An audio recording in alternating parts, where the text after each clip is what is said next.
Chapter 1, Crossing with a Panel. Sitting under the eaves, Wang Chen stared blankly at the rice fields outside. A gentle breeze brushed by, lifting waves of verdant green, and the swaying stems and leaves rustled softly. The sky was high and clouds sparse, with mountains in the distance enshrouded by a mystical fog. It was a picture of tranquility and peace. However, at this moment, Wang Chen's heart was like a stampede of 10,000 horses. 3 days, a full 3 days. Nobody knew what he had gone through during these 3 days.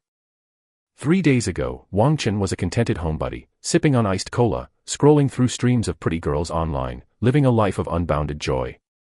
That night, gaming late into the night, he dozed off without realizing it. Upon waking up, he found himself in another world. Initially, Wang Chen thought he was dreaming, just that this dream was particularly long and vivid. Until today, he had assimilated all of the memories of the original owner of this body. Only then did he reluctantly accept reality.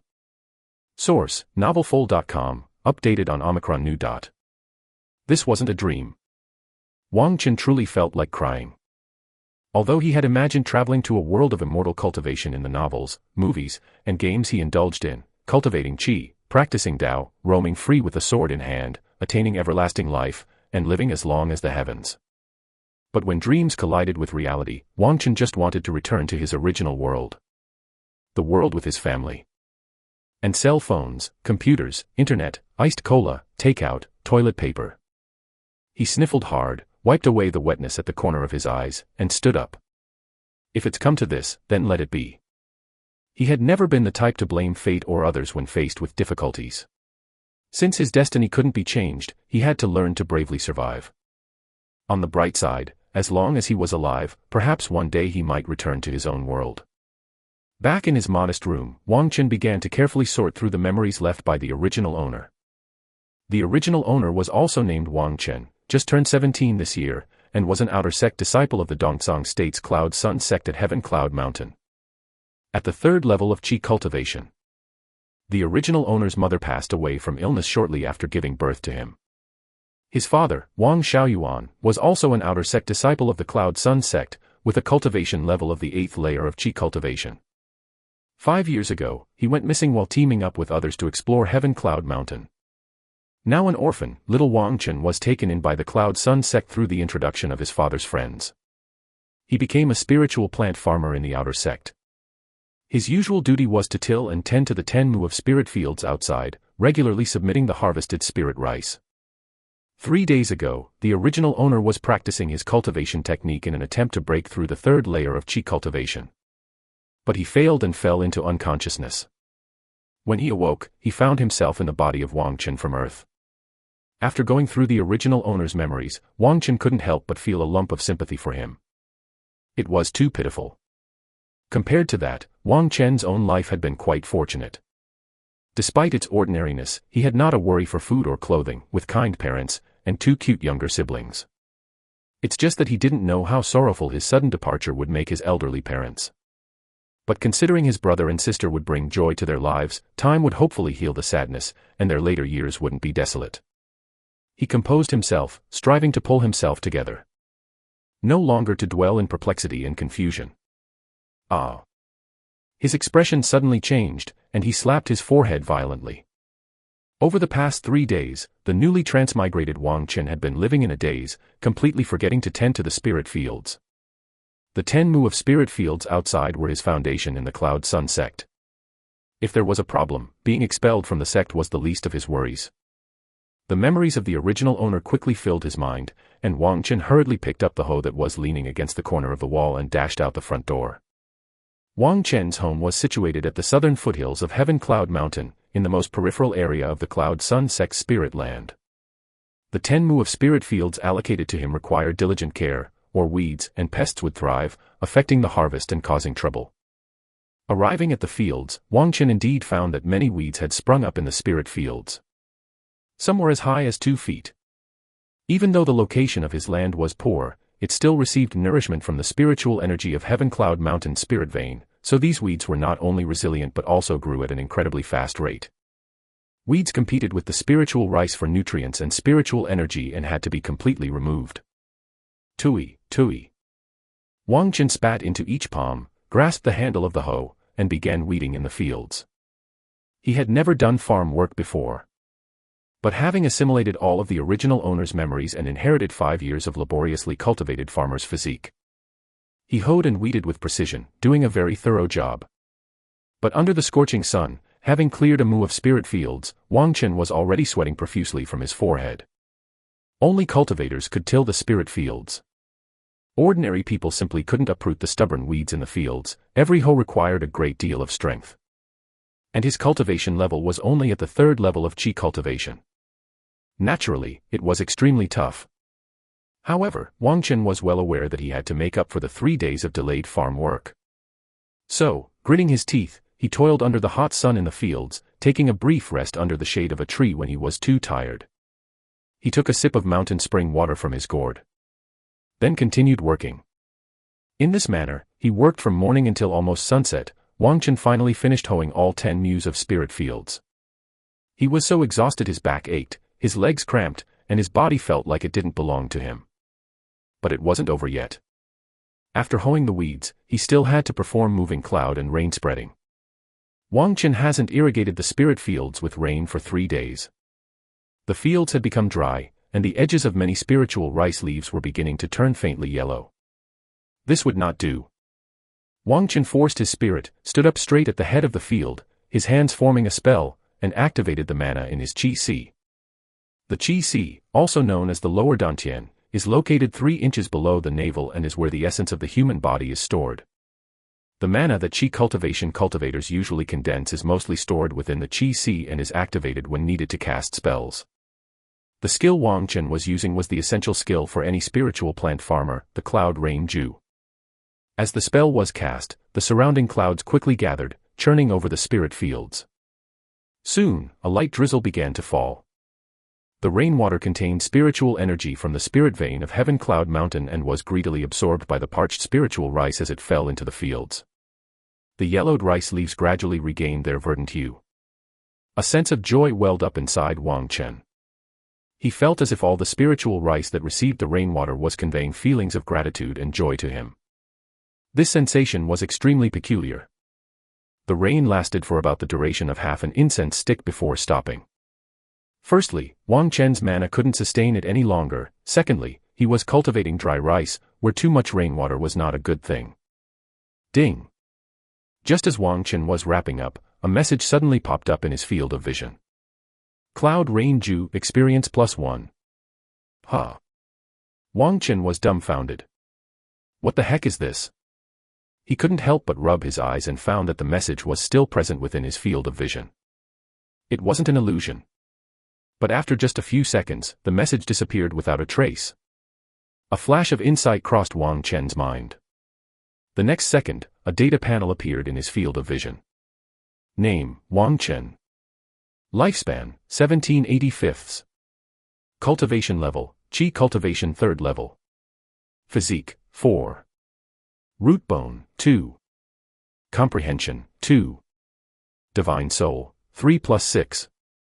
Cultivation technique, 5 element skill, level 3 299/300. Skills, : Cleansing technique, beginner 85 out of 100. Mighty strength technique, beginner 42/100. Gung metal finger, beginner 99 out of 100. Cloud Rain Ju, beginner 99/100. Heavenly merit, 0. Human virtue, 0. Chapter 2, Taking Kickbacks. This. Wang Chen couldn't be more familiar with it. The character panel that had just popped up in his field of view was none other than the mobile game, Immortal Cultivation, he had been obsessed with for a month. Wang Chen's scalp tingled. Could it be that he had transmigrated into the game? He immediately shook his head. That's because the game's background setting and story plot were vastly different from this world. There wasn't much to compare. But the existence of the Immortal Cultivation panel was absolutely real. Wang Chen carefully noted that his Immortal Cultivation panel was a simplified version, lacking a lot of content. It's just. Apart from Divine Soul, why were all 4 fundamental attributes so low? Source, novelfold.com, updated on Omicron 0. Omicron. Physique, root bone, comprehension, and Divine Soul, these 4 attributes points had to be determined through dice rolls when creating a new character in Immortal Cultivation. Wang Qin had rolled many times, and the total points had never been less than 25. Now they only added up to 17. Especially root bone and comprehension, they were frustratingly low. Wang Qin finally understood. The original body was a pseudo-second-generation cultivator, having started body forging and establishing the foundation from a young age. And then, he had spent a full 5 years in the outer sect of the Cloud Sun sect. Yet he was still only a Qi cultivation 3rd layer junior cultivator. Root bone and comprehension were too low. Poor root bone and low comprehension had a huge impact on cultivation. Not only was it difficult to break through realms, but even the speed of practicing spells was much slower than others. The 4 skills that the original owner mastered were all the lowest beginner level. He was utterly weak. But Wang Qin felt no despair. No matter how weak he was now, as a cultivator who had entered the immortal gates, there were infinite possibilities ahead. Moreover, Wang Qin had a feeling that the immortal cultivation panel was not just for displaying his own attributes. After pondering for a while, Wang Qin tried to close the immortal cultivation panel.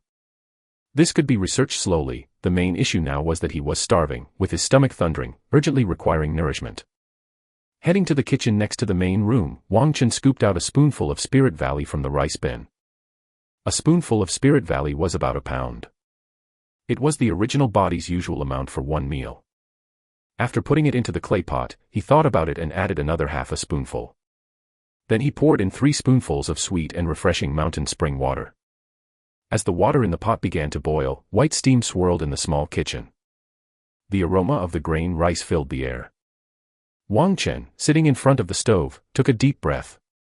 He felt even hungrier. After waiting what seemed like an eternity for the Spirit Valley to cook, he could hardly wait to lift the lid and scoop the steaming hot rice into a full bowl. Time to eat. Although he was famished at this point, Wang Qin still followed the original body's habit, chewing each mouthful of grain rice 27 times on each side. He ground the hard husk thoroughly, allowing saliva and rice to fully mix in his mouth before swallowing it. This chewing method dated back to ancient times and was beneficial for digesting the spiritual energy and nutrients contained in the food. It also avoided getting the husk stuck in one's throat to the greatest extent. The reason Wang Qin ate rice with husk was not because he was too lazy to mill the rice into white grain, but because spirit food was rare. Not a bit could be wasted. The Cloud Sun sect allotted him 10 mu of low-grade spirit fields where white jade rice was planted. White jade rice could be harvested twice a year, with a total yield of about 600 pounds per mu. Under normal weather conditions without any mishaps, he could harvest 6,000 pounds of Spirit Valley each year. But Wang Qin also needed to pay 4,500 pounds of Spirit Valley to the sect. A fixed quota of 4,500 pounds. Which meant, no matter how good or poor Wang Qin's farming skills were, he had to give this amount of Spirit Valley to the Cloud Sun sect every year. If he failed to meet the quota, he would be out. Despite the laborious work, many loose cultivators outside the sect would want this favorable position. Of course, if Wang Qin's harvest of Spirit Valley exceeded 6,000 pounds, the excess would be his. But that was almost impossible. Because the spirit fields allocated to him were located at the outermost edge of the Cloud Sun spiritual land, where the spiritual energy was weak and the soil was ordinary.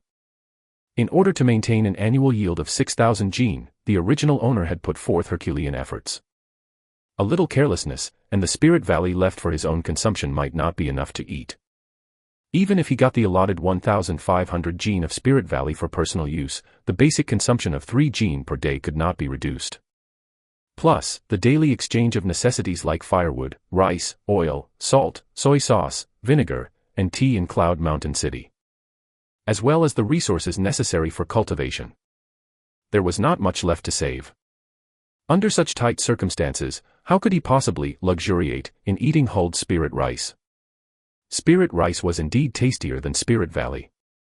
But 1 gene of Valley only yielded 8 liang of rice, and Wang Qin really couldn't afford it. Although the Valley husks were tough to eat, they contained a trace of spiritual energy. And they filled the stomach easily. A large pot of cooked Spirit Valley was devoured cleanly by Wang Qin, accompanied only by a plate of homemade, foot-stomped pickles. Burp. After letting out a satisfying burp of fullness, Wang Qin cleaned up the pots, bowls, and chopsticks. Then he went to the main room. His house was very small. The 30-square-meter main room was divided into a bedroom and a meditation room, with nothing more than a bed, a wardrobe, and a table with chairs, with no furniture of note. In the middle of the meditation room was only an old meditation cushion on the ground. Wang Chen sat down cross-legged on the cushion and began his thrice-daily practice of the cultivation technique. After a meal was the best time to practice, allowing for the maximum absorption and digestion of the spiritual energy and nutrients from the spirit valley, nourishing his body and strengthening his dantian. Wang Chen was currently only at the 3rd level of qi cultivation, a far cry from opening up his crown chakra and establishing his purple mansion. If he were to rely on absorbing the free-floating spiritual energy from the outside for cultivation, the efficiency would be terribly poor. He couldn't afford either pills or a spirit-gathering array. So he had to rely on spirit food to support his daily practice. Letting go of the distracting thoughts in his mind, Wang Chen anchored his breath in his dantian and silently operated his cultivation technique, drawing out a thread of pure mana which rose up through his meridians, circulating endlessly through his limbs and bones. The movements in his stomach quietly sped up, as the spiritual energy from the spirit valley was gradually condensed, transforming into mana to be stored in the dantian. In this way, the cycle repeated itself. 5 elements skill experience +1. A sudden message that appeared in his field of vision brought Wang Chen out of his deepest state of meditation. He realized that he had completed the session of cultivation. Touching his chin, Wang Chen summoned the immortal cultivation panel. His attention was drawn to the cultivation technique category. 5 elements skill, level 3299/300. There was no change from before. Wang Chen's defenses were instantly breached. If the immortal cultivation panel was a person, and Wang Chen had a gun in his hand, he would definitely grab the person by the neck, put the gun to their head and say, "Don't tell me, you rat, you're skimming off the top of the benefits meant for me."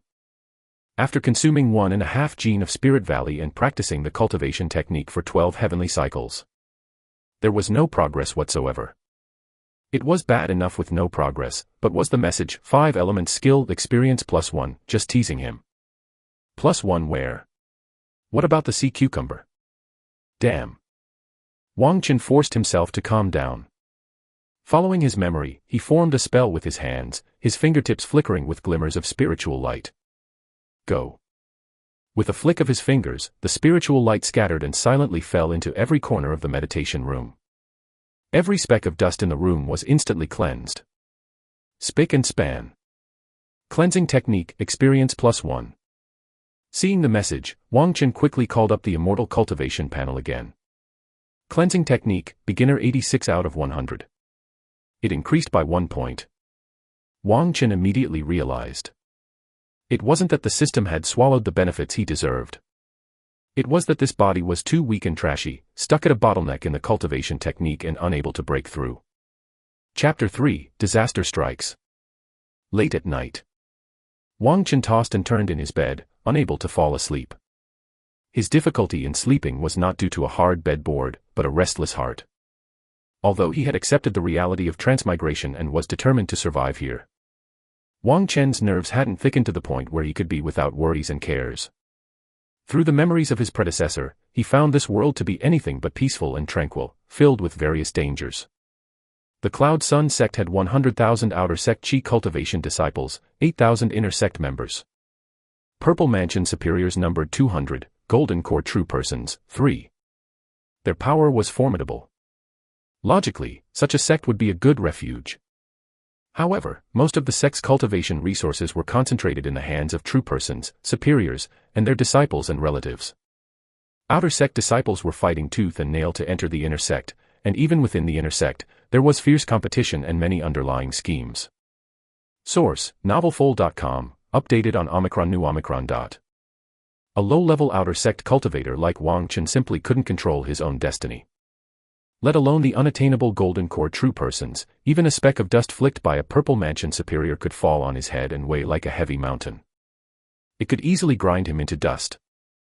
Leaving the sect, in the outer domain demons ran rampant, thieves and bandits were everywhere, and the life of a loose cultivator was even more dangerous and difficult. As for the mortal realm, without spiritual energy nourishment, without Spirit Valley and pills, the cultivator who stayed amongst mortals would quickly lose their cultivation level. In the end, they degrade to being an ordinary mortal, living an even more miserable life. Wang Chen pondered over and over. He decided to lay low, work hard at farming to maintain a living, slowly unravel the secrets of the immortal cultivation panel, and accumulate strength bit by bit. He didn't seek to become an immortal or a saint, it was enough just to be alive. As he thought about this, Wang Chen's mood gradually calmed, and he unwittingly fell into a deep slumber. Doggy. Doggy, are you home? The shouting from outside the house woke Wang Chen from his sleep. He rubbed his eyes to find that it was already daylight. Doggy. Doggy. The persistent calls forced Wang Chen to swiftly put on his coat and get up to open the door. Outside the small courtyard, enclosed by a bamboo fence, stood an old man dressed in hemp clothes with a face full of wrinkles. Old son. Wang Chen asked groggily, what's happened? The anxious old man was his neighbor, a spiritual plant farmer of the Cloud Sun Sect's outer sect. The old man's surname was Sun, and everyone called him Old Sunday. His cultivation level was at the 4th Qi cultivation layer. Old Sun's cultivation level might not be much, but he had farmed spirit fields his entire life, amassing a wealth of experience. Currently, he contracted 30 mu of land. A big problem has arisen. Old Sun shouted urgently, I just found an earth rhinoceros beetle in the spirit fields. Earth rhinoceros beetle. Wang Chen's body jerked, and he instinctively tensed up. The earth rhinoceros beetle wasn't actually a rhinoceros beetle, but a type of beetle that liked to munch on the leaves and ears of spiritual rice. There were many pests in the spirit fields, like gray-eyed moths, green rice worms, leaf-eating ants, longhorned snails, and more. There were corresponding methods to prevent and clear these pests. But the earth rhinoceros beetle was the most troublesome of all. Doggy, you better go check your own fields quickly. Old Sun shouted before turning and leaving, I need to go ask the Zhang family for help. Earth rhinoceros beetles were rare. However, if a single one was found in the spirit fields, there must be a nest or several nests. Or even a whole swarm. And the trouble wasn't limited to just Old Sun's household. Thinking of the destructive power of the earth rhinoceros beetle, Wang Chen couldn't help but feel his scalp tingle. The harvest of the spiritual rice that was sown in spring was only a month away. Now that it had suffered a pest infestation, the yield at the end of summer would inevitably reduce significantly. If he couldn't deliver the full amount of field rent on time, he would be 100% certain to be driven out of the outer sect. The steward of fields, who oversaw the spirit fields, didn't care about the reasons. If you failed to complete the task, you had to leave, no personal considerations allowed. Wang Chen immediately went to his own spirit fields. Yesterday evening he had cast moving cloud and rain spreading, and the moistened spirit fields were full of life, with plenty of weed sprouts growing again. These weeds had an extremely strong vitality, with their fine roots delving deep into the ground, making them difficult to remove completely. Even if you dug out the main root, they could still sprout anew, so they had to be diligently dug and shoveled. At this moment, Wang Chen could no longer be bothered with weeds. He walked along the field ridges, step by step, thoroughly focused on searching for pests hidden among the rice leaves. This was not an easy task. With 10 mu of spirit fields, the area was neither too large nor too small. To quickly find an earth rhinoceros beetle the size of an infant's fist among the tens of thousands of half-human tall stalks of spiritual rice, it required not only experience but also luck. Having searched back and forth through 2 mu of spirit fields, a fine sweat had formed on Wang Chen's forehead. His physical strength was not greatly expended, but he was under intense mental stress. No sign of the earth rhinoceros beetles was naturally a good thing, but the biggest fear was not finding them if they were there. With unwavering eyes, he scanned every stalk of spiritual rice, constantly stimulating his spiritual sense to augment his mouth, nose, eyes, and ears. Spiritual sense, born of Qi cultivation, could greatly enhance a cultivator's perception abilities. Unfortunately, spiritual sense was not divine sense, it could only passively receive, and not actively scan outward. Otherwise, with a sweep of divine sense, he could scan dozens or hundreds of mu of spirit fields in a breath, and no pest could escape. That would require cultivation of the purple mansion level. Having searched nearly half of the spirit fields with all his might, Wang Chen still had found nothing. He did not relax because of this, but instead, grew even more tense. Suddenly, Wang Chen's vision blurred, and the spirit fields before him turned into a thick, lush green. It was as though he could hear the spiritual rice around him whispering to him, conveying some kind of message. One voice was particularly clear. Wang Chen's attention naturally shifted in that direction. His gaze sharpened. Amidst the rich green, he spotted a strikingly black spot. Wang Chen blinked subconsciously.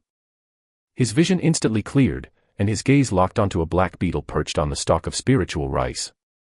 An earth rhinoceros beetle. The earth rhinoceros beetle's appearance closely resembled that of a rhinoceros beetle, with a shiny black body and a curved, sharp horn on its head. Its claws clung tightly to the rice stalk as it greedily gnawed on the still immature rice ear. Wang Chen, having spotted his target, held his breath and slowly approached the spiritual rice where the earth rhinoceros beetle was located. The shell of the earth rhinoceros beetle was extremely hard, not even a knife in the hands of mortals could penetrate it. Moreover, it was very alert. The moment it detected danger, it would immediately burrow into the ground. And once burrowed, you couldn't dig it out. Therefore, to kill an earth rhinoceros beetle, one must surprise it with a lethal strike. Wang Chen stared at his target, silently raising his right arm. His right hand's thumb, ring finger, and little finger were retracted, while his index and middle fingers were joined to form a sword-like pose. He aimed his fingers 3 feet away from the earth rhinoceros beetle. Mana from his dantian surged along the meridians of his arm to his sword fingers, with a dazzling golden glow appearing at the tips. Quick! Wang Chen suddenly let out a swift shout as he thrust forward his sword fingers like lightning. A fierce beam of energy burst forth from his fingertips. Gung metal finger. The earth rhinoceros beetle, perched on the stalk, instinctively sensed the danger and loosened its grip, falling toward the ground. However, as the golden light flashed by, the beetle the size of an infant's fist was cut into 2 halves. Ha ha! Wang Chen laughed loudly after a successful strike. The relief was immense. Chapter 4, As long as the effort is deep enough. Ah. Ah. Ah. Wang Chen felt like he was chugging an ice-cold cola under the scorching sun. Refreshing from the top of his head down to the soles of his feet. This was his first battle since he had transmigrated. Although the enemy was just a little earth rhinoceros beetle. Long periods of focus, brewing, and accumulation had led to a moment of utter release. It struck his soul. The feeling truly could not be described in words. Gung metal finger experience +1. Seeing the message prompt, Wang Chen habitually called up the cultivation panel. His gaze swept across it, then suddenly sharpened. Gung metal finger, mastery level 0/200. He leveled up. Source, novelfold.com, updated on Omicron new Omicron.Omicron. Realization dawned in Wang Chen's heart. Poor root bone and low comprehension weren't incurable after all. As the saying goes, even an iron rod can be ground to a needle with enough perseverance. If 1 or 2 attempts don't break the bottleneck, then do it 10 times, 100 times, 1,000 times, 10,000 times. There will always be a chance for a breakthrough. This understanding greatly bolstered Wang Chen's confidence. His fingers itched, he was eager to test the power of the mastery-level gung metal finger. But Wang Chen quickly suppressed the impulse. The gung metal finger was the only offensive technique he had. It consumed a lot of mana to use. Currently, he didn't know how many more earth rhinoceros beetles were in the spirit fields, and it wouldn't be smart to waste mana carelessly now. Wang Chen first picked up the 2 halves of the beetle's body from the ground and stowed them in his storage bag hanging at his waist. The storage bag was a gift from Wang Xiaoyuan, a good friend from the sect. Though it had a volume of only 3 cubic feet. Pitifully small. It was the only magic artifact Wang Chen possessed. The dried powder made from toasting and grinding earth rhinoceros beetles could be used as medicine, with the Cloud Mountain City pharmacies buying at a price of 1 low spirit stone for 3 pounds. About 20 doses worth. Danger was an opportunity in disguise. The appearance of the earth rhinoceros beetles definitely counted as a crisis but also was a chance to earn spirit stones. Wang Chen continued to search the remaining spirit fields. He recalled how he had discovered the earth rhinoceros beetle earlier and tried to enter that state again. He concentrated entirely on perceiving the rustling of the wind and the movement of the grass around him. Perhaps because of his high divine soul attribute, or maybe because Wang Chen was focused enough, he quickly felt a mysterious resonance with the spiritual rice in the spirit fields. The spiritual rice told Wang Chen, vying with each other. Where the enemy was. The second earth rhinoceros beetle thus revealed itself easily within his line of sight. Without a second thought, Wang Chen gathered his qi into his fingers and unleashed the power of gung metal toward the new target. The qi light pierced the air, instantly hitting the unsuspecting earth rhinoceros beetle and cleanly slicing it in two. What Wang Chen hadn't anticipated, however, was that after slaying the earth rhinoceros beetle, the momentum of the gung metal qi light didn't stop, grazing a stalk of spiritual rice and stabbing into the soil, creating a deep hole. Wang Chen got quite a start. He almost damaged the spiritual rice by mistake. The mastery-level gung metal finger was clearly much more powerful than the beginner level.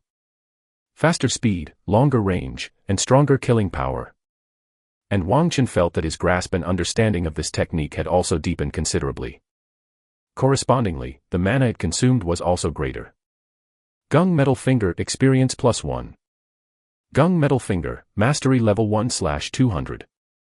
Seeing the display on the cultivation panel, Wang Chen's heartbeat suddenly quickened. Each activation added 1 point of experience. So, did that mean he just had to perform the gung metal finger technique 198 more times to hit another bottleneck? That's like a boosted skill amulet. Wang Chen believed that other cultivators might find it easier to practice techniques and break through bottlenecks more easily than himself. But they definitely couldn't reach bottlenecks as quickly as he could. And the higher the level of technique cultivation, the more difficult it would become. Wang Chen couldn't help but clench his fists. He realized he had unearthed a bit of mystery from the immortal cultivation panel. Wang Chen's enthusiasm grew even stronger. Relying on the bizarre perception shared with the spiritual rice, he successfully scoured all the spirit fields. He killed a total of 7 earth rhinoceros beetles. Wang Chen's gung metal finger was not infallible, having missed twice during the process. But he gained skill experience regardless. However, he was so tired that he nearly collapsed, with his dantian empty and his mana almost completely drained. Just as Wang Chen was sitting in the shade of a tree, drinking mountain spring water and happily flipping through the spoils in his storage bag, Old Sun hurried over with a tall and burly middle-aged man, followed closely by a teenager around 17 or 18. Wang Chen recognized the men as Zhang Ada from the Zhang family. Zhang Ada, with his qi cultivation at the 6th layer, had quite a reputation among the spiritual plant farmers of the Cloud Sun sect's outer sect. Not only was he an excellent farmer, but he had also married the niece of a pill master from Cloud Mountain City. Pill masters held a much higher status compared to spiritual plant farmers. Therefore, within dozens of miles around, Zhang Ada of the Zhang family was considered quite an important figure. Wang Chen did not know what price Old Sun had paid to actually get Zhang Ada to help with the earth rhinoceros beetles. He had never dealt with Zhang Ada before. But he had had a bit of a clash with the teenager following behind, Zhang Xiaoshan. Zhang Xiaoshan was Zhang Ada's son. Old Sun, Zhang Ada, and Zhang Xiaoshan all noticed Wang Chen sitting under the shade of the tree. Old Sun gave a nod as a greeting. Zhang Ada acted as if he saw nothing. Zhang Xiaoshan snorted arrogantly, looking down his nose. Idiot. Wang Chen snickered to himself, watching them go to Old Sun's spirit fields. Actually, Wang Chen was a bit curious to see how Zhang Ada dealt with the earth rhinoceros beetles. But with Zhang Xiaoshan there, he decided not to embarrass himself. Seeing that the sun was nearing its zenith, Wang Chen returned to his own home.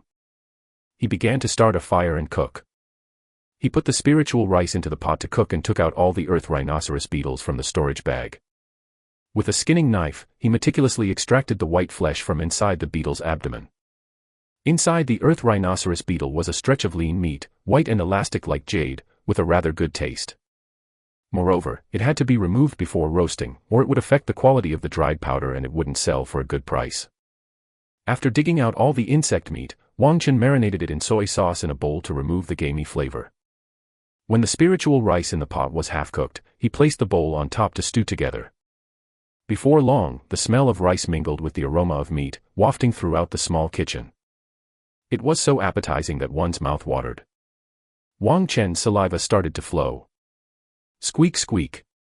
Suddenly, a fine squeak drew his attention. Wang Chen looked towards the sound and saw a white-furred mouse that had emerged from somewhere in the corner. It looked quite amusing. Wang Chen's finger twitched slightly, but he did not make a move. If it had been an ugly black-furred mouse, his gung metal finger would already have struck. But this white-furred mouse was rather cute and hadn't bothered him. So Wang Chen decided to let the little guy off the hook. Unbeknownst to Wang Chen's lack of action, the white-furred mouse grew bolder and crawled 2 feet closer. Then squatted down again. A pair of small eyes stared longingly at Wang Chen. Wang Chen was amused. After thinking for a moment, he stood up, lifted the lid of the pot, and used chopsticks to pick up a nearly cooked piece of insect meat. He tossed it in front of the white-furred mouse. Squeak, squeak. The white-furred mouse squealed happily twice. It picked up the piece of insect meat from the ground and quickly vanished into a stack of firewood against the wall. Chapter 5, Breaking Threshold to Change Fate. Today's lunch was the most satisfying meal Wang Chen had had since his transmigration. The main dish was still shelled grain rice with pickled vegetables. But this time, there was an added bowl of soy sauce steamed insect meat. Life was elevated. As a carnivorous alien who would die without meat, he had gone 3 whole days without a hint of meat or fish. Previously, it had been just to fill the stomach, but now this was truly a feast. Towards the end, Wang Chen took all the leftover grain rice out of the pot. Then he painstakingly removed the husks grain by grain. He formed a fist-sized rice ball made purely of rice. He filled the rice ball with pickled vegetables and 2 strips of insect meat and then poured the soy sauce meat juice from the bowl over the wrapped ball. He held it in his hand and took a bite. Although the rice was cold and the meat was no longer warm, Wang Chen felt as though he had returned to the great gourmet empire in a dream. He nearly wept. Source, novelfold.com, updated on Omicron new Omicron.Omicron. A pickled vegetable and meat stuffed rice ball, devoured in 3 bites. It was so delicious. It's easy to become accustomed to luxury, but difficult to revert to frugality. After finishing the rice ball and looking at the pile of discarded husks on the table, Wang Chen had no desire to eat them. All right. Today he would splurge a bit. Wang Chen guiltlessly gathered the husks and put them into the storage bag. Even the landlords didn't have surplus grain, let alone a small tenant farmer like him. If it ever came to a point of having nothing to eat, even those husks could stave off hunger. After eating, he went as usual to the quiet room to practice his cultivation. 5 elements skill experience +1. Glancing at the cultivation panel which hadn't changed at all, Wang Chen sighed after completing his practice. The 5 elements skill was the Qi cultivation entry technique of Cloud Sun sect, rumored to be passed down from the ancient immortal sect Kunlun sect defining supreme cultivation technique, the profound and mystic, Tai origin mixed right skill. But time is relentless and all things change. The divine techniques and secret tomes from tens of thousands of years ago had been altered and corrected countless times till today. They were completely unrecognizable. The origins of the 5 elements skill were impressive. Yet, among the 100,000 outer sect Qi cultivation disciples, 99% started with it. It really wasn't anything special. However, despite being quite basic, the 5 elements skill was characterized by its balance and harmony, with extremely high compatibility. As a primary cultivation technique, it could activate nearly any low-tier spell. And since it was easy to enter and carried a low risk of deviating from the path during practice, it was most suitable for ordinary cultivators just starting Qi cultivation. Of course, the shortcomings of the 5 elements skill were also clear. It was too mediocre. Therefore, the majority of Qi cultivating cultivators would switch to a new primary cultivation technique appropriate to their root bone attributes upon advancing to the middle Qi cultivation tier. The original host had similar plans. He had labored hard in farming and gathering grains, hoarding the sect contributions without the willingness to spend them. His goal was to reach the 4th level of Qi cultivation and then go to the technique hall to exchange for a new primary cultivation technique. Regrettably, he was still stuck at the bottleneck of the 3rd tier. Wang Chen was not discouraged. With the breakthrough experience from Gung Metal Finger, he believed the bottleneck in Qi cultivation was not an insurmountable chasm. The difficulty of advancing a primary cultivation technique was, of course, higher than that of spell skills. Persistence is victory. Leaving the quiet room, Wang Chen picked up a hoe and went out to weed. The harshest heat of the day had passed. But he was still fully energetic. While weeding, Wang Chen was also carefully looking for any bulls that slipped through the net within the spirit fields. When earth rhinoceros beetles band together, they typically number around a dozen. Their nests penetrate deep underground, emerging at night to nibble on the rice ears. Wang Chen had gotten rid of 7 earth rhinoceros beetles in the morning, and he guessed he hadn't eradicated this nest of bugs yet. Indeed, during his search, he discovered 2 more. There was nothing to say, gung metal finger to the rescue. After a hearty meal at noon and his dantian filled with mana, the mastery-level gung metal finger was even more powerful. The insignificant earth rhinoceros beetles were no longer a concern and instead became a newbie pack for grinding skill experience and strips of meat. Wang Chen wished his spirit fields had a few more earth rhinoceros beetles. Dinner could have included bug meat again. Unfortunately, by the time evening approached, he had not discovered any other earth rhinoceros beetles. The weeds in the 10 mu of spirit fields had all been cleared, and Wang Chen, just like yesterday, cast the cloud rain dew. Seeing that it was getting late, Wang Chen decided to wrap up and head home. Just at that moment, a dark shadow suddenly burst out from the fields and pounced towards his face like lightning. Wang Chen instinctively dodged by tilting his head. The shadow grazed past his ear and flew off with a buzz that hammered his eardrums. Wang Chen quickly turned around and saw that his attacker was a huge earth rhinoceros beetle. Although the earth rhinoceros beetle lived underground, it possessed the ability to fly. It just couldn't fly very high. And this earth rhinoceros beetle that attacked Wang Chen was significantly larger than the ones he had previously taken down. Its horns were fierce and fiendishly intimidating. This guy was like a small fighter jet, circling back for another attack after its first strike missed. It soared half a circle in the air and dove at Wang Chen again. Its head, with curved horns sharp as daggers, targeted his right eye. But this time, Wang Chen was prepared and dodged again. At the same time, he swung his hoe. The hoe he used for farming and weeding was not a magic artifact, but it was forged from fine smelted steel. He aimed it at the earth rhinoceros beetle and smashed down hard. The original owner's father, Wang Xiaoyuan, came from the mortal realm and had joined the Cloud Sun sect through his martial prowess. He had once taught young Wang Chen techniques for strengthening the physique and close combat fighting.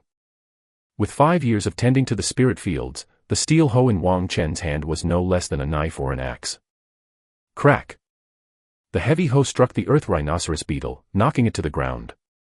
The beetle's shell was extremely hard and impervious to swords and spears.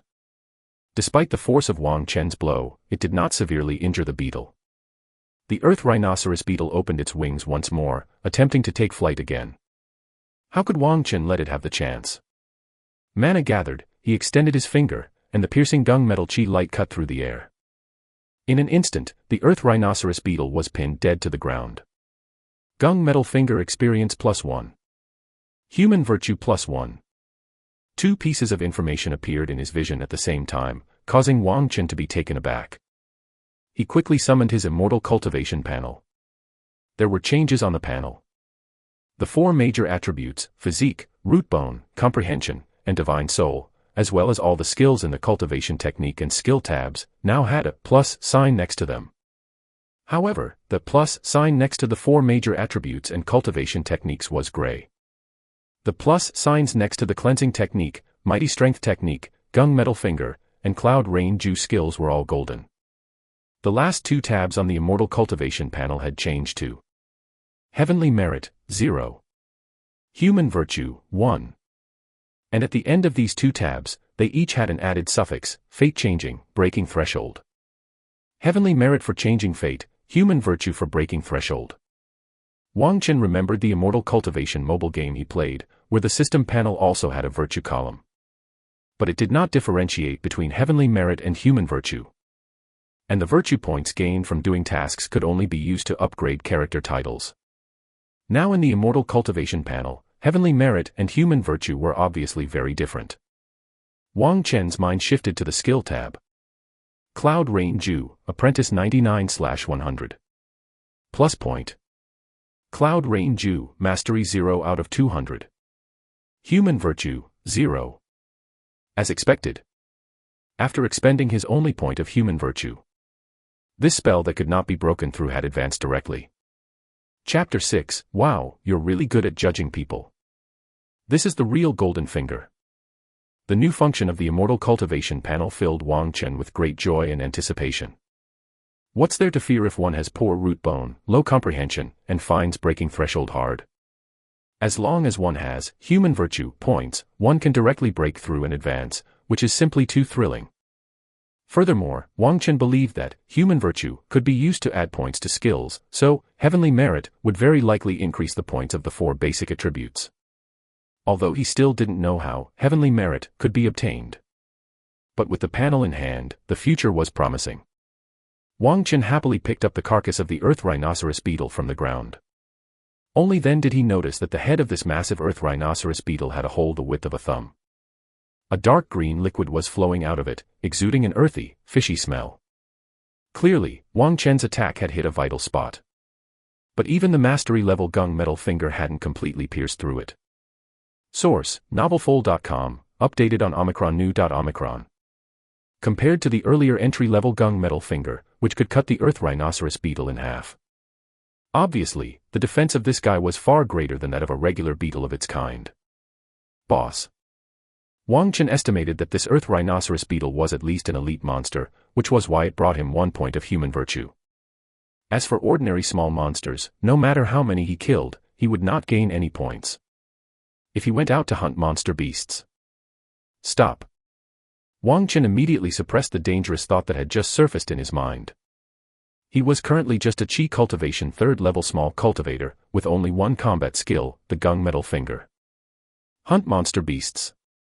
He wouldn't even know how he died. Acquiring human virtue points through hunting monster beasts was definitely feasible. The premise was that he needed to master more combat and defense spells, and his cultivation level had to be raised to at least the 4th or 5th level to be barely adequate. One must never become complacent. Wang Chen reminded himself and carried the hoe back home. He decided to indulge in a luxurious dinner once more. He scooped out a caddy and a half of Spirit Valley from the grain bin, placed it in the washed stone mortar, and then pounded it with a pestle. The stone mortar and pestle, along with the whole set of rice-pounding tools, were left behind by the previous owner of the cabin. But the original owner had only used them sparingly a few times. Wang Chen had already made up his mind. He didn't plan to eat rice with husks in it anymore. If life had to be a relentless grind, he must learn to find joy amidst the hardship. Of course, the immortal cultivation panel also gave Wang Chen much more confidence. While busily pounding the rice, Wang Chen thought about going to Cloud Mountain City tomorrow to buy a couple of chickens to raise back home. He would keep them in the small courtyard and feed them rice bran. That way, he would have eggs to eat and not waste any rice bran. Perfect. After finishing with the Spirit Valley, Wang Chen went through quite an effort to clean out all the spirit rice. A caddy and a half of Spirit Valley yielded about a caddy and 2 taels of white jade rice. The grains of white jade rice were full and glossy, with a faint fragrance. It was low spirit quality rice. But for Wang Chen, it was already a rare delicacy. He lit the fire, placed the spirit rice and water into the pot, and then started to process the spoils from the afternoon. The 2 ordinary earth rhinoceros beetles were easy to deal with. Because the body of the boss earth rhinoceros beetle was almost entirely intact, and its shell was extremely hard. Wang Chen had to use the gung metal finger with full force to cut it open and pull out the lean meat strips. This 2-finger-wide strip of beetle meat had a mass thrice that of an ordinary earth rhinoceros beetle, and it was full of resilience and toughness. Wang Chen made cuts on the meat strip and marinated it along with 4 other pieces of lean meat. Then he put them in the pot to steam. Squeak, squeak. Wang Chen turned his head to look. Amusing. The white-furred mouse from noon had come again, squatting on the ground and making a gesture of salutation to him with its paws. Bye. Wang Chen said earnestly to the little one, "Look, my home isn't wealthy. I have to measure every morsel of food, and have to pound my own rice until my hands are nearly blistering." He held out his hands. "Bye, you're a grown-up spirit mouse now. You should learn to solve your food and shelter problem on your own. I believe you can do it. Chin up, let's go." Bai was the name Wang Chen had just given to the white-furred mouse. Squeak, squeak. Maybe the white-furred mouse was embarrassed by his words. It called out to Wang Chen twice, then darted into the pile of firewood. Wang Chen let out a long sigh of relief. The rice was cooked quickly. Just as Wang Chen was about to put a full bowl of rice and a small bowl of soy-steamed meat on the table, ready to dig in, he suddenly felt something odd. Looking down, he saw Bai again. And behind the white-furred rat followed a brocade fur rat. The brocade fur rat was smaller than the white-furred one, its fur a mixture of gold, white, and gray with a tuft of red bristles on its forehead. Not bad looking. Wang Chen gaped, "Bye, you're going too far. Scrounging food for yourself is one thing. But then you even bring your husband to scrounge too. You trying to make me feel all lovey-dovey." Wang Chen could determine their sexes, Bai had no balls. Squeak squeak. Bai turned its head and called out to the brocade for a rat twice. The latter darted forward a few steps to Wang Chen's feet and spat out something. Huh. Wang Chen blinked in surprise. The brocade fur rat had spit out a jade stone about an inch long, about as thick as a thumb, glowing with spiritual energy within. It was a low-grade spirit stone. Spirit stones were the universal currency of the immortal realm, mainly divided into low spirit, middle spirit, upper spirit, and supreme spirit. The purchasing power of spirit stones was very strong. The spirit valley harvested by Wang Chen was sold to the immortal food merchants in Cloud Mountain City. The merchant's purchase price was 50 caddies for one low spirit. In fact, for daily purchases like firewood, rice, oil, salt, sauce, vinegar, and tea, he used fragmented spirit stones. Fragmented spirit stones, made from the offcuts produced when cutting up spirit stones, were worth one low spirit stone for every 100 pieces. Wang Chen had cultivated spirit fields in the outer sect of the Cloud Sun sect for 5 years. He had scrimped and saved through hard work. The 7 low spirit stones and 39 fragmented stones in his storage bag were all his current savings. Now Bai and its spouse were using a low spirit stone, equivalent to 50 caddies of Spirit Valley, to scrounge for a meal. Pick the right person, ha! Wang Chen snatched the spirit stone from the ground and stuffed it into his storage bag with the speed of lightning, stealing bells to cover his ears. Come come come. He patted the table cheerfully, enthusiastically inviting, "Up to the table, meow." The 2 rats apparently understood. They climbed up the table leg onto the tabletop, squatting on either side facing Wang Chen. Waiting to start the meal. The one who pays is the master. Wang Chen rubbed his hands together.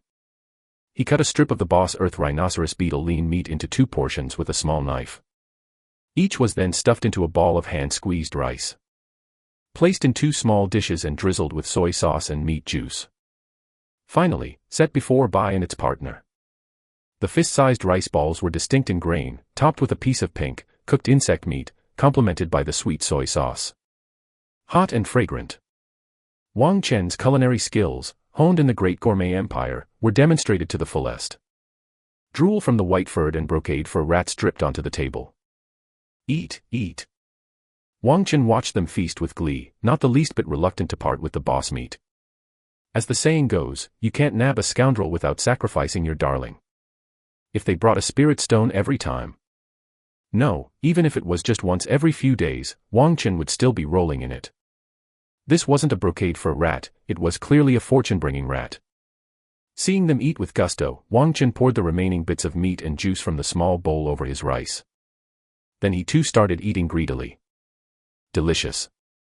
Chapter 7, Enlightenment. At night, having completed his daily cultivation, Wang Chen couldn't fall asleep. He climbed onto the roof to gaze at the stars. The nightlife in the world of immortal cultivation could actually be quite thrilling. 50 miles away in Cloud Mountain City, there were plenty of tea houses, taverns, courtesan houses, and gambling dens, with the night market staying open late into the night.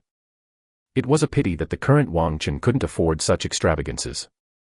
Lying on the roof tiles with his hands pillowing his head, a bright yet unfamiliar starscape filled his view. It made him involuntarily reminisce about his past. Or perhaps his former life. Wang Chen had graduated from a well-known domestic university specializing in science and technology and was then recruited by a large state-owned enterprise. He worked there for 2 years. Because he really couldn't adapt to the company's rigid system and the backstabbing among the departments. He chose to resign. After traveling far and wide, Wang Chen returned home and became a shut-in. Source, novelful.com, updated on Omicron new.omicron. He made videos on technology, games, food, craft, and the like as a social media influencer. And he actually garnered millions of followers across the internet. He made a comfortable living from advertising revenue. In other people's eyes, Wang Chen was enthusiastic, cheerful, had a decent appearance, and high emotional intelligence. He had a bright future. But then, as sleep was about to overtake him, Wang Chen was still worrying about the 15 years of mortgage payments he had yet to make. Doggy. The howling from outside the courtyard gate jolted Wang Chen awake from his dreams. Damn it. Wang Chen reluctantly got up and jumped off the roof. Doggy was the original owner of the body's nickname. His father, Wang Xiaoyuan, came from the mortal realm. So did his wife. Shortly after little Wang Chen was born, his mother passed away from a terminal illness. So Wang Xiaoyuan followed the custom of the mortals and gave his son a humble nickname, hoping that he would grow up safely. Doggy, even eating dung can survive. Also because of Wang Xiaoyuan's friendship, including old Sun in their neighborhood, everyone knew this nickname of his. Nobody really called him by his full name. I'm coming, I'm coming. When Wang Chen opened the courtyard door, he was shocked. In just a day, old Sun seemed to have aged over a decade, his hair all white and his expression haggard. He looked like someone who had been thoroughly drained. Old Sun, are you okay? Wang Chen was filled with righteous indignation. Those female cultivators from the Hawan sect have gone too far. The most sensational gossip in Cloud Mountain City recently was undoubtedly about a group of female cultivators from the Hawan sect working at the numerous fragrances pavilion, stealing all the business from established courtesan houses like Spring Moon Tower and Lanxiang Institute. The female practitioners of the Hawan sect were all delicately beautiful and highly skilled in dual cultivation. They were well known throughout the immortal cultivation world as juice extractors. With their arrival, it was not only Spring Moon Tower and Lanxiang Institute that saw fewer patrons, even gamblers from the Rui gambling house were reduced significantly. And Old Sun, a large-scale farmer with no children and who neither refined artifacts nor practiced alchemy, had long since abandoned cultivation. The few spirit stones he had scrimped and saved were almost entirely spent in the courtesan houses of Cloud Mountain City. How could Old Sun, who lived in the present, resist the temptation to visit the numerous fragrances pavilion for a feast for the eyes? Thus, Wang Chen's conjecture was both reasonable and irrefutable.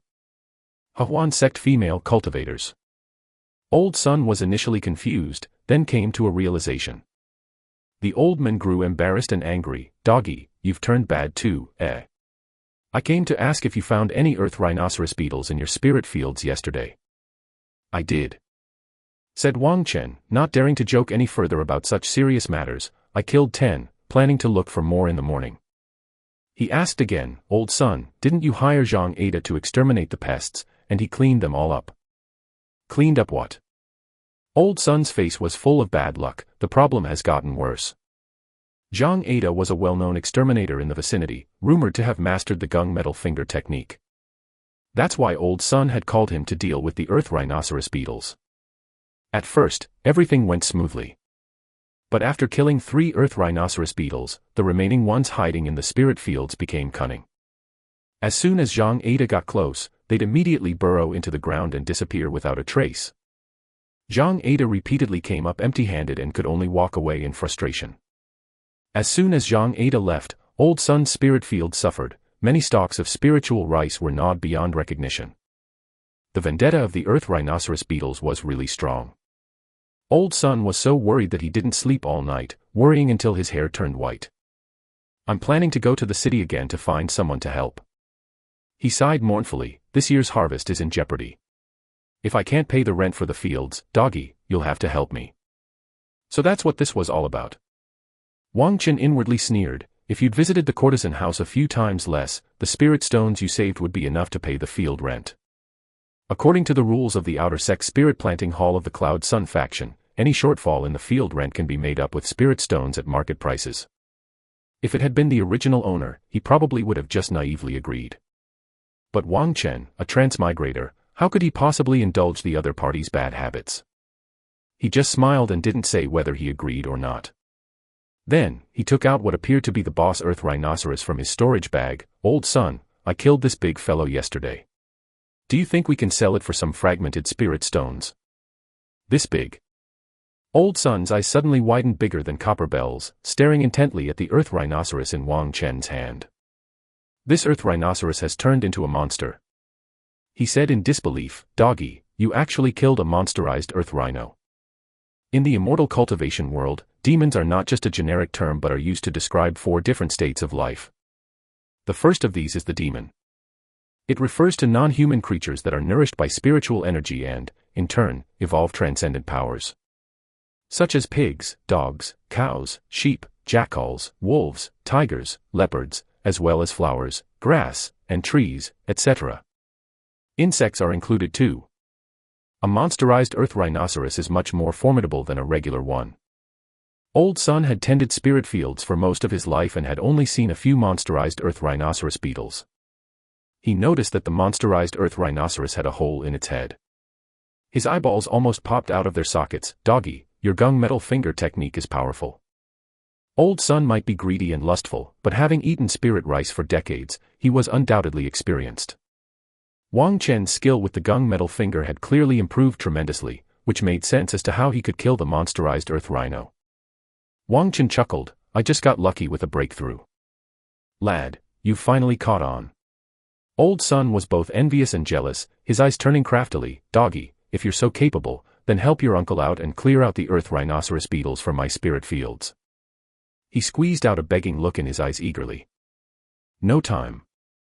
Wang Chen shook his head like a rattle drum. Old Sun, your 30 mu of spirit fields are quite the task, and I still need to take care of my own fields. This old coot was very cunning, actually trying to get him to work for free. Dream on. Old Sun's eyes twitched, and with great pain, he opened his palm. 5 pieces, I'll give you 5 low spirit stones. In fact, the remuneration he had offered Zhang Ada to clear out the earth rhinoceros beetles was 15 low spirit stones. That's equivalent to 50 fragmented spirit stones per mu. Since Zhang Ada hadn't completed the task, he naturally had no face to take the reward. In Old Sun's view, even if Wang Chen had grown in skill, his appearance fee couldn't compare to that of Zhang Ada. 5 low spirit stones were quite generous. But Wang Chen's response almost made him spew blood. 1 low spirit stone per mu, and I'll do it. 1 low spirit stone per mu, 30 low spirit stones for 30 mu. Old Sun really wanted to bash his head against the doorframe of Wang Chen's house right then. He just couldn't understand where the original, honest, and easy-to-believe doggy had gone. This sudden transformation was just too fierce. Chapter 8, Wang Chen's Divine Operation. Wang Chen's doggy had his mouth wide open, asking for a fortune, and Old Sun, who was always stingy, really wanted to curse and turn his back on him. However, he couldn't bring himself to move. Circumstances forced his hand. Earth rhinoceros beetles were peculiar creatures that liked to forage during the day. The more intense the sunlight, the better their appetite. Just yesterday afternoon, Old Sun's 30 mu of spirit fields had already suffered retaliatory destruction by the earth rhinos.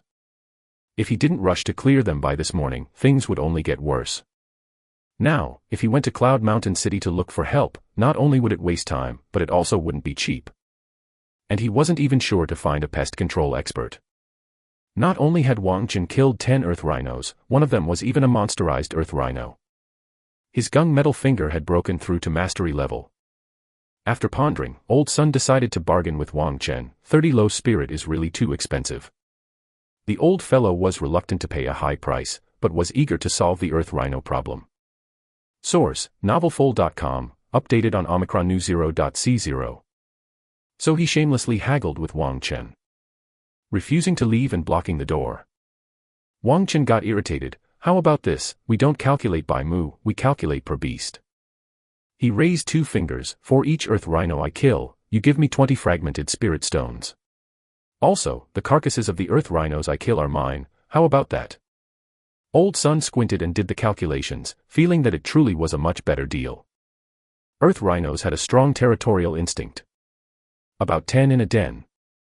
Under normal circumstances, 30 mu of spirit fields could, at most, accommodate 3 to 4 dens of earth rhinos.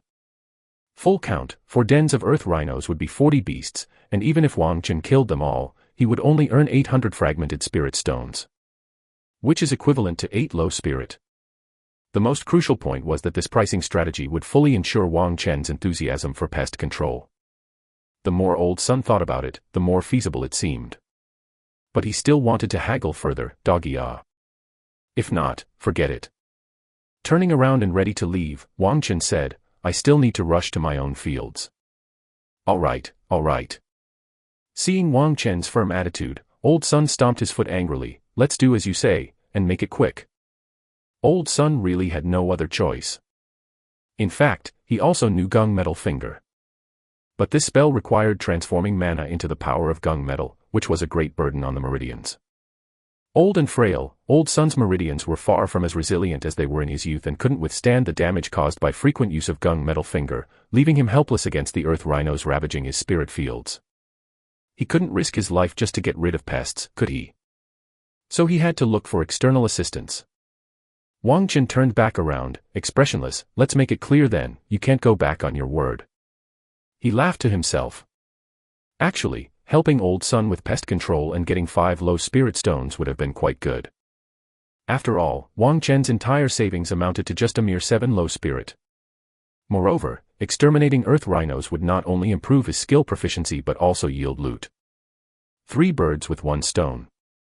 Old Sun's face turned beet red. How can you slander me out of thin air? Am I the kind of person to flee from a debt?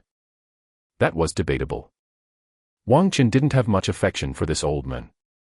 Memories from the original owner told him.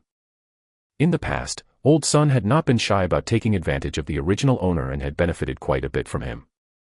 Now, he was merely reclaiming some interest. Once the terms were agreed upon, Wang Chen straightforwardly followed Old Sun to his spirit fields.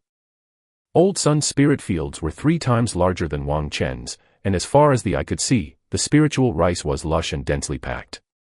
But upon closer inspection, one could notice significant damage to some of the rice panicles. Many stalks had only leaves left, with no rice panicles to be seen.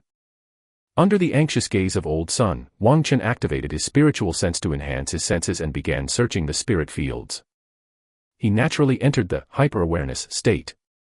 In this state, Wang Chen was able to resonate wonderfully with the spiritual rice in the surrounding spirit fields. The spiritual rice would tell him where the pests were. He quickly sensed something odd. And it wasn't just in one place. The pest infestation in Old Sun's spirit fields was much worse than Wang Chen had anticipated. He had just begun searching when he discovered 3 earth rhinoceros beetles. Wang Chen immediately held his breath and cautiously approached the earth rhinoceros beetle nearest to him. When he was about 10 feet away, he resolutely made his move. A streak of gung metal chi shot through the air, instantly slicing through an earth rhinoceros beetle perched on a rice stalk. This earth rhinoceros beetle was actually quite well hidden.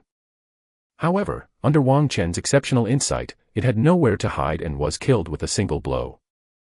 Without picking up the fallen insect body, Wang Chen moved 5 steps to the left. He struck again with his sword finger. The second earth rhinoceros beetle met the same fate as its peer. Then came the third. After completing the triple kill, Wang Chen calmly collected all the spoils that had fallen onto the field one by one. Old Sun, standing on the ridge of the field, was stunned and could hardly believe his eyes. Asking Wang Chen for help with pest extermination, Old Sun had been somewhat desperate. It wasn't that he had much faith in Wang Chen's abilities. But Wang Chen's performance just now had truly astonished Old Sun. Everyone said Zhang Ada was an expert at pest extermination, but compared to the 17-year-old Wang Chen, he was far inferior. Old Sun involuntarily followed behind Wang Chen, yet he didn't dare to get too close.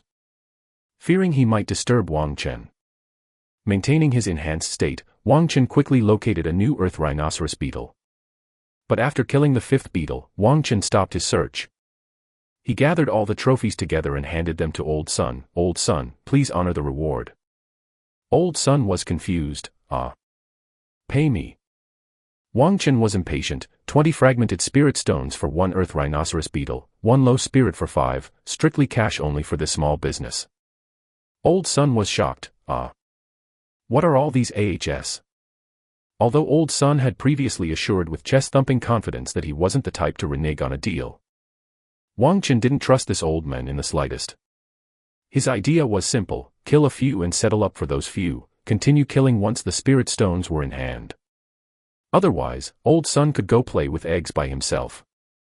After understanding Wang Chen's intention, Old Sun had no reply. He was completely subdued by Wang Chen's divine operation. He obediently took out a low spirit stone. Wang Chen wasn't out to cheat him, took the spirit stone, and let Old Sun take care of the earth rhinoceros beetle carcasses. After all the spirit fields were cleared, he would return all the trophies at once. In this way, everything would be clear and straightforward between them. And so, settling up for every 5 earth rhinoceros beetles, Wang Chen methodically searched Old Sun's spirit fields step by step. But after gaining the 3rd low spirit stone, he sat down on the ridge of the field. without any intention to continue. Old Sun was baffled again. "Doggy, why have you stopped?" Wang Chen replied annoyedly, "Old Sun, I'm only at the 3rd level of Qi cultivation." Executing the gung metal finger consumed a lot of mana.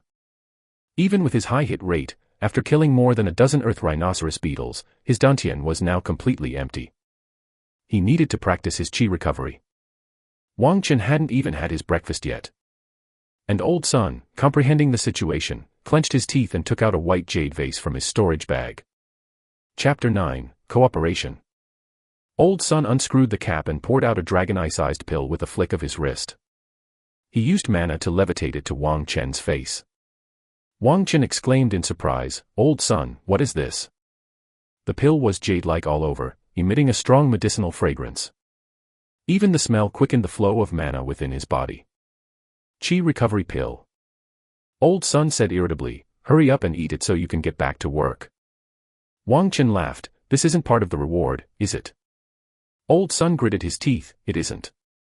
It pained his heart.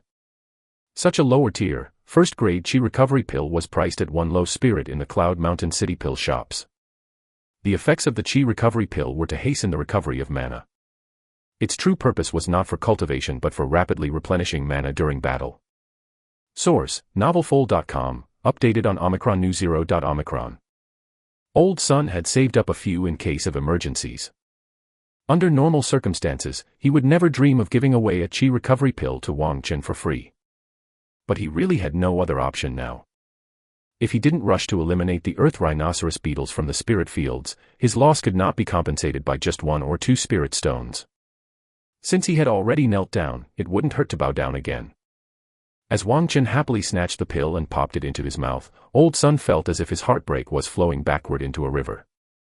Wang Chen, with the Qi recovery pill in his mouth, allowed his saliva to dissolve the pill before swallowing the medicinal liquid bit by bit. The medicinal power rapidly transformed into pure spiritual energy, which then condensed into mana under the drive of the 5 elements skill.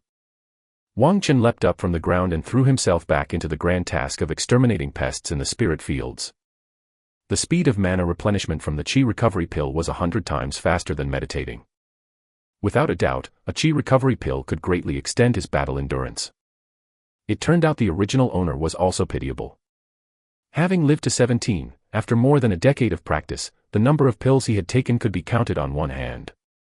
Many of the immortal second generation, in the inner sect of the Cloud Sun sect would consume pills like snacks on a regular basis.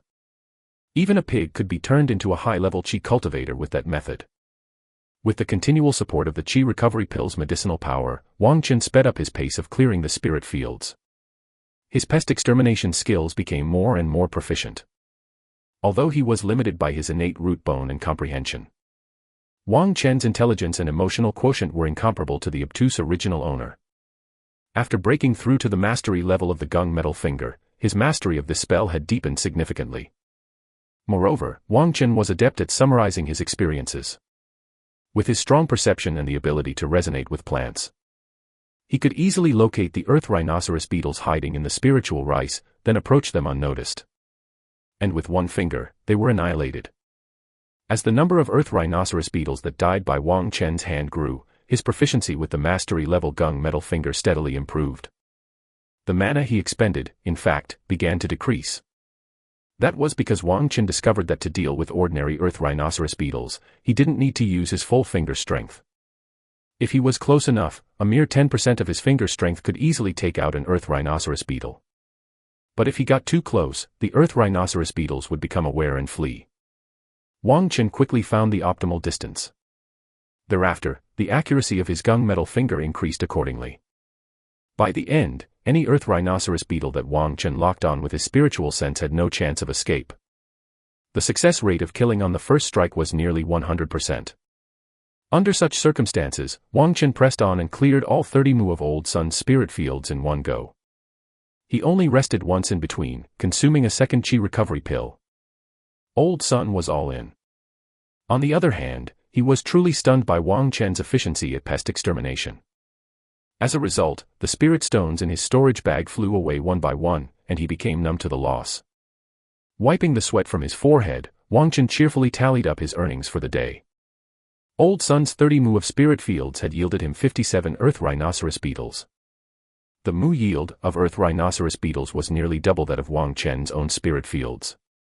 He couldn't help wondering what kind of wrongdoing the old man had committed.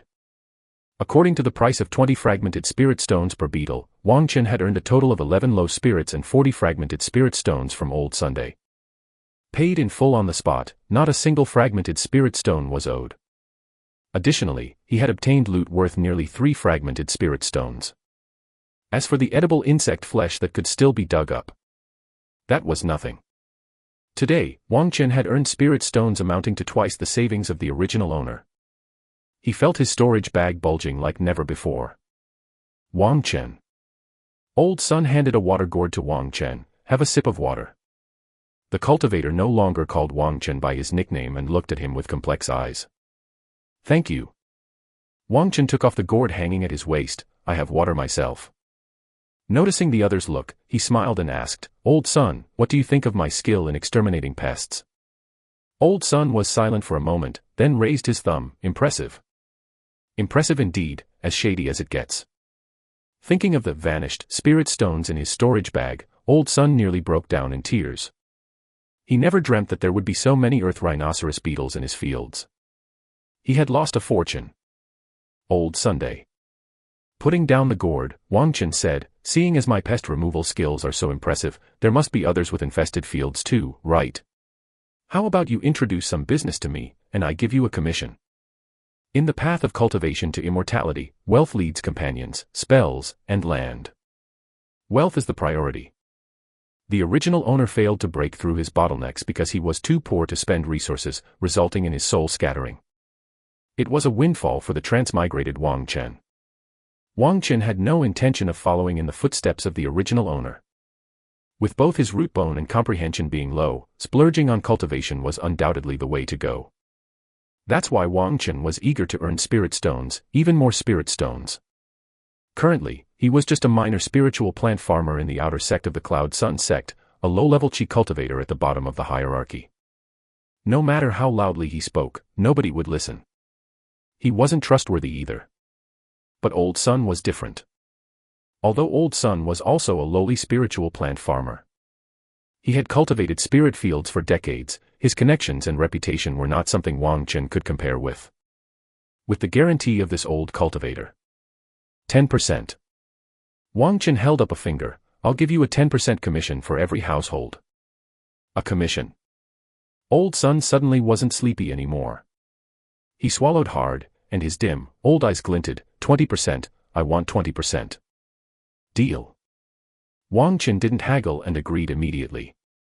An outbreak of earth rhinoceros beetles was very rare. At least, in the original owner's memories, it had never happened before.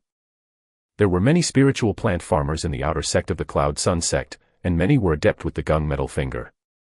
Moreover, if the situation worsened, the higher-ups at Spirit Planting Hall couldn't remain indifferent and would inevitably send masters down to deal with it. If a Purple Mansion superior personally took action, then what were mere earth rhinoceros beetles worth? So, Wang Chen's plan to make money had a really short window of opportunity. To ensure Old Sun's enthusiasm in securing business, it was only right to give him a bit more incentive. On the other hand, Wang Chen wanted to dissolve any grievances Old Sun had against him. After all, the man was a neighbor. Better a near neighbor than a distant relative. I'll go ask around right now. Old Sun took off running, moving faster than a rabbit. Wang Chen chuckled to himself. He pondered one question. Why hadn't he seen a single demonized creature among the earth rhinoceros beetles in Old Sun's fields? Chapter 10, Business Flourishing. Having adjusted his breath for a moment, Wang Chen got up, ready to leave. Just as he turned around, an unexpected change occurred. Two masses of dark light suddenly burst from the ground, swooping towards Wang Chen from the left and the right. Their speed was comparable to that of arrows. This trick again. Despite the abruptness of the attack, Wang Chen, who had killed a monsterized earth rhino the day before, was well prepared. He suddenly clenched his fists, with mana instantly gathering in his arms. Mighty strength technique. In the blink of an eye, Wang Chen's arms swelled rapidly, his muscles bulging and veins popping, his skin flushed with a purplish red hue. Kill. He swung his fist, and his mana-infused iron fist hit the two masses of dark light squarely. Bang. Bang. Source: novelfull.com, updated on Omicron New 0. Two massive monsterized earth rhinos were sent flying simultaneously. On Wang Chen's fists, a bloody cut appeared on each. Bright red blood gushed out. Bearing the intense pain, Wang Chen's tightly clenched right fist shot out 2 fingers. His sword finger targeted the disoriented monsterized earth rhino to his right. Swift. The sharp gunmetal chi struck the monsterized earth rhino, piercing its body mercilessly. That monsterized earth rhino immediately lost its balance and plummeted to the ground. This strike, which Wang Chen executed with all his mana, exhibited the full power of the mastery-level gunmetal finger. Squeak. Seeing the situation turn dire, the other monsterized earth rhino made a booming sound and dove towards the spirit fields, clearly attempting to escape. Without a second thought, Wang Chen executed another sword finger with practiced ease. Another streak of chi flashed by. The second monsterized earth rhino had been cleaved in 2 upon landing. Decapitated. Wang Chen exhaled a murky breath, his face turning extremely pale. He staggered, almost falling on the ridges of the field. If the first finger strike was deliberate, the second was entirely a subconscious action, which had thoroughly drained all of Wang Chen's mana. At this moment, his dantian was utterly depleted, leaving him without the ability to cast any spells. He immediately started to regulate his breath in order to accumulate a trace of mana again. First, he took out some antiseptic medicine and applied it to the wounds on his fists. The horns of the earth rhino were sharp, and those of the monsterized earth rhino were exceptionally so. Even though Wang Chen had activated the mighty strength technique to reinforce his fists, he had still been wounded. Fortunately, the bone in his fingers was intact, and the monsterized earth rhino carried no poison. After treating his wounds, he took out a leftover ball of spirit rice from lunch. He wolfed it down. At last, he felt a bit of his strength returning. With some of his mana restored, Wang Chen wiped the sweat from his forehead. He was still shaken. He had anticipated the possibility of an ambush by a monsterized earth rhino, but he didn't expect 2 to emerge this time. He had nearly capsized in the gutter. He needed to strengthen his physique. Grasping his still-aching fist, Wang Chen thought about whether he should practice a body-tempering technique. His physique was only at 4 points. Although stronger than his root bone and comprehension, he was still far from shaking off the label of a physical weakling. At present, Wang Chen was still unclear on how to obtain that life-changing, heavenly merit, but he thought that practicing a body-tempering technique should probably increase his physique attribute. As he thought about it, he started picking up the carcasses of the monsterized earth rhinos and put them into his storage bag. These were all spirit stones. Of course, Wang Chen hadn't forgotten to check his cultivation panel. He had been so intensely focused earlier that he didn't notice the messages in his field of vision. The skill points for gunmetal finger had increased by 2 points. And so had his human virtue by 2 points. Wang Chen immediately broke into a smile. At this rate, he could soon advance his gunmetal finger to the minor achievement realm. By then, not to mention a monsterized earth rhino, even facing a monster beast, he would have the power to fight. Awesome. Boom. Just at that moment, a deep and distant bell sound entered Wang Chen's ears. It's 17 p.m. This bell sound came from Cloud Mountain City, originating from the fixed sun bell within the Star Observation Pavilion. It is said that the fixed sun bell is a Tier 3 magical treasure made by a golden core true person, situated at the main hub of the city protecting great array of Cloud Mountain, automatically ringing every 2 hours, its sound traveling within a 100-mile radius. Anyone who hears the fixed sun bell will immediately know the current time. Furthermore, the bell can also transmit simple messages to the cultivators of Cloud Sun Sect through its chime. Alerts, summons, celebrations, mourning. But the greatest function of this magical treasure is to deter and expel evil wraiths. That's why one would hear the fixed sun bells sound 12 times a day. It isn't disturbing in the least, instead, it brings a sense of security and stability. Stepping into the remaining glow of the sunset, Wang Chen returned to his home. Today's harvest was substantial. He had earned over a dozen spirit stones, and with his bulging wallet, he was in high spirits as he picked out a large bowl of insect meat and threw it into the frying pan. Time to change up the flavor. The fragrant smell of frying meat quickly attracted the white fur rat and brocade fur rat couple. Although they didn't bring any more spirit stones to Mucha meal, Wang Chen still happily wrapped up 2 insect meat rice balls for them. Of course, it was just ordinary insect meat. Only those with a flower spirit stone were the masters. Without spirit stones, they shouldn't expect VIP treatment. The meat of the 2 monsterized earth rhinos, this time, was for his own enjoyment. As expected from elite monsters, the monsterized earth rhino's meat was much more tender and chewy than that of an ordinary earth rhino. And it contained much more abundant spiritual energy. Wang Chen ate to his heart's content. But it was only during his routine post-dinner cultivation time that he discovered damage in his body's meridians. It ached faintly whenever he circulated his qi. This was the after-effect of frequently activating the gung metal finger. Gung metal qi was the most damaging to the body. So, cultivators like Old Sun, an elder spiritual plant farmer, would rather pay spirit stones to hire Wang Chen to eliminate the earth rhinos than do it themselves. Otherwise, if there were problems with their meridians, the cost of buying pills for treatment would far exceed a dozen lower spirit stones. Wang Chen's gung metal finger had already broken through to the mastery level. However, his cultivation was still stuck at Qi cultivation 3rd tier, and he had not practiced any body tempering technique to strengthen his physique. His body's meridians, naturally, could not fully withstand the intense bursts of gung metal Qi energy. This damage was clearly caused by dealing with the 2 monsterized earth rhinos. Fortunately, Wang Chen was still young, and his body was in the growth phase.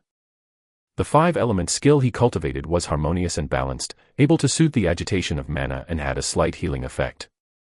Together with the spiritual energy nourishment from the monsterized earth rhino's meat, the damage to his meridians was quickly repaired. But Wang Chen felt that finding a cultivation technique that cultivated both the body and the spirit was now urgent. He would go to Cloud Mountain City tomorrow to look for one. However, as well planned as Wang Chen's schedule was, the next morning, before it was fully light, Old Sun was already knocking on his door. Doggy. Doggy. Doggy. Clatter. Clatter. Clatter. Wang Chen hastily got dressed and went to open the door. He saw Old Sun with an excited expression. Doggy, Lu's family also got infested by insects. They've already negotiated with me, asking you to hurry over and deal with it. Wang Chen was astonished. Go now. He hadn't brushed his teeth or washed his face and was thinking about heading to the city in the morning to buy a cultivation technique. I've already accepted their deposit. Old Sun stomped his foot. Their 45 mu of spirit fields are infested with earth rhinos, certainly more than at my place, a big deal indeed. Wang Chen, let me have breakfast first. Spirit rice balls and qi recovery pills, I've prepared them all for you. For a 20% commission, Old Sun was clearly all in. After clearing the infestation at Lu's place, I'll go to little Wang's family next door. Not picking up spirit stones lying on the ground is like inviting a lightning strike from the heavens. And so, Wang Chen, who hadn't even had time to brush his teeth, was directly dragged away by Old Sunday. Chapter 11, Abundant Sources of Wealth. Lu's family lived 5 miles away from Wang Chen's.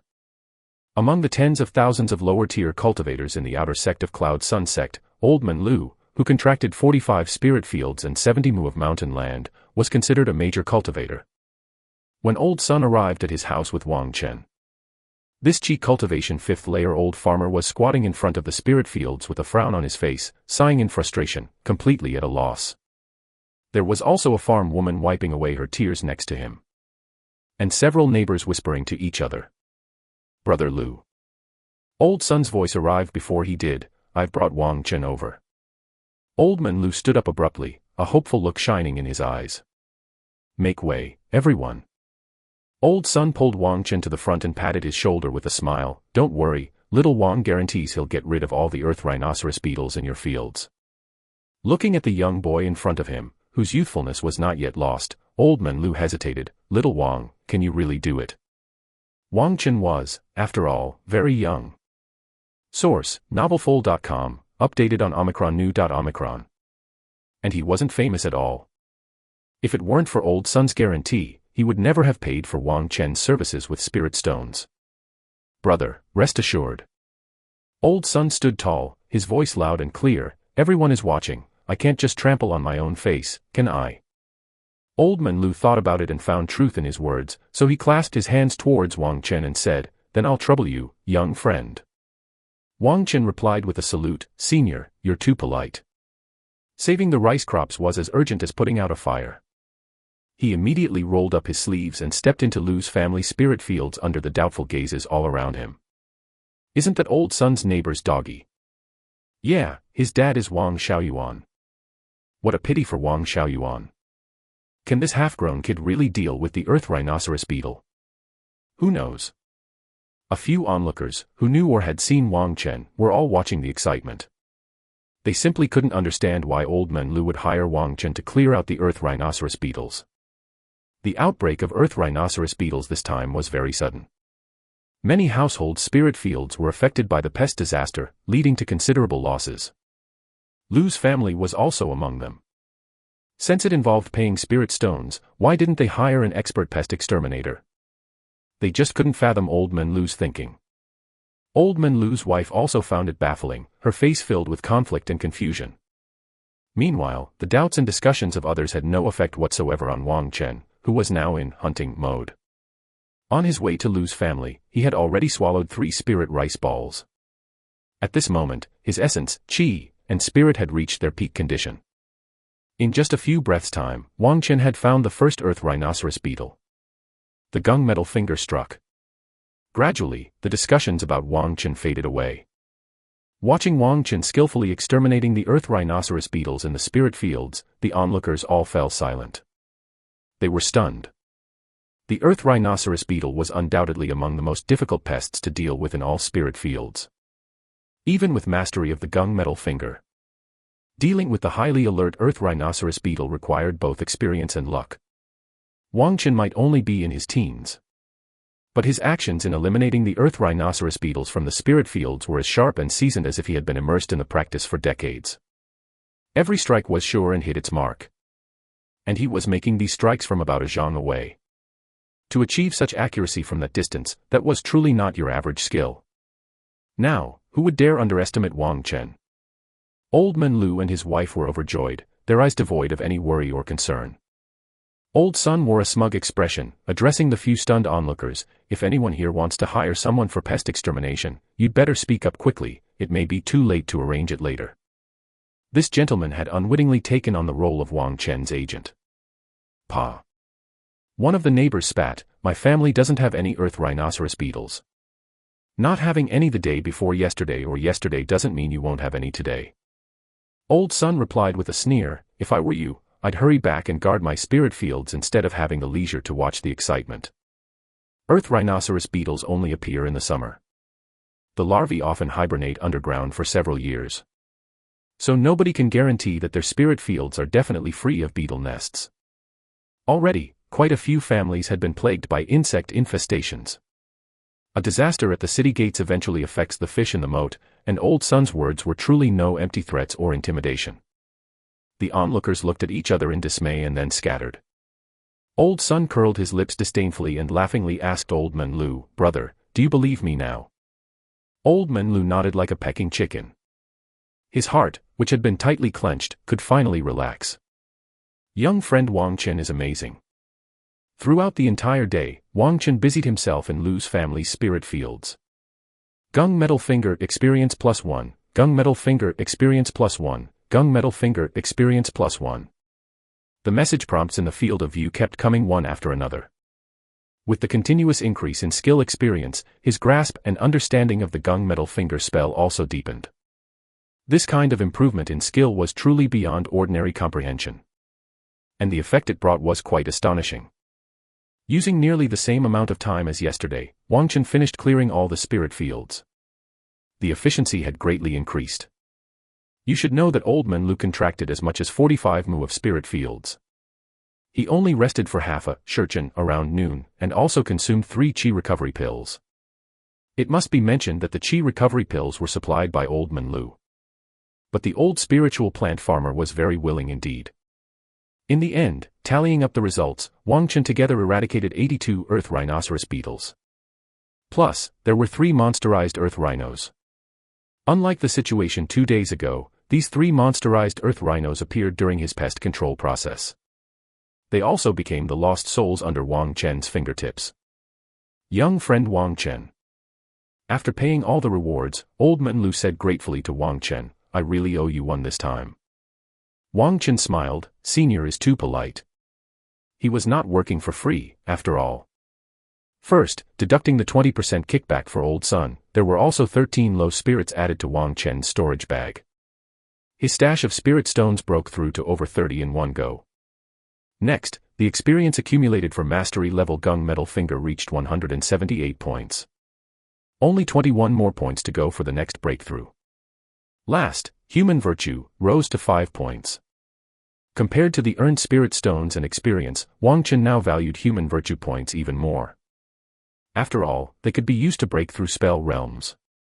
So even though clearing the spirit fields was tough work, Wang Chen found it as sweet as candy. Old Sun was also very pleased with himself, counting the spirit stones he got and saying, "Wang Chen, let's go to little Wang's family tomorrow." "Tomorrow won't work."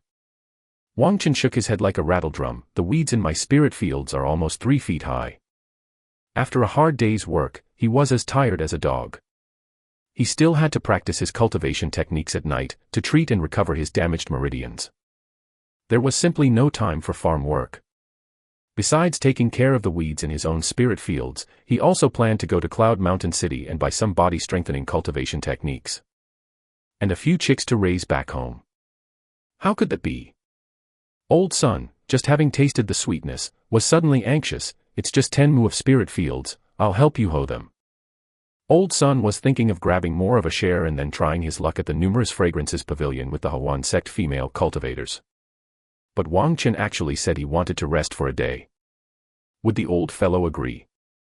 Human potential is truly boundless, Wang Chen thought. Chapter 12, Minor Achievement. Squeak. Squeak. On the willow tree by the small path, the summer cicadas cried out with all their might, one after another. It was irritating. Despite the blazing sun overhead, Wang Chen, who was searching in the spirit fields, was still in good spirits. Clearing the earth rhinoceros beetles was actually a very tedious and boring job. This task required full concentration, cautiousness, ample experience, and exceptional skill. Search, lock on, eliminate. Repeating the process over and over again was a tremendous test of divine soul, mana, and willpower. What kept Wang Chen's working attitude positive, aside from the benefits brought about by eliminating the earth rhinoceros beetles? Gung Metal Finger Experience +1. Gung Metal Finger, Mastery Level 198/200. 198 points. Source, novelful.com, updated on Omicron.0. Wang Chen clenched his fist tightly, suppressing the excitement in his heart. At the same time, he resisted the urge to release a Gung Metal Finger to gain the last point needed for the upgrade. Mana was precious and not to be wasted. He took a deep breath, maintained his focus, and continued to look for the earth rhinoceros beetles hiding in the spirit fields. Now, Wang Chen could resonate more deeply and meticulously with the spiritual rice in the spirit fields. This resonance, which was not part of skill capabilities, allowed him to quickly lock onto the target's location and efficiently complete his work. Moreover, Wang Chen discovered that the longer the resonance with the spiritual rice lasted, the more sharp and clear his perception became. In such a mystically profound state, another earth rhinoceros beetle was detected by Wang Chen. This earth rhinoceros beetle was special. It was not lying on a rice stalk, but rather hidden in the mud layer beneath a stalk of spiritual rice. Quietly lurking. This was the first time Wang Chen had found an earth rhinoceros beetle inside the soil. And this particular one gave him a sense of threat. A monsterized earth rhino. Wang Chen's eyes immediately lit up. Without a second thought, he raised his right hand, concentrating 90% of his mana into his fingertip. He thrust it decisively toward the ground 5 steps away. The fierce Gung Metal Chi energy instantaneously pierced the soil, penetrating the lurking monsterized earth rhino. Gung Metal Finger Experience +1. Human Virtue +1. Divine Soul +1. A series of notifications made Wang Chen pause. The increase in skill points and human virtue points for Gung Metal Finger was expected. But the addition of 1 point to the Divine Soul was something he hadn't anticipated at all. It was a complete and delightful surprise. Astonished and pleased, Wang Chen speculated that this was likely the result of constantly stimulating his spiritual sense and frequently resonating with the spiritual rice, which in turn refined his divine soul. Clearly, the divine soul, like the physique, could be improved through training. His current divine soul attribute had reached 3 + 7 points. In fact, Wang Chen had always been puzzled. Why, among his 4 basic attributes, did the divine soul display so uniquely? Could it be because of the soul transmigration? He shook his head, not dwelling on the issue. Because there was something more important at hand. Leveling up. Wang Chen licked his dry lips and brought up the cultivation panel. He focused his attention on the skill column and clicked on the plus sign after, Gung Metal Finger, Mastery Level 199/200. His human virtue points instantly decreased by 1. Gung Metal Finger, Minor Achievement 0/300. Ha ha ha. Wang Chen wanted to laugh out loud. This kind of cheat-like improvement was just too exhilarating. Every spell becomes harder to break through at higher levels. Although Gung Metal Finger was a common basic spell, understood by at least 9 out of 10 spiritual plant farmers. To advance this spell to the mastery level, there might only be 2 or 3 out of 10, restricted by root bone and comprehension. Wang Chen had poor root bone and low comprehension. A label of mediocrity was stuck to his forehead. In fact, mediocrities like him were the main body of disciples in the outer sect of the Cloud Sun sect. A few with superior root bone and outstanding comprehension were either dead prematurely or recruited by the inner sect and the clan families. Who would want to toil as a spiritual plant farmer? And like Old Sun, experienced spiritual plant farmers wouldn't dare use their highly trained Gung Metal Finger lightly for fear of injuring their meridians. If used sparingly, how could one improve further? Without the immortal cultivation panel, Wang Chen, with his original talent, would have peaked with a mastery-level Gung Metal Finger. It was like defying the heavens and changing fate. Wang Chen. Brother Wang Chen.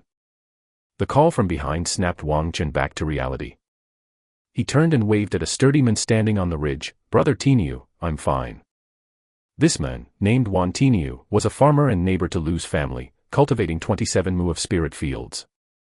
Wan Tiniu looked up at the scorching sun and called out, "It's too hot, take a break and have some water first." Wan Tiniu had a simple and honest disposition. Although worried about pests in the fields, he didn't feel right treating Wang Chen like an ox or horse. He greatly admired Wang Chen's method of pest removal. Wang Chen thought for a moment and agreed. He indeed needed to recover his strength and mana. After digging up the monsterized earth rhino from the mud layer, Wang Chen went to rest under the shade of trees by the road. He took out the spirit rice he had made the night before from his storage bag, gulping it down with mountain spring water from his gourd. The homemade rice balls were generously filled, stuffed with plenty of fragrant fried insect meat and chopped pickles. Each bite was greasy, with an endless flavor of salty and savory sweetness. Because Wang Chen used broad prickly leaves to wrap the rice balls, the grains even carried a hint of herbal fragrance. 10 times better than the freebies Old Sun gave. Watching from the side, Wan Tiniu couldn't help but swallow his saliva. Brother Tiniu, you should try some too. Wang Chen generously handed him a rice ball. Thank you. Wan Tiniu's face lit up with joy, feeling a strong liking for Wang Chen. He had known Wang Chen before, but they didn't interact much.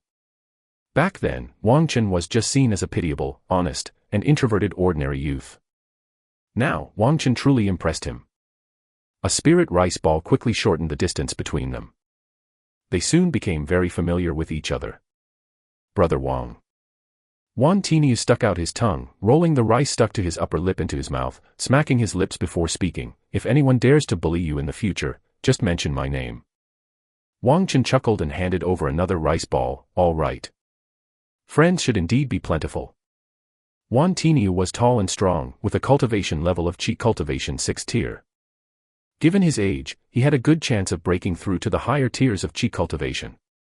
Within a 10-mile radius, Wan Tiniu was considered a notable figure. Wang Chen knew he was open-hearted and very filial to his mother. A true man worthy of friendship. Facing another rice ball from Wang Chen, Wan Tiniu, who hadn't had his fill, scratched his head awkwardly. Yet his right hand couldn't help but accept it. Ding-ling-ling. Just at this moment, the clear sound of a bronze bell reached Wang Chen's ears. He looked in the direction the sound was coming from instinctively. In the pathway ahead at the fork in the road, a traveling merchant with boxes on his back appeared. Chapter 13, Traveling Merchant. A traveling merchant came from the south. In the world of immortal cultivation with its multitudes of cultivators, traveling merchants are a special existence. They are neither part of any sect nor purely loose cultivators. Traveling merchants wander through villages and rustic paths. Wherever there is a gathering of the human race, their figures can always be found. Even many of them conduct business with the monster race. The merchant who appeared in Wang Chen's sight was about 30 years old with an ordinary appearance and friendly smile. Copper bells hanging from the top of the carriage tinkled, attracting many children from the nearby farms. They followed behind him, hopping and jumping. Some kids brought over herbs they picked to exchange with the merchant for some sugar rice snacks. Most traveling merchants engaged in small trades. This one was no different. A handful of dried fish scale grass could be exchanged for half a tael of sugar rice snacks from him. The children who got the sweets were overjoyed, while those who didn't were filled with envy. Some elderly people also came upon hearing the noise, to exchange rice wine with the merchant. Source, novelfold.com, updated on Omicron New Omicron. Both the sugar snacks and rice wine were made from tribute rice from the mortal realm. Lacking in spiritual energy but cheap, they satisfy the basic desires of those at the bottom of the cultivation world. Apart from bartering, the merchant also sold needles, thread, cooking oil, soy sauce, vinegar, as well as medicinal powders and talismans. Although these items were all available for sale in Cloud Mountain City, nothing could compare to the convenience of buying them right at your doorstep. Ladies of the neighborhood started appearing. The small juncture at the fields quickly became the central business district for 10 miles around. Wang Chen enjoyed the bustling scene. The merchant was extremely efficient, serving a large number of customers in the time it took to burn half an incense stick. He sorted out his carriage and continued on his way. When he reached the front of Wang Chen and Wan Tinyu, the merchant greeted them with a beaming smile. "Good day to you both." Traveling merchants make their living by trading in all directions, and nothing is more important to them than harmony brings wealth. Their attitude was indeed impeccable. "Hello, fellow Taoist." Wang Chen stood up and returned the greeting, asking politely, "May I ask if you take earth rhinoceros beetles?" Although traveling merchants belonged to the category of small traders, none of them were easy marks. This was because they often faced threats from bandits, strong-armed robbers, demons, and evil wraiths. Without some abilities, they would have long since ended up dead in a ditch. Of course. Upon hearing Wang Chen's question, the merchant immediately stopped. 20 fragmented spirit stones per caddy. 20 fragmented spirit stones per caddy. Wang Chen frowned. Is the price that low? If his memory served him correctly, the purchase price at the herbal shops in Cloud Mountain City was 1 low spirit stone for 3 caddies. But the price offered by this merchant was 5 caddies for 1 low spirit stone. That was quite a difference. The merchant explained, "This is also the price in the city right now, and it may even drop in a few days." He did not suspect the other party of fooling him. Although the saying goes, no merchants without guile. In a place with rules and order, traveling merchants usually place a great emphasis on their reputation. Because once their reputation is ruined, no one would want to do business with them again. They might even be driven away directly. Wang Chen's waist was still adorned with the identity plaque of an outer sect disciple of the Cloud Sun sect. It would be impossible for the merchant not to see it. Thinking over it, the explanation made sense. The price Wang Chen remembered for earth rhinoceros beetles was from the past. Nowadays, spiritual insects had wreaked havoc on many spirit fields, and everyone was busy eradicating them, thus the price inevitably decreased. "We'll make the exchange." Wang Chen decisively emptied all the earth rhinoceros beetles from his storage bag. The merchant, accustomed to seeing many rarities, was still taken aback. The number of earth rhinoceros beetles that Wang Chen had just produced was immense. And among them were 7 sizable monsterized earth rhinos. Wang Chen was also so young. The merchant gave him a deep look, then began to count the beasts. After weighing, over 100 ordinary earth rhinoceros beetles added up to a total weight of nearly 30 caddies. The merchant settled for 30 caddies straight, handing over 6 low spirit stones.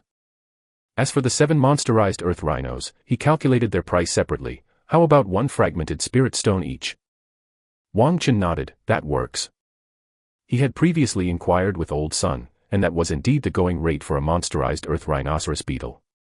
The current purchase price for ordinary earth rhinoceros beetles had plummeted, clearly not affecting the monsterized variety. After all, the monsterized earth rhino is a material for concocting pills. Completely different from ordinary earth rhinos, which are used for mixing into medicines.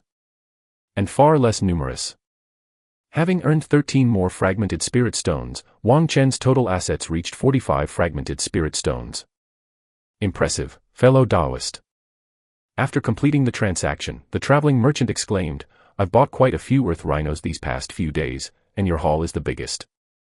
With such abilities, promotion to the inner sect is just around the corner for you."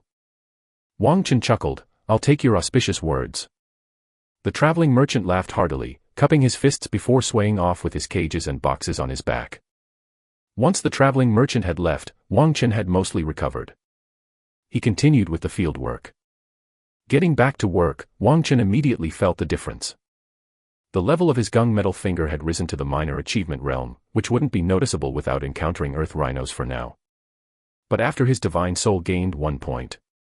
As soon as he invoked his spiritual sense to bolster his senses, the range of his perception increased dramatically. And became sharper and clearer. He instantly detected 3 earth rhinoceros beetles at varying distances. This surge in insight undoubtedly greatly improved Wang Chen's efficiency in exterminating creatures. Then his gunmetal finger, at the minor achievement realm, provided another surprise. In the introductory and proficient tiers, Wang Chen's grasp of the technique was rudimentary. He knew what it did but not how it worked. Upon reaching minor achievement, it was like an epiphany. He began to understand the secrets behind the gunmetal finger. He could now comprehend, control, and even dissect the spell from a higher vantage point. The result was that when Wang Chen used the gunmetal finger again, it was smoother, more precise, and less effortful. With the elevated perception from his divine soul, Wang Chen was cleaning the spirit fields nearly twice as fast as before.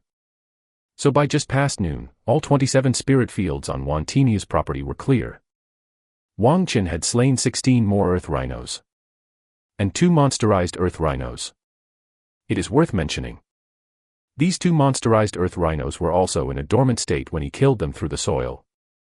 Wang little brother is capable. Wan Tinia couldn't help but give Wang Chen a thumbs up. "I wasn't wrong to seek you out." His cultivation level was much stronger than Wang Chen's. And he was adept at plowing spirit fields. Yet he was helpless against the earth rhinos that plagued the spiritual rice. He didn't expect Wang Chen to be so effective. Little Wang. Wang little brother. Just as Wan Tinia's words fell, a clamor suddenly arose from the side. A group of farmers, both men and women, rushed over, bombarding Wang Chen with voices coming all at once. "Hurry over to my place and have a look. I was here first. Pa. Clearly, I was the one who arrived first. Wang little brother, please come save my spirit fields." What a tragedy. Wang Chen's sleeves, arms, and pants were being tugged by them, dragging him into an unprecedented embarrassment. He felt like he had become a ginseng doll. Luckily, Wan Tinia stood up for justice and managed to rescue Wang Chen from this dire strait. It turned out that these people discovered earth rhinos in their spirit fields as well. Having heard of Wang Chen's pesticide abilities, they ran for help. As for this, Wang Chen was indeed feeling a mix of pain and joy. Chapter 14, Great Achievement. The infestation had spread. Initially, earth rhinoceros beetles only appeared on the outermost regions of the Cloud Sun spirit fields. However, in just a few days, these black beetles spread like the plague towards the core heartland at an alarming rate. The spirit fields affected by the disaster in the outer regions of Cloud Sun spirit fields alone exceeded tens of thousands of mu, influencing over 1,000 spiritual plant farmers. Due to the abnormally sinister nature of this outbreak's earth rhinoceros beetles, most spiritual plant farmers were unable to deal with them. They could only try to save themselves while urgently requesting assistance from their sect. However, the response speed of the enormous Cloud Sun sect left much to be desired. In such a situation, Wang Chen, who had gained a bit of fame as an expert in pest removal, took on 9 contracts in one go. This spirit stone really is too easy to earn. Relying on his excellent divine soul perception ability and the minor achievement level of gunmetal finger. Source: novelful.com, updated on N0new.omicron. Wang Chen could clean up 60 to 70 mu of spirit fields in a day. He started earning at least 20 spirit stones each day. The experience value for his gung metal finger skill surged upwards, and within just 2 days, he was again at the breaking threshold. Wang Chen felt like he was a cow taking flight, a cow soaring into the heavens. Taking advantage of the break to catch his breath, he sneakily summoned the immortal cultivation panel. Great achievement level gung metal finger. Here I come. Gung metal finger, minor achievement 299/300. Plus point. Gung metal finger, great achievement 0/400. Wang Chen's head buzzed, and his consciousness went blank in an instant. In the blink of an eye, an enormous flood of information was forcibly poured into his sea of consciousness, nearly bursting Wang Chen's head open. Luckily, his divine soul consciousness was quite formidable, and it wasn't overwhelmed by the sudden deluge of information. Even so, it took Wang Chen nearly an incense stick's time to come back to his senses. He really hadn't expected that advancing from the minor achievement realm to the great achievement realm of gung metal finger would be so perilous. Wang Chen immediately sounded an alarm in his heart. The reason for such a condition was very likely due to the excessively rapid speed of the skills realm advancement, resulting in too little accumulation and tempering ordinarily. Wang Chen estimated that if he were to stimulate the great achievement level of gung metal finger with all his might, his meridian simply couldn't withstand it. Then, Wang Chen noticed a new situation. Human virtue, breaking threshold 4. Before he added points to his skill, he had 14 points of human virtue. Over the past couple of days, he also slew several monsterized earth rhinos. He had just spent 10 points. Wang Chen was startled. The first time he added points to gung metal finger, it only cost him 1 point of human virtue. It was the same when adding points to cloud rain Ju. Now the second time adding points to gung metal finger, it had actually increased tenfold. Following this pattern, wouldn't the third time cost 100 points? And the fourth time 1,000 points. Previously, Wang Chen felt contented for having earned a dozen or so points of human virtue. But now, he felt somewhat depressed. Fortunately, Wang Chen had an optimistic nature, and he quickly cast aside this minor gloom. After all, the most important thing in life is to be content. Only with contentment can you always find joy. With such a powerful cheat within him, what was there to be dissatisfied about? Reinvigorated, Wang Chen returned to the spirit fields. His right hand's index and middle fingers were itching to try out the great achievement realm of gung metal finger. Within a few breaths, an earth rhinoceros beetle was locked on by Wang Chen's spiritual sense. This earth rhinoceros beetle was more than 3 zhang away from Wang Chen and was facing him head-on with a stalk in its mouth. Before, if Wang Chen wanted to kill this creature, he would have to move to a side position, so as not to destroy the stalk as well with the chi energy from his fingers. But at this moment, a flash of spiritual light in Wang Chen's sea of consciousness prompted him to stimulate his mana without a second thought. However, his directed fingers didn't point straight at the earth rhinoceros beetle. Instead, they deviated slightly outward at an angle. The next second, a pure gold gung metal chi shot out from his finger, tracing a long arc of light above the spirit fields. It hit the earth rhinoceros beetle clasping the rice stalks in an instant. Crack! This earth rhinoceros beetle was cut into 2 halves from top to bottom, falling to the ground. Ha! Wang Chen's eyes lit up with joy. Is this the great achievement level of the gung metal finger? The bull has got through the gate, bullshit has reached home. Previously, his gung metal finger could only move in a straight line. Just like the bullet from a pistol, it never curved. Now, it was as if he had learned the art of gun trick shots. So much fun. Not just fun, but also extremely practical in combat. For instance, if prey or an enemy is hiding behind cover, thinking they are safe. Little do they know that Wang Chen's gung metal finger can turn corners. An invincible sneak attack. Furthermore, it added countless variations to this otherwise single-mode attack spell. In the following time, it was Wang Chen's process of continuously becoming familiar with and testing the arc attacks of the gung metal finger for potency. One unfortunate earth rhinoceros beetle after another became his experimental subjects. With different angles, they were sliced into various shapes while still alive. By the time the last mu of the spirit fields had been cleared, Wang Chen had fully mastered the arc attack techniques of the great achievement level gung metal finger. Young Master Wang. As he sat down next to the field ridge to rest, a handkerchief was passed to him. "You've worked hard, wipe off some sweat." The voice was soft and very pleasant to the ear. "Thank you." Wang Chen was not polite. He took the handkerchief and wiped the sweat from his forehead. This silk handkerchief was clean, with a hint of faint fragrance. And its owner was the slender young widow standing beside Wang Chen. "Lady Chen." Wang Chen stood up and returned the handkerchief to her, saying, "Your family's spirit fields should be fine now. If you find any new earth rhinos, I'll help you get rid of them for free. Additionally," he paused, then added, "you should keep these earth rhinos for yourself, to get some sweet rice candy for ya." This young widow was Wang Chen's third customer of the day. Her husband's family name was Chen, so everyone called her Lady Chen. Lady Chen was a widow. Her husband was also a disciple of the outer sect of the Cloud Sun faction and died on a sect mission 3 years ago. She was left to rely on each other with her daughter. Lady Chen chose not to remarry and rented 15 mu of spirit fields to raise her daughter. Maybe because she had similar life experiences to the former owner, that stirred Wang Chen's compassion, offering her a discount under the pretext of doing it for ya. It was definitely not because the widow was beautiful. Ya was Lady Chen's daughter. She was only 9 years old this year. 2 days ago, when the traveling merchant came by, she was one of the children who longingly watched others eat candy. Wang Chen was the kind of person who, although had a difficult life, couldn't bear to see others in distress. If he could help within his means, he would. Lady Chen was somewhat surprised and also a little amazed. She pursed her lips but still accepted Wang Chen's kindness. "I will thank you on behalf of ya." The earth rhinos that Wang Chen gave her could fetch more than just sweet rice candy. "I'm off." Wang Chen patted his buttocks, ready to leave.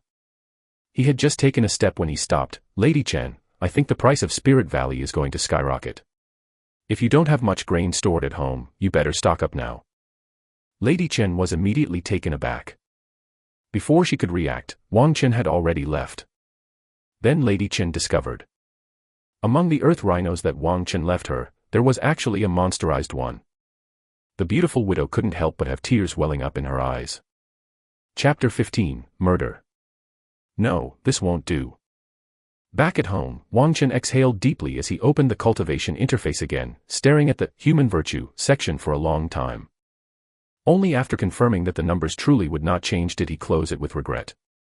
His benevolence towards Lady Chen was absolutely, definitely not because she was a beautiful widow.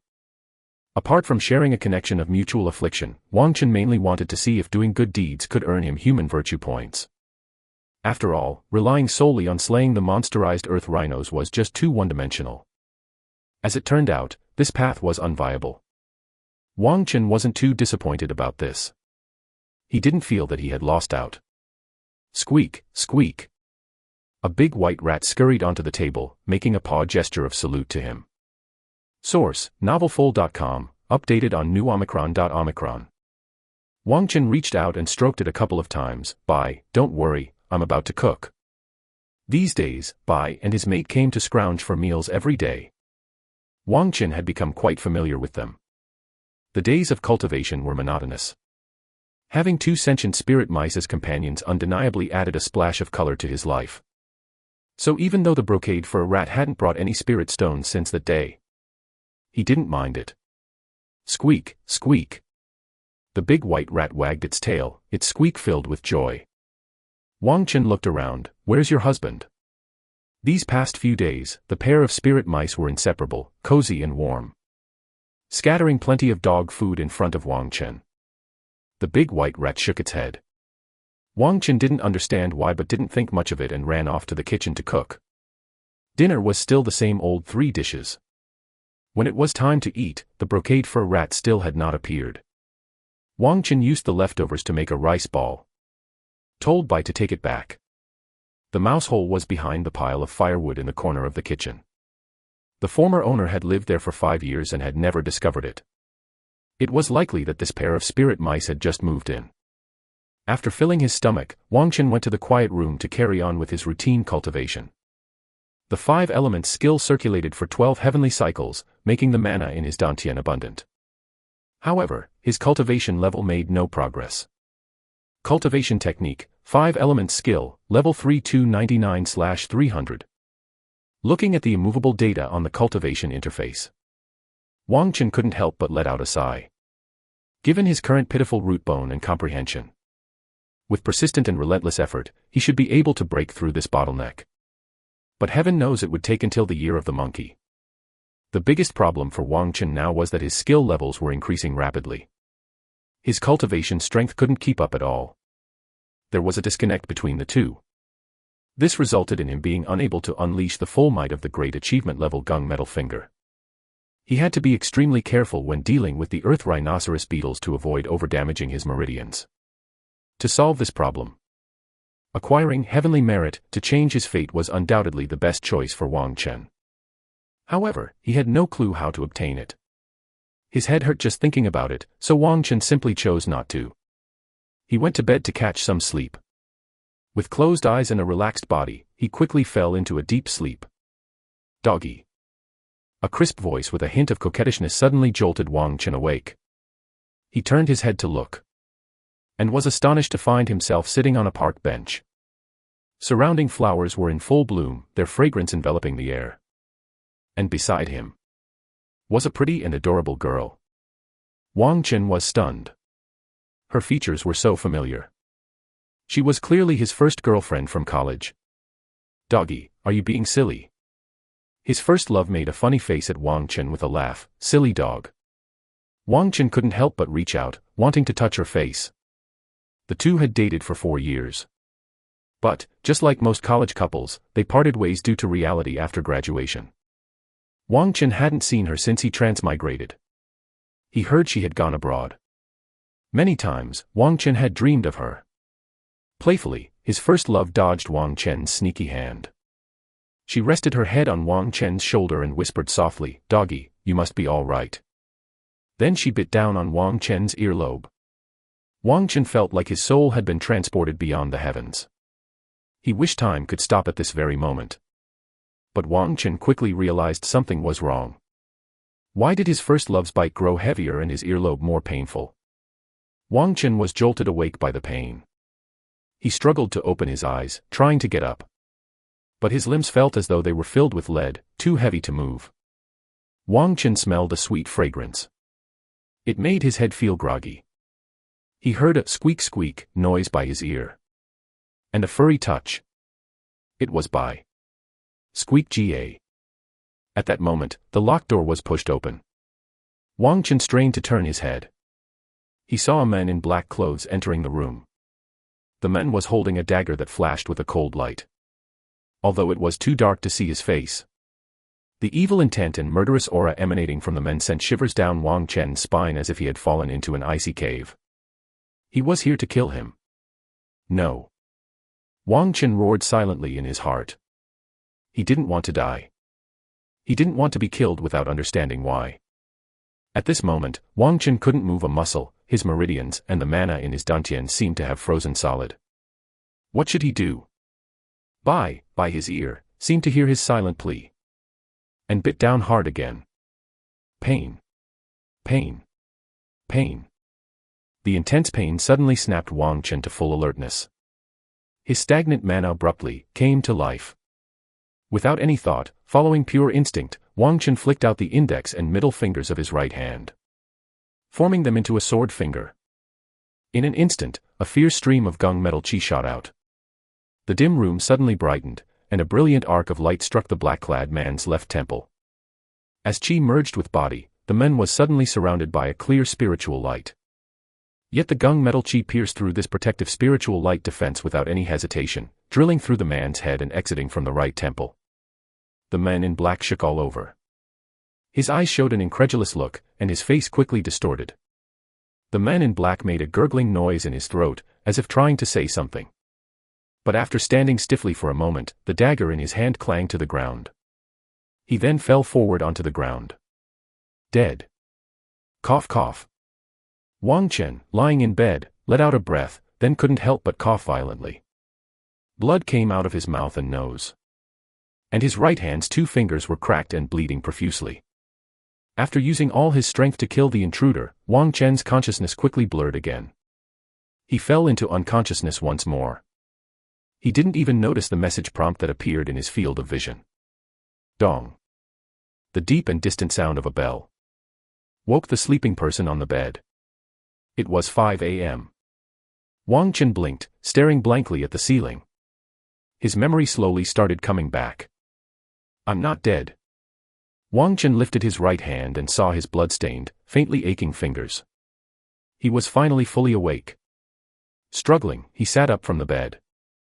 Then he noticed the corpse lying in the room, and the open door. This wasn't a dream. The intruder was face down on the ground with a patch of dried blood underneath his head. Mixed within were grayish-white brain matters. The air was permeated with a stench of blood.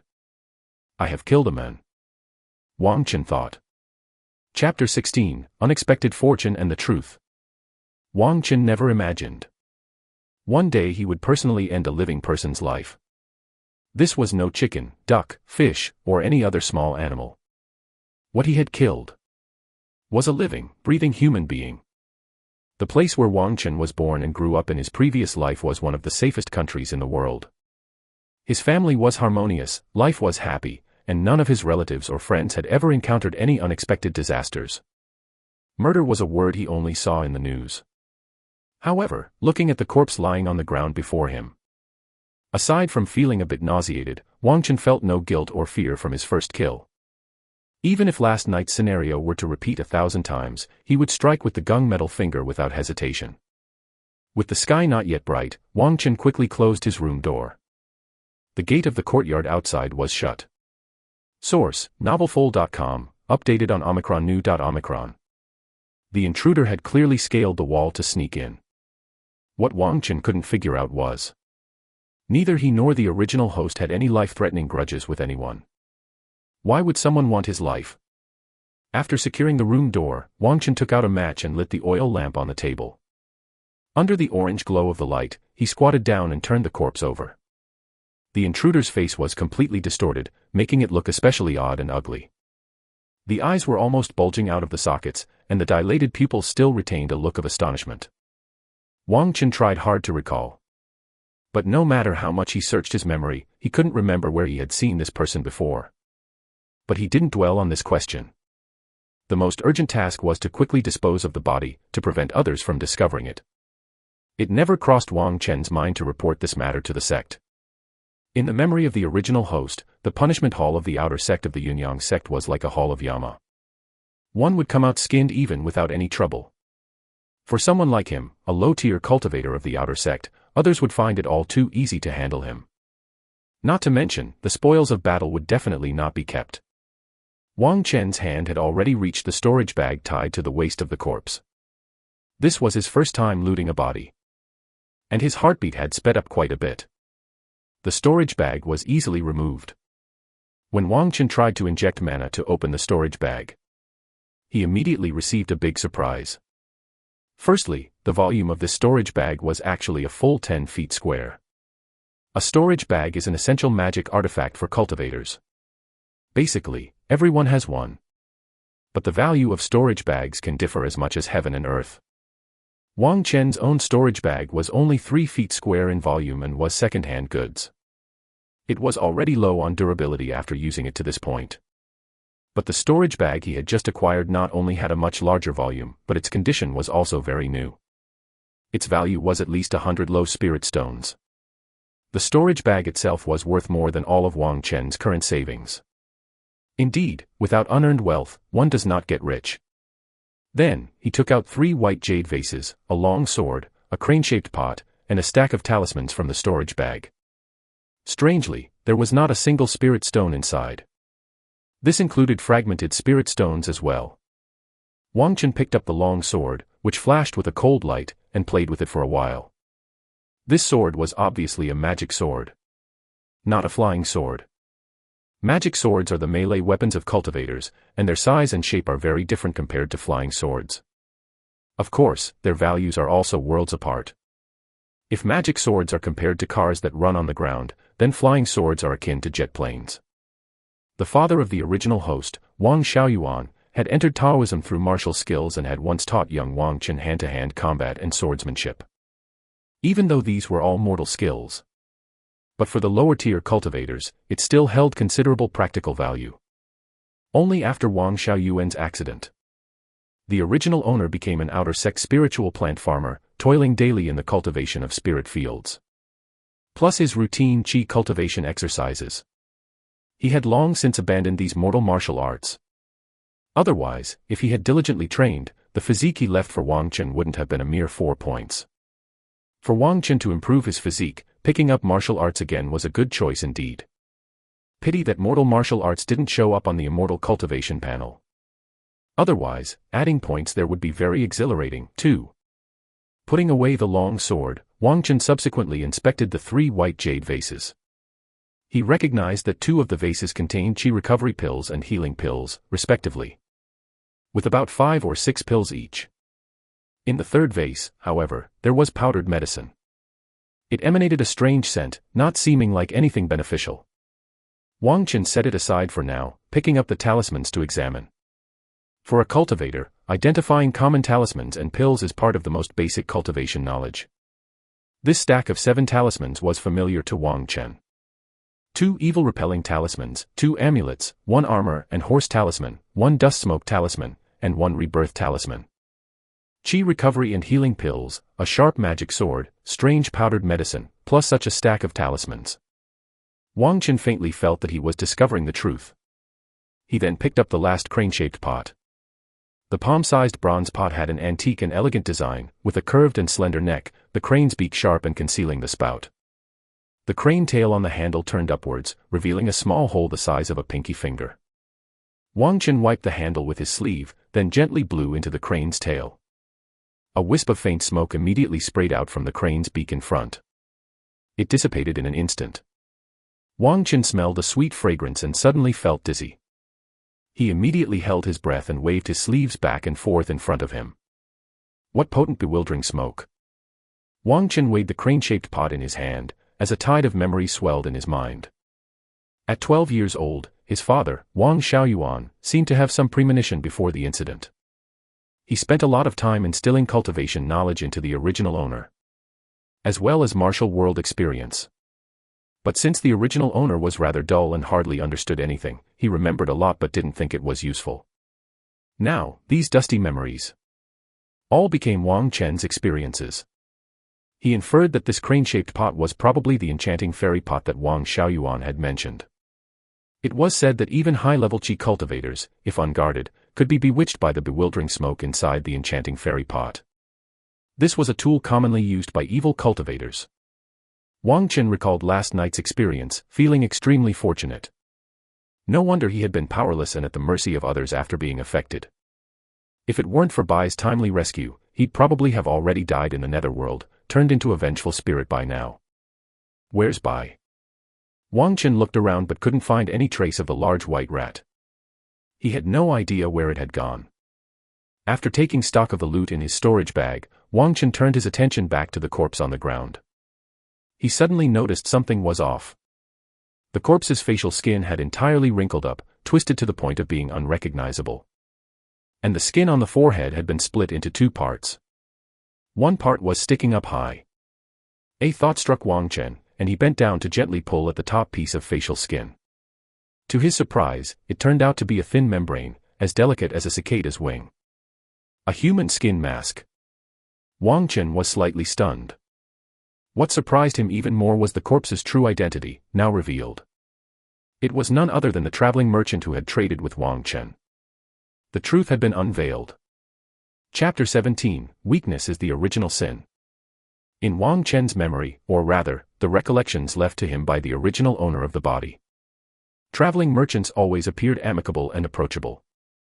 Whenever they arrived carrying boxes with tinkling copper bells, they would always attract many children to follow, making the countryside bustling. The merchants provided an assortment of daily necessities for the scattered lower-tier cultivators, while also purchasing various kinds of materials, making life convenient for people. They were always smiling, and their dealings were fair, with very few instances of purposefully cheating others. 2 days ago, the traveling merchant Wang Chen met. Fitted perfectly with the impression in his memory. Yet, it was this very person who, in the dead of night, entered his room with the intent to take his life. Why? For wealth, to murder. Wang Chen could think of no other reason. Source, novelful.com, updated on Omicron. Without a doubt, in the past few days, he had earned a considerable sum of spirit stones by clearing out earth rhinoceros beetles. And this had attracted the covetous eyes of others. Wang Chen recalled that soon after the merchant had left that day, several households came running to ask for his help. 9 out of 10, it was this fellow who had spread the word, allowing him to earn more spirit stones. Fatten him up before the slaughter.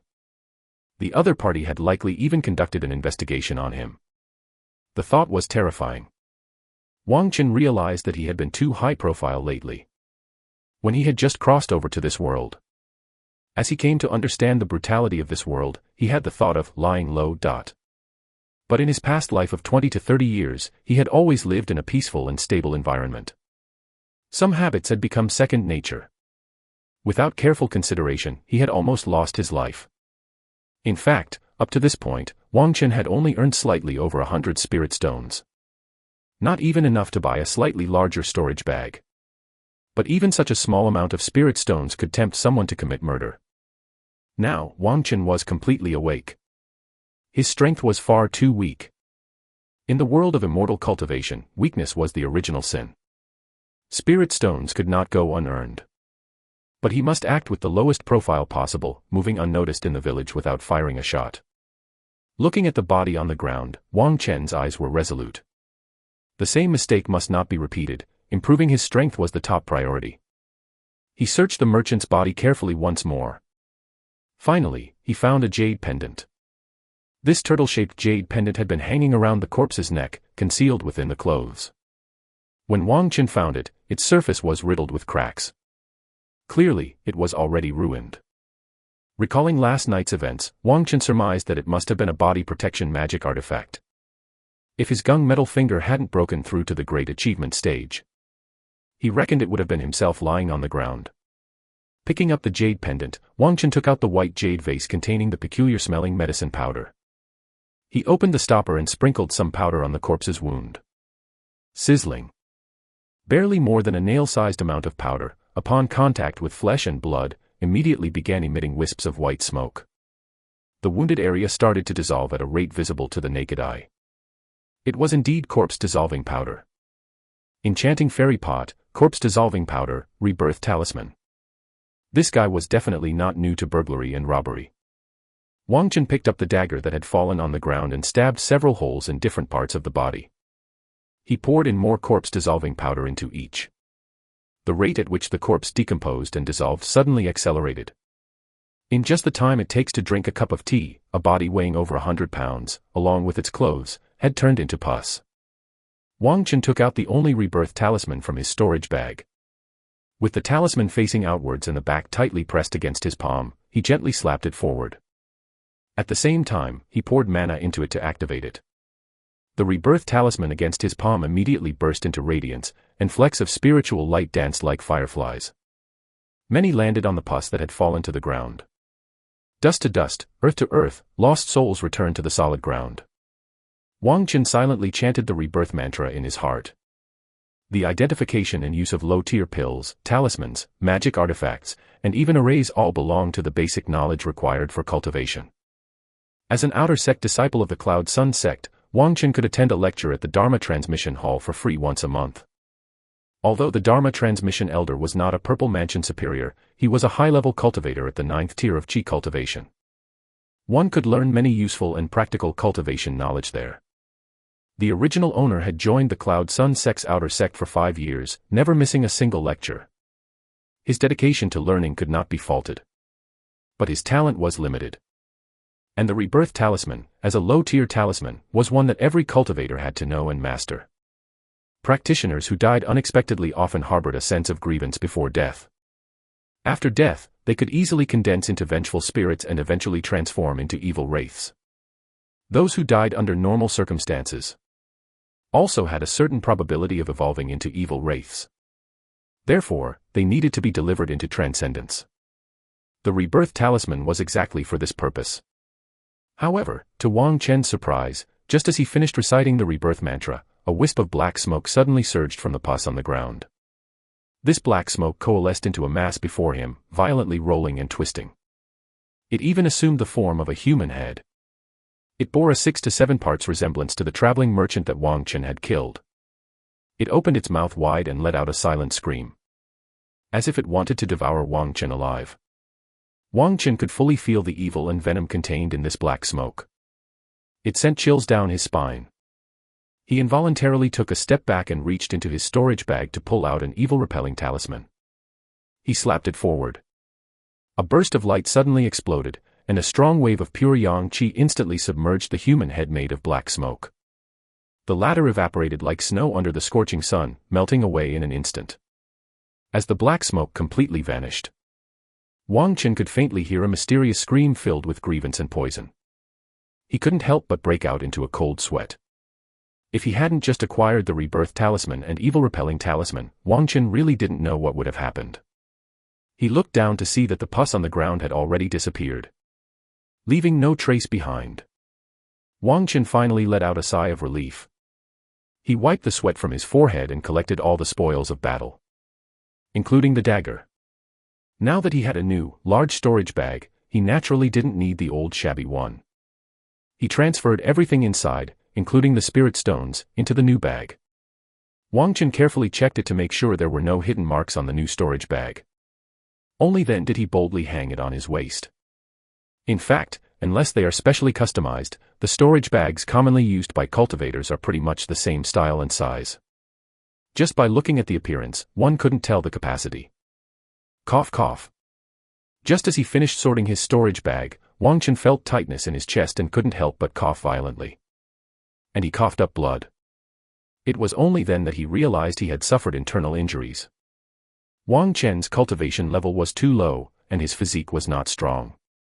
Last night, at the critical moment of life and death, he forced himself to fully activate the gung metal finger and, while killing his enemy, he also injured his meridians. His right hand's index and middle finger were both skin and flesh split open.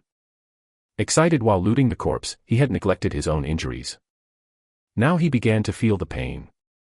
Wang Chen quickly took out a healing pill and swallowed it.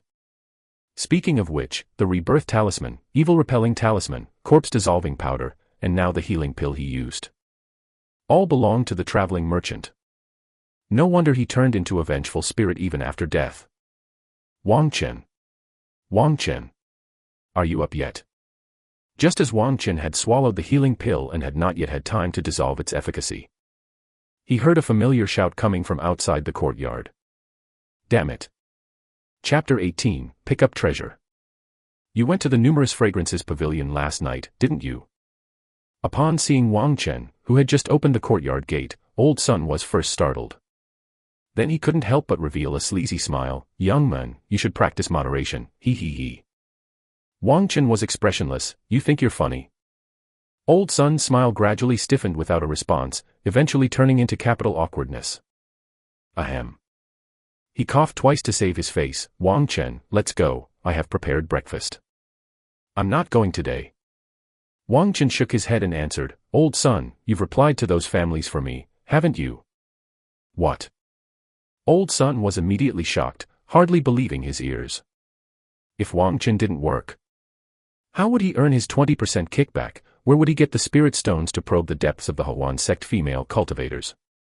Source, novelful.com, updated on Omicron 0.Omicron. Desperate, he said, but I've already spoken to them, even taken a deposit.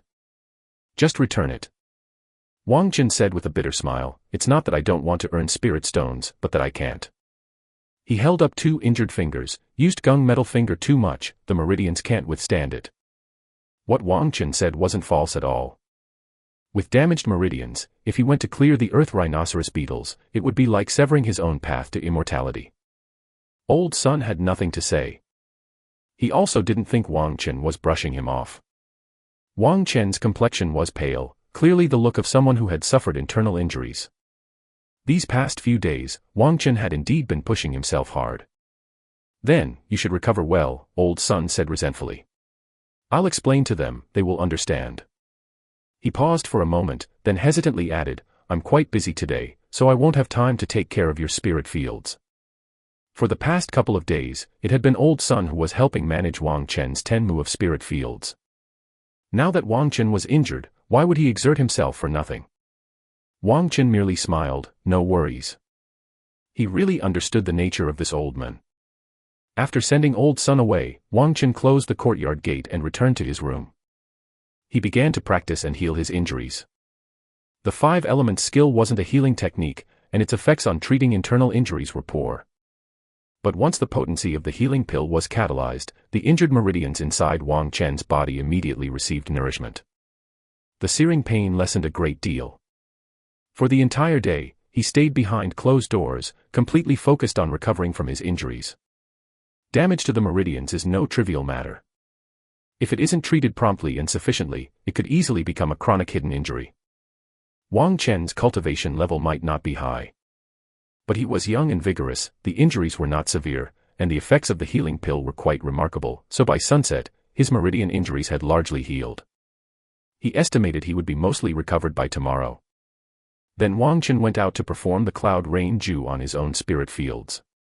The weather had been hot recently, with very little rain, and clearing the weeds in the spirit fields every 1 or 2 days wasn't a big issue. But if he didn't timely replenish the water for the spiritual rice, a poor harvest was possible. After administering the rain, he returned home to start a fire and cook dinner. Squeak, squeak. At mealtime, the big white rat popped out again. Bai. If Bai hadn't desperately bitten his ear last night to wake him up and concentrate his mana, Wang Chen would have long been sent off for the afterlife by now. Squeak, squeak. The big white rat squeaked twice, shaking its tail, and it seemed to exhibit a bashful air. Wang Chen solemnly said, "Bai, I cannot thank you enough for such a great favor. As long as I, Wang Chen, have something to eat, I guarantee you and your partner will not go hungry." He spoke very sincerely. The big white rat seemed to understand and rubbed its nose against Wang Chen's wrist. Wang Chen stroked the little guy twice, then placed it on the table. He went to the kitchen to bring over the cooked spirit rice and fragrantly pan-fried insect meat and shared with the big white rat. The brocade fur rat was still nowhere to be seen. Wang Chen didn't care much. As usual, he wrapped a rice ball for Bai to take back. That evening, he took the second healing pill. After another round of treatment, his internal injuries were mostly healed. But it was still early, and Wang Chen, having been through a life-and-death ordeal, had no sleep in his eyes. He took out the human skin mask that he had peeled off the traveling merchant's face from his storage bag. Wang Chen hadn't examined this war trophy closely before. The human skin mask was grayish-white, showing only the rough contours of eyes, a nose, and a mouth. Besides that, it was just a sheet of white skin. It was extremely light and thin, almost feeling like nothing when held in the hand. Yet it felt incredibly tough. Out of curiosity, Wang Chen took out a dagger and lightly poked the edge of the mask with the tip of the blade. This dagger, also confiscated from the traveling merchant, had an extremely sharp blade. But it didn't budge at all. Wang Chen changed from poking to slashing, yet he couldn't leave even a mark on it. The texture of the mask was tough beyond imagination. Wang Chen immediately became interested. He applied more and more force, using the dagger to poke, slash, and cut at the mask. Even after using the mighty strength technique, he still didn't manage to damage the mask in the slightest. Wang Chen realized that this thing was probably very special. If his meridians had been fully healed, he would have been eager to test the mask's defense with his gunmetal finger. This discovery also gave Wang Chen a scare. If last night he had thrust his gunmetal finger at the traveling merchant's face, with the mask in place, it's doubtful whether he could have killed him. After pondering for a while, Wang Chen suddenly pressed the mask against his face. It felt cool to the touch. The next second, the human skin mask silently stretched out and perfectly adhered to his skin. Wang Chen didn't feel any discomfort. His vision and breathing were entirely normal, unaffected in the slightest. What would he look like wearing the mask? Wang Chen immediately ran to the bedroom and turned out a copper mirror he kept by the bed. In the mirror, Wang Chen's face appeared blank. It was very similar to the no face he had seen in Stephen Chow's movies. How could he go out and meet people looking like this? Wang Chen frowned. Last night when the traveling merchant came to assault him while wearing the mask, it hadn't looked like this. Perhaps there was another trick to it. Wang Chen pondered in front of the mirror. Then his face began to change, as his eyebrows, nose, and and mouth slowly became clear and lifelike. The color and texture of the skin followed, becoming visible. In just a moment, a playful, nonchalant face appeared before Wang Chen. Wang Chen was stunned. In the mirror was the face of his beloved Stephen Chow, and it was the younger version. Exactly like the one in Wang Chen's memories. After the shock passed, Wang Chen felt like he had a moment of clarity, an epiphany. He understood. Once again facing the mirror, Wang Chen started imagining another appearance. In the blink of an eye, the Stephen Chow in the mirror transformed into Daniel Wu. This time he had struck it rich. Wang Chen almost laughed out loud. This thing was magical, it could perfectly mimic the face of any person he pictured in his mind. Although Wang Chen didn't know much about magic artifacts or magical treasures, he was certain. This was definitely a rare treasure. He had found a gem. Chapter 19, Heavenly Merit. The mask changed him into various celebrities, first into Grandpa Andy, Andy into Edison, Edison into Master Zhao. Wang Chen was having a blast. As long as he visualized a face in his mind, the face-changing mask could reproduce it flawlessly. It was incredibly lifelike and without any flaws. However, when he changed to the fourth face, Wang Chen suddenly discovered that the mana in his dantian had been completely depleted. He immediately reverted back to having no face at all. This took Wang Chen by surprise. It was clear that using the mask to change appearances consumed mana. The problem was that he hadn't noticed the mana draining away at all. Wang Chen had an idea and called up the Immortal Cultivation panel. His gaze instantly sharpened. Beneath the Skills section, a new slot had appeared unexpectedly. Equipment, 1000 mechanisms changing, sealed 3/100000. Source, novelfold.com, updated on Omicron new Omicron. The equipment was displayed. Wang Chen tried removing the face-changing mask and then looked at the Immortal Cultivation panel again. The equipment slot was still there. But now, it was blank with no content. As soon as he put the mask back on, the display returned. Now Wang Chen could be certain that it was this mask, known as 1000 mechanisms changing, that had activated the equipment slot. But this led to even greater confusion for him. Thinking for a moment, Wang Chen took out the sword from his storage bag and held it in his hand. There was no change in the equipment slot. Wang Chen was somewhat baffled. The sword was unquestionably a magic artifact, so why couldn't it be included in the equipment slot? In fact, Wang Chen had another magic artifact on him. That was the storage bag. Just like the magic sword, which was already worn on his body, it too didn't show up on the display. Wang Chen was completely stumped. Since he couldn't figure it out, he decided not to dwell on it and turned his attention back to the mask itself. Wang Chen didn't overlook the 1000 mechanisms changing suffix, sealed, nor the plus sign after the 3/100000. The plus sign was gleaming gold. This meant he could allocate points to this piece of equipment. Breaking the seal. But the many zeros following the one made Wang Chen feel incredibly frustrated. If his guess was correct, breaking the seal on this piece of equipment would require 100,000 points of human virtue. Just kill him already. Wang Chen glanced at his current human virtue points. 15 points. Over the past 2 days, he had worked hard clearing the spirit fields and had only amassed this small number despite eliminating more than a dozen monsterized earth rhinos. Although he was very curious about what the mask would be like once unsealed, the very sensible Wang Chen thought it better to leave it be for now. Another time. Wait a second. Wang Chen suddenly made an exciting new discovery on the Immortal Cultivation panel. Heavenly Merit, Alter Fate 6. Unbeknownst to him, he had actually gained 6 points of Heavenly Merit. This discovery filled Wang Chen with both shock and joy. He had been worrying about how to obtain the Heavenly Merit necessary for altering his fate. And now he actually had some. The gold plus signs after each of the following 5 items, physique, root bone, comprehension, divine soul, and cultivation technique, all indicated that he could allocate points now. It was as if he had found what he sought without even searching.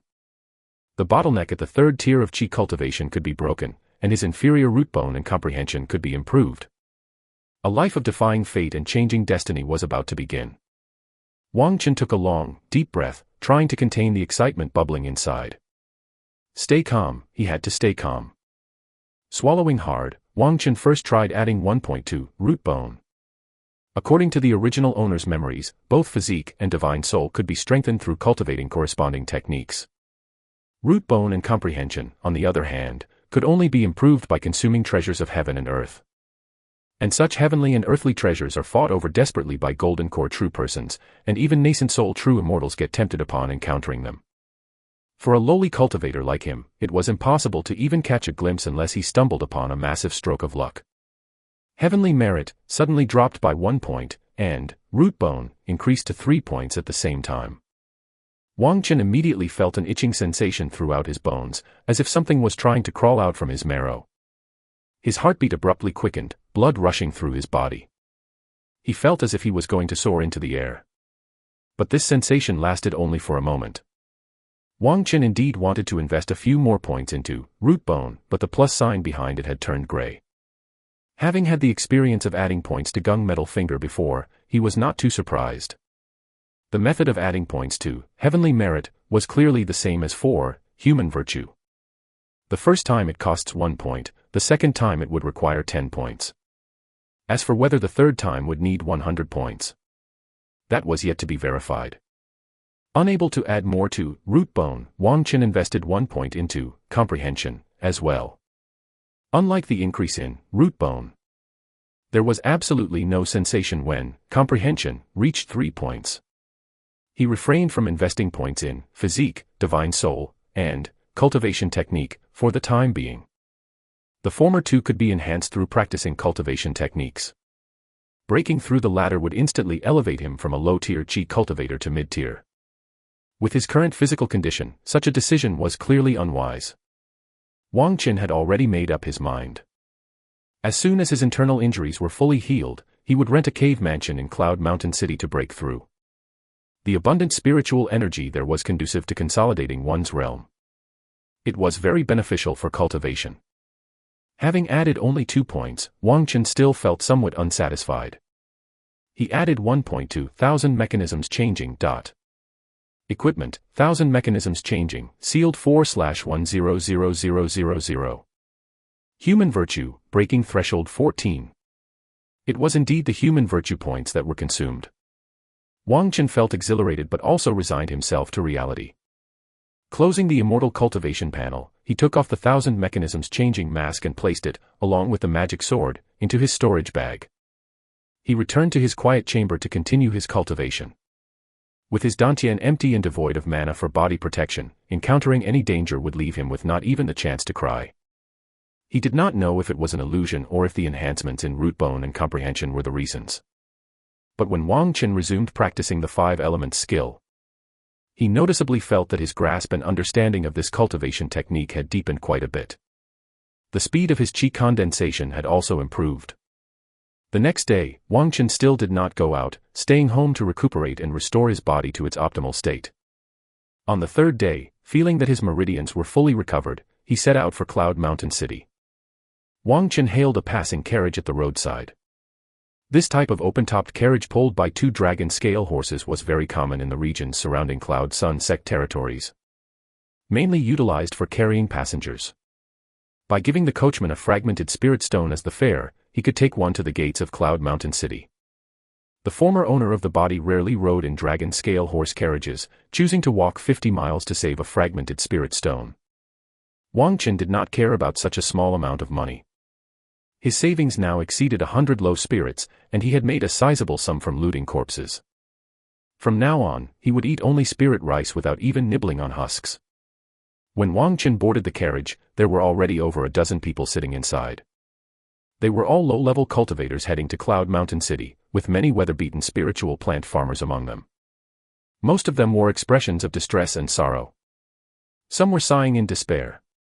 By eavesdropping on their conversations, Wang Chen learned that the earth rhinoceros beetle pestilence had spread throughout the entire outer sect region. Thousands of spirit fields had been affected, and many spiritual plant farmers suffered heavy losses. Yet, the Cloud Sun sect had not responded in time, leaving everyone to fend for themselves in pest eradication. If such a situation continued, it was feared that not many households would be able to pay their land rent by the end of summer. Chapter 20, Advancement. Wang Chen really couldn't understand the thoughts of Cloud Sun sect's higher-ups. Around the Cloud Sun spiritual lands, the outer sect area had cultivated hundreds of thousands of mu of spirit fields.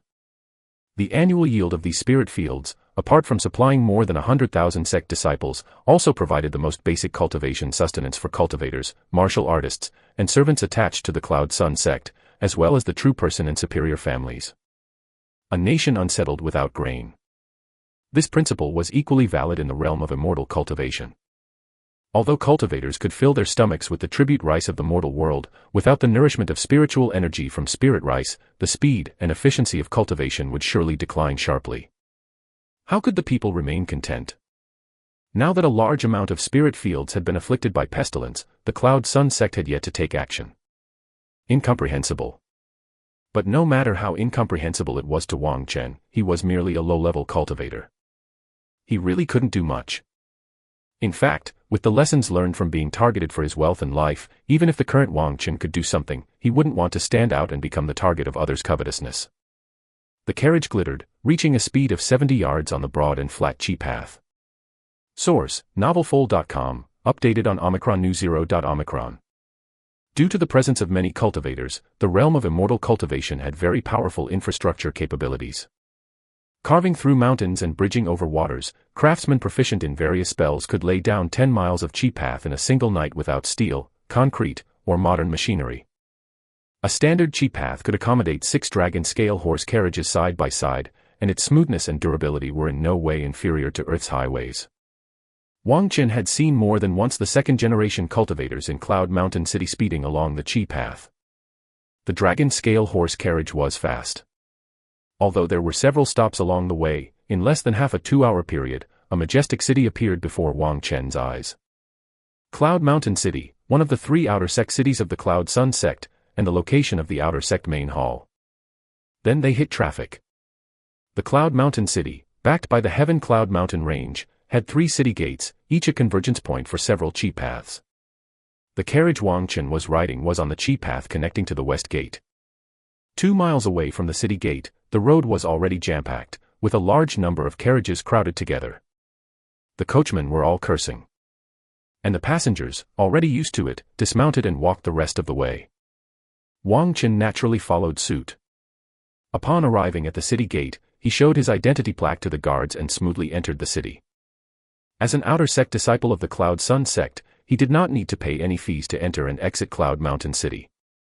But for loose cultivators, the entrance fee was a lower spirit stone. Despite the high barrier, countless loose cultivators still flocked to it.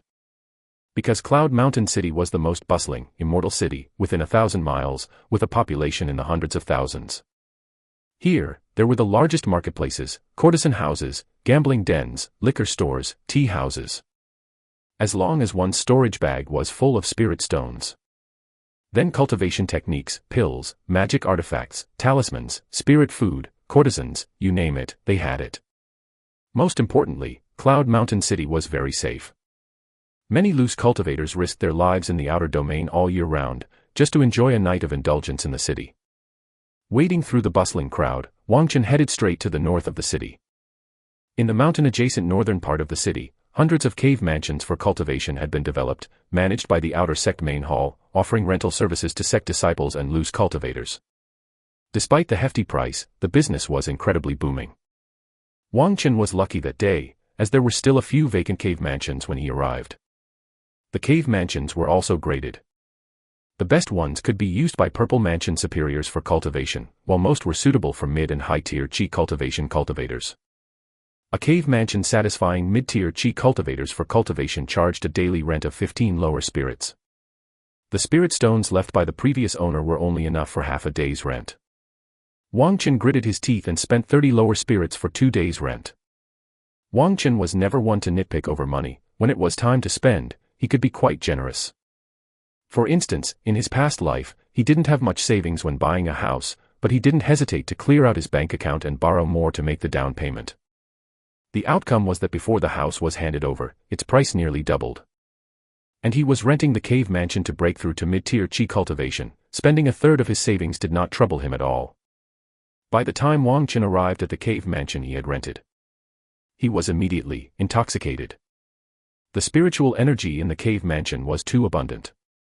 Wang Chen's body hair relaxed, and he felt as if he were soaking in a hot spring, warm from head to toe, as though he had just drunk a cup of 1,000-year-old immortal brew, blissfully drifting as if about to ascend. This was what happened when someone who had lived in a low spirit area suddenly moved to one with high spiritual energy. The intoxication of spiritual energy. It took Wang Chen the time of one incense stick to adapt. He couldn't help but silently praise the worth of the spirit stones he had spent. After sealing the door of the cave mansion, he sat on a cushion and began his practice, circulating his energy. Time equaled spirit stones. The sooner he broke through his bottleneck, the more time he would have to consolidate his realm. That meant earning more spirit stones. Even so, Wang Chen didn't immediately add points to his 5-element skill to complete the advancement. The previous owner had been stuck at the 3rd tier of Qi cultivation for a long time, and after several failed breakthrough attempts, his accumulations had become very profound. Now that Wang Chen had added points to both root bone and comprehension, and had rented a sect cave mansion, he would have felt too weak if he still relied on the immortal cultivation panel to level up in such circumstances. The key point was that advancing from the 3rd to the 4th tier cost 1 heavenly merit point.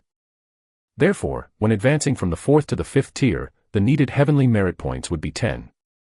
Moreover, Wang Chen suspected that the 6 points of heavenly merit he inexplicably possessed were most likely the result of his killing that traveling merchant. If heavenly merit really had to be acquired through killing, then it was much more difficult to earn than human virtue. Not to mention 10 points, even 1 point was precious. Wang Chen wanted to save the 1 point of heavenly merit for advancing from 4th to 5th tier, or perhaps from the middle to high tier. He closed his eyes, pushing all distracting thoughts and worries out of his mind. He entered a state of cultivation where he became oblivious to everything else. Pure mana silently flowed through his meridians, permeating his organs and limbs as directed by the cultivation technique. When the mana in his dantian was raised to its peak, Wang Chen began to break through without hesitation. An obstructed meridian was forcefully penetrated, as if breaking through bamboo. There was not the slightest stagnation, and the process went smoother than imagined. Wang Chen's body shook, and his eyes suddenly opened. His eyes sparkled with brilliance, and dots of spiritual light illuminated the cave mansion. He had succeeded. Name, Wang Chen. Lifespan, 17/90. Cultivation level, Qi cultivation tier 4. Physique, 4. Root bone, 3. Comprehension, 3. Divine soul, 3 + 8. Cultivation technique, 5-element skill, tier 40/400.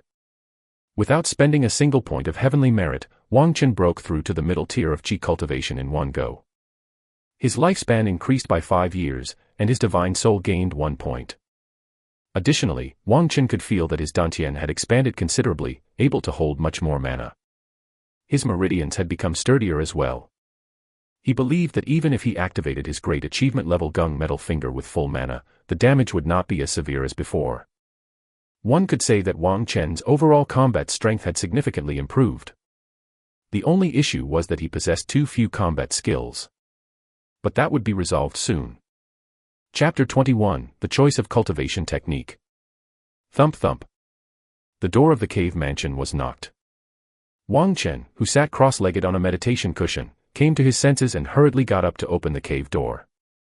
Bing, 56 hours have passed. The person standing at the doorway was none other than the cave mansion executor, who, with his nostrils flared, said to Wang Chen, "You can leave now." Wang Chen frowned. "Elder, I entered the cave at 13 p.m. He clearly remembered that it was 2 days ago when he checked into the cave mansion right at 13 p.m. And now it was just 11 a.m. He was short by 2 whole hours. If you're told to leave, then leave, why the pointless talk? The cave mansion executor glared with eyes wide. His attitude was extremely overbearing. Don't we need time to clean and clear the place out? Wang Chen glanced at the cave mansion, which was only a few square meters in size and, apart from a meditation cushion, had nothing else. Source, novelfold.com, updated on Omicron New Omicron. He then looked at the cave mansion executor who seemed to think that his behavior was perfectly justified. And then he left. Wang Chen didn't get angry, nor did he argue with the other party based on reason. The source of all human suffering fundamentally stems from anger at one's own impotence. As Wang Chen was now, he had no power to quarrel with an executor. So why bring disgrace upon oneself? But he remembered what the men looked like. Humph. The cave mansion executor sneered contemptuously. Bullying the likes of Wang Chen, a low-level little cultivator, was something he was adept at and which he found utterly effortless. The single hour he had just nipped from Wang Chen would bring him an extra piece of low-spirit income. A piece of low spirit was little. But over the years, it added up to a considerable amount. The cave mansion executor wasn't afraid of Wang Chen complaining. He had connections above, otherwise, he wouldn't have gotten this cushy job. Meanwhile, Wang Chen, who had left the cave mansion, was hurrying towards the outer sect main hall. Speaking of the experience of cultivating within the cave mansion, it was truly too comfortable. In just half a day, he had broken through the bottleneck and advanced to the 4th tier of Qi cultivation, then spent another day and a half stabilizing his realm. The efficiency of his cultivation was many times better than at his own home. Thinking about those born into families of Purple Mansion superiors or even Golden Core true persons, who had been cultivating in such an environment from a young age, their starting point was unknowably many times higher than that of ordinary people. Even a pig would have become a demon if it was put in such conditions. But Wang Chen didn't resent the heavens or other people because of this. He had the experience of being human for 2 lifetimes, and with the help of the immortal cultivation panel, his future achievements would certainly not be lower than any prodigy. Just wait and see. The outer sect main hall of the Cloud Sun sect was located at the center of Cloud Mountain City. A city within the city. Under the main hall were the Combat Hall, Punishment Hall, Dharma Transmission Hall, Merit Affairs Hall, Pill Hall, Artifact Hall, Spirit Planting Hall. Various hall masters, elders, overseers, executors, and disciples collectively managed the affairs of the outer sect. Many low-level cultivators' greatest dream was to blend into one of these divisions. To enjoy the sect's more and better welfare benefits, as well as certain privileges.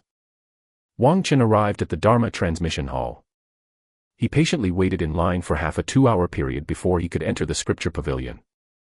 Thank you for your troubles, Elder. Wang Chen respectfully presented his identity plaque to the Dharma Transmission Elder seated in the scripture pavilion.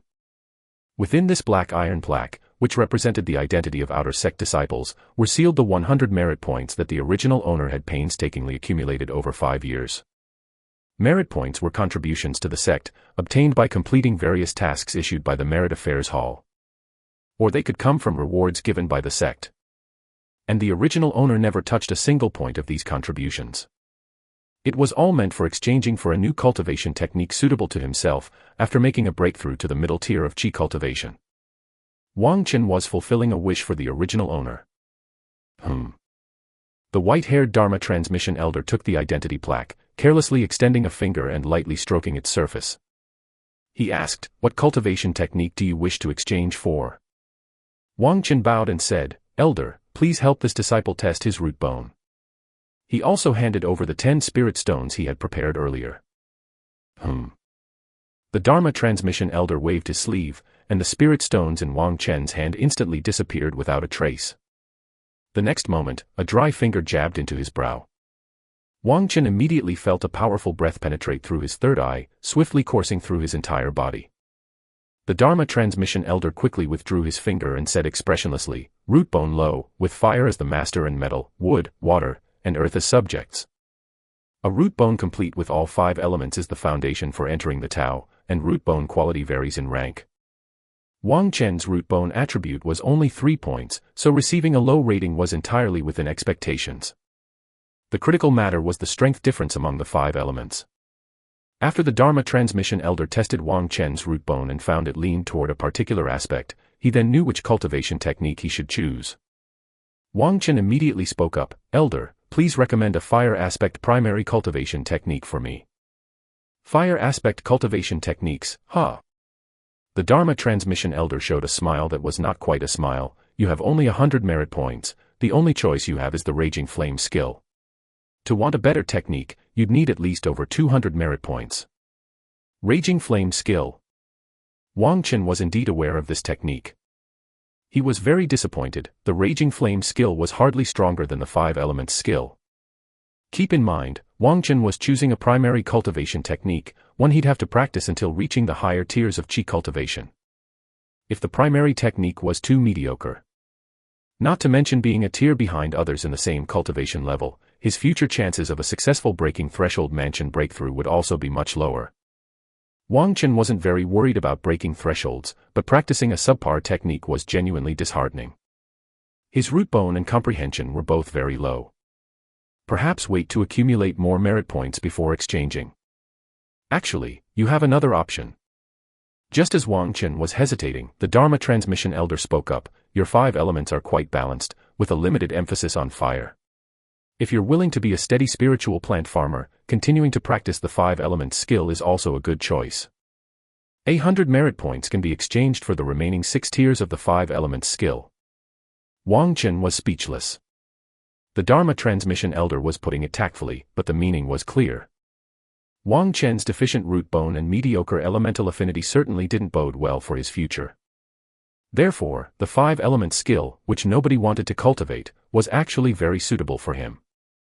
Because the 5 elements skill is compatible with nearly all low-level spells, it matches very well with a spiritual plant farmer. Seeing Wang Chen silent, the Dharma transmission elder became a bit impatient. Young man, don't aim too high and miss the chance.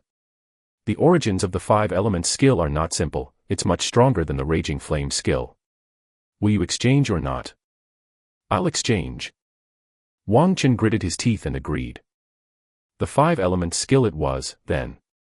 He had the advantage of the immortal cultivation panel's cheats, an exceedingly fast technique cultivation speed, and he could rely on heavenly merit and human virtue to make a breakthrough and change his fate. Breaking threshold mansion was not a dream.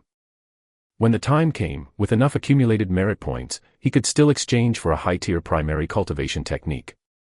Although the 5 elements skill was mediocre, its compatibility was unmatched. Hurry up, then. The Dharma transmission elder reached out, grabbed a jade slip, and threw it to Wang Chen. According to the rules of Dharma Transmission Hall, the jade slip of the exchange technique could not be taken away by sect disciples and could only be studied on the spot. Wang Chen took the cultivation technique jade slip and pressed it against his brow. Then, he injected mana. The jade slip immediately radiated thousands of beams of light as a flood of information poured into Wang Chen's sea of consciousness. In an instant, the secrets of the 5 elements skill from tiers 4 to 9 were silently branded into his divine soul. Chapter 22, Heavenly Dragon Vajra Method. Wang Chen's sea of consciousness underwent another transformation. Countless pale golden texts emerged from his divine soul's consciousness, coalescing into a cluster of spiritual light law seeds. A single law seed represented a complete cultivation technique. The law seed that had just formed contained the entire cultivation spells of the 5 elements skills 1st to 9th tiers. From now on, by comprehending this law seed, Wang Chen could naturally acquire the cultivation technique that corresponded to his own cultivation level. Wrapped around the law seed were several dark golden chains. These were the magic seal spells. The magic seal spell corresponded to the law must not be transmitted lightly, the first vow of the heavenly Tao. The moment Wang Chen activated the cultivation technique jade slip, he had made for himself this ancient oath. Under the constraints of the magic oath, he could learn, cultivate, use and even modify the obtained cultivation technique. But he was unable to teach it to others. Any cultivation technique obtained from the sect, including spells, would have the same magic seal spell. The sect used it to ensure the inherited cultivation techniques would not be leaked or spread. Source, novelfold.com, updated on Omicron new.omicron. When Wang Chen's consciousness withdrew from the sea of consciousness, he found himself standing outside the scripture pavilion, with nothing in his hands. After respectfully bowing through the door, Wang Chen left the Dharma transmission hall. He didn't go straight home but wandered around Cloud Mountain City. 1,000 years ago, the Cloud Sun sect settled on Heaven Cloud Mountain because of the Spirit Vein and established Cloud Mountain, Cloud Lake, and Cloud Sea, 3 immortal cities, governing an area of 10,000 miles. Among the cities of Cloud Sun, Cloud Mountain City was the largest and most prosperous, with 9 districts and 18 streets housing several 100,000 residents. And in Cloud Mountain City, there were even dozens of superiors who had established mansions. As Wang Chen walked along, he saw shops, inns, restaurants, gambling houses, carriages, and more. Most of these businesses belonged to the families of these superiors, or were owned by cultivators who aligned with them. The streets were bustling with the noisy traffic of carriages and horses, and people from all walks of life gathered here, creating a lively and thriving scene. The original owner had visited Cloud Mountain City several times, but had never truly experienced the splendor of this immortal city. And as Wang Chen strolled through it, he felt like he was in a dream. Even cultivators found it hard to resist such prosperity, no wonder so many people were striving to be a part of it. However, Wang Chen came from a modernized major city after all. Despite being dazzled for a moment, his will remained unshaken. He entered a shop with a signboard that read, Four Seas Commerce Association. Peace to you, immortal master. As soon as Wang Chen stepped over the threshold, a pretty-looking maid immediately greeted him, respectfully bowing and asking, "May I know what you need?" The residents of Cloud Mountain City were not all cultivators. In fact, there was a large number of mortals. Or to be more precise, potential cultivators. Most of them were martial artists or at the shedding mortality phase, taking on roles such as laborers, handymen, servants, waiters, and more.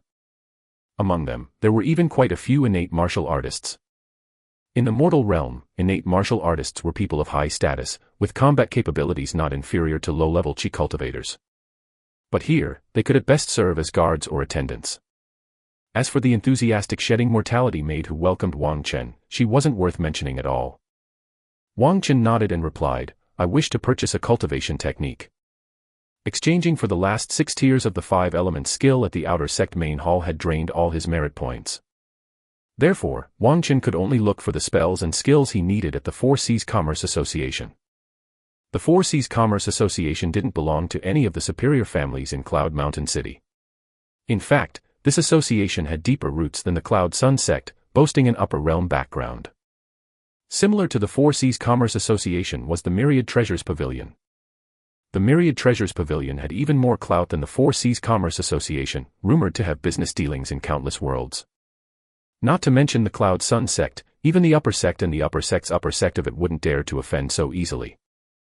Myriad Treasures Pavilion deals exclusively in high-end transactions. The buildings it erected in Cloud Mountain City stand at 15 stories, second only to the Star Observation Pavilion. For a low-level cultivator like Wang Chen, who only has a handful of low spirit stones in his storage bag, he didn't even qualify to enter. For Seas Commerce Association, conducting a similar business in talismans, magic artifacts, pills, cultivation techniques, and materials, was undoubtedly more down-to-earth. Guided by a maid, he arrived on the 2nd floor. A chubby man with a beaming smile greeted Wang Chen. The chubby man introduced himself as shopkeeper Jean, dressed and looking very much like a wealthy landlord. As for his cultivation strength, Wang Chen couldn't tell anyway. Wang Chen asked bluntly, "I'd like to purchase a body refinement cultivation technique. What cost-effective options do you have here?" His physique stat was very low, making him vulnerable in defense, and he had long thought about buying such a technique as supplementary training. Shopkeeper Jean was taken aback at first, but after asking, he understood what Wang Chen meant by cost-effective. "Fellow Taoist, you've used that term exquisitely," he said with a clap and a laugh. "The cost-effective body refinement techniques you're talking about, I do indeed have several here."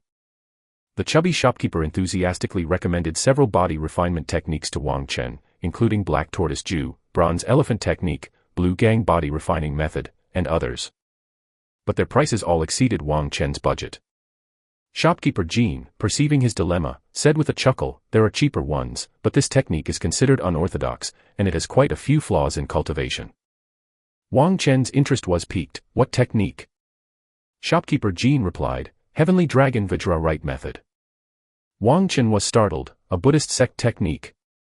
The Buddhist sect truly was considered unorthodox in the world of immortal cultivation. Its status and power were nowhere near comparable to those of the Taoist sections. Correct. Shopkeeper Jean explained, "The Heavenly Dragon Vajra Right Method originates from the Heavenly Dragon Temple and is a secret Buddhist body refinement technique. At its highest level, one can cultivate an indestructible Vajra body that does not succumb to death or reincarnation. But, this technique is easy to start with yet difficult to break threshold. To reach higher tiers, one also needs to supplement it with Buddhist law, so." Wang Chen asked, "How many spirit stones?" Easy to initiate but difficult to break threshold. Isn't that perfectly suited for him? As for the restriction of supplementing with Buddhist law, he had no intention of cultivating an indestructible body anyway. So long as the technique could enhance his physique, that was more than enough. Shopkeeper Jean held up 3 chubby fingers. Wang Chen, disappointedly, 300 low spirit. Shopkeeper Jean laughed, 30. Wang Chen. Had it not been for the well-established reputation of the Four Seas Commerce Association, he would have suspected they were just messing with him. Shopkeeper Jean said earnestly, the first 3 tiers of the Heavenly Dragon Vajra method just cost 30 low spirit stones. If not for the constraints of a magic seal spell, these fellows would have wanted to give it away for free. I can assure you, there's nothing wrong with the technique. I'll buy it. Without a second thought, Wang Chen made his decision. The reputation of the Four Seas Commerce Association was indeed trustworthy. They wouldn't possibly swindle a lowly chi cultivator like him. Shopkeeper Jean had someone bring the technique's jade slip, then said to Wang Chen, this technique is good enough for practice, but I would advise not to spend too much time on it. Also, would you like some Vajra to help with the cultivation?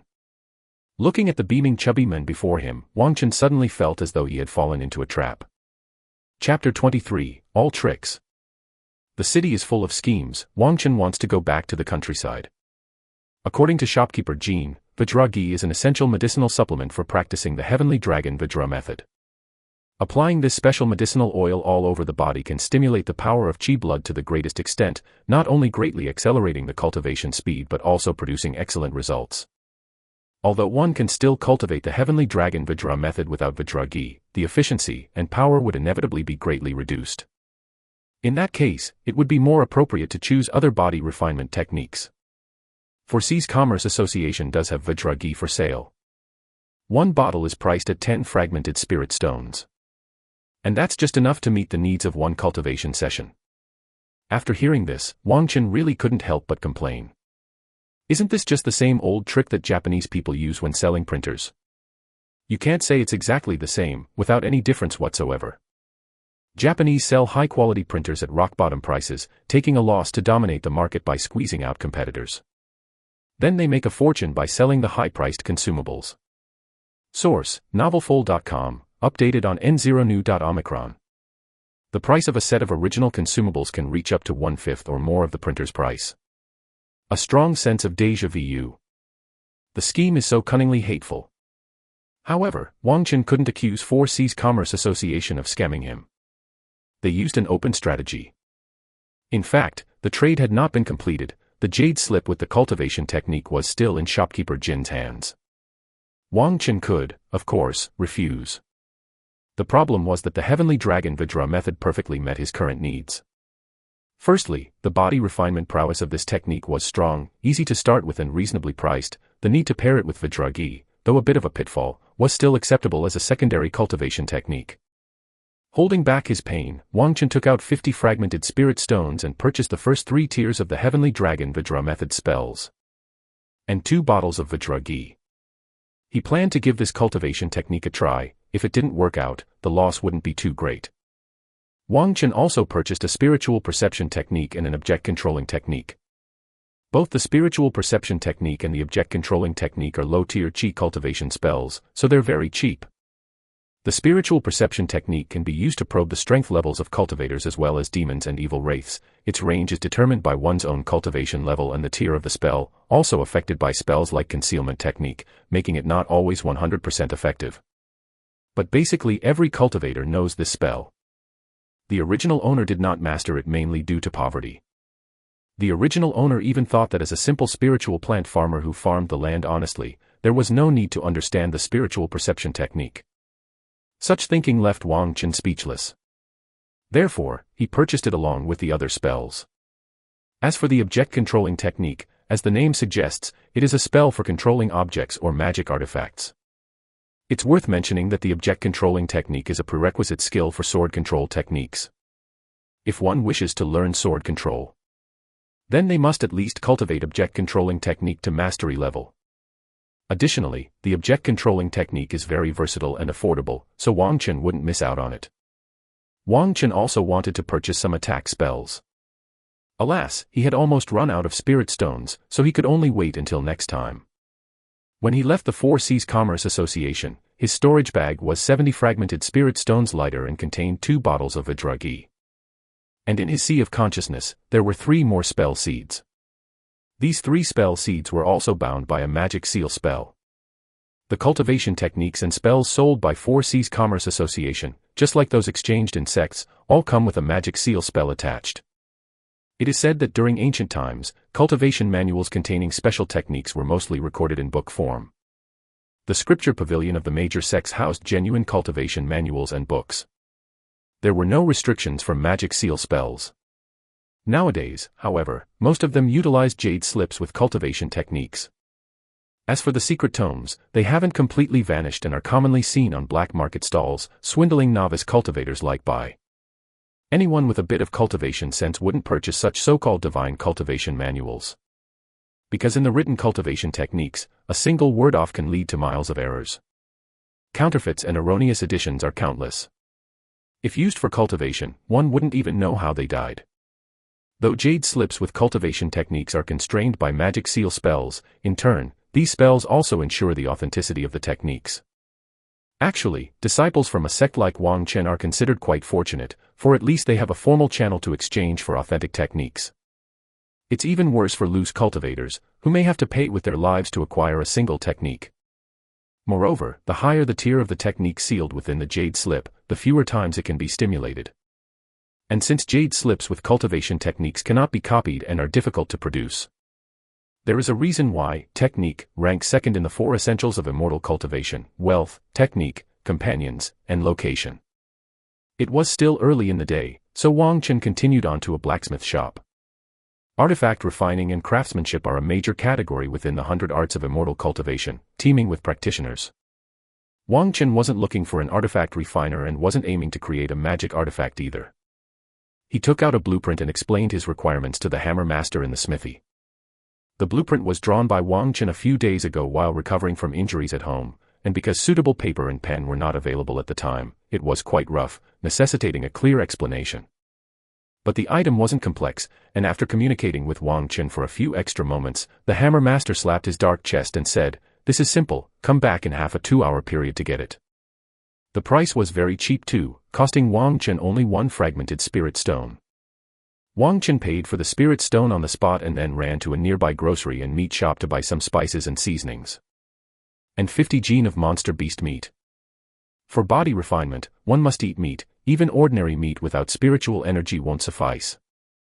Although he had slain a large number of earth rhinoceros beetles, including many monsterized earth rhinos, the bit of beetle meat he got was only enough for making a few rice balls to eat from time to time. And now, that was all consumed. The price of monster beast meat was really not affordable, and even though Wang Chen bought the lowest grade meat, it still cost him 5 fragmented spirit stones. Almost 5 times the price of Spirit Valley. Now Wang Chen's storage bag was thoroughly emptied, leaving only 2 fragmented spirit stones and a few dozen smaller pieces inside. Back to being as broke as before he crossed over. When he returned to the blacksmith shop, the item he had ordered was already crafted and ready. Wang Chen tried fitting the pieces together and found a few minor issues. The hammer master resolved them on the spot. He was like a human-shaped machine tool. What Wang Chen had ordered here was the main components for a hand-cranked rice milling machine. The efficiency of manual rice pounding was terribly low, and with poor control of force, a lot of broken rice could result, and the bran had to be sifted through again. Wang Chen couldn't afford to waste time on that. As for buying ready-made spirit rice in the city, the price difference between it and ordinary rice was unbearable for Wang Chen, whose pockets were shallow. So Wang Chen thought of the rice milling machine. The structure of a rice milling machine is quite simple. Once the principle is understood, drawing out a blueprint isn't difficult. Wang Chen was originally a man of science and engineering, having studied mechanical engineering in college, so this task was naturally no problem for him. As the saying goes, learn mathematics, physics, and chemistry well, and you will have no fear wherever you go. This holds true even in the world of immortal cultivation. Before the sun set, Wang Chen, with his full haul, took a horse-drawn carriage back home. Chapter 24, Consoling the Soul. When he returned home, the sky was already dark. Wang Chen passed by his home's entrance but did not go in. Instead, he took a hoe out of his storage bag right away. He started clearing the weeds in the spirit fields. These weeds were more resilient than stock investors in the A-share market. He had just weeded them yesterday, and a good amount had grown back in just one day. Fortunately, he rented a small number of spirit fields, and he had become completely familiar with farming. So, after working hard under the stars and moon, he finally got it all done. In the end, he didn't forget to water the fields. By the time the hungry Wang Chen really got home, it was well past the hour of the dog. Squeak, squeak. A large white rat was squatting on the table and immediately stood up and squeaked twice upon seeing him. The squeaks carried a hint of grievance. Ah. Wang Chen smacked his forehead. I'm sorry. Source, novelful.com, updated on Omicron. He had forgotten he had a rat at home waiting to be fed. The large white rat sniffled and turned its head as if making a silent accusation. Talking about how as long as you have something to eat, you'll never let me go hungry. Liar, all liars. Wang Chen rubbed his hands apologetically and petted the white rat. Don't be mad, I'll make a feast tonight. He went to the kitchen and took out a large piece of beast meat to put on the chopping board, then started pounding it with a wooden stick. The flesh of monster beasts had very little fat, was tough and fibrous, and contained a lot of sinew. Pounding it repeatedly to break down the muscle fibers significantly improved the texture. When he felt it was about right, he put it in a bowl for marinating with soy sauce and spices. Next, Wang Chen took out the parts he had custom ordered from the blacksmith, and began assembling the rice mill. The rice mill consisted of the casing, roller, rice cutter, processing bucket, and rice sieve. Due to limited manufacturing technology, an electric motor was replaced with a hand crank and the structure was simplified. The assembly was also straightforward. It had to be said, the craftsmanship of the hammer master was superb. All the parts, including the casing, were forged from refined black iron and processed beautifully. The precision was completely up to standard. Wang Chen had personally seen the artisan resolve the issues he pointed out perfectly with just a few cuts on the metal parts with a small knife. The efficiency was impressive. After the rice mill was assembled, Wang Chen couldn't wait to pour Spirit Valley into the hopper. He started hand cranking the rice mill. This rice mill could process the valley into rice in one go while separating the rice from the bran. Under the constant rotation of the roller, the Spirit Valley was coarsely processed through the helical teeth on the roller. The white grains of spirit rice then fell to the outlet. The bran sifted through the sieve and was expelled from underneath the casing. Success. Looking at the grains of white jade rice falling into the big bowl, Wang Chen couldn't help but smile. Though the efficiency of hand cranking the rice mill wasn't high. It was more than 10 times better than grinding rice with a stone mortar. He used the rice mill only to satisfy his own needs, not running a milling workshop, so he didn't need great speed. It felt as if his quality of life had improved because of this. After milling enough spirit rice for the meal, Wang Chen made a fire to cook rice. He then wrapped the beast meat, which had been marinating quite well, in large leaves and tied it with twine. Lastly, he coated it with water and yellow clay before stuffing it into the stove for braising. Squeak, squeak. The large white rat jumped beside Wang Chen, staring blankly at the glowing fire. Sitting in front of the stove, Wang Chen reached out to pick it up and place it on his lap for a cuddle. Bai was a very clean spirit mouse, there was not a speck of dirt on it, nor any odor. Wang Chen didn't regard this perceptive spirit mouse as just a pet. It was more like a family member to Wang Chen. In this world where he knew no one, with its company, Wang Chen didn't feel so alone. The large white rat really enjoyed Wang Chen's strokes, wagging its tail contentedly. Full of curiosity, Wang Chen asked, Bai, where did your husband run off to? You guys didn't get a divorce, did you? He hadn't seen the brocade for a rat for several days. However, judging by Bai's usual appearance, nothing serious should have happened. Squeak squeak. Bai called out twice as a response. Regrettably, Wang Chen did not understand mouse language. The monster race can be divided into categories such as monster transformation, spirit monster, great monster, demon king, monster monarch. Above them are the heavenly monster and monster god. Bai was obviously among those that could transform. It would need to eliminate the bone in its throat to be able to speak the human language. That would be a true spirit monster. Wang Chen had no expectations of being able to communicate normally with Bai. He was just looking for a topic to chat about. When the fragrance of the rice in the iron pot started to mix with a hint of burnt aroma, Wang Chen extinguished the stove fire. He then took out the beggar's monster beast meat that was stuffed in the stove compartment. After smashing the hot, hard clay shell, a strong smell of meat immediately surged out. Bai, squatting next to Wang Chen, almost cried from drooling. Wang Chen happily placed the roast meat on the table and scooped 2 bowls of fragrant rice. The large sea bowl was his, and the small bowl for Bai. Of course, Wang Chen did not forget to add the sliced roast meat into Bai's bowl. Eat up, he said. He poked Bai's head with his hand, and the latter immediately devoured the food in the bowl with great gusto. It was incredibly delicious. Wang Chen also cut himself a large piece of monster beast meat. He had been eating insect meat every day for a while and was fed up with it. Now, with a change of taste and the addition of spices for seasoning, he almost swallowed his own tongue. Wang Chen was very grateful that he had self-taught cooking and manual labor skills for the sake of filming videos in the past. Now, they all came in handy. In this strange world without cell phones, computers, and the internet, good food could comfort his soul. After finishing this hard-earned dinner, the night had already grown deep. Bai took the rice ball made by Wang Chen back to its nest, and Wang Chen went to the quiet room to practice qi cultivation. Today, having exchanged for the rest of the 5-element skill cultivation technique, his daily training had resumed as well. During the process of moving from the primary tier to the middle tier of qi cultivation, Wang Chen opened up a new meridian, so it took him considerably longer to complete one cycle of mana circulation. His cultivation speed slowed down as a result. 5-element skill experience +1. 5-element skill, level 4 1/400. Wang Chen completely ignored the message prompts that popped up in his field of vision, focusing wholeheartedly on understanding the essence of the higher-level cultivation technique. In the many, many years to come, he did not know how many more nights like this he would have to endure. The next morning, the fixed sun bell tolls awakened Wang Chen from his sleep. After getting up and quickly washing up, he made breakfast to fill his stomach and returned to the quiet room for cultivation. After completing his morning exercises, he went to work in the spirit fields. He was no longer taking on the job of clearing earth rhinoceros beetles for money.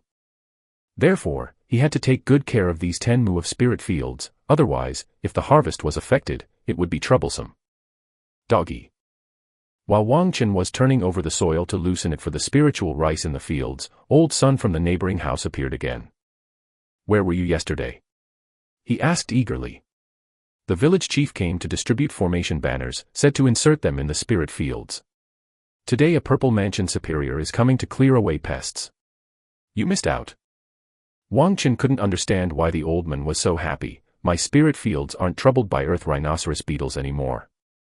What if some were missed?" Old Sun showed a toothy grin. "I got one myself, another round of cleaning would be good too. It's a pity that I couldn't claim on behalf of others, otherwise, I would have helped you get one too." He looked as if he had scored a great deal. However, Wang Chen had a feeling that things weren't as simple as they seemed. Chapter 25, Be Cautious as a Spectator. After finishing the farm work, Wang Chen hurried back home. Yesterday, he had acquired a set of cultivation techniques and 2 spells, all of which required serious study and research. As his strength and realm improved and his skills increased, his days were only going to get busier. Wang Chen was actually relieved that he had only rented 10 mu of spirit fields. Otherwise, spending too much time on this would inevitably affect his normal cultivation. That would be a loss not worth the gain. In the quiet room, Wang Chen first activated the spell seed sealed with the spiritual perception technique in his sea of consciousness. The spiritual perception technique was a low-tier qi cultivation spell that could be practiced as soon as one started qi cultivation. The principle of this spell was simple: concentrate mana in one's eyes and use the activated spiritual sense to observe the aura fluctuations emitted by the target, thus completing the tier assessment. To Wang Chen's surprise, the first time he practiced the spiritual perception technique, he actually. Spiritual perception technique, beginner 0 out of 100. He succeeded in one go, directly reaching the beginner level. The ease of it made Wang Chen suspect whether his comprehension was really just 3 points. It was so easy that even he began to doubt himself. Source, novelful.com, updated on Omicron 0.Omicron. But upon further thought, Wang Chen felt it was quite normal. Because he was already a mid-tier qi cultivation cultivator, learning the most basic spell was naturally simple and easy. Furthermore, the application of the spiritual perception technique was similar to the method Wang Chen had used previously to search for the earth rhino. It was like doing thousands of similar types of problems. He had already become skilled through practice. Now that he had mastered the spiritual perception technique, Wang Chen decided to go for it and try his hand at the object controlling technique. The object controlling technique was not so easy. The complexity of the spell of the object controlling technique was much greater than that of the spiritual perception technique, involving as many as 3 meridians, the channels of mana, and it also required the power of the divine soul to complete. Wang Qin brought out the spirit of enduring hardship from his previous life's college entrance exam, analyzing the spell word by word, repeatedly activating mana, completely forgetting the passage of time. He gradually began to grasp a bit of the trick to it. In fact, the difficulty of practicing the object-controlling technique was not much higher than the spiritual perception technique. If there were a mentor to provide guidance and answers, even with Wang Chen's low comprehension, he would have been able to enter the beginner level quickly. However, as a low-level disciple of the Cloud Sun sect's outer sect, unless he shelled out spirit stones to pay for guidance, who would be willing to freely spend time and energy to help others for fun? Even if there were such altruistic cultivators, Wang Chen had no way of meeting them. He could only rely on himself. Rise. With the left hand supporting a round fragmented spirit stone, Wang Chen pointed with his right hand sword gesture as he lightly scolded across the air. As a result, the fragmented spirit stone on his palm moved and floated up half an inch tremblingly. Then it fell down. He failed. Wang Chen held the fragmented spirit stone, stroked his chin with his sword finger, and fell into deep thought. To control objects across the air, one must guide the mana with the power of the divine soul to bestow upon the target, and then take control of it. Knowing is easy, but doing is hard. He performed the first step well, but at the most critical moment, he faltered. He failed time and time again. Wang Chen was certain that there must be some trick to it that he hadn't yet grasped. He sighed deeply and decided to stop practicing the spell for the day. Cultivating Dharma spells was not a matter of more effort yielding better results. Continually activating the mana in his dantian and the power of his divine soul would lead to persistent accumulation of physical and mental exhaustion. Without rest and recovery, it would inevitably have serious effects over time. Humans are like machines of exquisite complexity that need lubrication and maintenance. Who has ever seen a machine that runs endlessly? Leaving the quiet room and coming to the courtyard outside, Wang Chen realized that the sun had already shifted westward, and it was almost 13 p.m. At that moment, a huge shadow suddenly enveloped his house. Wang Chen's gaze instantly sharpened. He saw in the high sky a mangonal flying warship coming from the west, perfectly blocking out the sun. This flying warship stretched for dozens of zhang, its entire body presenting a pale golden hue, carved with countless intricate and mysterious runes on its surface, equipped with numerous heavy crossbow magic artifacts that were fearsome to behold. Above the bow, a cloud dragon mystic banner fluttered in the wind, rustling loudly. The Cloud Sun flying ship. Wang Chen couldn't help but be startled. Flying warships were major weapons of a sect, and crafting one required a vast number of spirit stones and precious materials. The Cloud Sun sect, as the largest sect in the Heaven Cloud Mountain range, also possessed only a few flying warships. Moreover, the consumption for a single deployment was enormous, akin to a luxgen among large-scale magical artifacts. The original owner had lived here for more than a decade and could count on one hand the times he had seen a flying warship soaring through the sky. Usually, the Cloud Sun sect would only dispatch a flying warship in the event of a major war. Furthermore, what astonished Wang Chen was that the Cloud Sun flying ship didn't fly very far.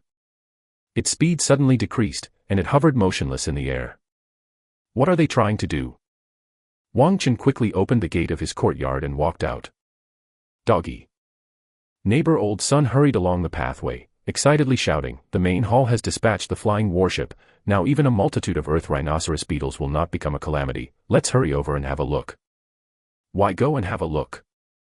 Wang Chen truly didn't understand Old Sun's train of thought. Couldn't he see it from his home? The Cloud Sun flying ship was only about 10 li away from this place. And to deal with mere earth rhinoceros beetles, the Cloud Sun sect had actually dispatched a flying warship, putting on such a grand display. Was this some kind of joke? Wang Chen had an instinctive feeling that something was not right, and immediately shook his head, saying, "I'm not going." He wanted to persuade Old Sun not to go either. One should be cautious when joining a crowd. Watching the excitement is not without risk. But before he could utter a word of caution, Old Sun had already dashed past him in a wisp of smoke. He was as fast as if he were racing for reincarnation. Wang Chen was speechless. In fact, it wasn't just Old Sun who had come out of his home to gaze at the spectacle. Wang Chen saw quite a few others joining in the excitement too. As if there was treasure to be picked up. Wang Chen had no intention of following the crowd. He even felt that they were too close to the Cloud Sun flying ship. So he closed his courtyard gate firmly and ran 5 li north, climbing up a nearby small hill. No sooner had Wang Chen found an advantageous position and settled in to observe, the Cloud Sun flying ship in the distance became active. The runes on the warship's body lit up one by one, emitting thousands of bright rays of light. The intense fluctuations of mana were palpable even to Wang Chen, who was more than 10 li away. His divine soul was greatly shaken. Following this, streams of clear and limpid spiritual light soared into the sky from the vast spirit fields below the warship. All the formation banners inserted in the fields were activated at once. Swaths of black beetles burst forth from the earth, spreading their wings and desperately flying towards the high skies. Among them were numerous larger monsterized earth rhinos. However, as these earth rhinos took flight, a mighty overwhelming force suddenly enveloped heaven and earth, instantly extinguishing their vitality. Thousands of insect corpses fell like raindrops, creating a spectacular scene. This also prompted the onlookers at the scene to scramble for them. Wang Chen finally understood why Old Sun and the others were so eager to rush over to the commotion. There really was something to pick up. In just a moment, all the earth rhinos were eradicated. Is it over just like that? Wang Chen didn't think so. Chapter 26, A Sword from the North. Boom. Just when many people thought the incident was over, an unexpected event suddenly occurred. The ground shook violently, and a large expanse of spirit fields rose up high before a swarm of earth rhinoceros beetles burst forth from the fissures. These black beetles shimmered with an eerie glow, their numbers seemingly endless, quickly amassing into a small hill. And with astonishing speed, they spread in all directions. Many cultivators who were picking up the beetle corpses around the area were completely unprepared, some were thrown into the air, some fell to the ground, and in the blink of an eye, they were overwhelmed by the earth rhinoceros beetles. Piercing screams suddenly rose, sending shivers down one's spine. The earth rhinoceros beetle is a very weak insect. Even when turned into monsterized versions, cultivators at the first or second tier of Qi cultivation could handle them. However, when tens of thousands of earth rhinoceros beetles attacked, piercing with their sharp horns and tearing with their hard mandibles, crawling into ears, nostrils, and mouths. Caught off guard, more than a dozen unfortunate cultivators became sacrifices. The other cultivators were terrified out of their wits and scattered in a frantic escape. But at that moment, the mountain of beetles converged into something else. Source, novelfold.com, updated on Omicron New.0. It suddenly leapt upwards, reaching a height of over 30 meters. At the same time, it grew a head, body, limbs, hands, and feet. It horrifyingly metamorphosed into a monstrous insect giant. The next moment, the insect giant bent down and reached out with its huge hand, grabbing a cultivator trying to flee. This cultivator at the 5th tier of Qi cultivation reacted quickly, immediately activating an amulet talisman. But the protective spiritual light was utterly useless against the insect giant's gripping power and was crushed in an instant. The captured cultivator cried out loudly, "Save me." His voice was filled with despair. Then he was stuffed into the wide-open mouth of the insect giant. The crunch, crunch of chewing was audible from miles away. Clearly not satisfied, the insect giant opened its arms and, in a sweeping motion, grabbed 2 more cultivators and shoved them into its mouth. Whoosh! Whoosh! Whoosh! The Cloud Sun flying warship, flying directly in front of the insect giant, fired salvos of crossbow arrows at this aberrant creature. Each arrow was enhanced with a spell, igniting into searing flames that traced red arcs across the sky, striking the insect giant's body. They exploded into deadly flames. Countless earth rhinoceros beetles were either burned to death or shattered into pieces, raining down onto the ground. The head and body of the insect giant were quickly covered with holes and dents. But its interior rapidly released a large number of earth rhinoceros beetles, instantly repairing the damage caused by the fire arrows. The insect giant was evidently enraged. It swallowed the newly caught cultivators, straightened up, and roared silently up at the flying warship in the air. In a snap, the insect giant's right arm elongated into a black whip. It lashed out forcefully at the Cloud Sun flying warship. Bang! Though the distance between the insect giant and the warship was vast, the whip moved with thunderous momentum, extending hundreds of meters in an instant, and struck hard against the hull of the warship. The Cloud Sun flying warship was sent spinning away, its emitted light dimming somewhat. Witnessing this scene, the Qi cultivation cultivators all turned pale with fear. The Cloud Sun flying warship is Cloud Sun Sec's mighty weapon to suppress all quarters, with at least 2 superiors on board, its combat strength powerful enough to match 3 times its peers at the Purple Mansion tier. And yet, it was repelled by an evil being made up of earth rhinoceros beetles. It was a terrifying thought. The Cloud Sun sect superiors controlling the warship seemed to have been frightened as well, retreating without waiting for the ship to stabilize, increasing the distance between the two. This retreat by the Cloud Sun flying warship spelled disaster for those outer sect cultivators who had come to watch the spectacle. The insect giant did not pursue the agile warship. It took heavy strides and began to sweep through the surrounding spirit fields. One cultivator after another was caught by the giant insects and became their food. Only those who mastered escape techniques or used life-saving talismans in time were lucky to escape. Many cultivators, enraged and emboldened by the brutal giant insects, spared no effort to attack them with spells, magic artifacts, and talismans. Fire dragons entwined, wind blades howled, thunderbolt lightning struck, and ice arrow rains fell. The resistors instead became the prioritized targets of the giant insect slaughter. In a short time, a disaster befell the area, with heavy casualties among the cultivators, who were mostly spiritual plant farmers from the outer sect. Witnessing such a scene from a distant hill, Wang Chen's feelings were extremely complex. He didn't feel the slightest bit of schadenfreude. As the saying goes, the hare's death is a warning to the fox. Watching these cultivators of the same chi cultivation tier being mercilessly trampled and even consumed by the giant insects, Wang Chen felt only sadness. Although many of them had brought it upon themselves, chasing insignificant gains while overlooking their safety, their mistakes surely did not warrant the punishment of death. The Purple Mansion superior controlling the flying warship clearly seemed to intend to use them as cannon fodder, delaying any counterattack. To those superiors, the outer sect cultivators at the bottom were no different from ants. If one wants to control their own destiny, they must become strong. Wang Chen couldn't help but clench his fists. Boom. 1,000 zhang away, the bow of the Cloud Sun flying warship shot out a beam of light as thick as a bucket. It instantly struck the chest of the giant insect. This strike obliterated countless earth rhinoceros beetles, creating a gigantic hole in this monstrous creature.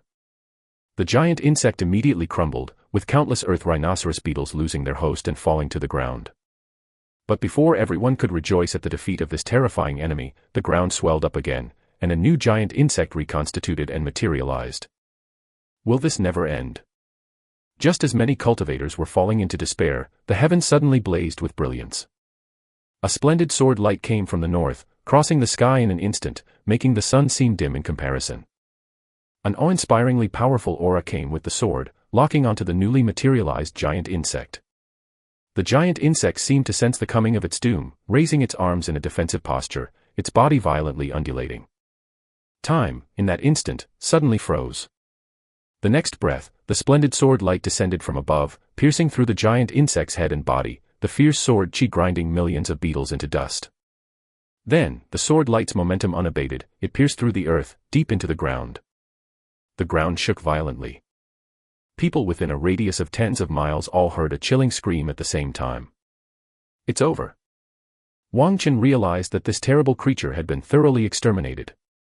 But this extremely dazzling sword light was still deeply imprinted in his divine soul. At that moment, the shock in Wang Chen's heart truly defied description.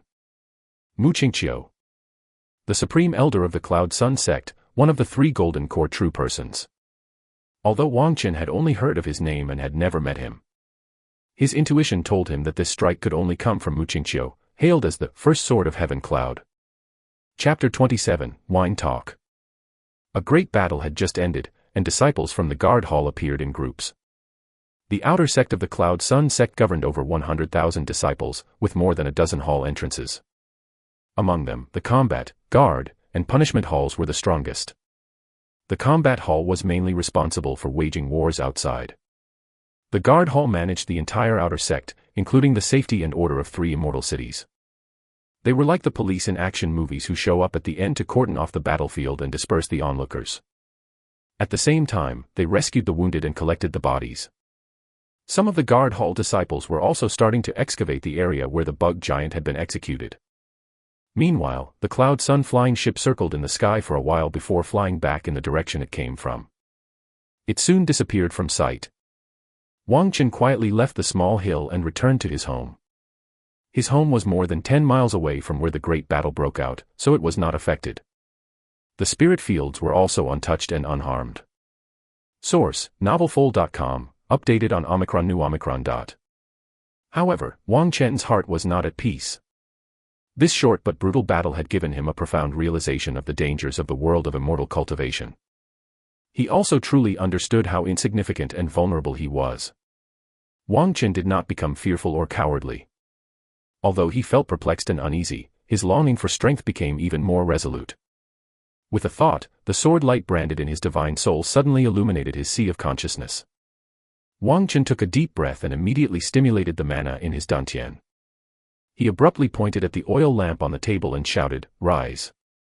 His divine soul guided the mana outward, and the oil lamp, 3 feet away, trembled violently, then began to float shakily into the air. Object controlling technique, beginner 0 out of 100. He had entered the threshold of the object controlling technique. Wang Qin flicked his fingers, and the oil lamp floating in midair drifted left and right accordingly. A faint smile spread across his face. The setting sun dipped below the horizon, and night quietly enveloped the land. Wang Qin set his evening meal on the table, preparing to comfort his stomach. No matter how tough the times, one must fill their belly. Bang! Bang! Just then, someone forcefully knocked on the courtyard door from outside. Startled, Bai, who had been about to feast to his heart's content, scurried under the table in a flash. "Who is it?" Wang Qin reluctantly put down his chopsticks and went to open-gate the door. But as soon as the door cracked open, a thick smell of alcohol wafted in, nearly knocking him off his feet. "Old son." Wang Qin took a half-step back, covering his nose, and asked in a muffled voice, "What's happened to you?" The person knocking was Old Sunday. This elder's eyes were bleary, his face a shade of purple red, and he looked barely able to stand. In the afternoon, Old Sun had also run to the scene for a glimpse of the excitement, even urging Wang Qin to join. Although Wang Qin wasn't particularly fond of this old man who liked to take advantage, he was still relieved to see him unharmed. After all, since his arrival in this completely unfamiliar world, Old Sun was the person he knew best. But rather than showing any joy at having survived the disaster, Old Sun's drunken face was filled with despair. "I'm fine." Old Sun waved his hand dismissively, looking straight at Wang Qin. "I just wanted to have a talk with you." He was holding a flask of wine in his other hand. Wang Qin sighed, "Come in." He couldn't very well leave Old Sun outside in this state. He simply moved a small wooden table out into the courtyard, brought over 2 wooden stools, and a fresh set of bowls and chopsticks. Old Sun sat down, grabbed a slice of sauce-covered meat, and stuffed it into his mouth, chewing haphazardly. As he chewed, tears started to stream down his face. "Doggy, do you know?" Old Sun said mournfully, "Old Man Lu is dead. I watched him die right in front of me. I wanted to save him, but..." Wang Qin fell silent. He knew Old Man Lu, he had even gone to clear earth rhinoceros beetles from Lu's spirit fields before. "I hadn't expected to die just like that. I shouldn't have asked him to go." Old Sun poured his bowl full of wine and drained it in one gulp.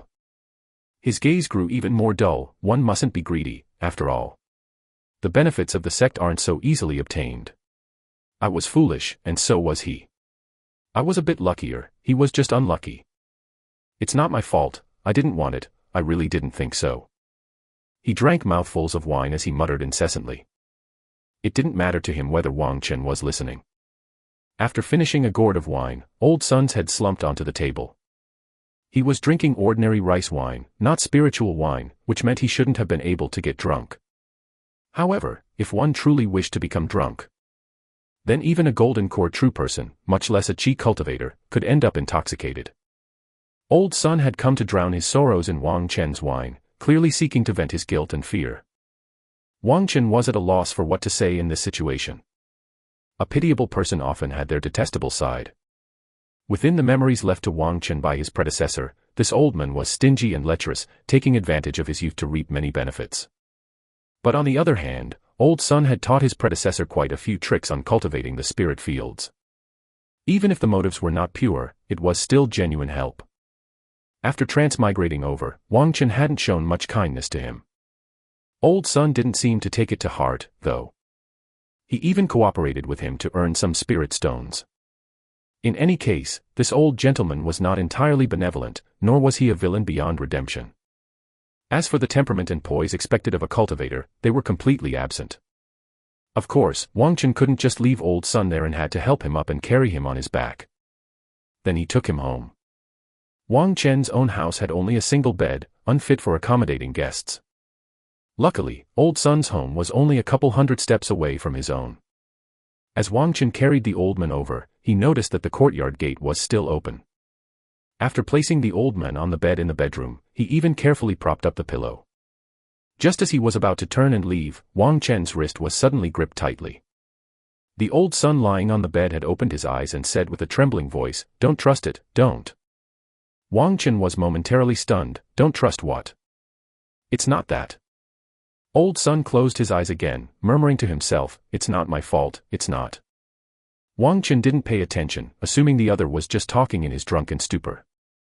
He shook off Old Son's hand and left the room quietly, taking care to close the door behind him.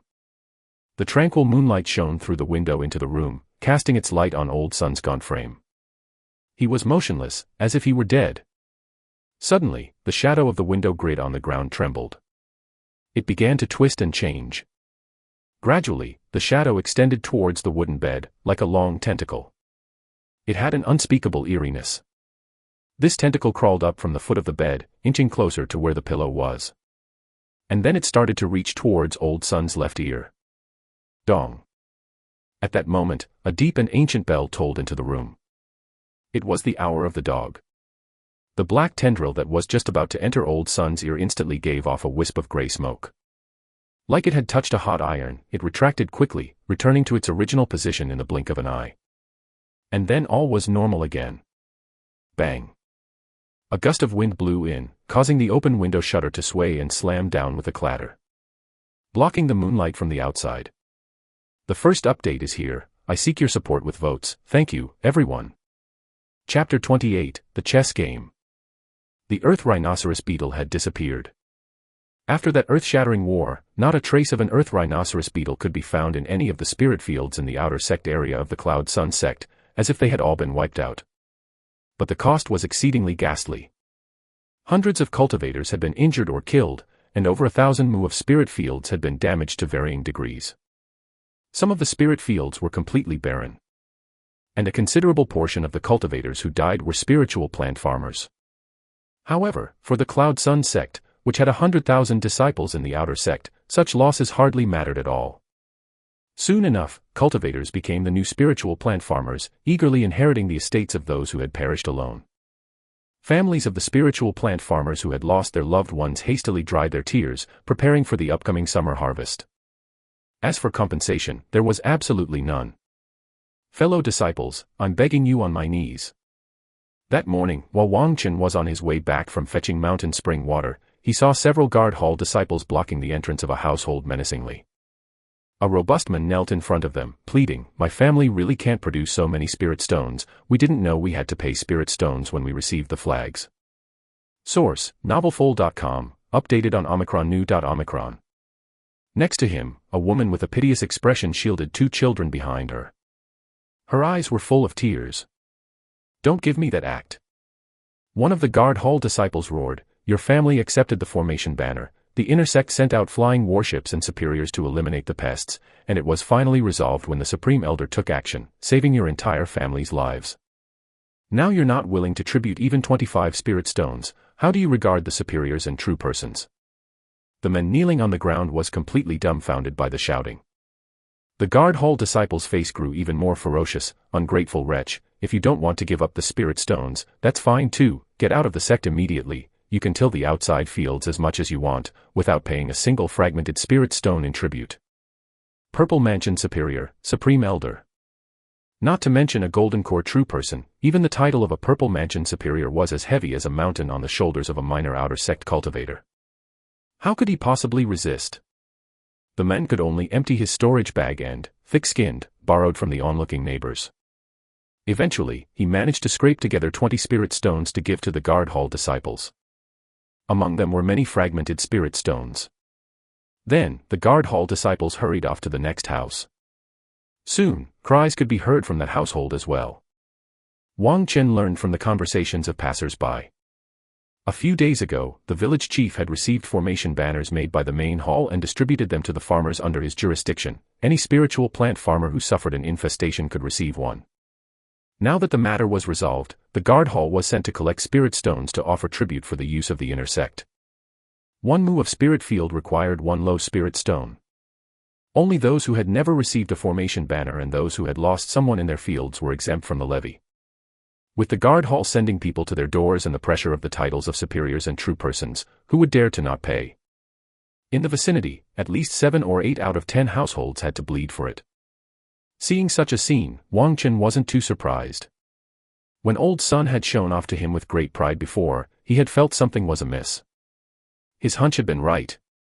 Now Wang Chen could do nothing, and after listening, he continued towards his home. Oh heavens! But before he could reach his front door, he saw old Sun sitting by the roadside, crying to the skies and wailing, wiping away his tears. The appearance of Wang Chen seemed like a life-saving straw to the old man, who immediately pounced over. Doggy, your grandpa can't live on like this. Wang Chen, with his legs tightly clutched, was very speechless. Old Sun hadn't been as heartbroken as he was now even when he drunkenly sought Wang Chen out to lament just the other night. Doggy.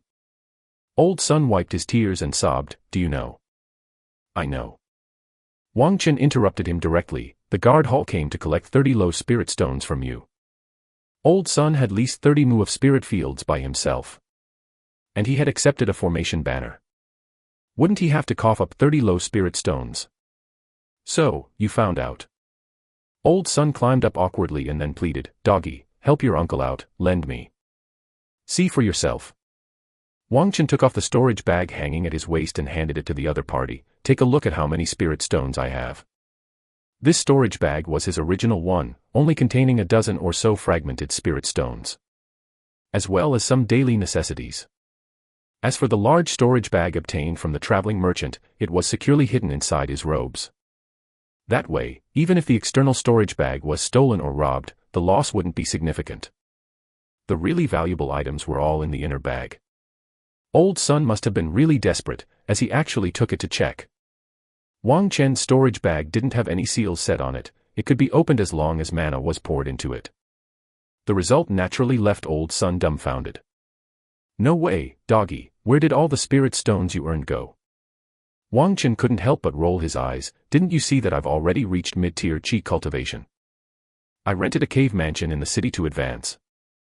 This excuse was too powerful. So powerful that Old Sun had no words to reply and could only dejectedly hand back the storage bag to Wang Chen. Wang Chen didn't bother to pay any more attention to the old man and walked away on his own. Wang Chen wasn't about to worry for him. An old leak. Old Sun, who had no children and had rented so many spirit fields, had been staying in the outer sect for decades. Despite often splurging spirit stones in the Cloud Mountain City's courtesan houses, it was impossible for someone of his character not to have some spirit stones stashed away for a rainy day.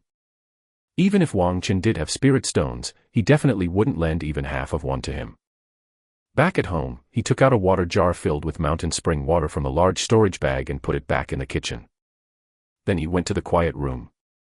Sitting on the cushion, he fell into contemplation. Earth rhinoceros beetles, formation banners, flying warships, fiends, the purple mansion superior, the supreme elder. As well as the Cloud Sun sect's surprising reaction when the insect calamity first erupted. All these made Wang Chen feel as if there were a pair of invisible hands setting up a scheme behind the scenes. Playing chess. Of course, Wang Chen didn't think his feelings necessarily had to be correct. Maybe it was just his own illusion or he had simply encountered a series of coincidences. Wang Chen didn't continue to dwell on this matter. If someone was indeed playing a grand game of chess, he was nowhere near qualified even to be a chess piece. Why trouble oneself for no reason? The urgent task was to get started with the Heavenly Dragon Vidra method. Over the past 2 days, apart from tending to the spirit fields, Wang Chen had spent most of his time at home trying to understand this body refinement technique. The spell he had obtained included a great majestic heavenly dragon true form chart. One could consider having entered the doorway by contemplating this chart and stimulating the power of chi blood. It sounded simple, but Wang Chen's low comprehension once again led him into difficulty. He was unable to comprehend the slightest true meaning contained within the true form of the heavenly dragon. Struggling to cross the threshold. If he couldn't get started with the cultivation technique, then having the immortal cultivation panel meant nothing. So, he wanted to give it another try. Squeak squeak. Two white figures suddenly darted into the quiet room, one after the other. Wang Chen took a closer look. It was the big white rat along with her husband. The previously suspected missing brocade fur rat. He immediately laughed. You two got back together, huh? The second update is here, seeking your votes and support. Thank you all. Chapter 29, Farewell. What? You're leaving here? Is there danger? What kind of danger? Dizzy. The brocade fur rat and Bai suddenly appeared in front of Wang Chen for a reason. After a difficult communication that was like chickens talking to ducks and humans talking to rats, Wang Chen finally understood what the couple meant. They felt this place was no longer safe. They were preparing to move. They were now saying their goodbyes to Wang Chen. And Bai even suggested that Wang Chen should also leave. Leave here. Source, novelfold.com, updated on Omicron new Omicron.Omicron. Go where? Wang Chen couldn't help feeling bewildered. He trusted Bai. The problem was, where in this vast world could he find another place to call home, aside from this little one? This place was the outermost area of the Cloud Sun spiritual land, and it was protected by the sect. Not to mention, the fixed sun bell in Cloud Mountain City rang 12 times a day, deterring evil wraiths without ever stopping. The original owner, after being a spiritual plant farmer for 5 years, had only heard rumors about evil wraiths harming people from neighbors. As for monster beasts, they were nowhere to be seen. Cultivators who wanted to hunt monster beasts had to venture deep into the Heaven Cloud Mountain ranges to find them. Within the mountain gates, guard hall disciples patrolled regularly. So as long as one didn't seek death by getting involved in dangerous stuff and just honestly farmed and tended the land, it was quite safe. But once one left the mountain gates, the situation was completely different. Wang Xiaoyuan had told the original owner many times about how dangerous the outer domain was. Every year, many disciples from the Cloud Sun sect went missing during their journey to practice cultivation, hunt, search for treasures, or complete missions. They disappeared without a trace, alive or dead. Wang Chen couldn't possibly abandon his Tenmu spirit fields that were about to mature to go out and become a loose cultivator, could he? He was only at the 4th level of Qi cultivation. He hadn't even mastered the most basic body protection spell, Spirit Light Shield Armor, and with only 2 spirit stones left in his storage bag, with few talismans and pills, how could he survive and protect himself in the perilous outer domain? As for moving to the safer Cloud Mountain City or the inner sect, that was completely unrealistic. Living in Cloud Mountain was not easy.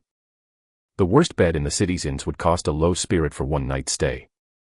Sleeping on the streets would get you caught and put into hard labor. The city's accommodations were astronomically expensive, totally beyond the current Wang Chen's means. And the inner sect? Wang Chen didn't even dare to think about it. He couldn't help but pat Bai's head and sigh, Bai, you've given me a tough problem. After experiencing one calamity, Wang Chen just wanted to be a cultivator who kept a low profile, farmed quietly, and slowly improved his strength. He hadn't thought that even such a simple wish would be hard to fulfill. Squeak, squeak. Bai seemed to understand Wang Chen's feelings and nudged his hand with its nose, offering comfort. Wang Chen clenched his fist and said, I understand, thank you. After weighing the pros and cons, he decided to play it by ear. Wang Chen took Bai and its partner to the kitchen. He took out about 30 pounds of monster beast meat from his storage bag, cut it into pieces, blanched and stewed it to make fragrant jerky. After that, he packed the jerky along with 50 pounds of Spirit Valley into the small storage bag. He tied it onto the brocade fur rat. The backpack was naturally the husband's job. Bai, once you've moved to your new home, just bite the bag open. Wang Chen said to Bai, the rice and meat inside should be enough for you to get through the winter. Once the storage bag was damaged, the items inside would all fall out. Bai had once saved Wang Chen's life. He really didn't have much to repay them with, so this was the best he could do. Squeak squeak. The large white rat stood up on its hind legs and gestured with its paws towards Wang Chen, its eyes sparkling. It was clear that it was also reluctant to part with Wang Chen. Wang Chen waved his hand, go on. The couple, Bai and his partner, left. They burrowed into the mouse hole behind the woodpile and disappeared into the dark tunnel. Wang Chen felt a sense of loss. Although he hadn't known them for long, he had already come to think of Bai as part of his family. But the ways of the world did not always align with one's wishes. It wasn't until evening that Wang Chen completely shook off the melancholy brought about by the departure. He had given it careful thought. The danger Bai had warned of was not imminent, and in the absence of a better path, the best thing he could do was to strive to enhance his strength and accumulate the means to protect himself. Perhaps it was because of a valorous and vigorous force pent up inside him. That very night when Wang Chen went all out to meditate on the true forms within the Heavenly Dragon Vajra method, he quickly grasped the profound mysteries of the Great Majestic Heavenly Dragon. The Great Majestic Heavenly Dragon is one of the Buddhist sect's protector Vajras, with an immensely powerful body, specializing in slaying demons and destroying evil wraiths with divine powers. The first 3 layers of the Heavenly Dragon Vajra method are respectively copper skin, jade bone, and golden body. Once mastered, it could not only bear the brunt of magic artifact strikes with flesh and blood but also resist the possession and erosion of evil spirits. Without a doubt, it was an exceedingly brilliant body refinement technique. If there hadn't been a catch to this technique, there was no way Wang Chen could have acquired it for a mere 30 spirit stones. And grasping the mysteries of the Heavenly Dragon did not mean he had truly entered the gate. There was no display on the immortal cultivation panel. He took out the bottle of Vajra ghee. A person could cultivate 3 powers, chi blood, mana, and soul power. Chi blood refers to the vim and vigor of one's life force. The function of the Vajra ghee was to stimulate the chi blood to the greatest extent, which in turn would strengthen the body and spirit. Wang Chen took off all the clothes he was wearing. He poured the golden ghee out of the bottle and smeared it evenly over his body. He didn't even spare his scalp. Then he repeatedly patted his body, allowing the medicinal properties of the Vajra ghee to more quickly merge into his skin and muscles. As the medicine dispersed, Wang Chen suddenly felt as if he were placed inside a purgatory furnace. Every inch of his skin, every muscle, was trembling involuntarily, his bones felt like they were crawling with ants, his blood flow sharply increased, and the temperature steadily climbed. In just a moment, Wang Chen was like a cooked shrimp, his skin turning a bright red. Numbness, itchiness, soreness, pain. All sorts of sensations raged within him, greatly testing his willpower. Wang Chen struggled to maintain his clear consciousness and, following the entry-level spell for the first layer of the Heavenly Dragon Vajra method, he guided the chi blood strength stimulated by the ghee to circulate throughout his body. His muscles contracted and expanded, and large drops of sweat seeped out of his pores. In the end, even drops of blood began to emerge. He persisted and persisted. He didn't know how much time had passed when Wang Chen suddenly felt lighter, all the pain and strange sensations in his body vanished. Physique +1. With this, the cultivation technique section of the Immortal Cultivation panel showed a new change. Cultivation technique, Main, 5-element skill, 4th layer 8/400. Secondary, Heavenly Dragon Vajra method, 1st layer 0/100. The just initiated, Heavenly Dragon Vajra method, was not categorized as a skill. Instead, it belonged to the category of cultivation techniques. This meant that to elevate the Heavenly Dragon Vajra method required the use of heavenly merit. However, Wang Chen had no time to pay attention to the changes in the Immortal Cultivation panel at the moment. He was closely feeling the enhancement and change that this technique had brought to him. The first update is here. P.S. I went to participate in testing today and waited in a long queue. Here, I wish all the readers' friends to be safe and healthy. Chapter 30, Vajra Fist. Crack. When Wang Chen clenched his fist tightly, the muscles on his arm instantly turned as hard as iron, the tendons protruding from beneath the skin, and the bones emitted a crisp crackling sound. Filled with power. He had not expected that the effects of the Heavenly Dragon Vajra method's body refinement were so formidable. Entry granted 1 point to his physique attribute, and the force of his chi blood was at least twice as strong as before. Martial artists in the mortal realm cultivated precisely this chi blood force, with the strongest reaching the innate realm. An innate martial artist's combat power could rival that of a low-tier chi cultivation cultivator, and with divine weapons in hand, they could even contest mid-tier chi cultivation practitioners with their mere mortal bodies. Many innate powerhouses chose the path of body cultivation that best aligned with themselves, seeking entry into the Tao through martial arts. Of course, Wang Chen would not choose a path of body cultivation with limited potential. But the Heavenly Dragon Vajra method could compensate for his weakness in physique, enhancing his combat and survival abilities. Therefore, even if it meant expending the precious heavenly merit, he was determined to levitate it. It was only now that he realized his body was covered in greasy filth, exuding an unpleasant smell. Source: novelful.com, updated on Omicron New. Wang Chen hurried to take a bath, washing away these impurities that had seeped out from his muscles. Finally, after performing the cleansing technique twice in succession, his body became clean and refreshed. Yet, though his body was clean, his stomach now thundered with hunger. The feeling of starvation swept over him like a tide, with every cell in his body crying out for nutrition and energy. Wang Chen felt like he could eat an entire cow. He quickly took out the last 10 gene of monster beast meat from his storage bag, putting it in a large pot to simmer. Because of his extreme hunger, even before the meat was fully cooked, Wang Chen could not wait to scoop it out, shaving off slices with a dagger and devouring them with pinches of salt. After consuming all 10 gene of monster beast meat, he still did not feel full. His appetite had increased by several times compared to usual. Only now did Wang Chen truly understand the terrifying nature of the heavenly dragon Vajra method. Its effects were powerful, as was its consumption. According to the records of the cultivation technique, the best supplementary medicine for practicing the heavenly dragon Vajra method was Vajra ghee. A bottle of Vajra ghee, valued at 10 low spirit stones, was enough for only one cultivation session. Without this supplementary medicine, the cultivation effect would be greatly reduced. To achieve the best cultivation results, one would need to apply a full bottle of Vajra ghee for each session. Besides, daily consumption of meat was indispensable.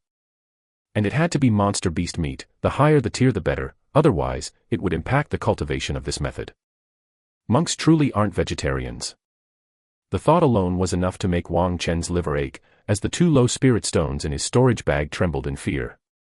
He had already given Bai and his wife 30 gene of monster beast meat and 50 gene of Spirit Valley, leaving his rations hardly sufficient to last until the summer harvest, and now he had finished off the remaining meat as well. He needed to stock up on a batch of spirit rice and monster beast meat.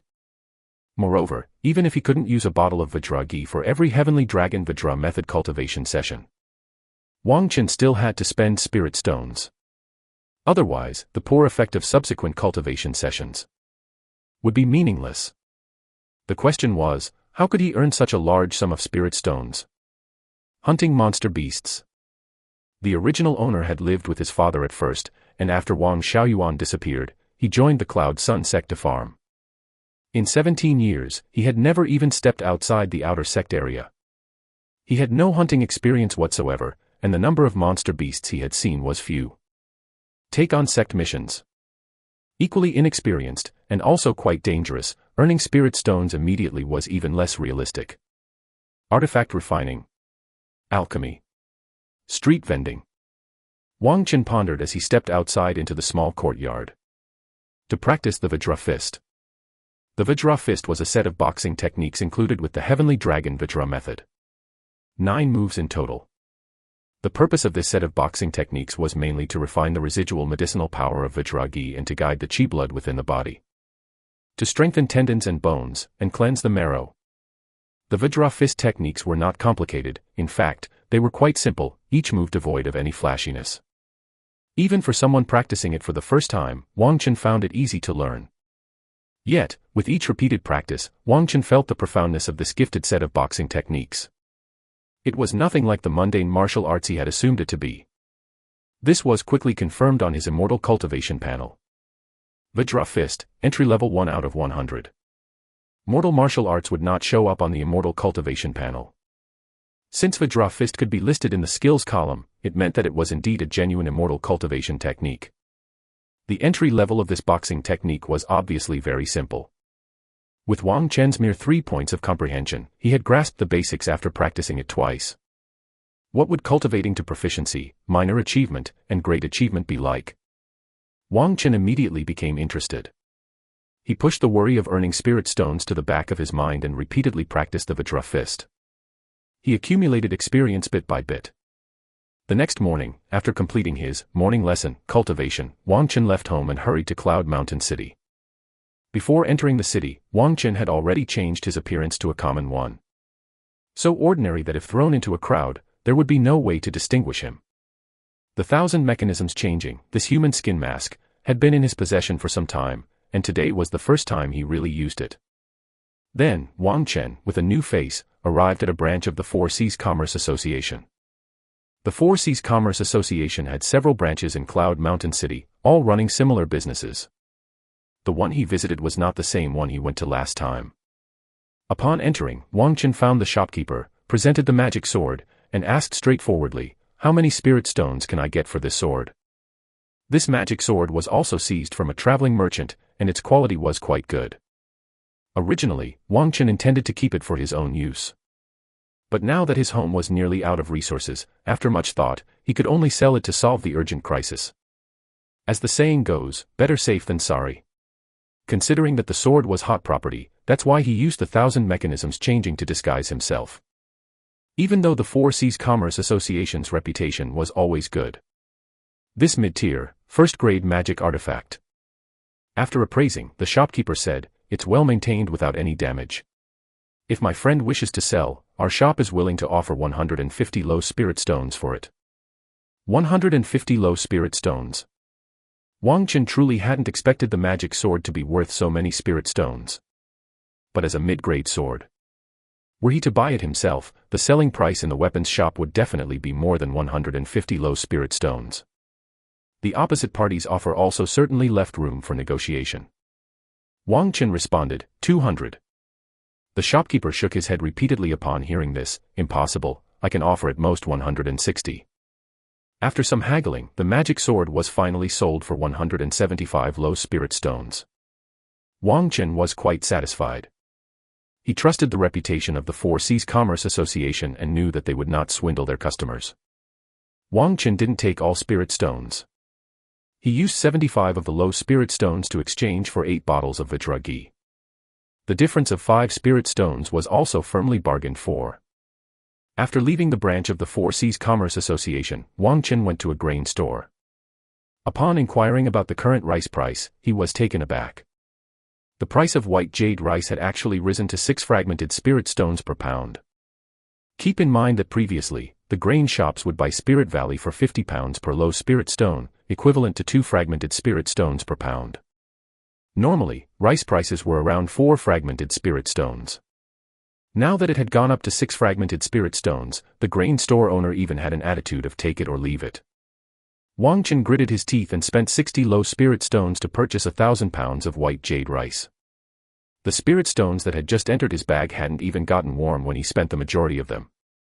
But Wang Chen's spending spree had not come to an end. Second update delivered, please support with your votes. Chapter 31, The Daily Life of Cautiously Cultivate.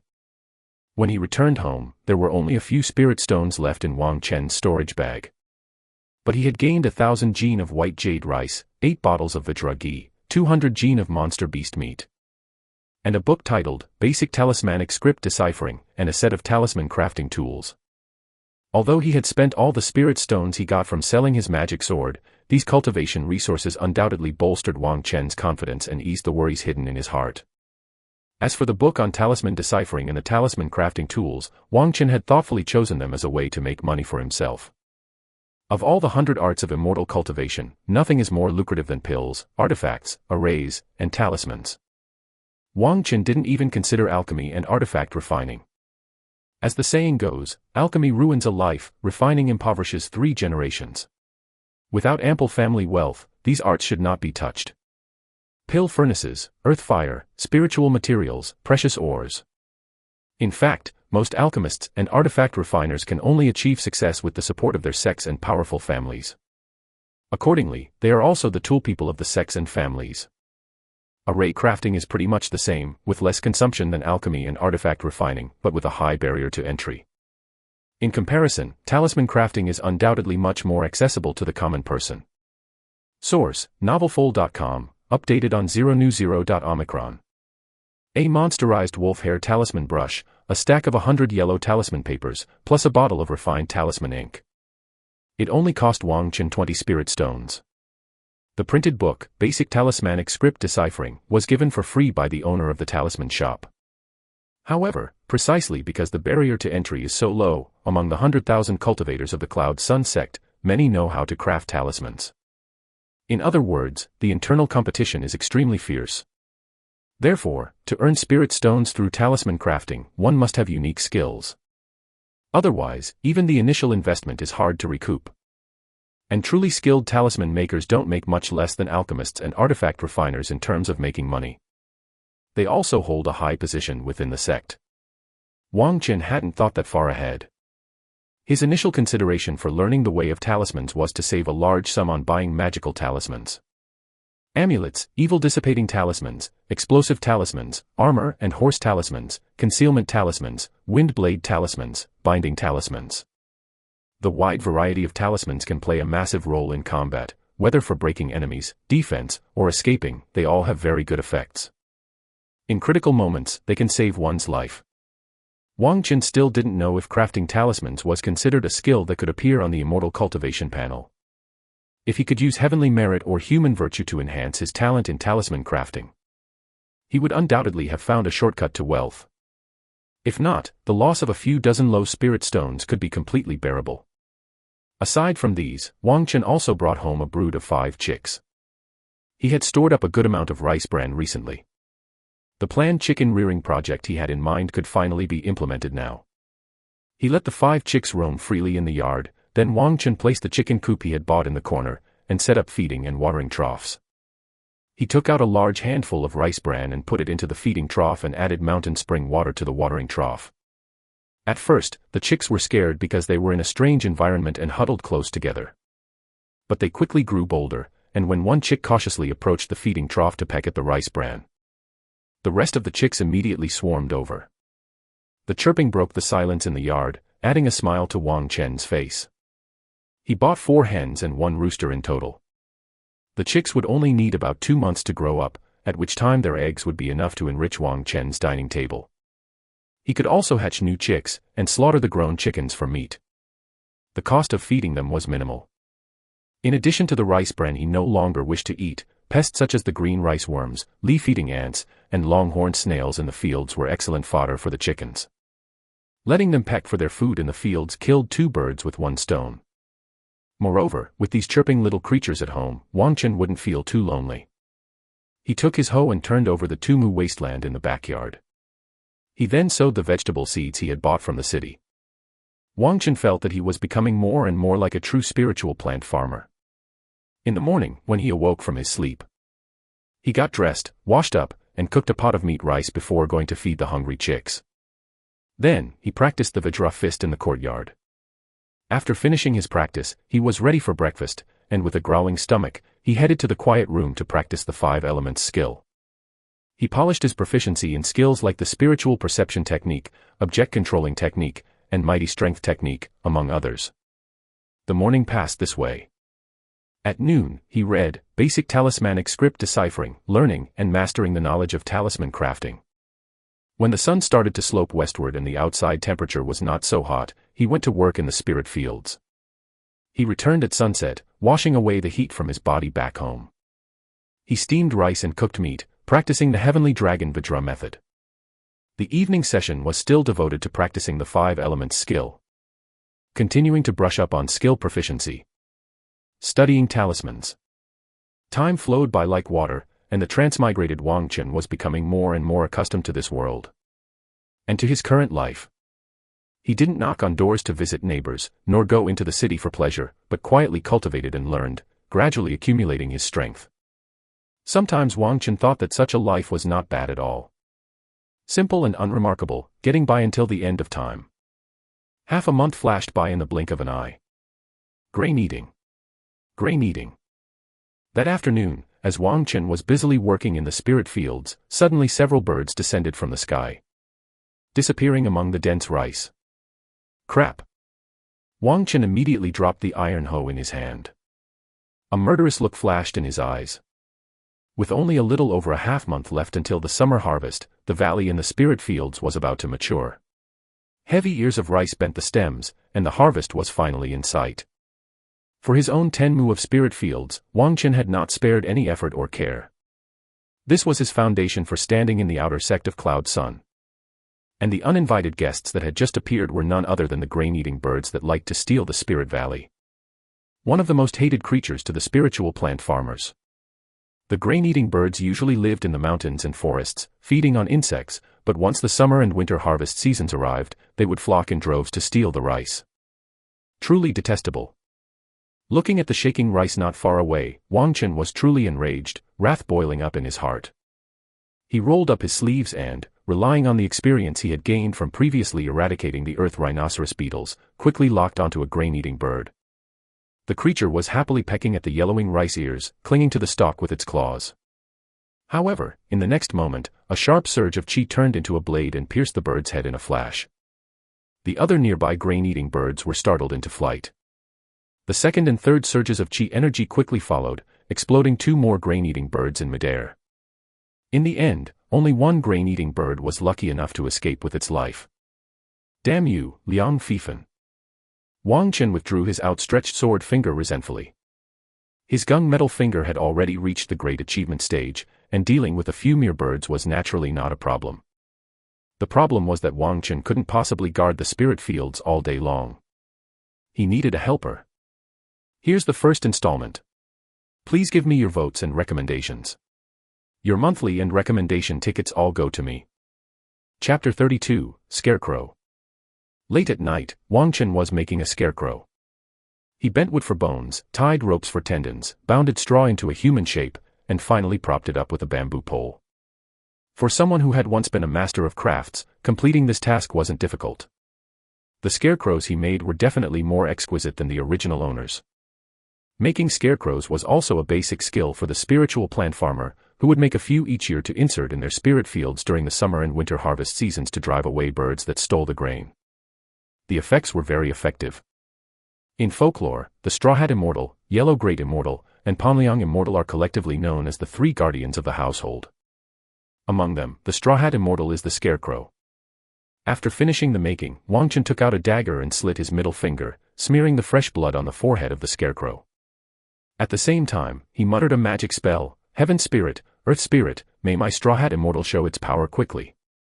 The moment he completed the incantation, he raised his hand and affixed an evil-repelling talisman. Applying blood and reciting spells was to endow the scarecrow with a spirit. The talisman was to prevent it from being invaded by evil wraiths. Source, novelfold.com, updated on 0new0.omicron. Speaking of which, the evil-repelling talisman in Wang Chen's possession was a trophy he had obtained from licking packets. He carried the scarecrow out of the house and placed it in the midst of the spirit fields. Wang Chen's rented land was only 10 mu in size, and setting up a single scarecrow was completely sufficient.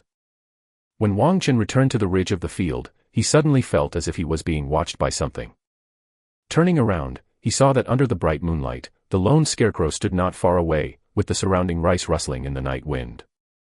Wang Chen stared for a moment, then went home to rest. Almost overnight, countless scarecrows appeared in the spirit fields within the Cloud Sun region. They were lonely but loyal guardians, standing in their positions under the scorching sun.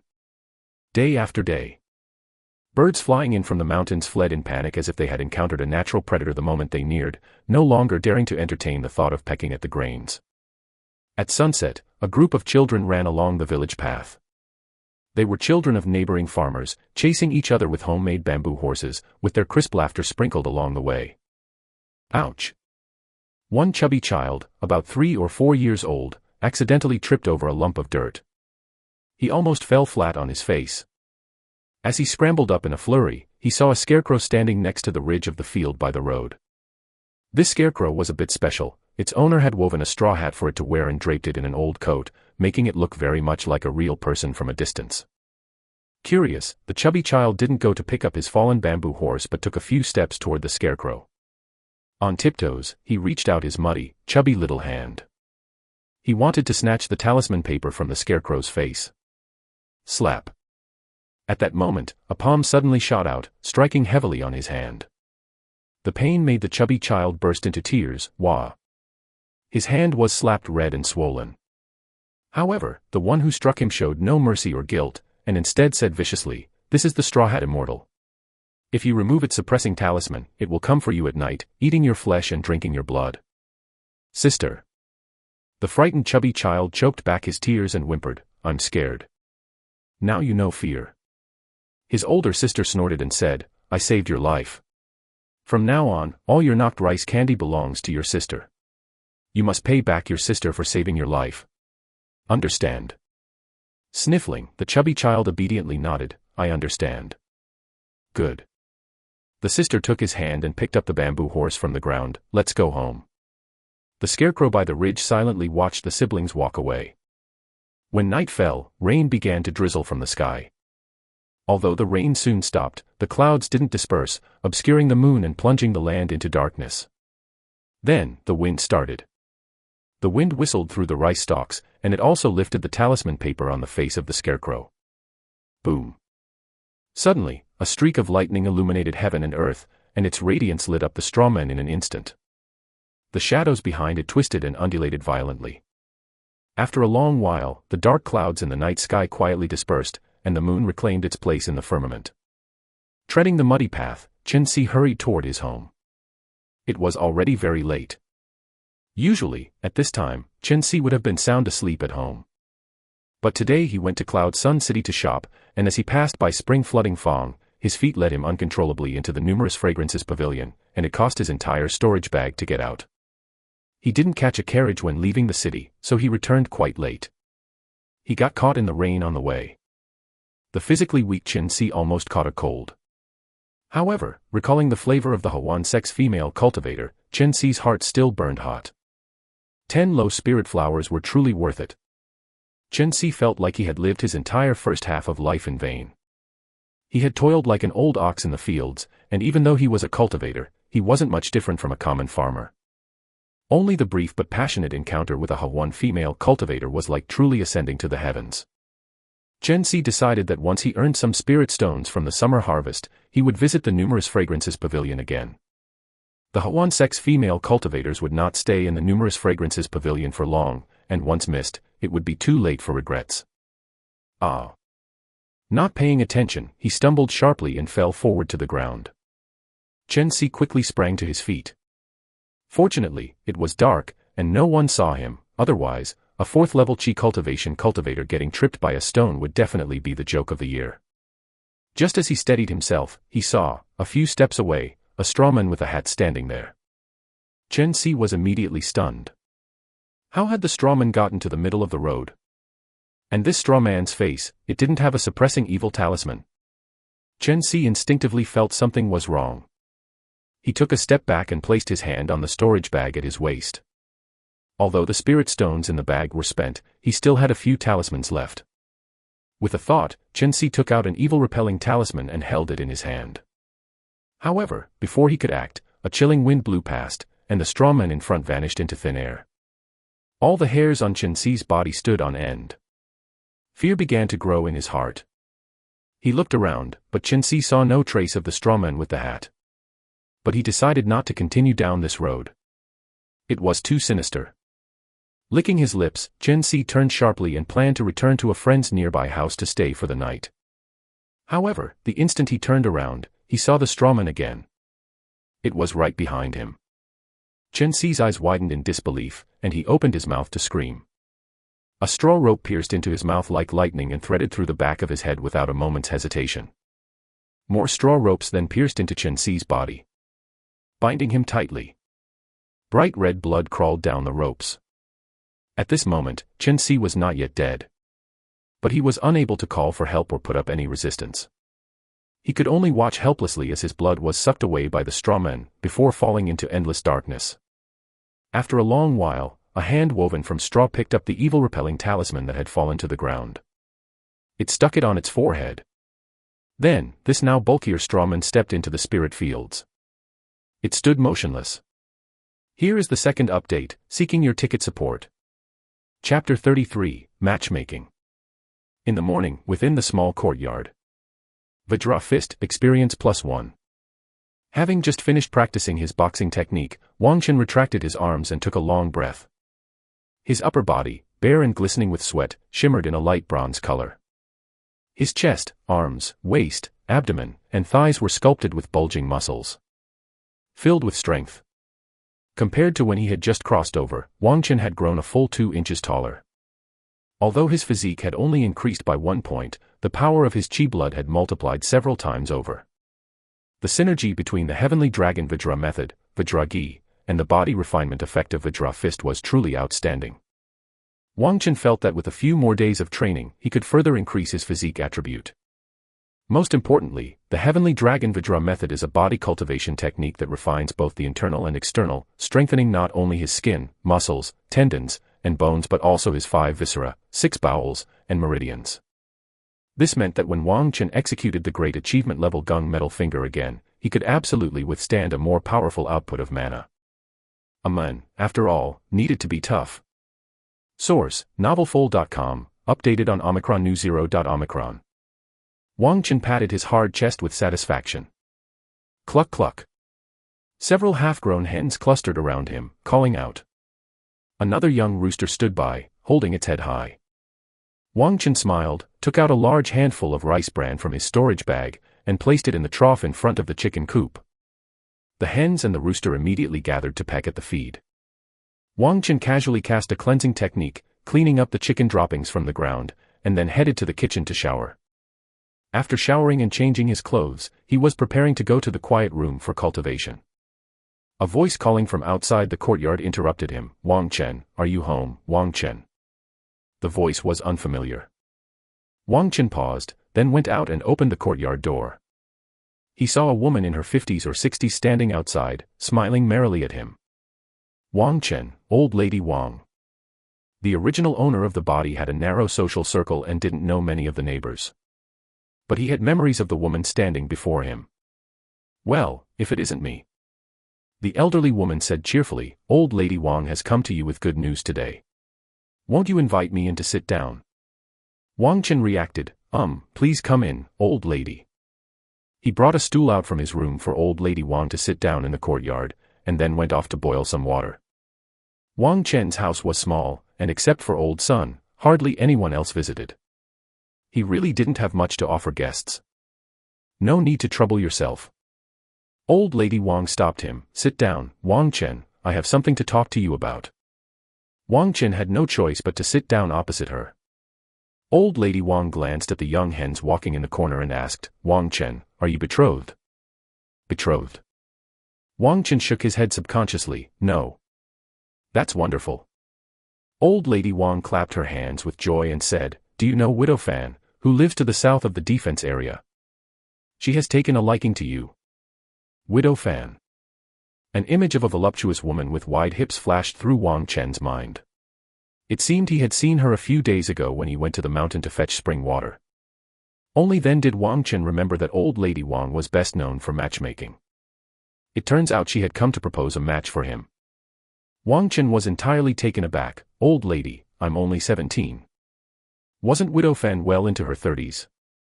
What's wrong with being 17? Old lady Wang questioned. My eldest son got married at 16, and now he has 3 children. According to the customs of this world, a boy becomes an adult at 16. 17-year-old Wang Chen indeed was of marriageable age. It's just that his father had passed away early, and there were no elders around to arrange these matters for him. Though it is said that cultivators are different from mortal commoners. But unless one has exceptional root bone talent or a powerful background, the path to immortality remains elusive for most, with many settling down and establishing a family at an early age. No, it's not like that. Wang Chen was truly caught between laughter and tears. Old lady Wang, do you really think Widow Fan and I are suitable? He was neither a widow fetishist nor a fan of mature women. He really had no interest in Widow Fan. How is it not suitable? Oh dear. Old lady Wang lifted her palm and lightly smacked her own face. Look at my mouth, not explaining things clearly. It wasn't that Widow Fan herself was interested in Wang Chen sexually. Instead, she wanted to recruit Wang Chen as her son-in-law. Widow Fan's husband had passed away a few years ago. Because her husband had accumulated quite a few merit points before his death, Widow Fan used these contributions to the sect to obtain tenant rights, relying on 25 mu of spirit fields to raise her 2 daughters. In fact, situations like Widow Fans were quite common in the Cloud Sun sect's outer sect. There were always some cultivators with families who, for various reasons, left the sect to go on adventures, only to never return. Widow Fan was considered quite lucky, managing to get tenant rights even after her husband's death. Even though she couldn't enjoy the benefits of the sect, it was undoubtedly much better than living an unpredictable life as a loose cultivator. The younger daughter just turned 14 this year. Old lady Wan's tongue was as persuasive as a reed pipe. She's quite fetching and also very capable. Marrying her you surely won't suffer a loss. Get engaged this year, marry the next, and have a plump little boy the following year. What a harmonious life that'd be. Impressive. Wang Chen was almost swayed by her words. But his rationality still took the high ground in his brain. Thank you, old lady Wan, but I really don't plan on marrying. He quickly came up with a reason. I've cultivated the heavenly dragon Vajra method, and I can't break my celibacy. Wang Chen wasn't just talking nonsense.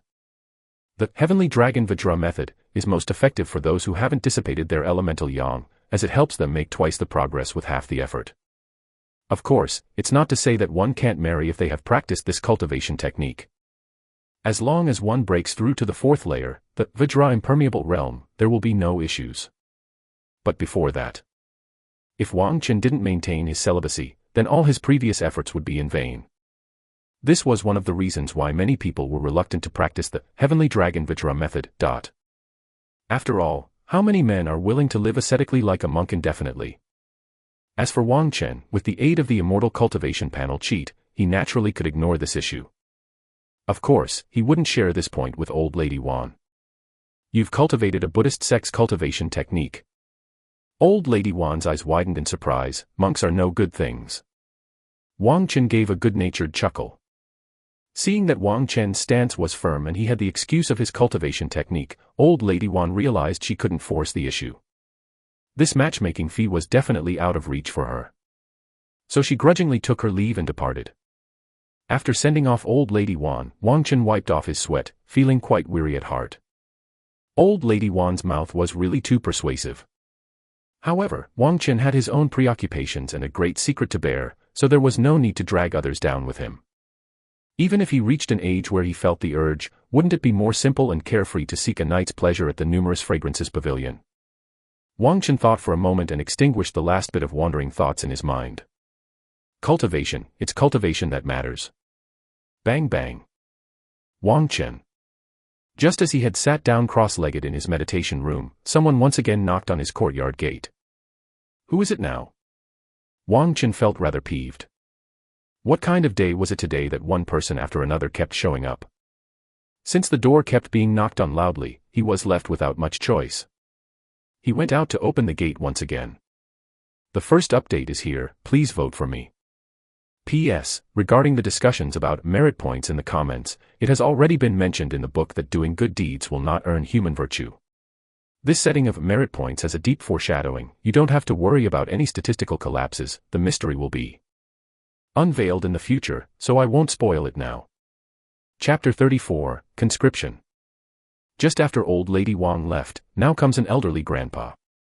Standing before Wang Chen's door was a white-haired old man, with a beard that hung down to his chest, clasping a wooden cane, his waist adorned with a large silver-mounted copper-skin gourd.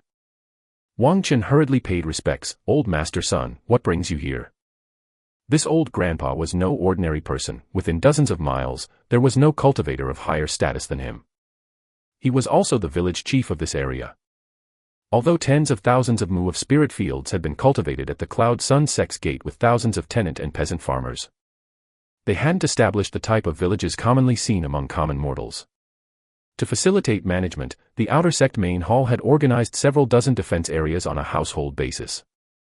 A defense area typically governed 300 to 400 households. At the same time, a village chief and guard chief were appointed. The cultivators serving as village chiefs were generally of high human virtues and respected reputation. It was said old master son was over 90 years old, and as a chi cultivation practitioner at the 7th tier, his life was nearing its end, but he still looked hale and hearty. His voice was even more full of vigor. Wang Chen, I need to see you about something. Source, novelfull.com, updated on Omicron New. Wang Chen did not dare to be negligent. Please come in and talk. He respectfully invited old master son to enter and take a seat in the small courtyard. Old master son did not stand on ceremony and directly handed Wang Chen a piece of silk paper. This is the conscription order from the guard hall. You are being drafted into the night patrol team. Wang Chen took a careful look and sure enough, it stated he was being drafted into the 4th night patrol team of the E10 defense area. He was required to report to the defense area before 9 a.m. the following morning. He was actually drafted into the night patrol team. Wang Chen couldn't help but be surprised. Old master, could there be a mistake here? Within his E10 defense area, there were over 400 households and nearly 1,000 chi cultivation cultivators. Under normal circumstances, Wang Chen, a 17-year-old boy, would never be called up to join the night patrol team. As the name suggests, the night patrol team is a squad that patrols at night, mainly to guard against monster beasts, evil wraiths, and loose cultivator invasions. This job carries considerable risk, and is generally taken up by cultivators with abundant experience and strong combat abilities. Wang Chen didn't fully meet these criteria. Your name is written here, and there isn't a second Wang Chen in our defense area. Old Master Sun said with a wry smile, the conscription order has been stamped with the guard hall's seal, even the guard chief must comply. The double chiefs of the defense area, nominally the village chief is senior to the guard chief, but in reality, the guard chief, who controls the patrols, holds higher authority. Because the guard chief is a cultivator who is directly appointed by the guard hall. With this conscription order, Wang Chen's inclusion in the night patrol team is a done deal. Unless he defected from the Cloud Sun sect, he had no chance of refusal. Old Master Sun sighed, recently, the situation on the ground has been unstable, and the defense areas are drafting cultivators to expand their patrol teams, you are just one of them. Having paused, he added, according to the rules, tomorrow when you go to the defense area, you can select 2 mid-tier chi cultivation spells. Think it over carefully today so that you don't make a hasty decision tomorrow. Also, joining the night patrol team earns you merit points, and if you slay monster beasts or evil wraiths, you can claim their spoils. The old man went on, talking a lot about the night patrol team and the night watchman. Cultivators of the night patrol team are also known as night watchmen. Wang Chen listened very carefully. Being suddenly conscripted by the guard hall was completely unexpected. Since he couldn't resist, Wang Chen wouldn't blame fate or others, nor would he complain excessively. It would only add to his own troubles. He tried to look on the bright side, at least he wouldn't be working for nothing. The guidance from Old Master Sun was also very helpful, ensuring that Wang Chen wouldn't go into his role as a night watchman blind. He committed everything to memory. After finishing his instructions, Old Master Sun stood up, I must be going, there are more conscription orders to deliver. For him to run around to dozens of households was quite a strenuous task for an old man. As Wang Chen was seeing the old man out, he happened to meet Old Sun passing by. Old Sun hummed a tuneless ditty, looking proud and pleased with himself, giving off a rather sleazy impression. Old Master Sun's eyebrows immediately knotted in anger as he raised his cane and swung it. You rascal, not working the spirit fields in broad daylight, are you thinking of sneaking off to the numerous fragrances pavilion to seek the company of female cultivators from the Hawan sect again? Old Sun was caught off guard and hit on the head with a cane, clutching his head in pain. Seeing that Old Master Sun was the one who hit him, he was so frightened that he nearly lost his soul. I didn't. Usually, in front of others, Old Sun liked to act superior due to his age, but in front of Old Master Sun, he reverted to a true grandson, trying hard to defend himself while scurrying away with his head in his hands. The sorry sight left Wang Chen speechless.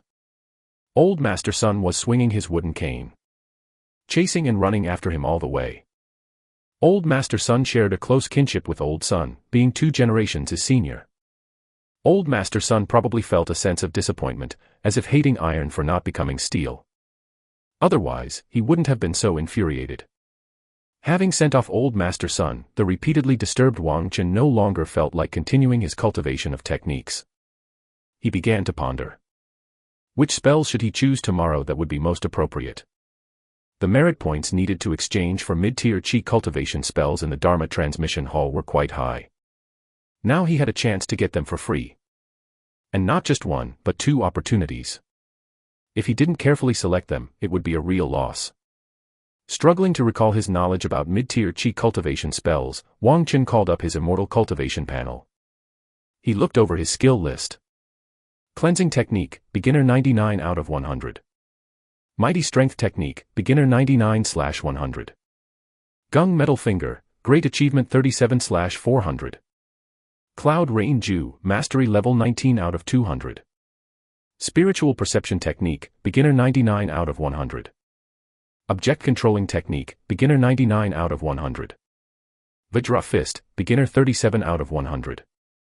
In the past half-month or so, Wang Chen devoted a lot of time to grinding skill proficiency. He had now achieved quite significant results. Cleansing Technique, Mighty Strength Technique, as well as Spiritual Perception Technique and Object Controlling Technique, which he had mastered not long ago. They had all reached the bottleneck of the beginner level. Wang Chen also had 14 points of human virtue. If he wanted, he could break through these 4 spells to mastery level in one go. But Wang Chen didn't do that. Because the human virtue point addition rule he knew was increment at 10 times the points. The first time costs 1 point, the second time 10 points, and the third time is very likely to be 100 points. If all followed the same pattern, the required points could only be described as terrifying. So Wang Chen's idea was to try his best first and add points to breaking threshold only if really necessary. He aimed to postpone the first level of human virtue points as much as possible, greatly reducing the consumption of human virtue points. For example, for Gung Metal Finger, Wang Chen broke through to the mastery level on his own, then used 1 point from mastery to minor achievement, and 10 points from minor to great achievement, with breaking threshold costing only 100 points. Totally within his capacity to endure. Spiritual perception technique and object controlling technique, among others, are low-tier chi cultivation spells, and breaking through to mastery level should not be a problem with 3 points in root bone and comprehension. Adding points now would not be the act of a wise man. Moreover, he needed to save human virtue points in preparation for the new skills he was about to acquire. As for which 2 spells to pick, Wang Chen already had some preliminary ideas. Here's the second update, asking for your votes and support. Thank you, everyone. Chapter 35, The Killing Staff. The next morning, before the sound of the 9 a.m. clock bell, Wang Chen arrived at E10 defense area. The dozens of defense areas established by the Cloud Sun Sect's outer sect main hall were named in a sequence of A, B, C, D plus number. E10 defense area was about 10 miles away from Wang Chen's home. From the outside, this defense area was a small fortress, built with extremely hard blue stones, with walls surpassing 5 fathoms in height. Inside, the architecture was purely defensive, equipped with sentry posts, watchtowers, arrow towers, among others. Most striking was undoubtedly the daylight column erected on the top of the watchtower. Made of white glowing stone, and as thick as a water barrel, it stood about 3 fathoms high, with a stone skyward hound crouching at its very top. The stone hound had a fierce posture, its mouth open towards the sky as if emitting a silent roar. This daylight column was also a large magic artifact. It could absorb sunlight during the day and automatically illuminate the entire defense area as well as the surrounding region at night. Becoming a prominent landmark in the night, it guided homebound travelers. Additionally, the light from the column contained the power to deter and expel evil wraiths, though its range was small, and its power not very strong. But this wasn't the main function of the daylight column. Source, novelfold.com, updated on Omicron. If the defense area encountered a threat it couldn't withstand, the cultivator stationed in the watchtower could use the daylight column to send a warning. In Wang Chen's memory, he had seen beams of light piercing the sky several years ago. It was said that on that night, the Grey-Eye Thieves suddenly raided the Cloud Sun Sect's outer gate, and over a dozen defense areas sought help from the main hall at the same time. He still vividly remembered it. After showing his call-up order to the gate-guarding cultivator, Wang Chen was able to enter E10 defense area smoothly. At this time, dozens of cultivators had already gathered in the martial training ground within the defense area. Some he could name, others only looked a bit familiar. Most of them were young people. Wang Chen stealthily used the spiritual perception technique and discovered they were all mid-tier chi cultivation practitioners, including 4th, 5th, and 6th tiers. Brother Wang. While Wang Chen was looking around, a gruff voice suddenly came from beside him. Wang Chen turned his head and saw Brother Tiniu. The man was Wan Tiniu, who had once hired him to clear out the earth rhinoceros beetles. Surprised to see Wang Chen, Wan Tiniu exclaimed, "You were summoned too?" Wang Chen nodded, "I've been drafted into the 4th Night Patrol team." Wan Tiniu scratched his head, "I'm in the 9th team." He couldn't understand how Wang Chen, so young and not very high in cultivation, could be chosen as a night watchman. Wan Tiniu expressed regret, "It's a pity you're not in the same team as me, otherwise I could have looked after you." Being a righteous person with considerable cultivation strength, he indeed had the qualifications to look after Wang Chen.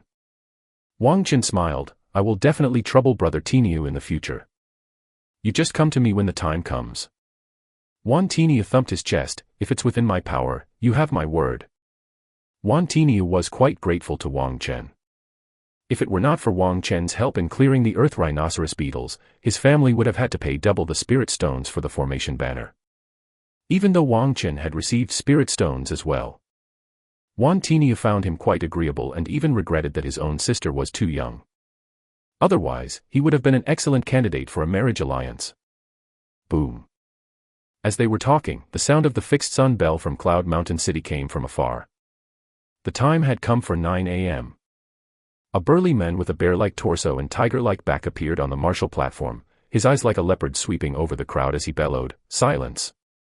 His voice wasn't shrill, but when it reached everyone's ears, it was as if thunder had exploded. It shook their souls and hearts. The martial training ground instantly became as quiet as death, and everyone was as silent as a cicada in winter. This burly man's presence was astonishing, and with Wang Chen's beginner-level spiritual perception technique, he couldn't see through the man's true cultivation level. However, he was absolutely certain the man was a high-tier chi cultivation practitioner. "I am Li Wuji, the guard chief of E10. The burly man announced, his eyes cold as he continued, "Now, I'll call the roll. Step forward when your name is called." He waved his hand. A cultivator from the defense area came forward, holding a roster in his hands. LV Wu. Here. Zhang Xing'an. Here. Lu Xiaohu. The monks called by name stepped forward one by one. Jiang Tsong. Jiang Tsong. When a summoner named Jiang Tsong was called, no one responded. The defense area monks called out 3 times. To no avail. Li Wuji's face was as still as water as he gestured to move on. Lastly, after the roll call, out of the 80 summoners, only 77 were present. 3 were nowhere to be seen. Li Wuji stood on the training stage with his hands behind his back, his gaze looking up at the clear sky. He remained silent, not uttering a word. But his silence exerted a tremendous pressure on the summoners present. Everyone was uneasy and didn't dare to move, for fear of standing out. After about the time it takes to drink half a cup of tea, 3 young men rushed to the defense area in haste. Seeing the scene at the training field, they immediately had a sinking feeling. One of the young men, gathering his courage, saluted Li Wuji, "Guard Chief, we." "Shut up." Li Wuji's expression changed violently, "Bring them to me, give each of them 30 cane strokes." Without another word, not giving them any chance to explain. 3 fierce monks from the defense area immediately pounced and ruthlessly restrained the trio's mana. Then one by one, they were knocked down. One monk brought over a fire-water stick, while the other 2 flipped the 3 latecomers face down on the ground, pulling down their pants, revealing their bare, white buttocks. "Ha!" The monk holding the stick let out a sneer and swung the fire-water stick down onto one of the rounded white buttocks. Smack! Ah! The person being punished screamed painfully, his eyes nearly bulging out of their sockets. Wang Chen listened, his eyelids twitched, and he involuntarily tightened his own sphincter. Smack! Smack! Smack! The stick was merciless. In the blink of an eye, the punished person's buttocks were a blurred mess of blood and flesh. His screams could be heard clearly even from 3 miles away. By the time the 30 cane strokes were completed, at least half a life was gone. Then the second and the third followed suit, one after another. Only after the punishment of all 3 was completely carried out did Li Wuji speak. "The first rule of being a night watchman is to be punctual and obey orders. Violators will be punished without mercy. 3 days from now, gather at 9 a.m. After saying that, he turned and left. Everyone looked at each other. Is that it? Until someone on the side shouted, "Come here to queue up to choose your cultivation techniques and collect your items." The crowd immediately swarmed over. As for the 3 guys lying on the ground groaning, no one paid them any attention. They could only pull out their own antiseptic medicine and healing pills. Under the disdainful gaze of the defense area monks, they struggled to crawl to the corner to treat themselves. Their miserable state was indescribable. But no one cast a sympathetic glance their way, including Wang Chen. This beating was entirely self-inflicted. However, Wang Chen also realized that being called up to the night patrol team, he couldn't afford to make mistakes easily. Otherwise, these fellows who got their buttocks beaten would be the perfect example. He obediently queued up, chose 2 mid-stage chi cultivation spells, and also received a set of night watchman's equipment. Then he went home. First update, please vote. Chapter 36, Sugar-Coated Cannonballs. Although it was a compulsory conscription, the defense area did indeed offer some sweeteners. Wang Chen brought home equipment that included a cloud-like mana robe, a goosequill ritual saber, 3 evil-repelling talismans, an armor and horse talisman, a flying flame talisman, a bottle of chi recovery pills, and a bottle of healing pills. And 3 books. The robe and the ritual saber were both low-tier first-rank standardized magic artifacts. Although he only had the right to use them, they had to be returned to the defense area after the night patrol tasks were completed. But having 2 magic artifacts with him undoubtedly enhanced his strength by a lot. As for the talismans and pills, there's no need to say more, they could all be used to save his life at critical moments. The 3 books were quite interesting, respectively titled, Catalogue of Monster Oddities, Treatise on Evil Wraiths, and Night Watch Discourse. Catalogue of Monster Oddities and Treatise on Evil Wraiths were both thick volumes, illustrating hundreds of common monsters and evil beings in detail, and expounded on their characteristics. Wang Chen spent an afternoon committing the contents of these 2 books to memory. Because during the night patrol tasks, he could very well encounter the monster beasts or evil wraiths recorded in the books. Knowing both your enemies and yourself, you will not be imperiled in 100 battles, even if you can't defeat them, you can still run or call for help. If one didn't even know what the enemy was, how could one respond adequately? Source, novelful.com, updated on Omicron New 0.0. Thus, Wang Chen believed these 2 books were very valuable. After promoting to the 4th tier of Qi cultivation, Wang Chen's divine soul reached a level of 3 + 8 points, which was the strongest among the 4 major attributes. Besides having an extraordinarily keen perception, his reaction time and memory also far exceeded that of an ordinary person. It was not difficult for him to memorize this knowledge. With the help of Catalogue of Monster Oddities and Treatise on Evil Wraiths, Wang Chen also got a glimpse of the profound heritage of the Cloud Sun sect. The printing and binding of these 2 books were very exquisite.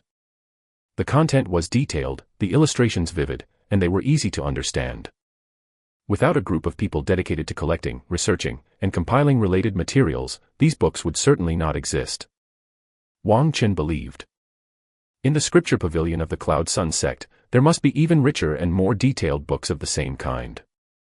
Knowledge is indeed power. As for Night Watch Discourse, it was a manual for night watchmen. It spelt out clearly what a night watchman should and shouldn't do. The content of this book was much less. But Wang Chen felt it was even more important than Catalogue of Monster Oddities and Treatise on Evil Wraiths. For that, he spent a whole night carefully studying and memorizing it. It felt like going back to the days of preparing for college entrance exams in his previous life. Only, if he botched his studies then, at worst he wouldn't get into university, but not getting through these 3 books. He might very well lose his life. Besides the equipment, pills, talismans, and books, Wang Chen also got to pick 2 mid-tier spells for Qi cultivation for free. 2 spell seeds with the magic seal spell were added to his Sea of Consciousness. The Fire Crow technique and the Spirit Light Shield armor. The Fire Crow technique belonged to fire aspect spells. Among the many mid-tier spells, it was known for its long attack range, strong killing power, and versatility. The caster could conjure 1 or multiple fire crows to strike the enemy, which, upon hitting the target, would produce a flame explosion effect, possessing considerable killing power against both evil wraiths and monster beasts. Many cultivators whose elemental affinity was mainly fire would learn the Fire Crow technique. When used in actual combat, it could cause a considerable headache for the opponent. But this spell also required a higher demand from the caster. As for the Spirit Light Shield armor, it was a body protection spell that mid-tier Qi cultivation cultivators must learn. The Fire Crow technique and Spirit Light Shield armor had considerable value, and if one were to obtain them through normal means by exchanging sect contribution points at the Dharma Transmission Hall, it would cost at least 200 to 300 merit points. Now Wang Chen had acquired them without spending a single merit point or spirit stone. It was precisely because of this. He became even more vigilant. There's no such thing as a free lunch. The Immortal Gates weren't running a charity, and they definitely wouldn't offer benefits to outer sect disciples for free. The more the defense area offered, the more dangerous the work proved to be. Wang Chen had already smelled the sweet allure of temptation. Therefore, in the following days, he no longer practiced the Heavenly Dragon Vajra Right method and Vajra Fist relentlessly, nor did he continue studying basic talismanic script deciphering. Aside from the daily cultivation of the 5 elements skill and tending to the spirit fields, he devoted most of his time to the Spirit Light Shield armor. He was determined to master the basics within 3 days. Wang Chen was well aware that his 3-point root bone and comprehension were the greatest obstacles in learning and mastering cultivation techniques and spells. And since Spirit Light Shield Armor was a mid-tier Qi cultivation spell, the difficulty of starting was bound to be high. Therefore, despite the pressing situation, he didn't rush for quick success but patiently immersed himself in the perception of the spell essence. At the same time, Wang Chen reluctantly emptied his storage bag and went to Cloud Mountain City to buy a packet of Cloud Mist spiritual tea. Then he knocked on the door of Old Master Sun, the village chief, to consult with this elder cultivator. Truth be told, Wang Chen could have gone to the Dharma Transmission Hall and sought guidance from the Dharma Transmission Elder. But such a small token as a packet of Cloud Mist spiritual tea wouldn't even warrant a second glance from them. After learning about Wang Chen's purpose, Old Master Sun stroked his long white beard and laughed. For such a trivial matter, you should have come directly to me, no need for any gifts. Wang Chen replied respectfully, it's only right to pay my respects to you, elder. Having an elder in the family is like having a treasure. This old man had consumed more salt than the amount of rice he had eaten. Being able to live safely past 90 years old and still looking hale and hearty, he must be very skilled in cautious cultivation. Wang Chen believed that the elder would definitely provide him with the right guidance. Old Master Sun was very pleased with Wang Chen's attitude. All right then, ask me anything you want. I am also proficient in Spirit Light Shield Armor. Wang Chen immediately explained all the problems he had encountered. Despite appearing old and frail, Old Master Sun's mind was still agile. He was knowledgeable and exhaustive in responding to Wang Chen's inquiries. Moreover, he shared many of his own experiences in cultivating Spirit Light Shield Armor. It was an eye-opening moment for Wang Chen. He felt it was indeed a wise decision to consult Old Master Sunday. The elder's experience in cultivation was incredibly rich. Finally, Wang Chen asked, Old Master Sun, do you also know about the Fire Crow technique? Old Master Sun shook his head. My element primarily aligns with water. Water overcomes fire, and cultivators with a water aspect typically do not practice fire aspect spells. The elder was half amused, half helpless. Don't treat me like a Dharma Transmission Elder, though. Wang Chen chuckled. He had indeed planned to glean some free experience. Nevertheless, Wang Chen's visit was still very fruitful. He even managed to score a meal from the old gentleman. That very night, once Wang Chen returned home, he went straight to the quiet room. In the quiet room, he cleared his mind and activated the mana in his dantian to flow throughout his body. With all 5 fingers executing the spell signs, Wang Chen, feeling a hint of spiritual light, suddenly thrust his right palm forward. Shield. Along with a deep shout, pure mana surged from his palm, condensing into a glittering shield right before his hand. Spirit Light Shield Armor, Beginner 0/100. Success. In just 2 days' time, Wang Chen had mastered the casting method for the Spirit Light Shield Armor. He added this spell to his list of skills. And he still had 1 more day to improve his proficiency with the Spirit Light Shield Armor. To use the spell even more skillfully for his protection. Here comes the second update, begging for votes. Chapter 37, Tianyin's Magnificent 7. E10 Defense Area, Martial Arts Training Ground. 3 days later, Wang Chen arrived on time to report again. He found out that he was actually the last to arrive. Clearly, the frightening show of force from 3 days ago had scared everyone, as they all arrived early. By the time it was the hour of Shen, Guard Chief Li Wuji appeared once again on the martial arts platform. But this time, he did not have anyone call the roll. Instead, he introduced and assigned leaders for the 9 night patrol teams. The leader of the 4th night patrol team, where Wang Chen was a dark and skinny middle-aged cultivator. Yao Mingjie, an outer sect disciple from the guard hall, with a cultivation of Qi cultivation tier 8. His face was always drooping with discontent, as if he was quite opposed to Li Wuji's appointment. His eyes looking at Wang Chen and the others as if the entire group owed him 3 million spirit stones. Compared to him, the team's deputy, Guo Ping, was undoubtedly much friendlier. The new lineup of 1 team leader and 1 deputy with 7 newcomers was complete, and the deputy, Guo Ping, an old night watchman from E10 defense area, was of the 7th tier in Qi cultivation and was extremely experienced in night patrols. Source, novelfold.com, updated on Omicron New 0.Omicron. The work of assembling the team and routine training was all done by him as well. As dusk approached, the defense area prepared dinner for everyone. Wang Chen picked up his portion of 3 rice balls, a strip of monster beast jerky, and pickles, and sat down in the corner. The rice was a bit hard, the jerky a bit salty, and the pickles tasted strange. But Wang Chen, adhering to ancient chewing methods, enjoyed his meal quite a bit. While savoring this free dinner, he silently practiced the 5 elements technique, aiming to improve his stomach's digestion and accelerate the absorption of the spiritual energy contained in the food. After being conscripted into the night patrol team, he would have no chance for normal cultivation at night. Therefore, Wang Chen had to make full use of every moment. Without accumulating small steps, one cannot travel 1,000 miles.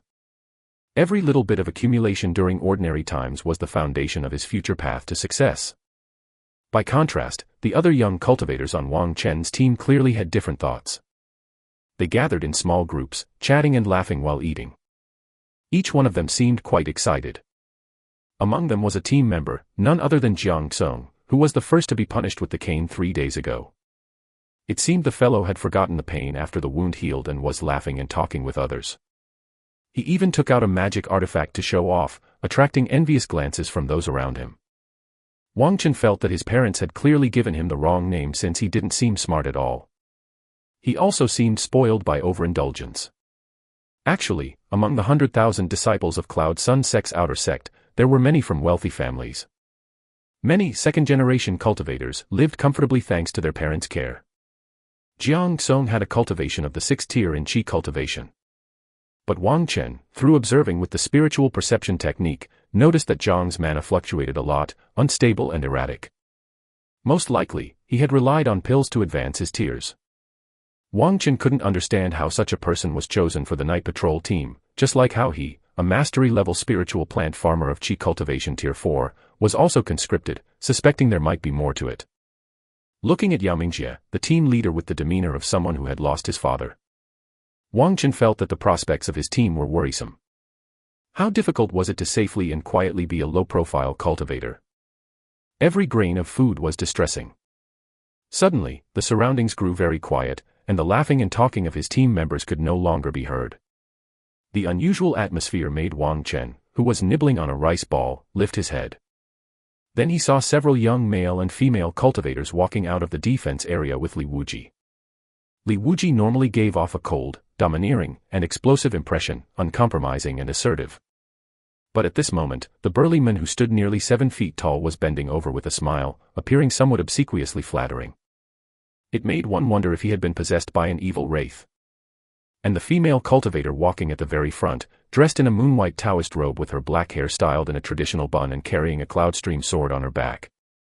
Her figure was tall and graceful, her pearly teeth and starry eyes exuded an elegant and otherworldly charm, and though she wore a faint smile, it carried a hint of indifference. Wang Chen instinctively enhanced his vision with the spiritual perception technique. But before he could take a closer look, the female cultivator suddenly turned her head, her phoenix eyes emitting a menacing and icy aura. Wang Chen immediately felt as if his eyes were being pricked by needles and nearly cried out in pain on the spot. He was struck with awe and quickly averted his gaze. This served as a warning to Wang Chen. He shouldn't recklessly use the spiritual perception technique, otherwise, if he encountered someone with sharp spiritual sense and a bad temper, he was undoubtedly asking for trouble. Yet, this female cultivator also left a deep impression on Wang Chen. Such long legs, it would be a real waste not to pedal a tricycle. Spiritual perception technique, experience +1. Spiritual perception technique, mastery 0/200. The pop-up information in his vision left Wang Chen somewhat speechless. That one look had actually brought his spiritual perception technique to a mastery level. While Wang Chen was still in a daze, the sword-bearing female cultivator and her companion had already left the defense area. The next moment, the cultivators nearby Wang Chen erupted into commotion. Who is that? What a beautiful girl. Shoo, are you lot asking for death? Didn't you see the inner sect jade badge hanging on her? No idea which superior's disciple she is. What's an inner sect disciple doing here? Huh. At that moment, Jiang Song suddenly snorted with a sneer, are you really that ignorant, not even recognizing her? Jiang Song's words were filled with mockery, the kind that made people want to punch him. But nobody wanted to clash with him, who is she then? Jiang Tsung behaved arrogantly and felt superiority coursing through his veins, even daring to be late for the first assembly of the night watchman, which made it clear he had some background. Thus, everyone was hesitant to offend him. They only listened as Jiang Tsung proudly said, "She is Xie Yaoxiu of the Heaven Cloud 7 Beauties, her master is Golden Core True Disciple Superior Jime, and Xie Yaoxiu reached great perfection in Qi cultivation 2 years ago." Everyone in the vicinity gasped. Heaven Cloud 7 Beauties, Golden Core True Disciple, great perfection in Qi cultivation. For these bottom-tier outer sect disciples, such figures were like lofty, untouchable entities atop the clouds. Looking around, Jiang Tsung lowered his voice and said, "It's rumored that Xie Yaoxiu chose not to break through in order to hone her sword intent. Last year, when the 5 Peak Sect deputy sect leader's son took a fancy to Xie Yaoxiu, he and his father went to Superior Jime to ask for her hand in marriage, but the result." He deliberately stopped there, waiting until everyone's attention focused on him to continue. Xie Yaoxiu proposed to bond over a sword's duel for marriage, and then, with only a single sword strike, she shaved off that toad's topknot, scaring him into fleeing back to 5 Peaks Mountain overnight. As soon as Jiang Tsung finished speaking, the surrounding crowd burst into laughter and applause. "Haha, that's satisfying. Xie Yaoxiu is mighty. Even that toad dares to lust after a swan, pa. If I could enter the inner sect and once again witness Sister Xie's ethereal beauty, this life would be worth it. You're daydreaming, go try a handstand P to wake yourself up." Their lively discussion made Wang Chen feel as if he had stumbled upon the gossip corner of a forum. Jiang Tsung was quite a character too. Not becoming a paparazzi was truly a loss for the entertainment industry. Dang dang dang. The copper bell rang, and someone shouted, "The 4th Night Patrol team, assemble immediately. The first update is here, please support with your votes." Chapter 38, Patrol. Walking on the country path, Wang Chen looked back. He had already covered some distance from the E10 defense area, but he could still see the faint white brilliance of the daylight column emanating from the lookout tower, like a lighthouse in the darkness, bringing people a warm hope. "Keep up." The team's deputy, Guo Ping, said from behind, "Don't fall behind." Tonight was the night patrol team's first patrol, with Yao Mingjie leading the way at the front, and 7 new night watchmen, including Wang Chen, closely following him. Guo Ping was responsible for bringing up the rear. "Yes." Wang Chen withdrew his gaze, continuing his walk without stopping. If the Cloud Sun sect were considered a country, then the combat hall would be its armed forces, and the punishment hall would be its judicial system. The guard hall, on the other hand, was akin to the police force, responsible for the security work within the Mountain Gate area. As for the defense area, it was similar to a local police station. The night watchmen affiliated with the defense area were equivalent to patrolling policemen. These were all official positions. Source, novelfold.com, updated on N0new.omicron. The temporarily conscripted Wang Chen and the others could at best be considered auxiliary police. Newbies on night duty had varying feelings. Some were excited and thrilled, others were uneasy and apprehensive, and some were extremely cautious. Yao Mingjie, the team leader, didn't care about the rookie's emotions. He strode ahead, and after covering some distance, he raised his hand to cast a brightness technique. The spiritual light soared, illuminating a large area around them. Then Guo Ping quickened his pace to catch up and explain to everyone that it was to scout for evil wraiths and magical creatures lurking in the darkness. Compared to the tight-lipped Yao Mingjie, this deputy chattered non-stop along the way. It made him seem somewhat talkative. In fact, most of the content he talked about was recorded in Night Watch discourse. Some members grew impatient, letting it go in one ear and out the other. But Wang Chen took it to heart. He saw it as a review. There are 2 main dangers that night watchmen may encounter: thief cultivators and evil wraiths. Firstly, the thief cultivators. The outer domain was fraught with danger, and most loose cultivators lived hard and precarious lives. Many loose cultivators, in order to survive, resorted to banditry, robbing homes, and terrorizing the countryside. These thief cultivators didn't dare to cause trouble in the heavily defended Immortal City, so they sneaked into the peripheral regions of the Mountain Gate to plunder the farmers. Now, with the summer harvest imminent, it was the time when thief cultivators started to grow active. Thief cultivators were often fierce and aggressive, as well as extremely cunning, making them very difficult enemies. Although the 4th Night Patrol team consisted of 9 members, aside from Yao Mingjie and Guo Ping, the rest severely lacked combat experience. The consequences would be unpredictable if a fight broke out. Secondly, the evil wraiths. The evil wraiths of the mountain and sea realm were mainly divided into wandering, grievance, fiend, and fierce ranks. The most common were wandering rank evil wraiths, equivalent to chi cultivation disciples. But evil wraiths were bizarre and unpredictably strange. If handled improperly, a single wandering rank evil wraith could wipe out an entire night patrol team, which was not unusual. There had been no lack of such incidents in the past. What was even more frightening was that evil wraiths could advance in rank by devouring a cultivator's mana, vital essence, and soul. For cultivators, evil wraiths were undoubtedly the most terrifying enemies. And here, far from Cloud Mountain City, although the fixed sun bell chimes could still be heard, its deterrent power was already very weak. The fixed sun bell only rang once every 2 hours. Some evil wraiths would take advantage of this fact to move in and out of the mountain gate, causing harm and mischief. All of these needed to be vigilantly guarded against by the night patrol team and night watchmen. Yao Mingjie moved along, stopping from time to time, and led the team for dozens of miles until they finally reached the boundary of the mountain gate. The Cloud Sun Sect's mountain gate was divided into inner and outer parts. The inner mountain gate belonged to the core territory, protected by a massive mountain protecting array and with a golden core true person in charge. It was as secure as a fortress.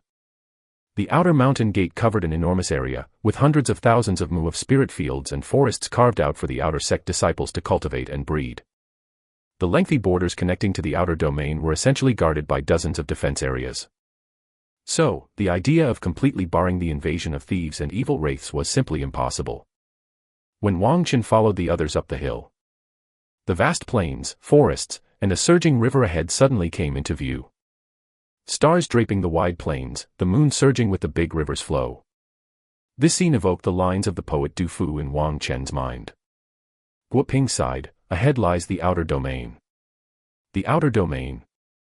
For Wang Chen, this name was both familiar and strange. So close at hand, yet seemingly so far away. The original owner of the body had lived for 17 years, never once leaving the mountain gate area from birth to the moment Wang Chen took over. And he had never seen the landscapes of the outer domain. If not for being replaced by Wang Chen's soul, then his future, barring any unforeseen twists, would probably be as a lifelong spiritual plant farmer. Barely pushing his chi cultivation to the 6th or 7th level, marrying a hard-working, simple wife, having children, and struggling through the rest of his life. It's done. Just as Wang Chen was lost in thought, Yao Mingjie suddenly spoke up. In his eyes, looking towards the outer domain, there was a deep wariness. The team returned the way they had come. By the time they got back to E10 defense area, the sky had already begun to lighten. The 4th Night Patrol team had completed its first patrol mission, and the rookie night watchmen each returned to their homes. Several young cultivators yawned, looking somewhat displeased. Running back and forth all night, they hadn't even seen a rabbit, let alone fought against evil wraiths or bandits. They had been hoping to earn merits. How dull. Wang Chen, on the other hand, hoped that every night would be just as peaceful, much better than anything else.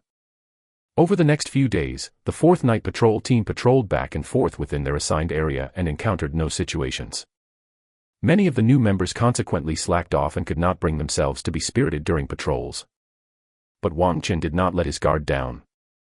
Perhaps it was just a feeling, but on several occasions during the night patrols, Wang Chen felt as though someone was secretly watching him. When he vigilantly searched the surroundings, he found nothing. The outer mountain gate of the Cloud Sun sect had been very calm lately, so calm that it seemed like a stagnant pool without a ripple.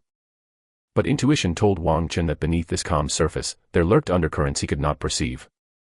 It was precisely this intuition that kept Wang Chen from becoming complacent. Instead, he seized every moment to improve his own strength. He resumed the cultivation of the Heavenly Dragon Vajra method, pushing the Vajra Fist and Spirit Light Shield armor to the limits of the entry level. He also studied the Fire Crow technique, striving to master it in the shortest possible time. 10 days after being conscripted into the 4th Night Patrol team, just when the white jade rice in the spirit fields was about to be harvested, Wang Chen, as usual, followed the team out on patrol at night. In the deep of the night, the team moved forward in silence, even the usually talkative Guoping kept his mouth shut. The continuous nightly patrols had left many members feeling mentally exhausted. Even walking had become lethargic. However, accidents often occur when people are most relaxed. It suddenly happened. Chi. As the squad was nearing the border, a crossbow arrow, glinting with a cold sheen, suddenly pierced the air, instantly penetrating the neck of a young cultivator. Enemy attack. Here's the second update, asking for your votes of support. Chapter 39, Fierce Battle. In the eyes of mortals, cultivators are immensely powerful, capable of moving mountains and draining seas, and traversing the ethereal realm. But in reality, the life of a cultivator can also be very fragile. This is especially true for those who belong to the shedding mortality and chi cultivation tiers who make up more than 90% of the cultivation world's population. If one does not possess special skills or carry powerful defensive magic artifacts, they are just as easily killed in an ambush during battle. This young night watchman was just such a person. He was completely unprepared for the danger that was upon him. So when the spell-enhanced crossbow arrow struck him, he had no chance to react at all. And without a magic artifact for protection, tragedy was inevitable. Poo-chi. An arrow through the throat, blood spattered. Source, novelfold.com, updated on Omicron New Omicron.0. The young cultivator's eyes bulged, his throat gurgling, as he collapsed onto the ground. The blood spurting from his vital parts splashed onto Wang Chen, who was just a few steps away. Even before the crossbow arrow flew his way, Wang Chen had already felt a great sense of crisis. Without a second thought, he slapped his waist. On Wang Chen's right waist hung a storage bag and a pouch for talismans. The pouch, as the name suggests, is meant to keep talismans ready for immediate activation by a cultivator. The first talisman that Wang Chen activated was the amulet. Even though divine soul perception was frantically warning him, his heart remained unexpectedly calm. He even felt a sense of relief as if what was meant to come has finally arrived. When Wang Chen's palm struck the pouch, pure mana instantly penetrated the thin fabric and entered the body protection talisman. A burst of bright spiritual light suddenly exploded, enveloping his entire body. At the same time, Wang Chen's left palm struck another talisman pouch hanging on the left side of his waist. This pouch contained armor and horse talismans. Another burst of spiritual light appeared and in the blink of an eye merged into his body. Only after Wang Chen had consecutively activated the two talismans with lightning speed did the blood from the cultivator up front splash onto him, only to be repelled by the body protection spiritual light. Chi. Chi. Chi. It was at that moment more crossbow arrows shot from the darkness toward the night patrol team. Every arrow was lethal. Guo Ping, who was to the front and right of Wang Chen, suddenly dodged behind a young cultivator. He skillfully avoided the two crossbow arrows aimed at him. Poo. Poo. Poo. The young cultivator used as a human shield was nearly simultaneously struck by 3 arrows. One in the face, one in the chest, and one in the lower abdomen, all piercing through the body. The cloud-light mana robe issued by the defense area had not provided the slightest protection. This scene happened right before Wang Chen's eyes. Protect. His heart was undisturbed as he raised his right palm in front of him. Accompanied by a deep shout, a dazzling mana shield suddenly materialized. It blocked a deadly arrow aimed at him. As a mid-tier chi cultivation spell, the Spirit Light Shield armor could freely switch between shield and armor modes. Of these, the shield mode offered the strongest defense. Spirit Light Shield armor experience +1. Spirit Light Shield armor, proficient 0/200. Wang Chen ignored the message that popped up in his vision and hastily retreated. Staying with the group would make it easy to become a target of concentrated fire. And there was the possibility of being used as a human shield by Guo Ping. As the saying goes, you can know someone's face, but not their heart. This deputy team leader, who usually appeared enthusiastic and took good care of his team members, had decisively made the choice most beneficial to himself at the moment of crisis.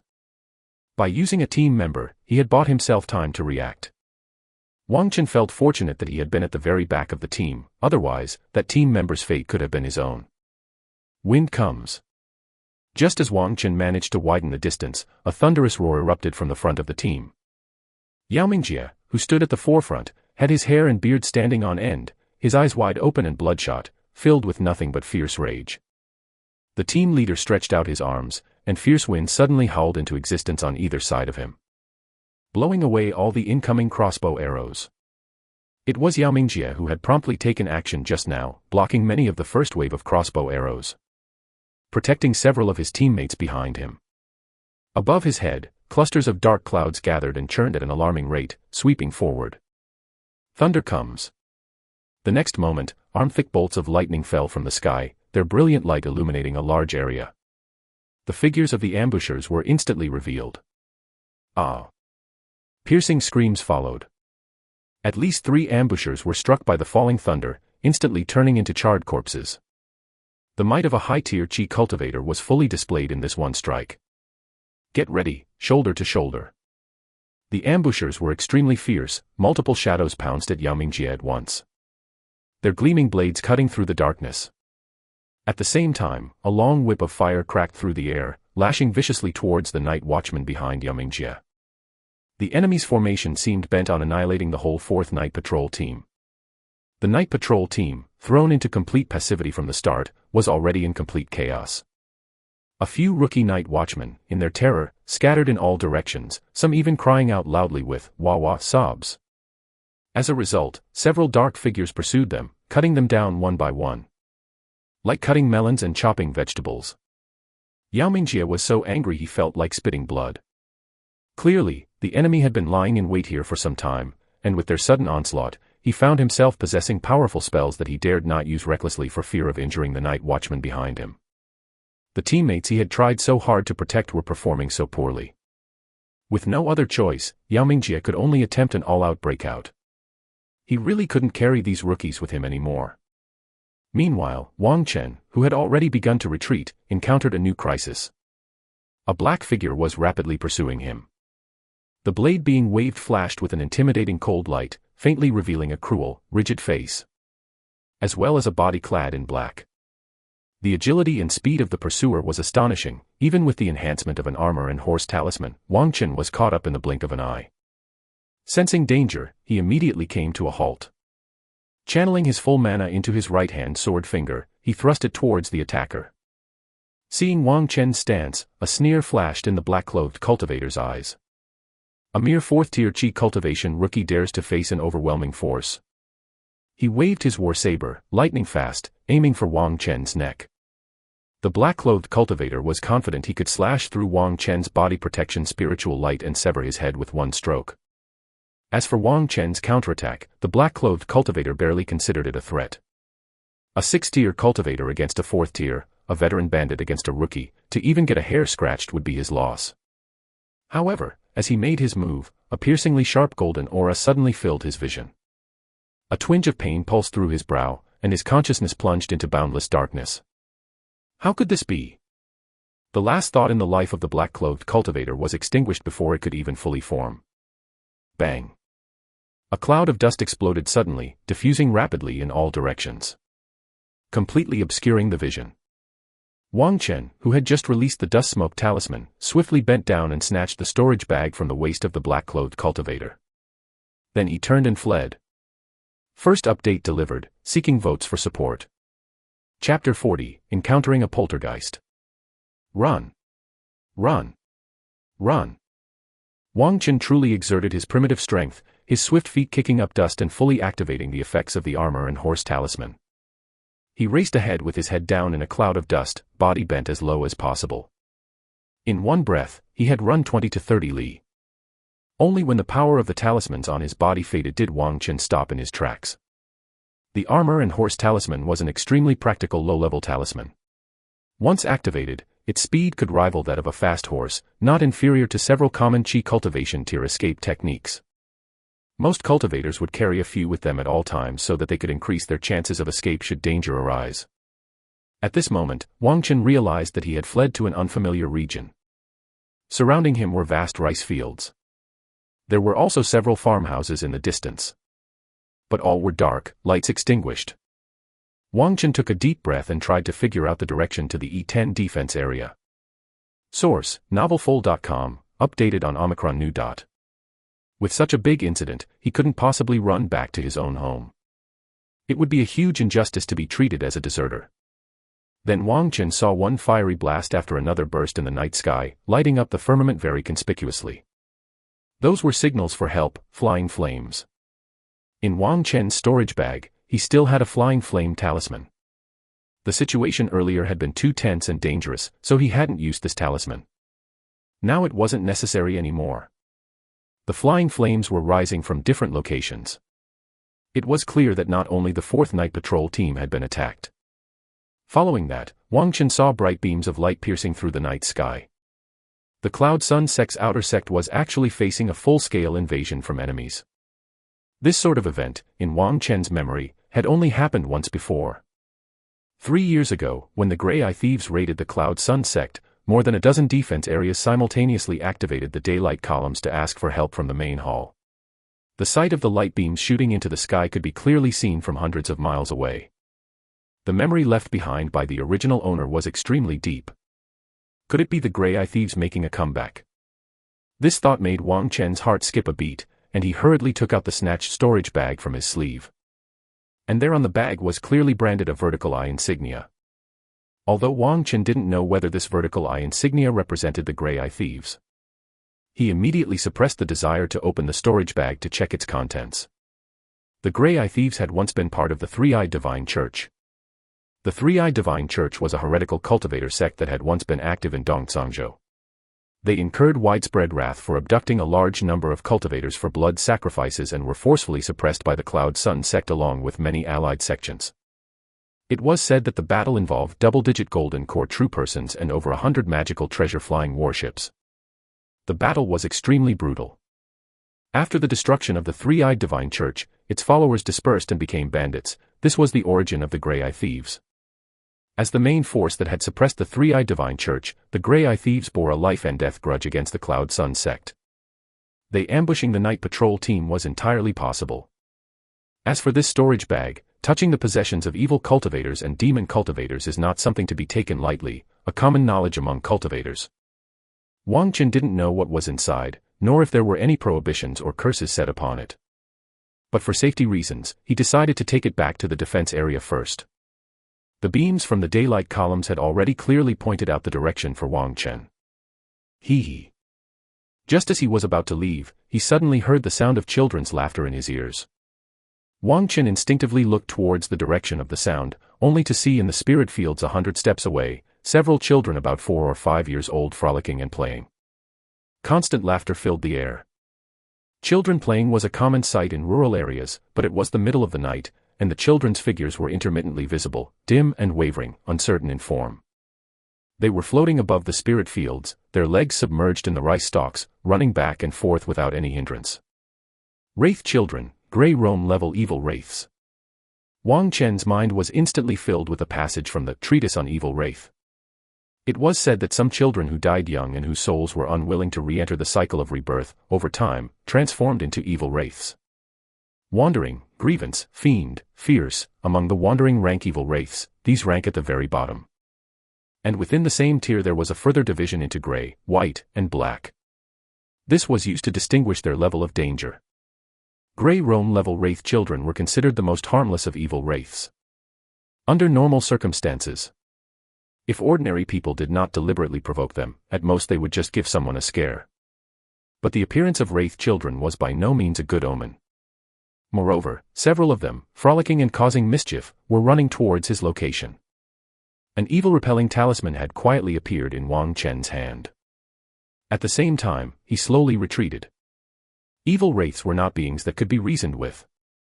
When it was time to take action, one must do so. Thud. Just as the wraith children were drawing closer, a deep and distant bell rang out across the fields. It was the hour of Ean.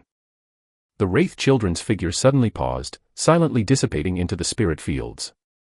Only a few giggles of giggle giggle still echoed in Wang Chen's ears, taking a moment before completely vanishing. Wang Chen couldn't help but sigh with relief.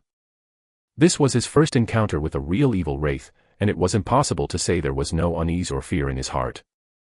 However, the next moment, the hairs on Wang Chen's body stood on end. A sinister chill crept up on him, and his robe immediately radiated a faint spiritual light. As a first-tier low-grade magic artifact, the defensive ability of the Cloud Light Mana robe was very low, only slightly stronger than a normal robe. Its purpose was not to fend off an enemy's attack. Rather, it would automatically stimulate the cloud light as a warning when an evil wraith approached. The danger came from behind Wang Chen. Wang Chen felt as if he had fallen into an icy cavern, feeling thoroughly chilled from head to toe. But his mind remained clear and calm, not seized by fear. Almost without thinking, Wang Chen whirled around and struck out with his right palm. The evil-repelling talisman he was holding suddenly burst open, turning into a powerful burst of pure yang qi which, with the push of mana, blasted forward. It hit a scarecrow. This scarecrow had appeared behind Wang Chen at some point, with only 3 steps separating them. Strands like tendrils of rope sprouted from the scarecrow's body, snaking towards Wang Chen like venomous snakes. Only to be met with a heavy blow of evil-repelling pure yang qi to its chest. Ya! The scarecrow immediately let out a strange shriek, and all its rope-like strands retracting. It was sent flying backward, with wisps of white smoke rising from its chest, fizzing as it was corroded away. Although the scarecrow lacked facial features such as eyes, nose, or mouth, Wang Chen distinctly felt a maliciously resentful intent fixed on him. It was angry. Very, very angry. Wang Chen abruptly changed from palm to fingers, aiming his gunmetal sword finger at the retreating scarecrow. The force of the finger pierced the air, hitting the scarecrow's head instantaneously. The strike didn't deal much damage to the scarecrow, but it caused it to hesitate in its movements. Wang Chen charged, slapping another evil-repelling talisman. His intuition told him that if he did not kill the opponent now, it would be endless trouble in the future.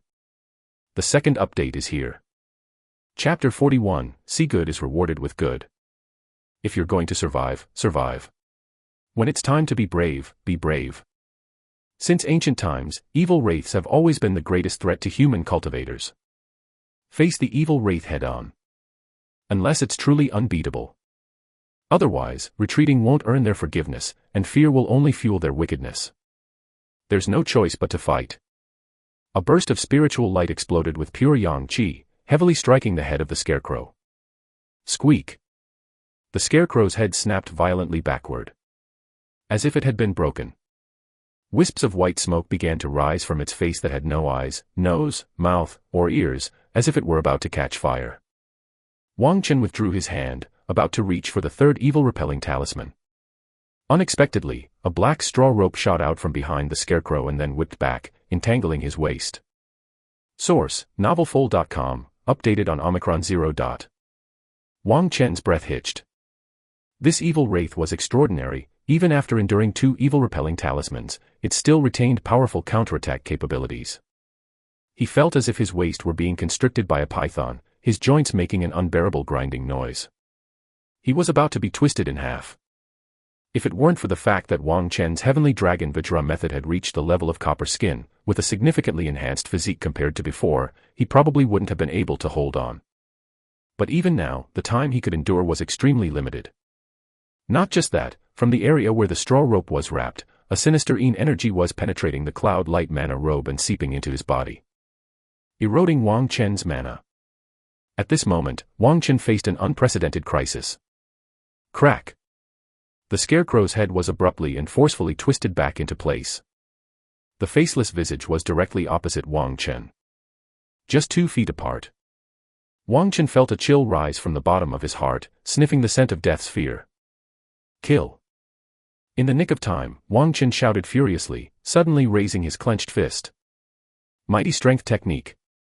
His arm swelled significantly in an instant, as the chi blood power refined from his body refinement burst forth. The next moment, a pair of fists gleaming with coppery luster brutally hammered at the scarecrow's left and right temples. Vajra fists, 3rd style. This strike concentrated 10 parts of Wang Chen's strength, mana, and soul power. It could be said to be the strongest power he could exert. Pop! The scarecrow's head suddenly exploded, countless bits of straw flying everywhere, its body collapsing apart. The straw rope wrapped around Wang Chen's waist snapped inch by inch. Mighty Strength Technique, Experience +1. Mighty Strength Technique, Mastery Level 0/200. Vajra Fist, Experience +1. Vajra Fist, Mastery Level 0 out of 200. Wang Chen had no time to pay attention to the message flashing before his eyes. As he gained his freedom, he quickly took out the 3rd evil-repelling talisman from his storage bag. He slapped it towards the already dilapidated scarecrow. Bang! The evil wraith-possessed scarecrow shattered, and the sinister energy that had just poured out was entirely cleansed away. Human Virtue +25. Wang Chen stumbled back a couple of steps, feeling unprecedentedly weak. Without a second thought, he took out a chi recovery pill from his storage bag and swallowed it, then drew the goosequill saber from his waist. The previous battle had erupted so suddenly and was entirely hand-to-hand combat, leaving no opportunity to use a weapon. But now, the saber was no longer necessary. The information displayed in his field of vision told Wang Chen that he had killed this evil wraith.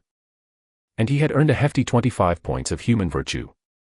Holding the saber, he stood still for a moment, regulating the chaotic chi blood and mana within his body. After confirming there was no second evil wraith present, Wang Chen sheathed his weapon. At this time, he noticed that among the scattered straw and wood ahead, there lay a curled-up corpse. The corpse had been eroded so much that little flesh was left, revealing a skeletal frame wrapped tightly with long, black straw ropes. Without a doubt, this was a poor soul who had been harmed by the evil wraith. 8 or 9 out of 10 were cultivators not much different from Wang Chen. If Wang Chen's response had been even slightly wrong just now, he probably would have ended up like the other party. Reduced to a blood supplement for the evil wraith. He took a long breath, feeling a sense of relief as if he had survived a calamity. Since his arrival in this world, one danger after another seemed to follow him in quick succession. It was very difficult to just survive. He didn't know whether it was a butterfly effect he caused or a destined encounter. Revitalizing his spirit, Wang Chen took out a bottle containing corpse-dissolving powder from his storage bag, as well as a rebirth talisman. Right when he was about to dissolve the corpse, a thought suddenly occurred to him. Putting the bottle away, Wang Chen formed a spell with his right hand and pointed at the corpse on the ground. His fingertips immediately emitted faint sparks, and soon his entire hand was engulfed in blazing flames. A lifelike fire crow emerged from the flames, spreading its wings and flying towards the corpse. Boom! The palm-sized fire crow struck the corpse and instantly turned into a crimson flame that enveloped it. Fire crow technique, beginner 0 out of 100.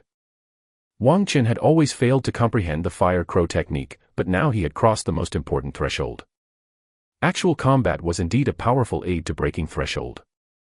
He looked at the series of spells displaying mastery in the skills section of the cultivator panel, and felt quite emotional. Just tonight, Wang Chen's mighty strength technique, spirit light shield armor, and Vajra fist had all reached mastery level, without consuming a single point of human virtue. Now the fire crow technique had also reached the beginner level. However, if he had a choice, he would rather stay at home and slowly make breakthroughs. The corpse on the ground gradually turned to ash, and Wang Chen activated the rebirth talisman in his hand. This rebirth talisman was something he bought along with spiritual tea during his last trip to Cloud Mountain City. The price was very cheap. Dust to dust, earth to earth, may the lost soul return to the earth. Chanting the rebirth mantra, Wang Chen silently wished that the dead may reincarnate and not suffer in the next life. Perhaps it was an illusion born from his thoughts. When Wang Chen finished chanting the rebirth mantra, he actually saw an almost transparent shadow rise from the ashes. Hovering in the air, it bowed to him. Wang Chen instinctively bowed in return. When he looked up again, the shadow was nowhere to be seen. Fellow Taoist, may your journey be peaceful. Just as Wang Chen was about to leave, a faint glimmer caught his eye from the corner of his eye. Wang Chen took a step forward and bent down to sift through the ashes, unearthing a silver-white glowing pearl the size of a dragon's eye. This pearl was ice-cold to the touch, smooth and well-rounded. Upon closer inspection, mist seemed to swirl within. A Yin Chi pearl. Wang Chen was initially stunned, then overjoyed. The treatise on evil wraith noted that a few evil wraiths contained Yin Chi pearls, which could drop after their demise. Yin Chi pearls were very precious materials, valuable for both cultivation and artifact refining.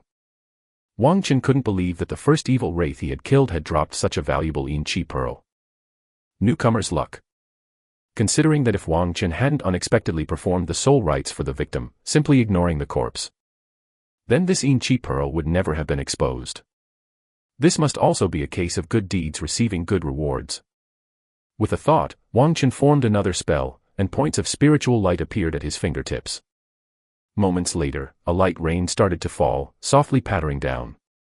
The rain imbued with spiritual energy moistened the earth, blending the ashes into the soil, leaving no trace behind. First installment delivered, please vote. Chapter 42, Envy, Jealousy, and Hatred. Wang Chen looked up at the night sky. Above the vault of heaven, beneath the bright moon, streaks of light came from the north, swiftly swerving toward the southwest. Among them, several were particularly conspicuous. He realized at once, the inner sect disciples and the Purple Mansion superiors had been mobilized. With beacons ablaze and defense areas igniting daylight columns for reinforcement in the outer sect's borderlands, the Cloud Sun sect's upper echelons couldn't possibly remain indifferent. But the enemy's attack had been so sudden, and had been delayed for such a long time. It was unknown how many cultivators like Wang Chen, recruited into the night patrol team from the lower ranks, were filled into the ranks as cannon fodder. There was not the slightest ripple in Wang Chen's heart. He made a wide detour, avoiding the country roads where he might encounter ambushes or attacks, and took a shortcut to reach E10 defense area. By this time, dawn was nearly breaking. And the scene at the E10 defense area surprised Wang Chen. This sturdy fortress was lit up like daylight, with a cacophony of human voices as lively as a bustling market. Surrounding the defense area were a large number of cultivators, the majority of whom were dressed as spiritual plant farmers. Source: novelful.com, updated on N0New0.Omicron. Many were accompanying the elderly and carrying children, their faces etched with panic and unease. There were also younger, more energetic cultivators gripping weapons, warily surveying the surroundings, prepared to fight at a moment's notice. Because he wore the standard robes of the night watchman and presented his identity plaque, Wang Chen was able to smoothly enter the defense area. Inside, the situation was even more chaotic than outside. Many cultivators were sitting or lying down, some healing themselves, while others were being treated by their peers. There were angry curses, pained groans, and heated arguments. The place had essentially become a battlefield hospital. The air was thick with the stench of blood. Wang Chen looked around and, in a corner of the training grounds, he saw team leader Yao Mingjie and deputy leader Guo Ping. Both seemed relatively unharmed. Yao Mingjie's body was stained with blood, and his complexion was extremely ugly. Guo Ping was saying something to him. "Brother Yao, Brother Guo." Wang Chen approached and saluted them. "I've returned." He didn't want to be expelled from Cloud Sun sect, didn't want to be branded a deserter. He needed to rejoin his unit. Yao Mingjie and Guo Ping were both momentarily stunned.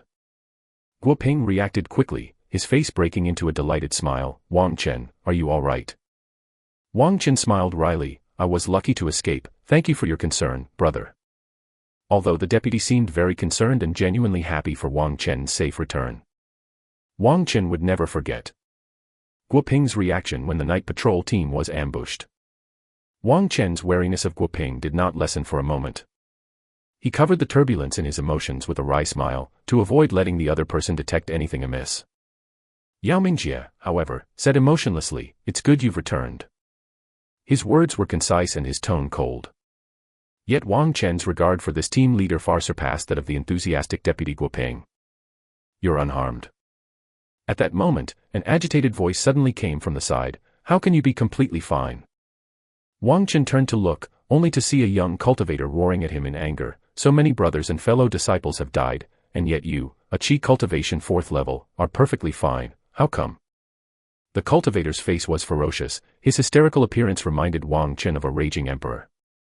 The eyes of those around immediately turned toward them.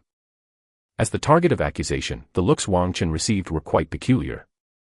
Surprise, confusion, schadenfreude. And at this moment, Wang Chen recognized that the one shouting at him was a teammate. The teammate too had survived. But an entire right arm had been lost, wrapped with a bandage around the wound. Wang Chen could understand his teammate's agitation and fury. A cultivator's body, once maimed, would encounter great obstacles on the path of cultivation, and it might even sever the path altogether. It's not just losing an arm, even a lost finger can be a severe injury. To want the severed limb to regrow, one would need a golden core true person to cast a spell, or one must consume a specialized pill. No matter which way, it's not something a minor cultivator can achieve. In short, this person hardly has a future to speak of. It's normal to lose control of one's emotions in such a state. But understanding is one thing. Wang Chen certainly doesn't want to become the target of someone else's venting. And within the questioning of the cultivator with the severed arm, there lay a deep malice. He ignored this teammate who had lost his wits and pulled out the storage bag branded with the vertical eye insignia from his sleeve pocket. He handed it to Yao Mingjie. "Senior brother Yao, this is what I confiscated after killing a thief." Yao Mingjie looked Wang Chen deeply in the eye, then reached out and grabbed the storage bag. You haven't opened it, have you? Wang Chen, yes. You're very smart. Yao Mingjie weighed the storage bag in his hand and said, you must never touch the things of evil cultivators and demon cultivators. They love to set malevolent restrictions within their own storage bags. The ones who attacked us were the gray-eye thieves. They wouldn't carry anything valuable on them. He suddenly asked, did you cast that dust smoke talisman? Wang Chen nodded. The effect of a dust smoke talisman is similar to a smoke grenade, very useful for obscuring the enemy's vision. The dust smoke talisman had come from his own scramble and, arguably, saved his life. You did well. Yao Mingjie said, I will report your merits, but this storage bag must be turned in as well. Actually, he didn't say that Wang Chen's dust smoke talisman had helped himself. Those standing nearby instantly looked at Wang Chen with eyes full of envy, jealousy, and hatred. A minor qi cultivation 4th layer cultivator had actually managed to kill a thief by seizing an opportunity, and even obtained solid proof of his battle merits. A few hundred merit points were guaranteed. Wang Chen replied without hesitation, no problem, thank you, senior brother. If he had to choose someone to trust among these people, he would choose Yao Mingjie, without a doubt. Wang Chen believed that the leader of the team would not embezzle his storage bag or the credit for killing the enemy. There were so many people watching. Yao Mingjie then looked towards the cultivator with the severed arm, his gaze filled with contempt and disdain. Considering you've lost an arm, I'll pretend you haven't said anything just now. The muscles around the cultivator's eyes twitched a few times. The unusual gazes from those around him made him wish he could just crawl into a hole and hide. This young cultivator hung his head in dejection, his initial fervor and indignation gone, leaving him as wilted as a frost-hit eggplant. Wang Chen felt that the blow to his spirit had far surpassed the physical injury. What was left alive was nothing more than a walking corpse. Dawn broke. 2 Tsunching-colored hawks landed one after the other on the watchtower. Yao Mingjie was called away. Soon, he returned. He said to Guoping, orders have come from above, all new squads are to be disbanded, and old team members are to return to their original teams. He then said to Wang Chen, you can go home, the mission is over. Is it really over just like that? Honestly, Wang Chen could hardly believe it. Reflecting on last night's experiences, it felt like it had all been a dream. At this moment, the sun peeked over the horizon, casting a blood-red coat over the E10 defense area with its morning rays. The second update is here. Chapter 43, Rewards and Recruitment. Cluck, cluck, cluck. Upon hearing the sound of the gate opening, 4 little hens immediately dashed out of the coop. They surrounded Wang Chen, who had just returned home. Wang Chen squatted down and stroked each of them. Ever since Bai had eloped with her husband, he no longer had a cuddly pet to stroke, so he made do with these few hens. It helped to relax his tightly wound nerves. Then he added grain and bran to the feeding trough. Watching the hens scramble for food, Wang Chen broke into a gentle smile. Whether he could eat boiled eggs, fried eggs, scrambled eggs, steamed egg custard, or omelette rice in the future all depended on them. It wasn't that Wang Chen coveted food.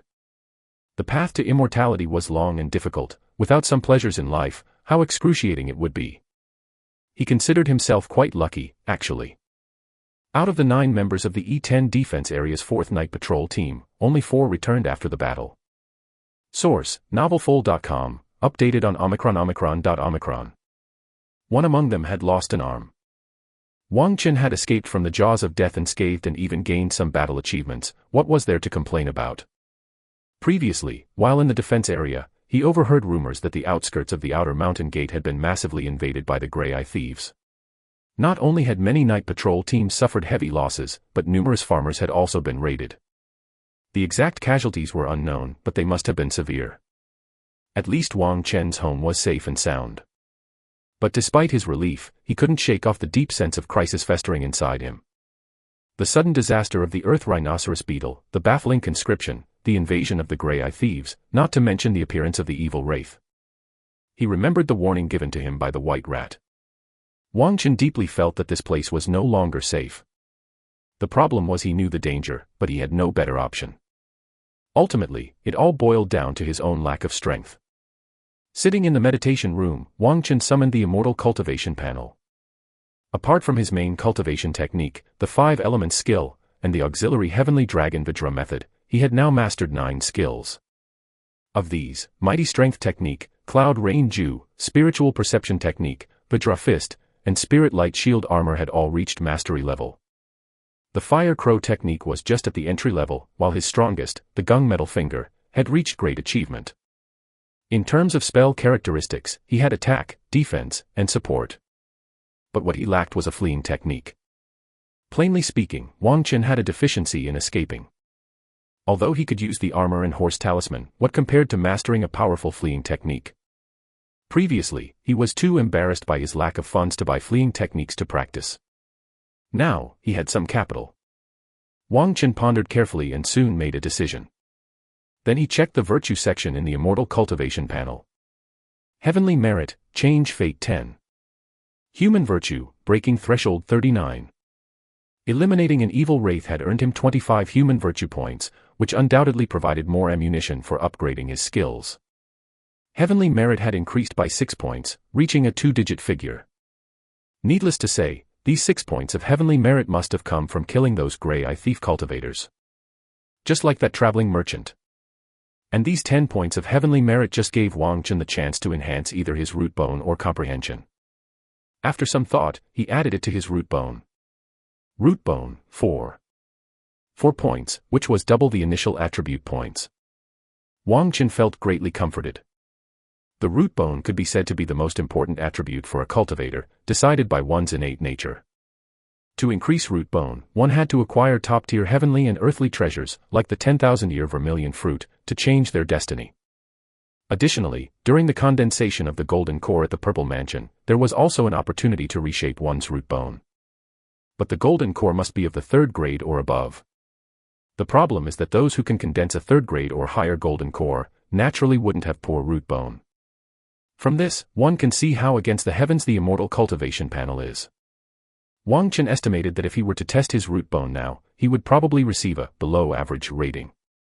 Of course, Wang Chen would not actually go to test his root bone again. If people found out he was able to enhance his root bone, he believed that all the golden core true persons of the Cloud Sun sect would be very interested in having a talk with him.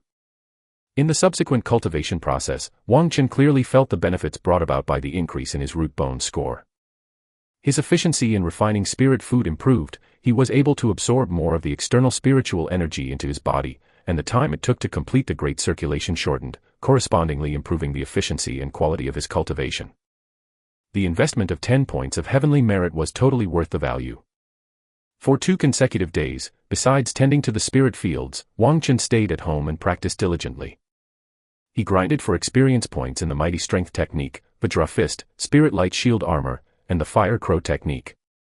Not until the morning of the 3rd day did a white paper crane flap its way into the house. It landed on his windowsill. The startled Wang Chen took the paper crane and opened it. This kind of paper crane was a one-time automaton, mainly used for delivering messages. Essentially a letter that could deliver itself. It was also known as a messenger crane. The original owner had received paper cranes from others before, so it wasn't something unfamiliar. And this messenger crane came from the outer sect main hall. The contents of the letter were in 2 parts. First, it was regarding the commendation of Wang Chen, as the merit report filed by team leader Yao Mingjie had been verified, and he could take his identity plaque to the Merit Affairs Hall to receive a reward of 500 merit points. In addition, the magic artifacts, pills, and talismans issued to him by the defense area would not be taken back. 500 merit points. Wang Chen was truly beyond happy. The magic artifacts, pills, and talismans provided by the defense area were nothing special, but merit points were really good items. The original owner had worked hard farming the spirit fields, paying the full amount of Spirit Valley, and had only accumulated 100 merit points in 5 years.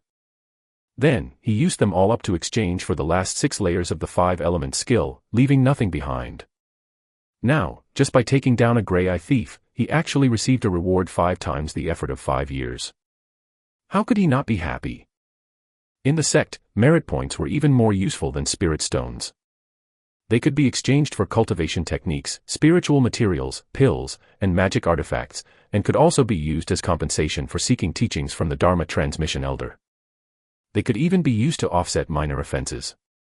Wang Chen's desire to obtain an escape technique could be realized immediately. Besides the commendation, the other part of the content was a recruitment notice issued by the main hall.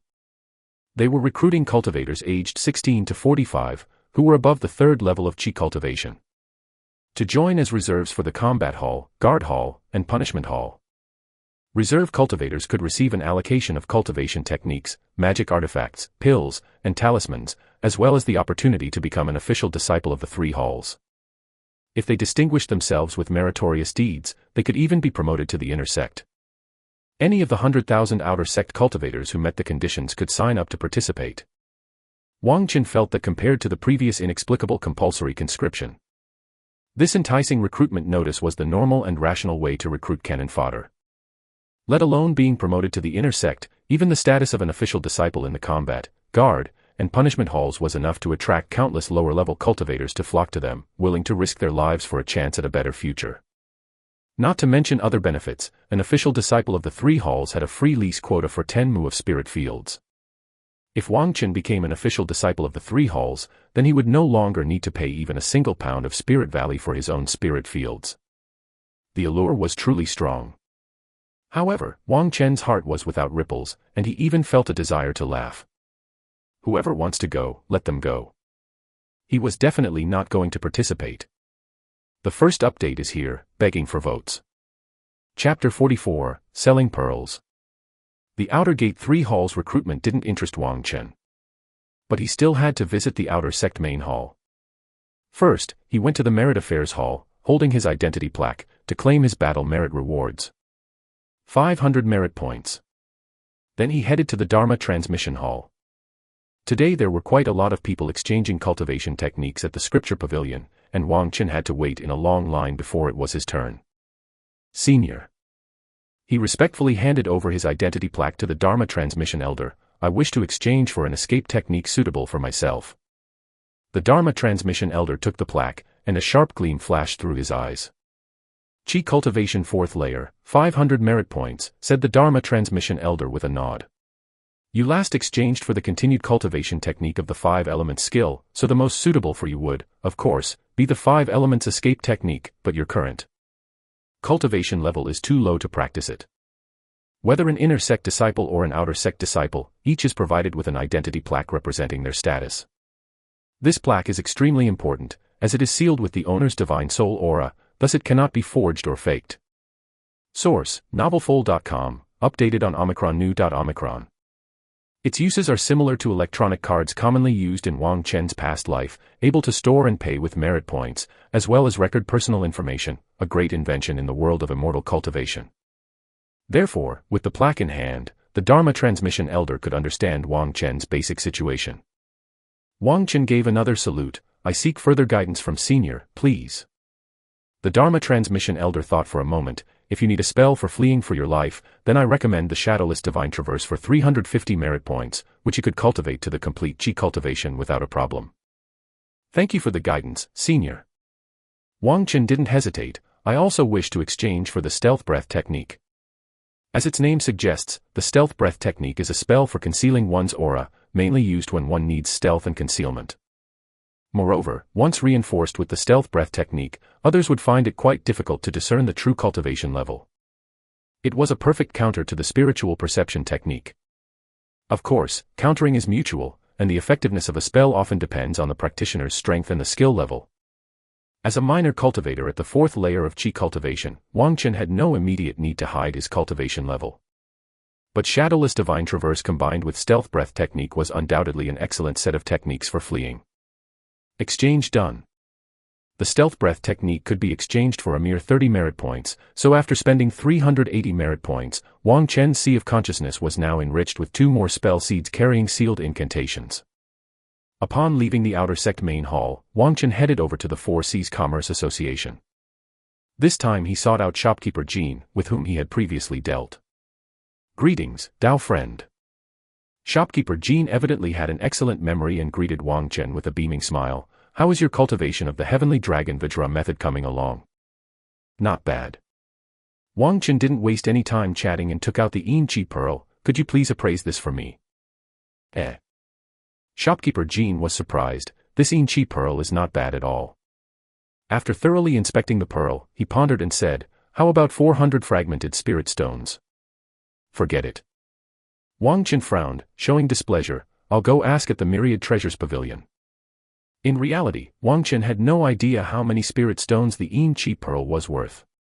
The information about the Yin Chi Pearl in the Treatise on Evil Wraith certainly didn't include a specific price. But he was very clear about the principle that there is no trade without deceit. The Four Seas Commerce Association might have a good reputation, but if one were to believe they always offered fair and honest prices, that would be too naive. Wait. Shopkeeper Jean obviously didn't want to miss this deal. Then, what is your offer? Wang Chen, 800. Without hesitation, Shopkeeper Jean returned the Yin Chi Pearl. You might want to go ask at the Myriad Treasures Pavilion first. All right. Wang Chen put the pearl back into his storage bag and patted his buttocks, preparing to leave. Any transaction worth more than 400 fragmented spirit stones qualified him to step into the Myriad Treasures Pavilion. Even if their offer was lower, it didn't matter. Wang Chen could always come back and continue to haggle. As for whether this would lose him face. How much is face worth in spirit stones? 500. Seeing that Wang Chen was really about to leave, Shopkeeper Jean stomped her foot and took the initiative to raise the price. She feared that Wang Chen, being young and proud of face, would rather sell at a low price at Myriad Treasures Pavilion than swallow his pride. Then she would really have missed out. As a result, Wang Chen walked even faster. But in the end, Wang Chen couldn't bring himself to leave the Four Seas Commerce Association. Shopkeeper Jean offered a price of 680 low spirits, successfully retaining his footsteps. Wang Chen felt that he had reached the other party's bottom line. After completing the transaction, Shopkeeper Jean said with a bitter smile, "Fellow Daoist, I can guarantee that you wouldn't get this price at Myriad Treasures Pavilion." The reason for the overpricing was that recently, the Commerce Association's higher-ups had demanded that their branches purchase a large amount of various precious spiritual materials. This included Yin Chi pearls. As a shopkeeper, she also had KPI performance assessments. But these matters were not suited for outsiders to know. Wang Chen didn't take all the spirit stones either. He purchased 30 bottles of Vajra from Shopkeeper Jean. Instantly, 300 low spirits were gone. Vajra truly was a great thing, with wonderful effects for accomplices practicing body refinement techniques. Totaling now at 6 points, Wang Chen's cultivation of the Heavenly Dragon Vajra method had yet to break through the first layer of the copper skin realm, but his physique had increased by 2 points. His figure and constitution far surpassed that when he had first arrived through transmigration. Mainly because this stuff is a consumable, and the more you use, the more addictive it becomes. So, taking advantage of the current situation where he was relatively well off, he bought a few more bottles to avoid the agony of running out later. It's still this price now. Shopkeeper Jean told Wang Chen, but if you come again next time, the price is likely to go up. A thought struck Wang Chen, but he didn't speak of buying more. He exchanged a few pleasantries, said goodbye, and left. He wandered around Cloud Mountain City only to discover that the price of white jade rice had actually risen to 8 fragmented spirit stones per gene. It had doubled compared to the past. One must know that the new rice would soon be ready for harvest, and normally at this time, the price of aged rice should drop slightly, not skyrocket like this. Despite the significant price increase of rice, people continued to flock to the Immortal Food Shop to purchase spirit rice. Some cultivators cursed and complained, creating a very tense atmosphere. Wang Chen thought for a moment and didn't join the line to buy rice. Last time, he had already bought 1,000 gene of spirit rice, and his own 10 mu of spirit fields had not encountered any issues. So even though he knew the price of rice might rise further, Wang Chen did not entertain the idea of hoarding. Compared to spirit rice, what he needed more was monster beast meat to meet the demands of body refinement. In the end, Wang Chen bought 500 gene of monster beast meat from a butcher's shop and picked up some commonly used talismans to restock his arsenal. The price of monster beast meat had also increased. But not as much as that of spirit rice. Instead, it seemed more affordable. The talismans he purchased mainly included evil-repelling talismans, rebirth talismans, and dust smoke talismans, among others. These were all used in real combat with good results. And this extra expense greatly strengthened Wang Chen's determination to master talisman crafting. Whether or not he could earn spirit stones was not important. What was important was that making his own talismans could save spirit stones. He also bought 2 packs of Cloud Mist spiritual tea. Wang Chen planned to visit the village chief again to seek some information. Old Master Sun was very fond of drinking tea. On his way back, Wang Chen overheard the sounds of wailing from several roadside houses. And under the eaves of peasant homes hung white banners, signifying that funerals were being held. This scene weighed heavily on the hearts of those who witnessed it. The second update has been delivered. Chapter 45, Waters Run Deep. The incursion of the Grey-Eye Thieves can indeed be said to be the greatest crisis the Cloud Sun sect has faced in recent years. There is no need to dwell on the grudge between the two sides.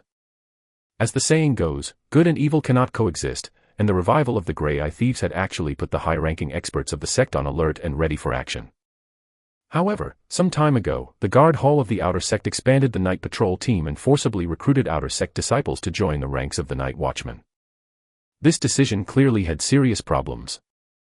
Fortunately, the sect leader was wise and the elders were insightful, promptly taking actions to rectify the chaos. It is said that a certain vice hall master, who was mainly responsible, has been stripped of his position and punished, sentenced to face the wall in contemplation within the demon suppression cavern for 30 years.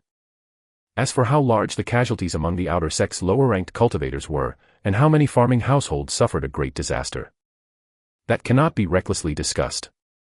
It should be known that at the time of the disaster, the inner sect and the main hall dispatched more than a dozen Purple Mansion superiors promptly, who killed the invading evil cultivators in droves, effectively protecting the safety of the borders. There were definitely cultivators who were slaughtered by the Grey-Eye Thieves. But not many. There are recent rumors claiming that the outer sect main hall is deliberately underreporting the casualties to avoid the wrath and questioning of the true person. Source, novelfold.com, updated on omicron.omicron. Those are definitely rumors. Such rumors must not be spread carelessly. Once it is discovered that the rumors have been relayed to more than 5 people, that is a matter for the punishment hall to severely punish. Remember. In consideration of the 2 packets of Cloud Mist spiritual tea and Wang Chen's very sincere attitude, Old Master Sun shared many secrets with him while speaking from his heart and with great earnestness, chattering on and on. After the old master had his fill of conversation, he perhaps felt the topic was too sensitive and delved deep into shallow waters. There was the risk of 404. So he forcefully changed the subject and called his family members over to keep the company. Then aunts and sisters-in-law gathered around Wang Chen, saying puzzling things like, "Doggy, don't you want a wife? You're big enough to marry now, I have a cousin niece." Seeing Wang Chen's embarrassed expression, they all laughed together, filling the living room with a cheerful atmosphere. Out of helplessness, Wang Chen once again resorted to the Vajra indestructibility spell to forcibly break through the encirclement. As he took his leave, Old Master Sun personally saw him out. This village chief spoke with profound meaning. "You should go back and think, whether you've offended anyone before." Wang Chen was startled. Although the old master spoke cryptically, he understood perfectly well. There was obviously more to Wang Chen being conscripted into the night patrol team than met the eye. However, when he returned home and pondered deeply, he searched through the memories of the original owner of the body and could not think of anyone he had offended. You must know the original owner was of dull aptitude, introverted nature, and simple character, always diligently cultivating fields in the outer sect. His social circle was always narrow. The only one he had had a run-in with was probably Zhang Shaoshan of the Zhang family. But such a trivial matter resulting in such severe retaliation was absolutely impossible. Not to mention Zhang Shaoshan, the Zhang family didn't have that kind of power. Wang Chen racked his brains until they ached. He felt as though he was trapped in an invisible net, aware of a lurking danger yet clueless on how to escape. And he felt the waters were too deep. Gritting his teeth, he made another trip to Cloud Mountain City. Just before the closing of the scripture pavilion, he spent 70 merit points to exchange for the mudstone technique. The mudstone technique may sound earthy, but it is a mid to high tier chi cultivation spell with very strong practicality.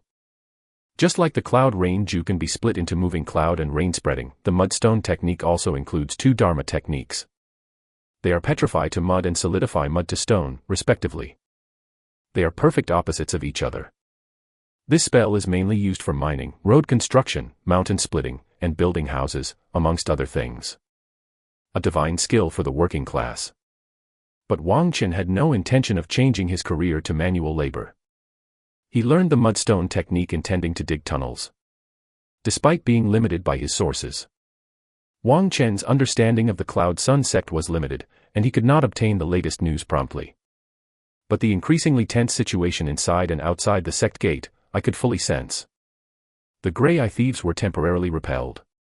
But who could guarantee they wouldn't return with a vengeance? Evil cultivators who worship the evil god are like weeds in the spirit fields, very difficult to truly eradicate. Wang Qin had no idea what danger he might encounter next. Moreover, within the outer sect, there was likely an individual hidden who intended to harm him. Add to that the even more terrifying evil wraith. Currently, Wang Qin had neither the capital nor the strength to flee, nor could he enter the safest inner sect. He didn't even have a foothold in Cloud Mountain City. Therefore, under such circumstances, Wang Qin could only think of ways to improve his living conditions. If he couldn't afford a defensive array that cost hundreds or thousands of spirit stones, then he would take inspiration from the cunning rabbit and dig a few burrows. In case he encountered danger that he couldn't resist, he would also have a path to hide and escape through. Even for regular cultivation and sleeping, he could hide in an underground chamber. He was filled with a sense of security. The more Wang Qin thought about it, the more he felt this was the right path, deeply grasping the essence of cautious cultivation. So, over the next few days, he devoted himself to understanding the essence of the mudstone technique, striving to enter the threshold and gain skill experience as soon as possible. For this reason, he temporarily set aside Shadowless Divine Traverse and Stealth Breath technique, which had cost him a lot of merit points to exchange. There was no helping it, the foundation left by the original host was too poor, which forced him, the inheritor, to do a lot of catching up.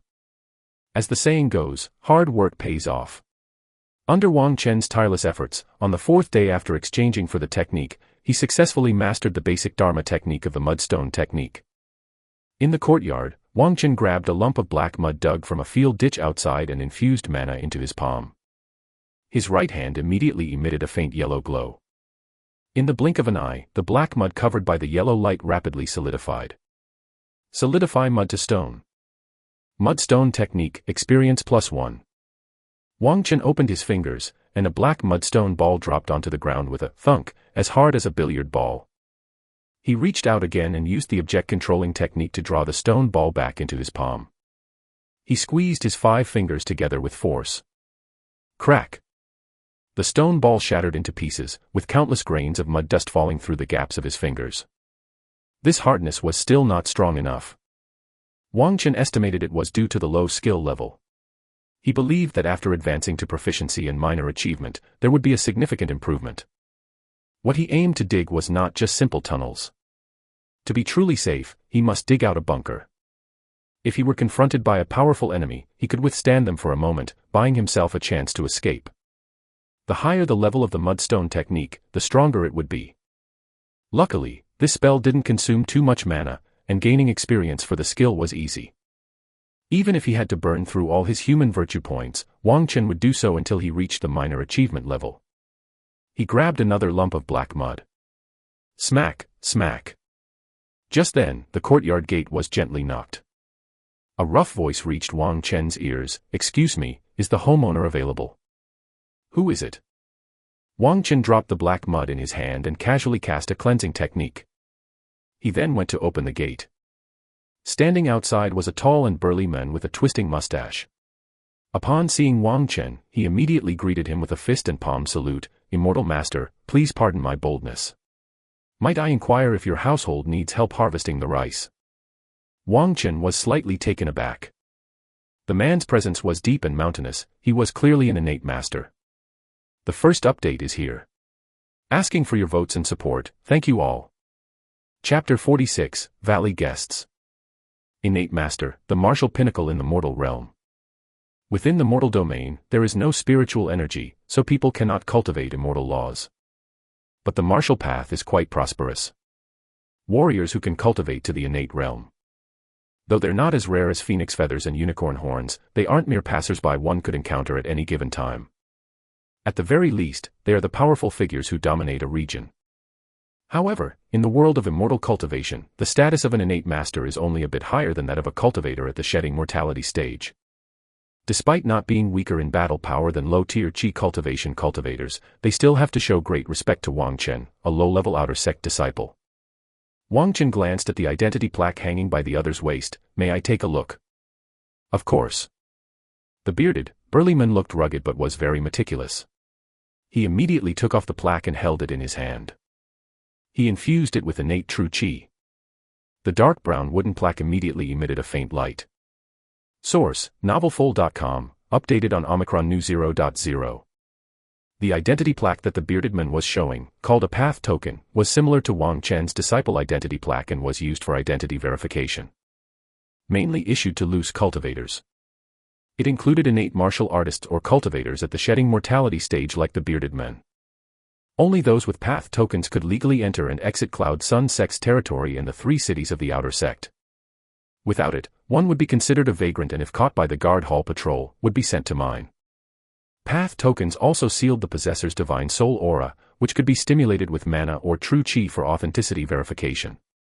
After confirming that the other's identity was correct, Wang Chen moved his hand away from his storage bag. But he still remained prepared to cast the spirit light shield armor. If there was a close-range sneak attack, an innate master could easily kill a chi cultivation mid-tier without magic artifact protection. Wang Chen wasn't afraid, though. His Heavenly Dragon Vajra method was close to copper skin grade perfection, which could fully withstand a hit from an innate martial artist. But better safe than sorry. Wang Chen asked, "What's the price for harvesting rice now?" The bearded man's eyes lit up and he cautiously replied, "How about 5.5 kilograms of spirit valley per mu?" Wang Chen pondered for a moment. 5.5 kilograms of spirit valley per mu would be 50 kilograms for his 10 mu of spirit fields. The equivalent of 1 low spirit. But that was the old price, now the price of rice in Cloud Mountain City had doubled. Seeing Wang Chen hesitate, the bearded man became anxious. 4 kilograms is also possible. Forget it. Wang Chen said, 5 kilograms it is, just do the job well. His predecessor wouldn't dream of parting with 5 kilograms of spiritual rice, let alone 1 or 2. He would do the work himself. But for Wang Chen, spending 50 kilograms of spiritual rice to solve the harvest problem was an extremely good deal. Because harvesting and gathering rice is a very tiring job. He could save that time and effort and use it to level up his skills, wouldn't that be better? As for the cost of 4 or 5 kilograms. Such a tiny amount of hard-earned money. Wang Chen had no interest in haggling over the price with the other party. An innate master, capable of establishing a sect and dominating a territory in the mortal domain, had to serve as a valley guest here. It was quite thought-provoking. Speaking of which, Wang Chen's father, Wang Xiaoyuan, was originally an innate martial artist as well. Later, he joined the Cloud Sun sect after entering the Tao through martial arts. Whereas some martial artists weren't so fortunate, and unwilling to bow down or serve others. They chose an alternate employment. It seemed this man before him had made the same choice. "Thank you, immortal master." The bearded man was overjoyed. "I guarantee not a single grain of rice will be missed, you have my word." He turned and said, "Little sister, let's get to work." MHM. Only then did Wang Chen realize that a young girl around 14 or 15 years old was following behind the burly men. Her frame was petite, so she had been completely obscured by the men in front. However, the moment she turned to the side, her profile made Wang Chen's eyes widen involuntarily. Cousin. Did she also transmigrate here? That, of course, was impossible. It's just that she bore a resemblance to one of Wang Chen's sisters from his previous life, at least 60 to 70% similar. She was the daughter of a distant relative who stayed with his family for a few years when she was a child, obedient and lovely. She was very attached to Wang Chen. The two of them could be considered childhood sweethearts, innocent and carefree. Others joked that she was Wang Chen's little wife, but after growing up and parting ways, they gradually lost contact. Memories of the past surfaced, causing Wang Chen's mind to drift.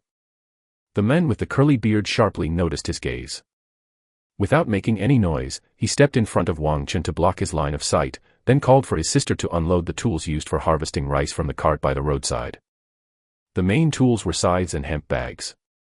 Wang Chen then moved a pile of soil and sat under the eaves, practicing the mudstone technique while watching the siblings work. Well, mainly supervising, not gazing at the girl. The scythe used by the men with the curly beard was wide and had a long wooden handle, which he swept across to cut a swath of ripe spiritual rice. The stems of the spiritual rice were tough, and ordinary people would have to exert tremendous effort to cut them, unable to do such work. But the men with the curly beard did it with ease. He cut a piece and passed it to his sister next to him, who adeptly tied it into bundles with straw rope. The two worked together in perfect harmony. In no time at all, half a mu of land had been harvested. The siblings worked from morning until noon and managed to take care of all 10 mu of spirit fields. The high efficiency astounded Wang Chen. Professional. After the rice was harvested, their work was not yet done. The man with the curly beard picked up a large bag, allowing his sister to stuff the tied bundles of rice into it through the opening. Then he raised his dark palm and smacked the hemp bag with great force. He probably used a form of true chi that could punch through mountains from afar. When the sister pulled out the bundles, not a single grain remained on them. A veritable human threshing machine. Then they stuffed in the second, third bundles. Once it felt about right, they poured the rice from the hemp bag into another bag. A grain bag weighed about 100 pounds. And so they repeated the process. When all the rice was threshed, the man with the curly beard lifted a grain bag high, then tipped it over. An empty bag was placed below to catch it. The sister fanned away any chaff and debris with a large fan on the side. This way of threshing was quite primitive, but not lacking in efficiency at all. During this process, a few stray grains occasionally fell to the ground, but the girl meticulously picked them back up. In the end, over 30 bags filled with rice were laid out before Wang Chen. The man with the curly beard cupped his fists. "Immortal master, please inspect." "No need." Wang Chen waved his hand.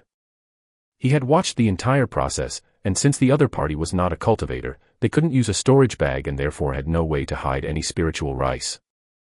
Wang Chen collected the rice from the bags into his own storage bag. Spiritual rice, unlike ordinary rice, didn't need to be dried after harvesting and could be directly stored. He left behind a large half bag, estimating it to be about 60 or 70 pounds. He said, "You've worked hard, this is for you." Any excess was to establish a good relationship. The man with the curly beard was momentarily stunned and couldn't help but turn his head to glance at his sister. She shrank her head back, hiding behind him. Wang Chen.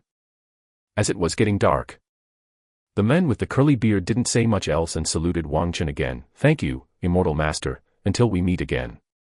Then he hurriedly drove the cart away with his sister. Wang Chen watched their figures vanish at the intersection, then turned the stone ball in his hand into dust. Mudstone Technique, Experience +1. Mudstone Technique, Proficient 0/200. Chapter 47, Short by 35 mu, Part 1.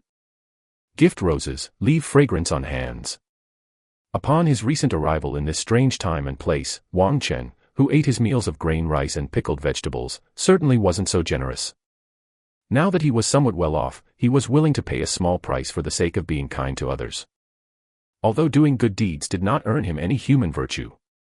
But Wang Chen faintly felt that maintaining a bit of kindness in a world rife with demonic fiends and human chaos might increase his fate a little. For instance, today his practice of the mudstone technique had directly reached mastery level. His success was beyond expectation. Could it be without good fortune? Aim for the light, never fall into darkness. The next morning, Wang Chen, with a storage bag full of Spirit Valley, hurried to Cloud Mountain City. The 10 days after summer harvest were the time for tenants and lessees of the spirit fields to pay their grain tax to the sect. Wang Chen had leased 10 mu of outer sect spirit fields. According to the outer sect's rules, he had to pay a total of 4,500 jin of rice annually. Source, novelfold.com, updated on omicron. Since the summer harvest yields more than the winter harvest, the payoff for the first half of the year was 2,500 jin. Last night, Wang Chen measured at home and found that he could have 800 jin left for his pantry. Of course, if all the spiritual rice were ground into white jade rice, there wouldn't be as much left. But compared to the same period in previous years, it was still a bit more. That was very good already. The Chi path leading to Cloud Mountain City was bustling with people and carriages. The carriage Wang Chen took was packed to the brim. Many people, like him, were going to the city to pay their grain tax. However, most of these spiritual plant farmers had gloomy expressions, laden with heavy thoughts. Acquaintances from the neighborhood were discussing in hushed tones, sighing repeatedly. Recently, there had been a pest infestation. Although the Golden Core true person had resolved the calamity, The production of this year's spiritual rice for many households was substantially reduced, with shortfalls of 3 to 5 mu being common. The sect's land rent was originally set very high. Now, everyone was struggling even to meet the required quota. Not to mention keeping enough for themselves. Moreover, using the excuse of the superior and true person taking action, the main hall had levied another amount of spirit stones. Those were savings they had scraped together from between their teeth over the years. Now that the rice yield was insufficient, they would have to cough up more spirit stones to make up the difference. How would they manage in the days to come? As for defaulting on land rent, that was something nobody dared even consider.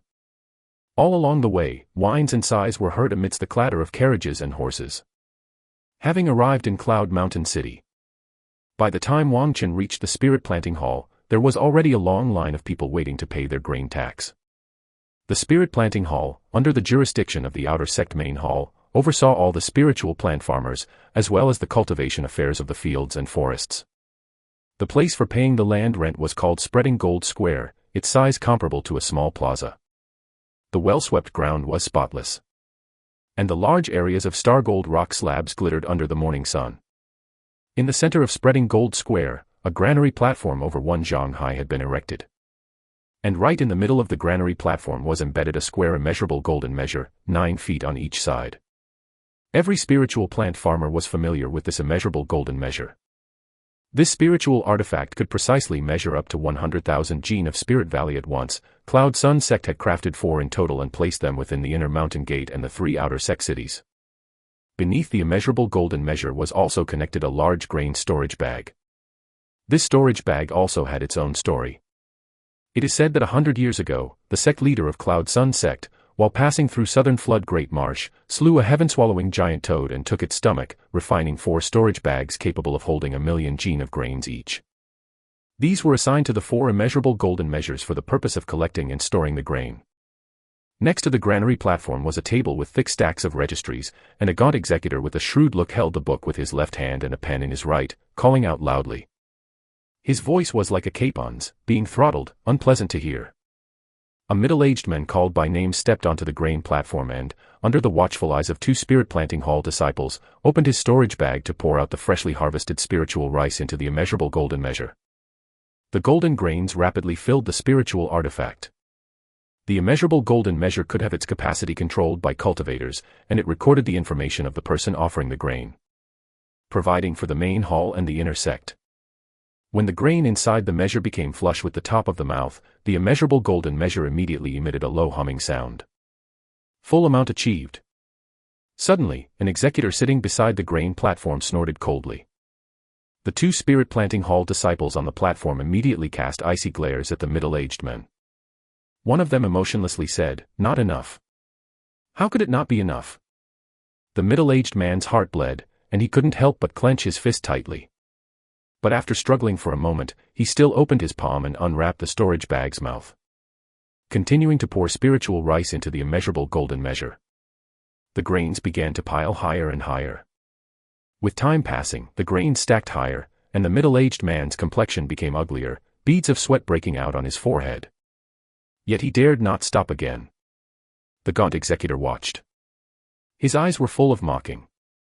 Just as the top of the grain mound in the measure seemed about to collapse, he casually pinched his mustache and said indifferently, "That's enough."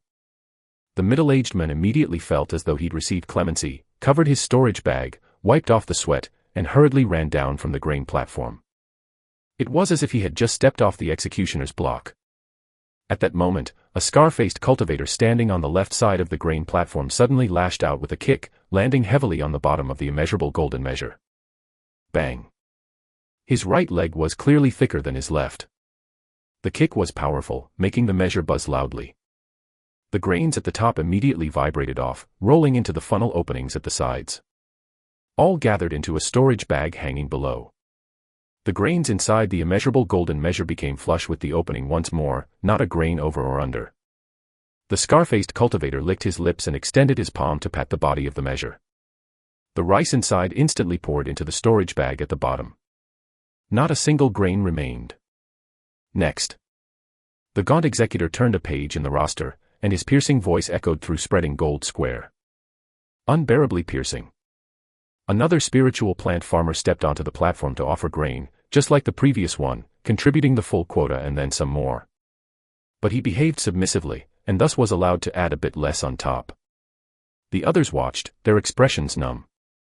Everyone knew this was unreasonable, that the spirit planting hall people were lining their own pockets. But it had been the same year after year and had become a rule. Who would dare to resist? Liang Deshang had merely hesitated for a moment, and he received a harsh lesson. He had to add several dozen gene extra. Actually, Liang Deshang wasn't unaware of the rule. But this year he was unlucky and suffered an insect calamity, which already diminished the harvest, and on top of that, he had to give up extra spiritual rice. How could he willingly comply?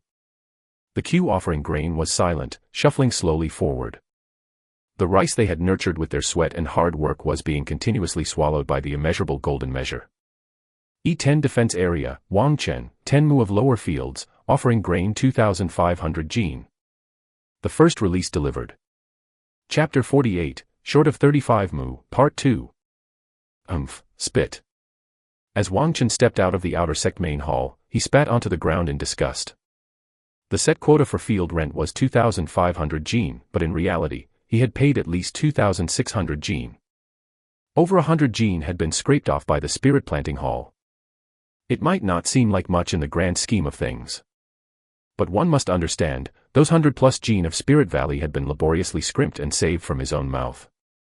Without any return whatsoever. And with the current soaring grain prices, the value of that extra 100 gene of Spirit Valley was at least double that of last year. Wangchen had seen through it all. To the vast Cloud Sun sect, the 100,000 cultivators of the outer sect were nothing but chives in the field. Pawns to be harvested at will. In this world where might was the sole authority, a single golden core true person could suppress tens of thousands of bottom-tier cultivators. Thus, the middle and upper echelons of the sect cared not for the life or death of those below them. Source, novelfold.com, updated on Omicron. After all, no matter how many died, there were always a plethora of loose cultivators in the outer domain scrambling to get in. Wangchen knew he was weak and could do nothing about it. But he no longer felt any sense of belonging to the Cloud Sun sect. Now, he would lie low and slowly gather strength until the day he was powerful enough to fend for himself, then find a new world. The mountain and sea realm was vast beyond measure. Wangchen refused to believe he couldn't find a place truly suited for himself. With these thoughts in his mind, he walked forward along the main street. Suddenly, a noisy uproar broke Wangchen's train of thought.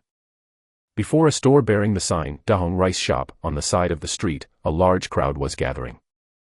Most were spiritual plant farmers like Wangchen. Old rice was only 6 fragmented spirit stones yesterday, how did it jump to 8 today? White jade rice for 10 fragmented spirit stones a gene, are you planning to rob us? Swindlers. How can people be this wicked? The grain shop ahead is charging the same rate, you're all in cahoots to scam us. Where's the shopkeeper? Come out, shopkeeper.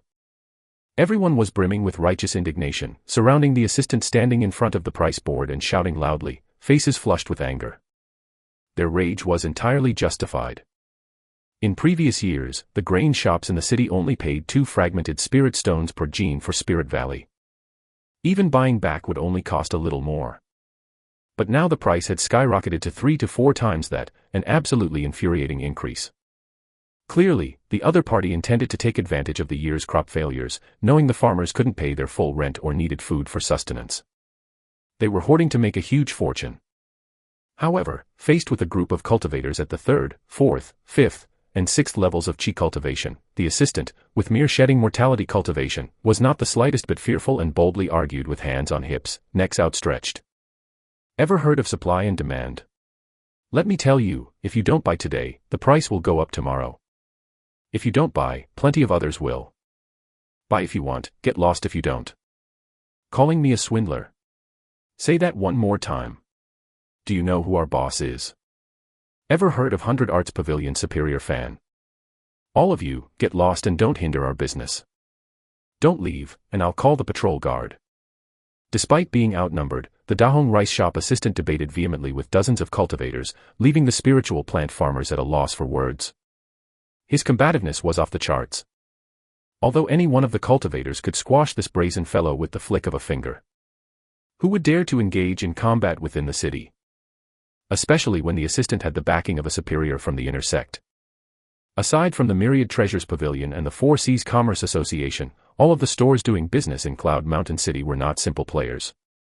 They were either directly owned by a superior's family or affiliated with one. Very few were exceptions. This was clear to everyone. It was just the heat of the moment that had led them to surround the store and protest. Now, having been brought back down to earth by the assistant's retorts, reason regained its place in their minds. He couldn't help but shrink back. TCH. Watching the spiritual plant farmers disperse in low spirits, the store assistant spat triumphantly on the ground. A female cultivator walked over, leading a child by the hand. She stopped in front of the rice shop and furrowed her brow at the price list on the wall. White jade rice has gone up in price again. The female cultivator sighed and then said to her child, looking down, white jade rice is too expensive now. Can we buy some tribute rice to take home and make rice balls for you? No way. The 4 or 5-year-old stubborn child shook his head like a rattle drum. Mom, I want to eat white jade rice. Tribute rice doesn't taste good. White jade rice is spirit rice. Tribute rice, however, comes from the realm of mortals and is pearl rice. In fact, the taste of pearl rice isn't bad, and it's sufficient to fill one's stomach. Many loose cultivators rely on tribute rice to avoid starving to death in the outer domain. However, if a cultivator frequently eats tribute rice, it not only affects their daily cultivation but also brings about the trouble of the cycle of 5 grains. Even a little child knows the benefits of spirit rice. To enhance his persuasiveness, the stubborn child let go of his mother's hand and started rolling on the ground. Spirit rice, I want to eat spirit rice, ah. The crying was loud enough to shake the heavens. The female cultivator was quite embarrassed and unable to resist her own stubborn child. So, she clenched her teeth and took out spirit stones from her storage bag to buy expensive white jade rice. No sooner had she left with her child than another group of spiritual plant farmers ran over to look at the rice prices. Their eyes nearly popped out of their heads in shock. Good news. Just then, a cultivator rushed over, shouting loudly, the outer sect main hall has just posted a notice, forming 10 reclamation camps, and all qualified disciples may join. Those who join will immediately be exempt from this year's tax on 10 mu of land, or be given an equivalent allocation of Spirit Valley. With limited spots, this is a rare opportunity. As he ran and shouted, everyone on the long street heard him loud and clear. There was a stir among the crowd. Earlier, the main hall sent out messenger cranes to recruit disciples for the third hall, and now they were planning to form 10 reclamation camps. The so-called reclamation camps refer to teams of cultivators tasked with expanding the sect's territories. The main purpose of reclamation is to claim new hunting grounds, find new mineral veins, as well as gather spiritual medicine and spiritual materials, among other things. Due to the numerous demons and evil wraiths in the outer domain, reclamation is quite a dangerous job. It has been 30 years since the Cloud Sun sect undertook a large-scale extermination outside.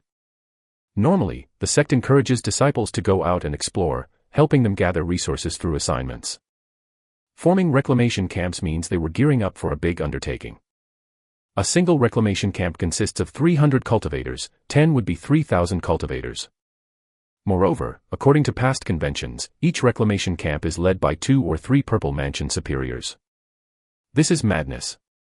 Many cultivators were immediately intrigued. With the price of rice soaring, the exemption from the tax on 10 mu of land or the equivalent allocation of Spirit Valley was enticing enough. And the treatment for reclamation camps was also very good, with allocations for cultivation techniques, pills, talismans, magic artifacts, and more. If the reclamation was successful, the rewards in merit points would be substantial. Some cultivators could not hold back and immediately rushed to the main hall to find out more. But Wang Chen was not amongst these people. He was not excited. Instead, a chill arose in his heart. After some thought, Wang Chen decisively ran back home. It didn't matter what others thought, he would join neither the third hall's preparatory group nor the reclamation camps. The second update delivered. P.S. Some people can take a break. If you're going to criticize the book and insult others, please head out and turn left. This establishment does not welcome you. I'll block anyone I see. Chapter 49, Repayment. Just beyond the crossroads, Wang Chen saw 2 little ones sitting in front of his home. On the left was a girl, and on the right another. In the middle was a basket of green peaches. Wang Qin found them somewhat familiar and approached to ask, "Yeah." Both girls had already stood up by then. The one on the left timidly nodded her head, "Brother Wang Qin." The girl on the right seemed a bit more frightened, trying to hide behind her companion. But she was unsuccessful. Wang Qin mused, "Yeah, are you here to see me?" Ye was Lady Chen's daughter, only 9 years old this year. Despite her somewhat dark skin, she resembled her mother, and one could tell she was a beauty in the making. Ye pursed her lips, lifting the basket beside her. "Brother Wang Qin, my mother sent me to bring you peaches to thank you for helping our family with the pest problem." She added, "These peaches are from our own tree, very sweet." Source, novelfold.com, updated on Omicron New Omicron. As she spoke, she subconsciously swallowed. Wang Qin laughed, "Thank you." A faint warmth welled up in his heart. After experiencing the coldness of the sex and the ruthlessness of those in power, the sight of this dark and skinny girl brought Wang Qin a sense of warmth he hadn't felt in a long time. In fact, Wang Qin had long since forgotten about that favor he had done. He rarely expected anything in return when he helped others. But when the recipients of his help expressed their gratitude, it was undoubtedly a pleasing affair. Wang Qin accepted the heavy basket of peaches. No need to be polite. The earlier conversation seemed to have exhausted all of Ye's courage. She replied softly, preparing to beat a hasty retreat with her companion, "Brother Wang Qin, we'll be going now." "Hold on a moment." Wang Qin halted them. He put the green peaches into his storage bag, then retrieved a strip of lean monster beast meat and placed it back into the basket. He then handed it back to Ye. Ye was momentarily stunned, unsure how to react. Wang Qin couldn't help but reach out and tousle her hair. "Off you go." This little girl reminded Wang Qin of his own younger sister in his previous life, who was also shy and timid when she was young. But she grew up to become a real demoness. "Thank you, brother." Ye snapped back to reality, her cheeks flushing a light pink. She held the basket in her left hand, her right hand pulling her companion, bowing respectfully to Wang Qin. Then, like frightened rabbits, they ran away. Wang Qin chuckled to himself, watching the two girls disappear from view. He took out a green peach and took a bite. The fist-sized fruit had been washed and was exceptionally fresh. The white flesh was both sweet and crisp, with a slight tang that left a pleasant fragrance lingering on the lips and teeth. Although it couldn't compare to a true spirit peach, the sweet flesh did contain a hint of spiritual energy. Clearly, these were carefully selected quality peaches. Lady Chen was very thoughtful. Moreover, the pretty widow was quite considerate, seemingly wary of idle gossip under the cucumber vines and the plum trees, and therefore had sent her daughter with a friend to deliver the peaches. Wang Qin devoured a large peach, finishing it completely. He wiped his hands and was about to open the door. Suddenly, a carriage came racing up and came to a steady halt before him. The driver leaped down from the seat, and it was none other than the burly man with the twisted beard from yesterday. He greeted Wang Qin with a fist and palm salute. "Immortal Master, at your service." Wang Qin was puzzled. Is there a problem? The bearded giant seemed somewhat embarrassed as he spoke. "Immortal Master, you gave me over 70 pounds of Spirit Valley yesterday, and only today did I realize the city's grain prices have skyrocketed. What you gave was far too generous. I was wondering what was the matter." Wang Qin smiled. "You helped me harvest the rice, so that Spirit Valley is rightfully yours, don't worry about it." This innate martial artist was a man of integrity too. To be honest, having Lady Chen offer peaches in gratitude followed by a visit to express appreciation from the valley guests. Wang Chen's heart was truly more at ease now. The Immortal Master is kind and righteous. The bearded giant spoke in a deep voice. "I, Wei, cannot be ungrateful. Today, I'll help the Immortal Master by plowing all 10 mu of your spirit fields. The spirit fields must be immediately plowed after the summer harvest to sow the new rice seeds. Otherwise, once the season is missed, there won't be a second harvest of spiritual rice in the winter. Because all of the fields need to be deeply plowed, this task is quite arduous." Wang Qin had planned on starting tomorrow. He didn't expect someone would volunteer to help. Seeing the bearded giant's determination, Wang Qin did not politely refuse. "Then I'll have to trouble Brother Wei. Leave it to me." The bearded giant seemed rather pleased. Pounding his chest, he said, "Immortal Master, rest assured, I, Old Wei, am an expert at farming." This, Wang Qin believed. The bearded giant took the farming tools from the horse cart and hurriedly ran to the spirit fields to start working. What is it like when an innate master plows the land?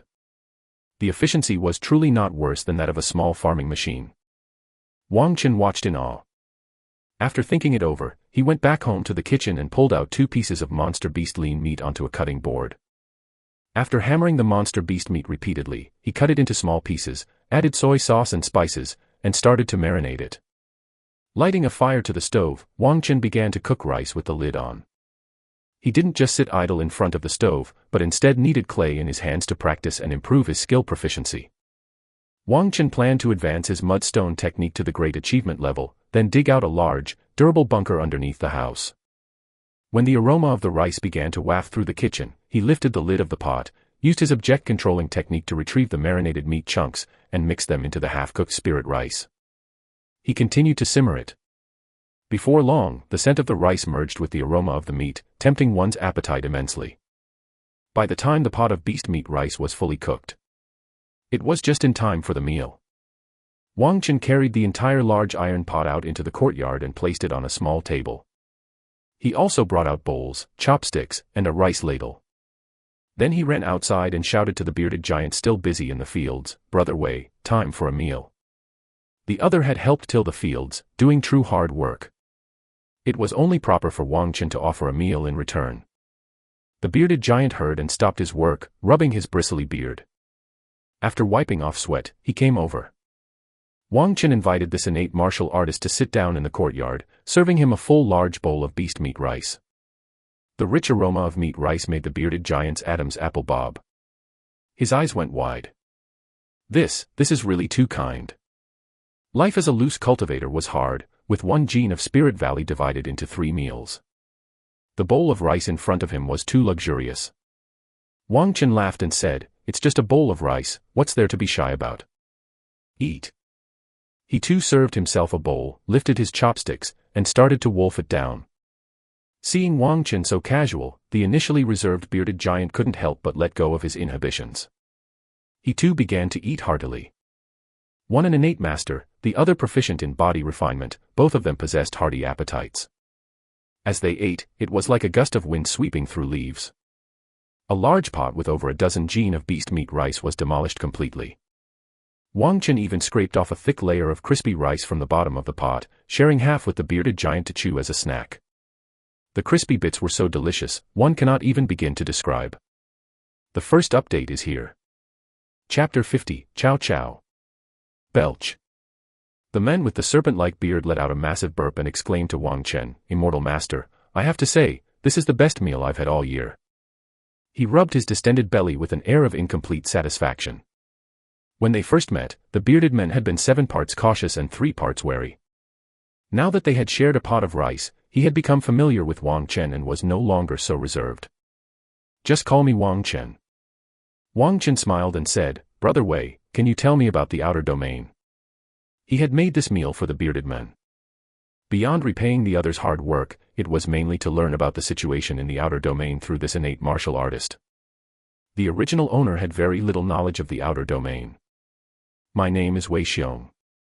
The bearded man clasped his fists. "Immortal Master Wang, you can ask anything, and I will tell you all that I know to the fullest extent." Wang Chen didn't rush to ask questions, he first went to brew a pot of tea to bring over. Source, novelful.com, updated on Omicron.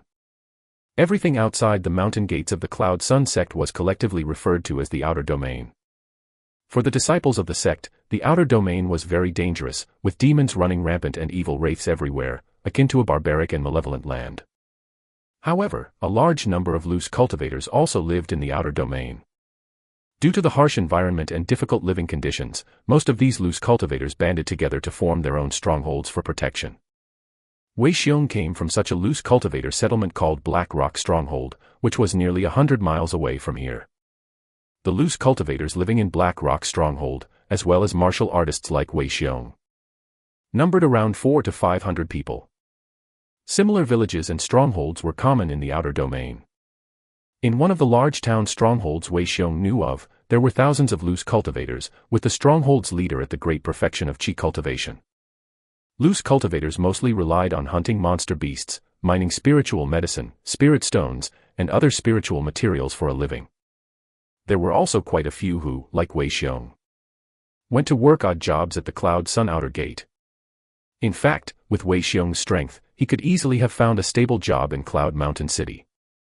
But the precondition would be that he had to sign a binding agreement and be at the beck and call of others, like a beast of burden. Wei Xiong did not want to serve others as a servant, so he chose to live with his sister in Black Rock Stronghold, enduring hardships. All these hardships were endured for the chance to embark on the path of immortal cultivation. After thinking for a bit, Wang Chen asked, "Brother Wei, do you know about the Grey Eye Thieves raid that happened some time ago?" "I know very little." Wei Xiong answered, "At that time, our settlement was sealed off, and the defensive array was activated, all because we feared the Grey Eye Thieves would come. Yet the Grey Eye Thieves did not attack the loose cultivator settlements. Their disappearance was as sudden as their emergence, and there has been no word of them since." Wang Chen asked about many other things, gaining a basic understanding of the situation in the outer domain. This way, should Wang Chen one day need to flee, he wouldn't be completely in the dark after venturing out. It was not until the clock struck 13 p.m. that Wei Xiong realized, "Oh no, it's getting late, I need to till the fields." Just as well, Wang Chen had nearly finished asking his questions. Before the sunset, Wei Xiong managed to till all 10 mu of Wang Chen's spirit fields. Then, despite Wang Chen's attempt to keep him, Wei Xiong left in a hurry. After the innate master left, and with the sky not yet dark, Wang Chen took out the rice seeds to start the sowing. This task was simple and easy, and he completed it in no time. Finally, casting a spell of moving cloud and rain spreading, he provided ample moisture for the freshly planted rice seeds. If all went well, the rice seeds would germinate and sprout overnight, rapidly growing strong and sturdy. By the time of the first snowfall of winter, they would provide Wang Chen with the second season's harvest of rice. After casting the rain spell, it also grew dark. Wang Chen walked along the somewhat muddy footpath of the field on his way home. Suddenly, he felt as though he was being watched. He instinctively turned his head to look.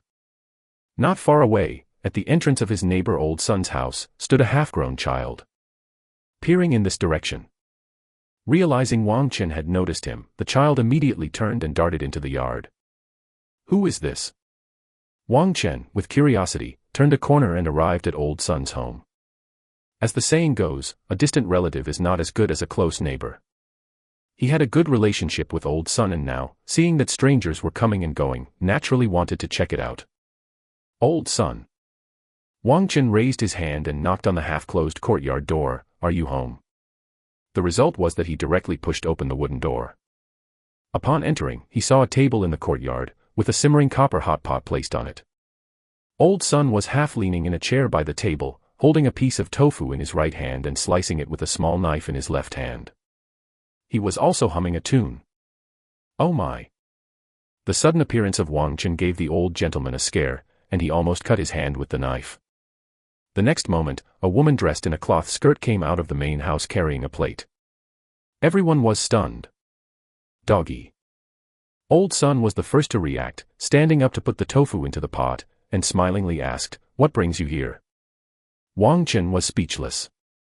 Because he had already recognized that woman in the cloth skirt. She was the wife of Old Man Lu, whom Wang Chen had visited before to clear earth rhinoceros beetles from their spirit fields. Back then, this woman looked old and haggard. And now, she seemed much younger, with her clothes neat and tidy.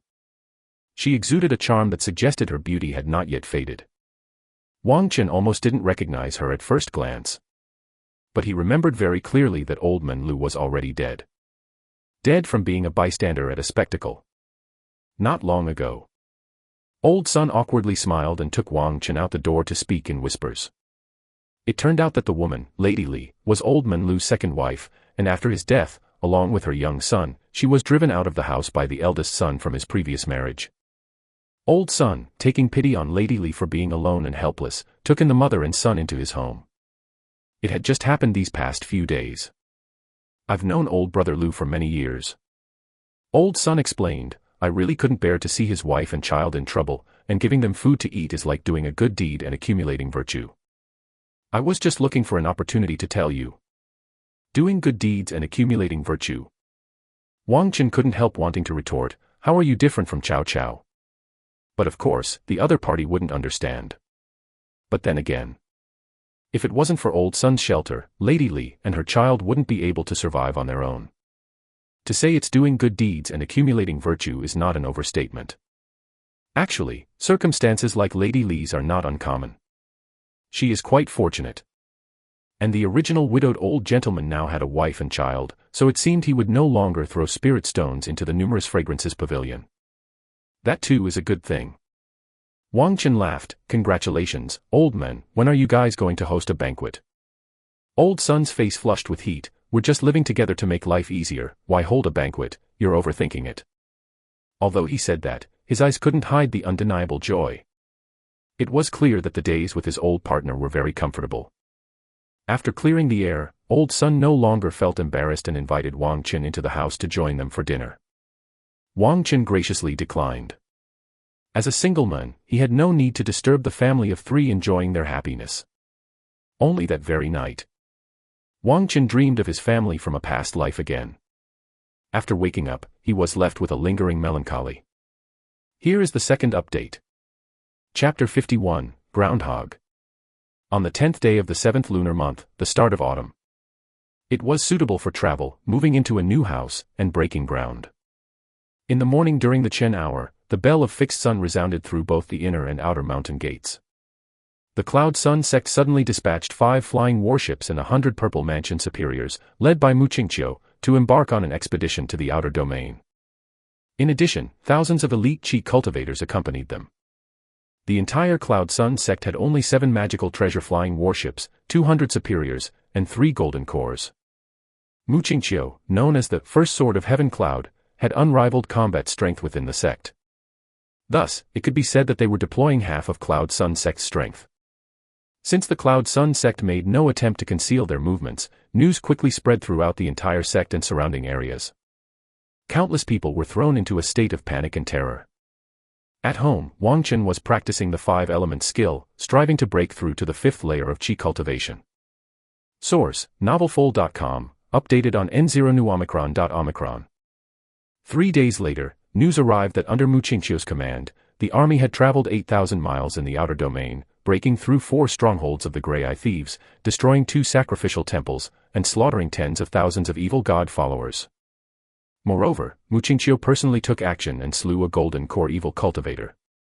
This battle was touted as Cloud Sun sect's most glorious victory since they wiped out the three-eyed divine church. Through it, Cloud Sun sect upheld its honor as the preeminent sect of Heaven Cloud. When the news of the great victory returned to the sect, Cloud Mountain City was as lit up as fireworks, illuminating the night sky. It was even more lively than during New Year celebrations. Wang Chen was at home diligently practicing the Vajra fist, striving to reach the minor achievement realm. 5 days later, the expeditionary army triumphantly returned. Ji Guantao, the sect leader and a high-tier golden core true person of Cloud Sun sect, emerged from seclusion and went out to meet them 100 miles outside the sect gate. He also announced a 7-day grand celebration, waiving the entry fee for loose cultivators into the city. Cloud Mountain City was nearly bursting from the influx of people crowding in. The female cultivators of Hawan sect announced a promotional discount, with the all-night fee of 20 low spirit now only costing 10 low spirit. The threshold of numerous fragrances pavilion was worn down by the foot traffic. At home, Wang Chen was practicing the Heavenly Dragon Vajra method, striving to break through to the Jade Bone realm. Half a month later, 5 fully staffed reclamation camps left the sect gates and entered the outer domain to expand and claim territory for Cloud Sun sect. Just 6 days passed before one reclamation camp discovered a large purple copper mine. The sect leader of Cloud Sun sect issued an edict to richly reward the reclamation cultivators. Among them, a Qi cultivator who had rendered great service was promoted to an inner sect direct disciple. As the news spread, the remaining spots in the other reclamation camps became incredibly sought after, attracting countless outer sect cultivators eagerly vying for them. Wang Chen was at home working hard to increase his skill proficiency. Crack! Accompanied by a crisp sound, a rock harder than metal shattered into pieces in Wang Chen's hands. He let out a long breath as his swollen right arm quickly returned to its normal size. Mudstone Technique, Experience +1. Mighty Strength Technique, Mastery Level 199/200. Mudstone Technique, Minor Achievement 299/300. Over the past month, aside from taking care of the spirit fields, Wang Chen's outings were few and far between. He spent most of his time at home. No matter how tumultuous the outside world, he immersed himself in cultivation. Without using any bonus points. Wang Chen brought his spiritual perception technique, object controlling technique, fire crow technique, and cleansing technique up to the mastery level. The mudstone technique had even reached minor achievement completion. It's worth mentioning that in the process of advancing the mudstone technique from mastery to minor achievement, Wang Chen didn't use any points either. He solely relied on effort and perseverance to break through the bottleneck. This was also the first spell skill that he brought from mastery to minor achievement without expending any human virtue points. Wang Chen had initially planned to rely entirely on adding points to make the breakthrough from mastery level to minor achievement and from minor achievement to great achievement. As a result, he set a new personal record. This made Wang Chen fully realize the importance of hard work. But for the jump from minor achievement to great achievement, he didn't want to persist anymore. Straight to adding points.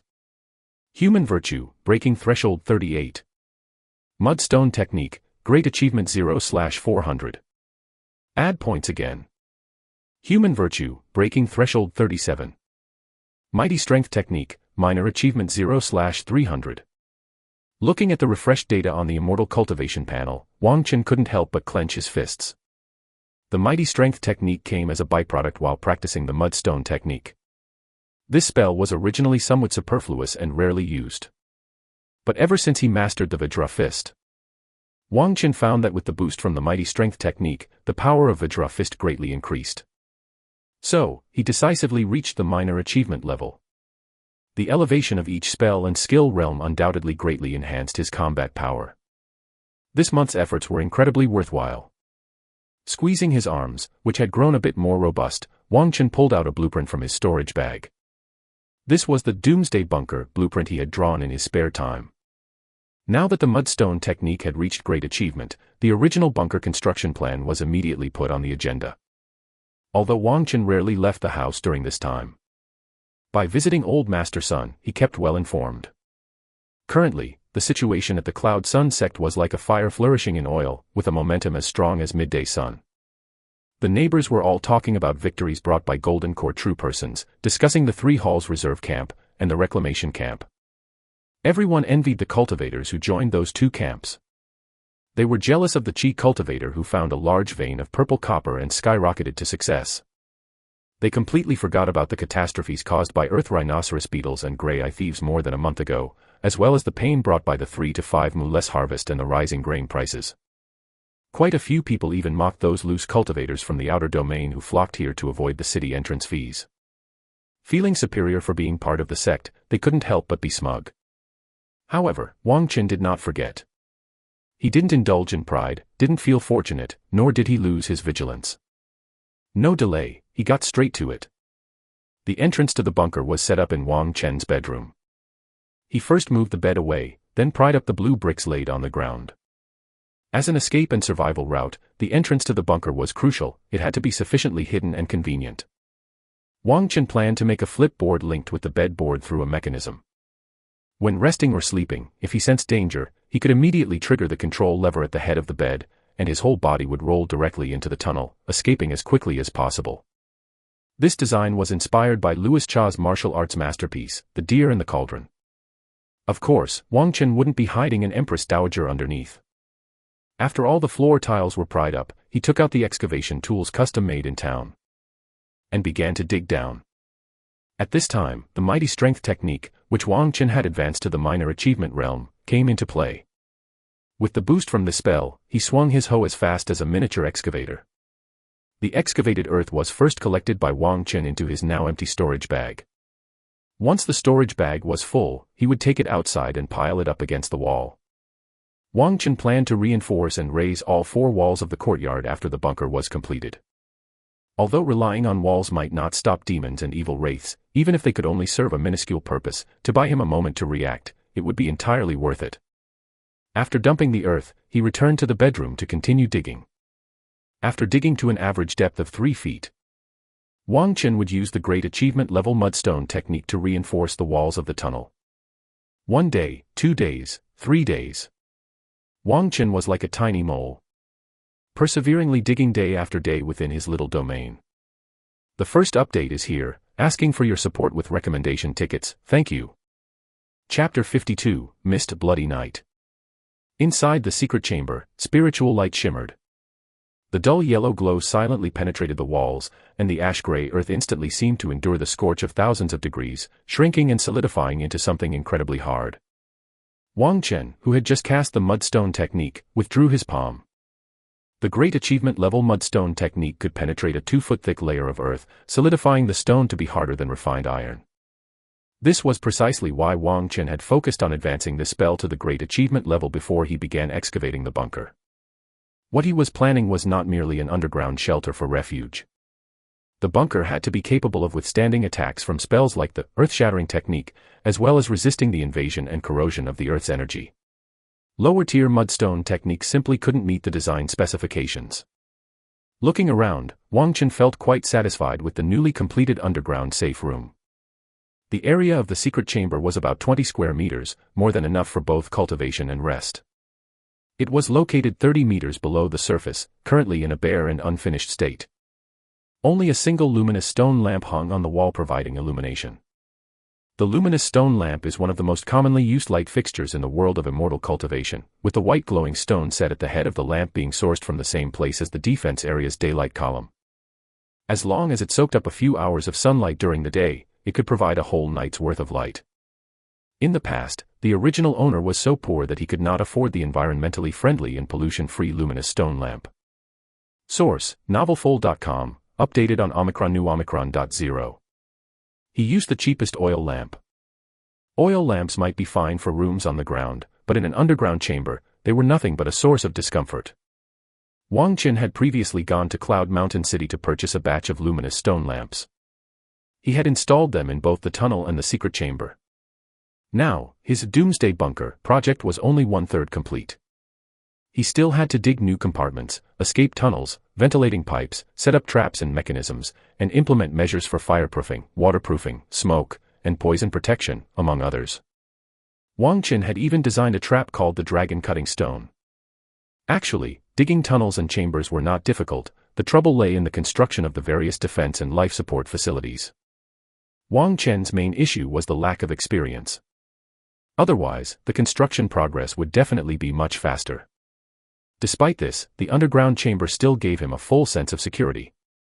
Wang Chen planned to sleep and rest here at night after digging out the ventilation pipes. Petting the firm walls, he sighed. If only he had more spirit stones in his storage bag, he could have bought a pair of Mandarin duck mirrors to install, which would allow him to monitor the surface at any time, greatly enhancing his security. The Mandarin duck mirror was a magic artifact invented by an artifact refiner who was fond of romantic escapades, based on the water mirror technique. The original name of the Mandarin duck mirror was the Wind Moon mirror, which was divided into yin and yang sides. That refiner would hang one side of the mirror in a pleasure chamber and then spy from another room, delighting in his own voyeurism. After being discovered and exposed, the method of crafting this magic artifact was spread. It was renamed the Mandarin duck mirror. Wang Chen had inquired at the Four Seas Commerce Association, where a pair of the most common Mandarin duck mirrors would cost 500 low spirit. He simply couldn't afford it.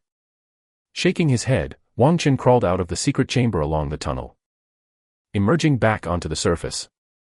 He had purposely made the tunnel very narrow, just wide enough for one person to crawl up and down. This was advantageous for defense. After a busy day's work, even with his physique attribute reaching 6 points, he still felt exhausted. Rushing through a bath, he quickly fell sound asleep as soon as he hit the bed. Whoa. Just as Wang Chen slept in a daze, a mournful howl of a wolf suddenly entered his ears. Wang Chen abruptly awoke. The luminous stone lamp hanging by his bed was still on, leaving the small room dimly lit. Frowning, Wang Chen became fully alert. He picked up the luminous stone lamp and put it into his storage bag before quietly leaving the bedroom to the outside courtyard. It was deep into the night, and a thick fog had risen. The pervasive mist obscured the moonlight, and even with the vision of a cultivator at the 4th level of Qi cultivation like Wang Chen, he could only barely make out the scenery 2 to 3 tens of steps away. Moreover, his sight was quite blurred, as if suffering from 500 to 600 degrees of myopia. Wang Chen's heart stirred, and he immediately cast the spiritual perception technique on himself. Now it was as if he had put on glasses, his vision became much clearer. Whoa. Another wolf howl sounded, seemingly quite close. How could there be wild beasts running over here? Wang Chen was extremely surprised. Most areas around here were spirit fields that had been cultivated for many years, and even mountains had been planted with fruit trees or herbs. The only animals that you would normally see were small creatures like mice. Wild beasts, let alone monster beasts, if found here, would be beaten to death and their meat joyfully distributed among the people. In fact, when cultivators wanted to hunt, they had to venture deep into the outer domain to find prey. After pondering for a moment, Wang Chen decided to immediately retreat to his room. A gentleman does not stand under a collapsing wall, no matter what was outside. He had no desire to investigate. Better to hide first. Bang. Just at that moment, the courtyard door was suddenly slammed open by someone. A cultivator covered in blood rushed in, howling loudly, "Save me." Before Wang Chen could react, a dark shadow followed closely and pounced on the cultivator from behind, knocking him to the ground. It opened its bloody jaws and bit off his left arm. It was a wolf beast the size of a calf. Its eyes glinting scarlet, it swallowed the cultivator's arm in one gulp. Shit! Wang Chen's blood boiled with rage, and without a second thought, he stabbed his finger toward the wolf beast. A fierce and peerless gung metal chi light instantly slashed through the darkness, striking the skull of the beast biting the man. Wang Chen's gung metal finger had already been cultivated to the level of great achievement. It was his strongest offensive spell. That finger force completely penetrated the wolf beast's head, creating a through-and-through wound about the thickness of 3 fingers. However, the wolf beast did not fall. It seemed utterly unaware of pain, lowering its head to tear off another of the injured cultivator's thighs. Ah! The cultivator let out another heart-wrenching scream. He was tenacious, not dying immediately even under such circumstances. But it was this very tenacity that made him suffer tremendously. The wolf beast, while tearing at the cultivator's thigh, had numerous gray-white flesh buds sprouting from the wound on its head. They were visibly healing at a visible rate. Evil beast. By now, Wang Chen had realized that what he faced was not a monster beast, but a beast possessed by an evil wraith. Wang Chen immediately formed a spell with his hand to initiate his mana, and his right hand suddenly erupted in raging flames. The next moment, a lifelike fire crow emerged from the flames. Fire crow technique. The fire aspect spell had a considerable restraining effect on evil wraiths. Oh whoa. Just as Wang Chen was about to release the fire crow, another wolf beast appeared at the entrance. Wang Chen's heart sank at once. The situation was untenable. He decisively gave up the idea of destroying the evil beast in front of him. However, just then, in the corner of Wang Chen's eye, he saw the dying cultivator on the ground casting a pleading look at him. Wang Chen sighed inwardly and released the fire crow. At the same time, his left hand quickly swept forward, throwing out an evil-repelling talisman. In the moment that the light bloomed, he dashed back into his room. The fire crow soared, alighting on the ground in the blink of an eye. The exploding flames engulfed the grievously injured cultivator and the evil beast together. Before being completely swallowed by the flames, the cultivator revealed a relieved smile. Heavenly Merit +4.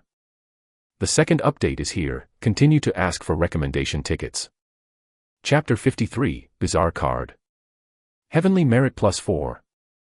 Wang Chen, who had just entered the tunnel, noticed the information prompt slowly fading from his sight. He knew that the severely injured cultivator had died under his fire crow technique. Wang Chen's heart was very calm. There was neither excitement nor the slightest guilt. He had tried his best to save the other party, but couldn't overcome the formidable evil beast. If anything, it was this cultivator who led the evil beast to Wang Chen's home. He had done all he could by offering his help. In the end, he also relieved the other party from suffering. So these 4 points of heavenly merit, Wang Chen accepted with a clear conscience. But why was it 4 points? Previously, Wang Chen had killed a traveling merchant and a member of the Grey Eye Thieves, each time gaining 6 points of heavenly merit.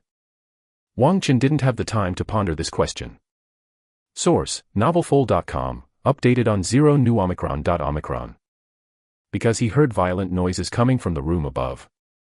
Bang. Crack. In the next moment, the trapdoor to the entrance of the tunnel was shattered by a furry beast's claw. A huge head squeezed in. It was unmistakably the head of a wolf beast. The creature was in a sorry state. The fur on its head and face was all singed, and large patches of skin were cracked and oozing blood. Clearly, it had been seriously injured by the exploding fire crows. The fire crow technique was undeniably more deadly to evil beasts than the gunmetal finger. The evil beast looked to be utterly enraged. It had chased Wang Chen into the bedroom and discovered the unfinished tunnel. The wolf beast let out a low roar, its blood-red wolf eyes fixed deathly on Wang Chen inside the tunnel, desperately trying to squeeze through. But the beast was somewhat larger than a calf, with a muscular body and thick limbs. It forced half of its body through. Then its bulging belly got stuck. The wolf beast had just swallowed the cultivator's arm and leg, it had no time to digest them. Despite this, it showed no intention of backing down, its front paws desperately scratching inside the tunnel. Both of its hind legs pushed at the same time. It actually managed to force another portion of its body inside. This was getting interesting. Wang Chen, witnessing the scene from ahead, laughed. When the wolf beast first squeezed through. To say he wasn't the least bit panicked would be a lie. But then he turned around and saw the wolf beast stuck at the entrance. Wang Chen immediately felt no panic. For ease of access, the passage was dug at a downward slope. And for defense, it was made very narrow on purpose. Moreover, all four walls of the tunnel had been reinforced by Wang Chen with the mudstone technique. The thickness was up to 2 feet. The wolf beast's claws were sharp, yet they couldn't scrape through the hardened walls of the mudstone technique at great achievement level. This put it in a real bind. Wang Chen immediately curled up and turned around as quickly as possible, facing the wolf beast at the entrance head-on. Die, beast. Wang Chen suddenly struck out with his right palm. A burst of flame exploded from his palm, and a crimson fire crow suddenly materialized, spreading its fiery wings and swooping towards the wolf beast. The distance between Wang Chen and the wolf beast was only about 10 meters. The fire crow, carrying a scorching blaze, struck the wolf's head in an instant. Boom. This strike concentrated 90% of Wang Chen's power, and since it was unleashed in such a narrow space, the might of the mastery-level fire crow technique was fully displayed. The lengthy tunnel suddenly shook violently, and the wolf beast's head was directly blasted away by a large margin. Ferocious flames mercilessly burned its body. Some of the fire even rolled back. But it was promptly blocked by the spirit light shield armor, which a prepared Wang Chen had activated in time. Reality wasn't a game, the spells cast by cultivators could mistakenly harm teammates, and even themselves. Human virtue plus 15. The information that popped up in his sight let Wang Chen know that he had successfully killed the evil beast. The flames at the entrance were still burning, and the wolf beast's carcass turned to ashes in an instant. Only when the flames had completely died out did Wang Chen dispel the spirit light shield armor. He had just let out a sigh of relief. Then his field of vision suddenly darkened. Another furry wolf beast's head poked into the burrow entrance. As it desperately squeezed in, it bared its teeth and snarled at Wang Chen. An imposing look of wanting to devour Wang Chen alive and skin him whole. Fuck. At that moment, Wang Chen had a million fucks with nowhere to vent them. This evil beast, it doesn't look too bright. Yet this evil beast wasn't stuck by its belly, so it completely squeezed into the burrow.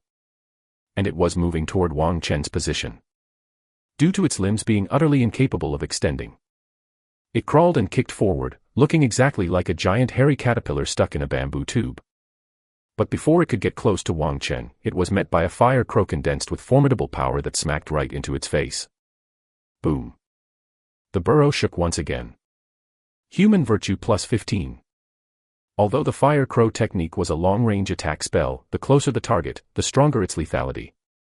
The second evil beast that had just squeezed in, despite being unharmed, still could not withstand the close-range bombardment of a mastery-level fire crow technique.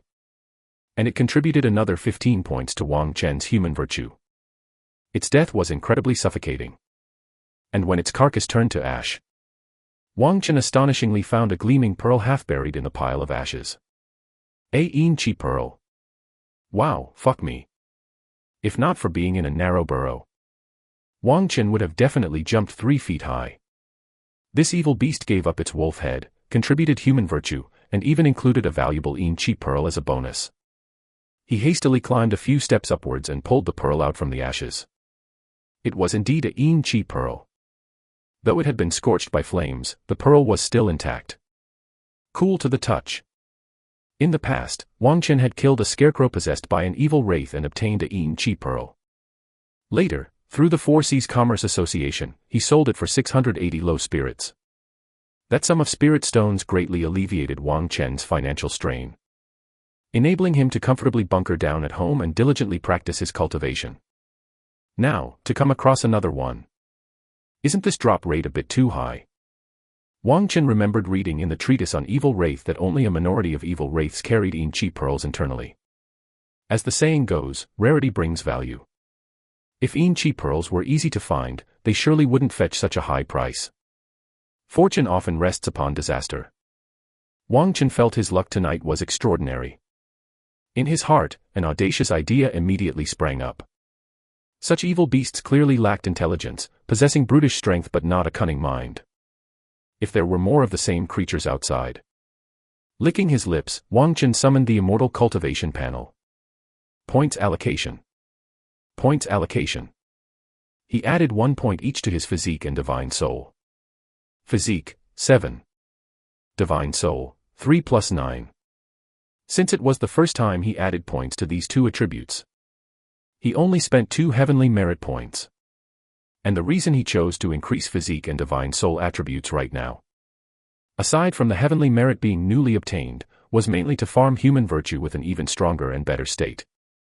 Exploiting the situation to farm. When it's time to lay low, lay low. When courage is needed, be brave. If one only cowers and dares not take any risks, they'll become a true dog. A no-guts, loser dog. Now, an excellent opportunity to enhance himself was right in front of him. If Wang Chen were to remain hesitant and overly cautious, not seizing this chance, he would truly despise himself. Here's the first update. Chapter 54, Falling Thunder. In the tunnel, Wang Chen held a chi recovery pill in his mouth. Just now, he had cast the fire crow technique 3 times in a row, depleting a great deal of mana in his dantian. The bodily fluids quickly dissolved the pill, and the mixed medicinal liquid entered his stomach, transforming into pure spiritual energy in an instant. Under the refinement of the 5-element skill, it continuously replenished his chi. Wang Chen's mana climbed steadily, quickly restoring him to his peak condition. Even in courage, one should not act recklessly. He did not rush out to search for prey but stayed by the entrance of the cave, restoring his mana while perceiving the movements in the room above, ensuring there were no other evil beasts present, to prevent an unexpected catastrophe. After his divine soul increased by 1 point, Wang Chen distinctly felt that his perception abilities had strengthened. This was no illusion of his. The enhancement of perception by the divine soul attribute was very direct and clear. If not for having used all his points on root bone previously, he would have added them sooner.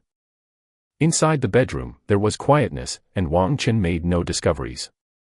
But this was still not entirely safe. With a flick of his wrist, he cast an evil-repelling talisman upward. Source, novelful.com, updated on Omicron. The evil-repelling talisman Wang Chen used was of inferior grade, capable of dealing with evil wraiths of the Grey Rome level. Against stronger evil wraiths, the effect would be considerably less. But for detection, it was more than sufficient. The evil-repelling talisman abruptly exploded in the room, and the pure yang qi, like the scorching sunlight, cleansed and illuminated the surrounding area. If there were any evil wraiths present, they would have nowhere to hide. The result pleased Wang Chen. He crawled out of the tunnel and returned to his own bedroom. He saw that both pieces of furniture in the room, the bed and the wardrobe, had been torn into pieces by the infuriated wolf beast. The floor was a complete mess. Wang Chen had no time to tidy up. He crept to the windowsill and peeked out through the gap in the window. Wang Chen left the room and went outside, leaping onto the courtyard wall. The fog still shrouded the earth, with the eerie howls of wolves reaching his ears from afar. Wang Chen's heart sank. The defense area was equipped with a night patrol team that would patrol the jurisdiction every night. They were there to guard against the invasion of evil wraiths and bandits.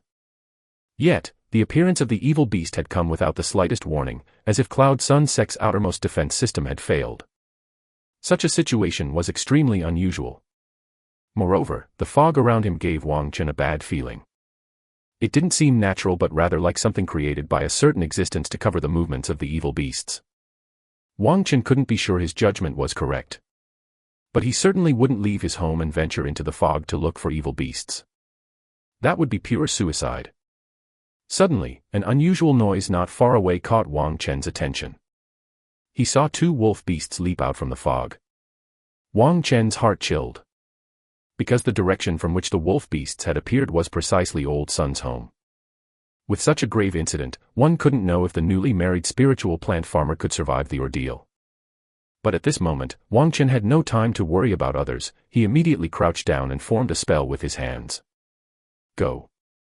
When one of the wolf beasts came close enough, Wang Chen shouted lowly and triggered the fire crow technique. A fire crow, carrying fierce flames, sped through the air, covering a 30-step distance in a flash. It hit the wolf beast accurately. The scorching flames instantly covered it, inflicting terrible damage. Oh whoa. This evil beast was blasted open, its skin torn and fur completely singed, emitting a piercing howl. The other wolf beast spotted the attacker and immediately charged towards Wang Chen's position with a roar.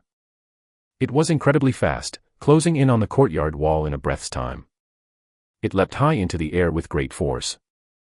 At this moment, Wang Chen had already jumped back down into the courtyard and swiftly dodged into the room.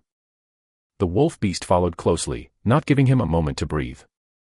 As Wang Chen skillfully dived into the tunnel, he narrowly avoided being caught by a wolf beast's claw prodding inside.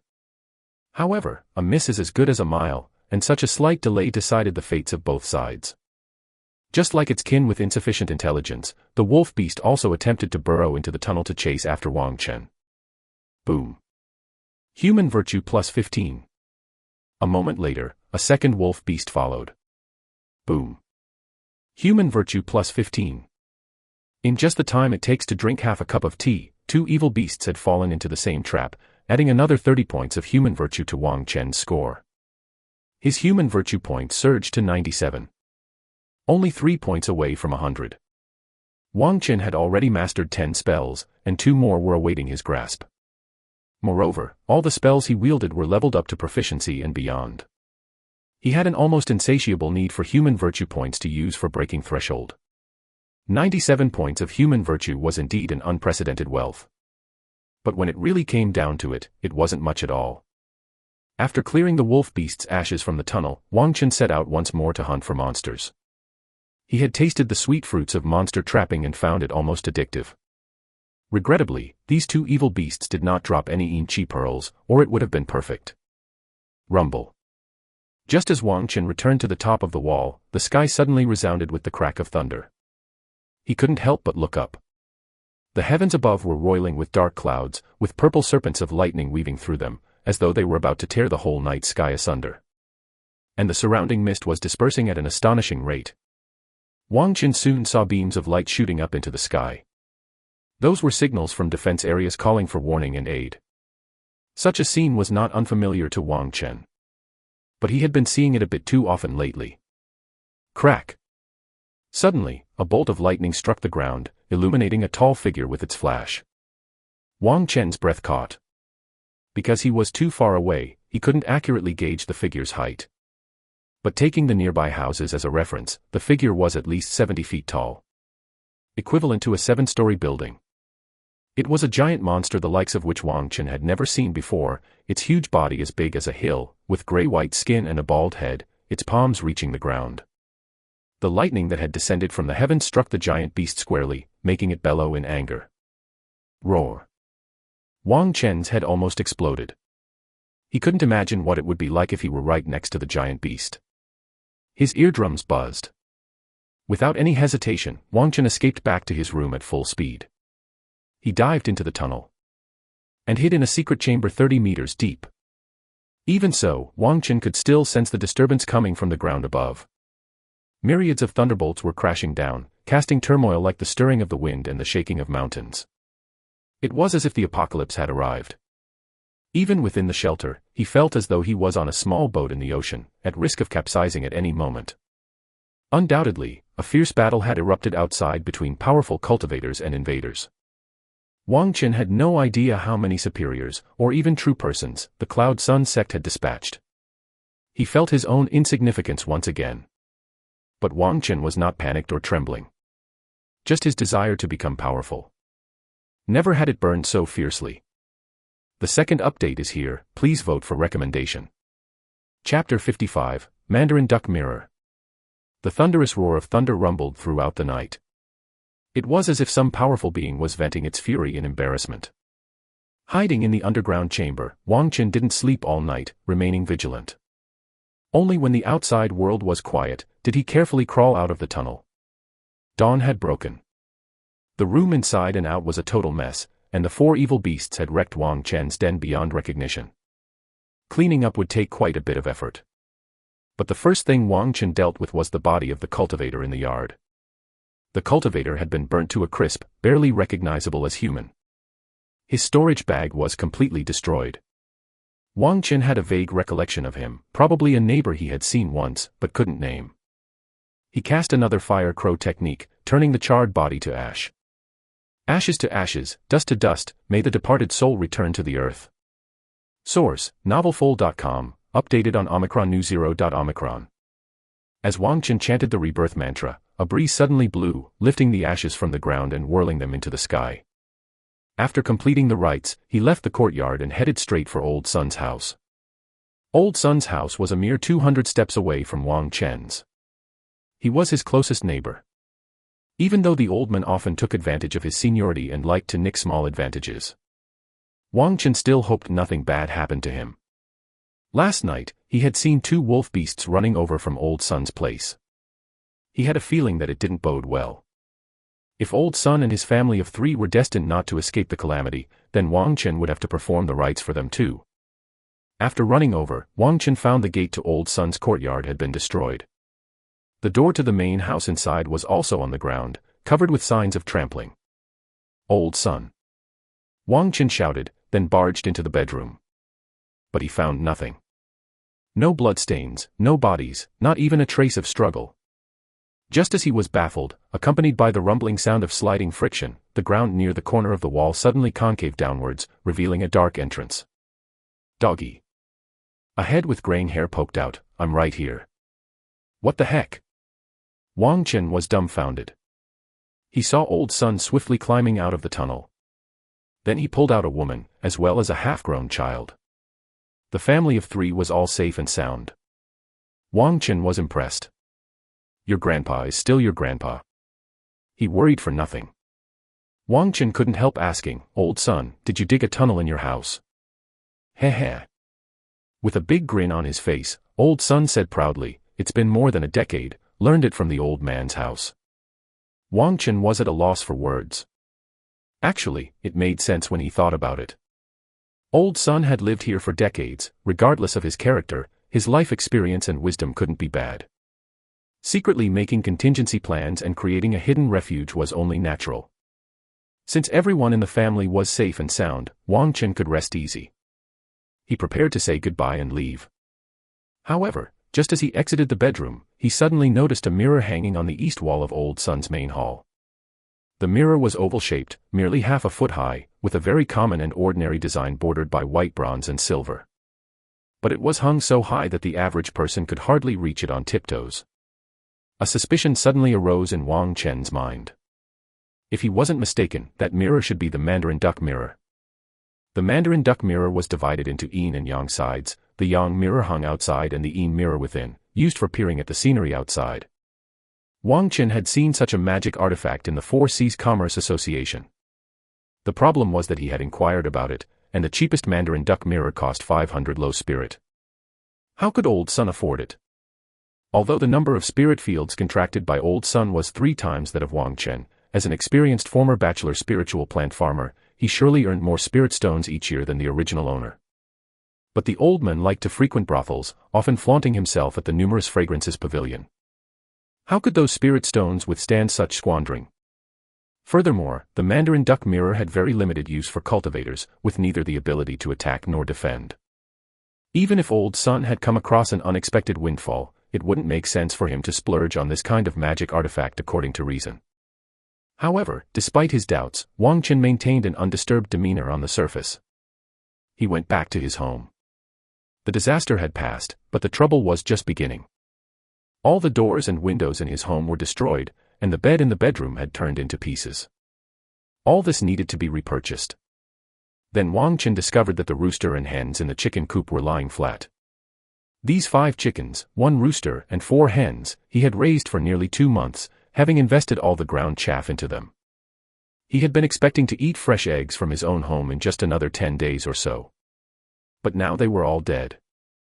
Wang Chen felt extremely depressed. In actuality, one could buy eggs in Cloud Mountain City, and the price wasn't very high.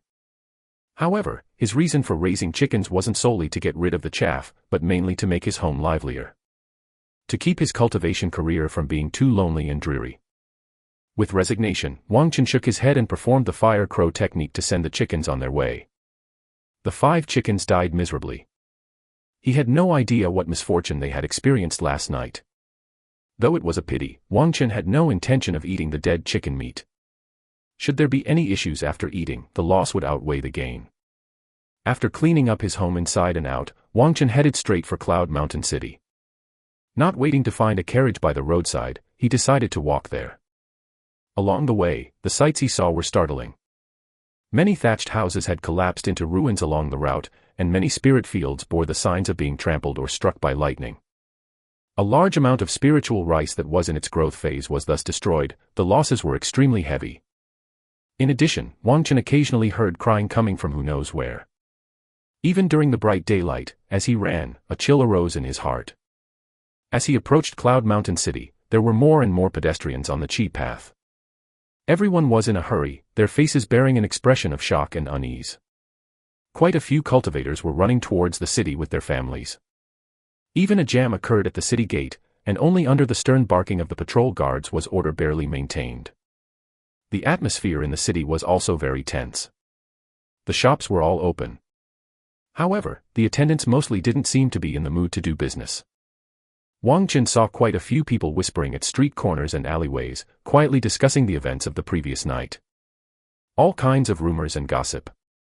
And the number of patrol guard disciples patrolling the streets had increased a lot.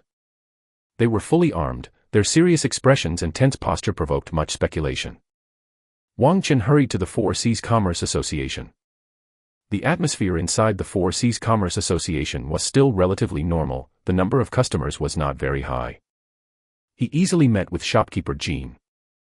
He mainly wanted to sell the Yin Chi pearl he had obtained last night and then buy a batch of cultivation materials, such as Vajragi and monster beast meat. He planned to use the next period of time to raise his cultivation realm up another level. First release delivered. Chapter 56, Mist Puppeteer. 5 Elements Skill, Tier 4 197/400. The biggest problem Wang Chen currently faced in his cultivation was that his strength had reached a level where it no longer matched the fully upgraded level of his spells. Last night, when facing a wolf beast possessed by an evil wraith, he cast the fire crow technique with all his might 3 times in a row. His Dantian mana was almost exhausted, and his ability to sustain combat was clearly insufficient. Although this problem could be solved by taking the Chi recovery pill, during intense combat, there might not be time to consume pills. Moreover, it takes time for the Chi recovery pill to take effect. Furthermore, every medicine has its poison, and even low-quality pills contain the risk of pill poison. Therefore, no matter how good pills are, they're no match for having a solid and safe foundation. So Wang Chen decided to reduce the frequency of grinding for skill proficiency and allocate more time to practicing his main cultivation technique, to advance to the 5th tier of Chi cultivation as soon as possible. Actually, Wang Chen's cultivation speed was already very fast. Even if he followed the proper order, it would take him at most 2 months to reach the peak of the 4th tier. Source, novelful.com, updated on Omicron. In less than 5 months, without relying on pills or spiritual materials as external aids, he achieved a minor realm breakthrough in the mid-stage of Chi cultivation. Even prodigies may not be able to achieve this.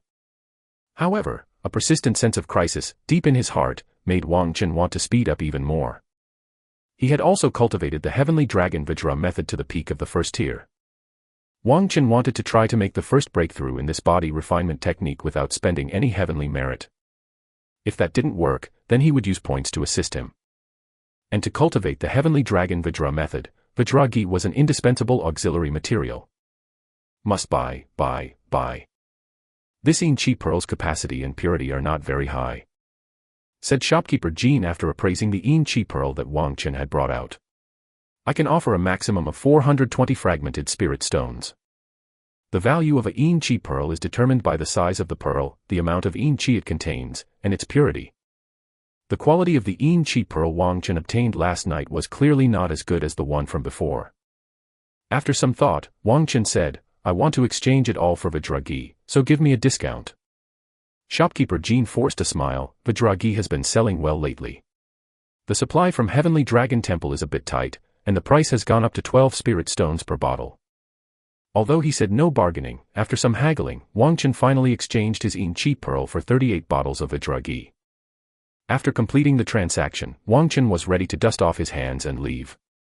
But he suddenly had a hunch and tentatively asked, Shopkeeper, do you know what happened last night? The branches of Four Seas Commerce Association span the entire mountain and sea realm, and their influence is immense. Their information network is especially well connected. Wang Chen knew very well that information here is also a commodity. To extract useful intelligence from the shrewd shopkeeper's mouth without spending spirit stones was almost impossible. But there's no harm in asking, what if the other party suddenly lost their mind or had a lapse in judgment? However, shopkeeper Jin's intelligence was online, and he smiled at Wang Chen.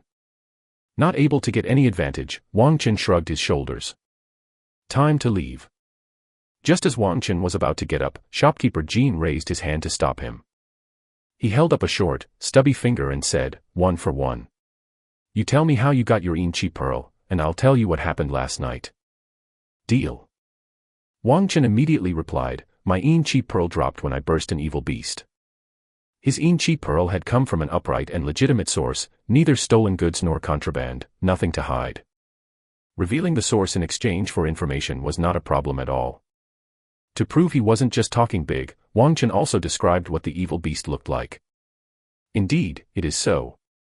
Shopkeeper Jean nodded after hearing the explanation. Then I can tell you that the evil beast you encountered last night was controlled by a mist puppeteer. Mist puppeteer. In Wang Chen's mind, a passage from the Treatise on Evil Wraith immediately surfaced. The mist puppeteer belonged to the grievance tier of evil wraiths, equivalent to the purple mansion level among cultivators. However, the capabilities of an evil wraith are peculiar, and those at the grievance tier are already very powerful.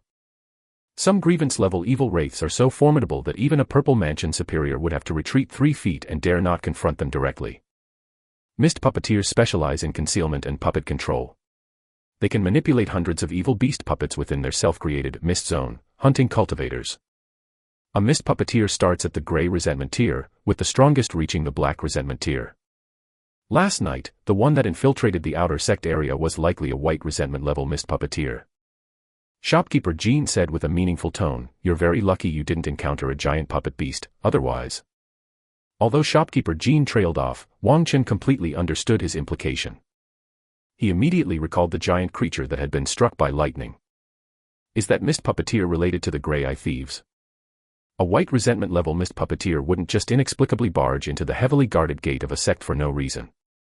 And the biggest enemy of the Cloud Sun sect was undoubtedly the Grey Eye Thieves, who resurrected time and again. The Grey Eye Thieves worship powerful evil wraiths. It's normal for them to command grievance-tier evil wraiths.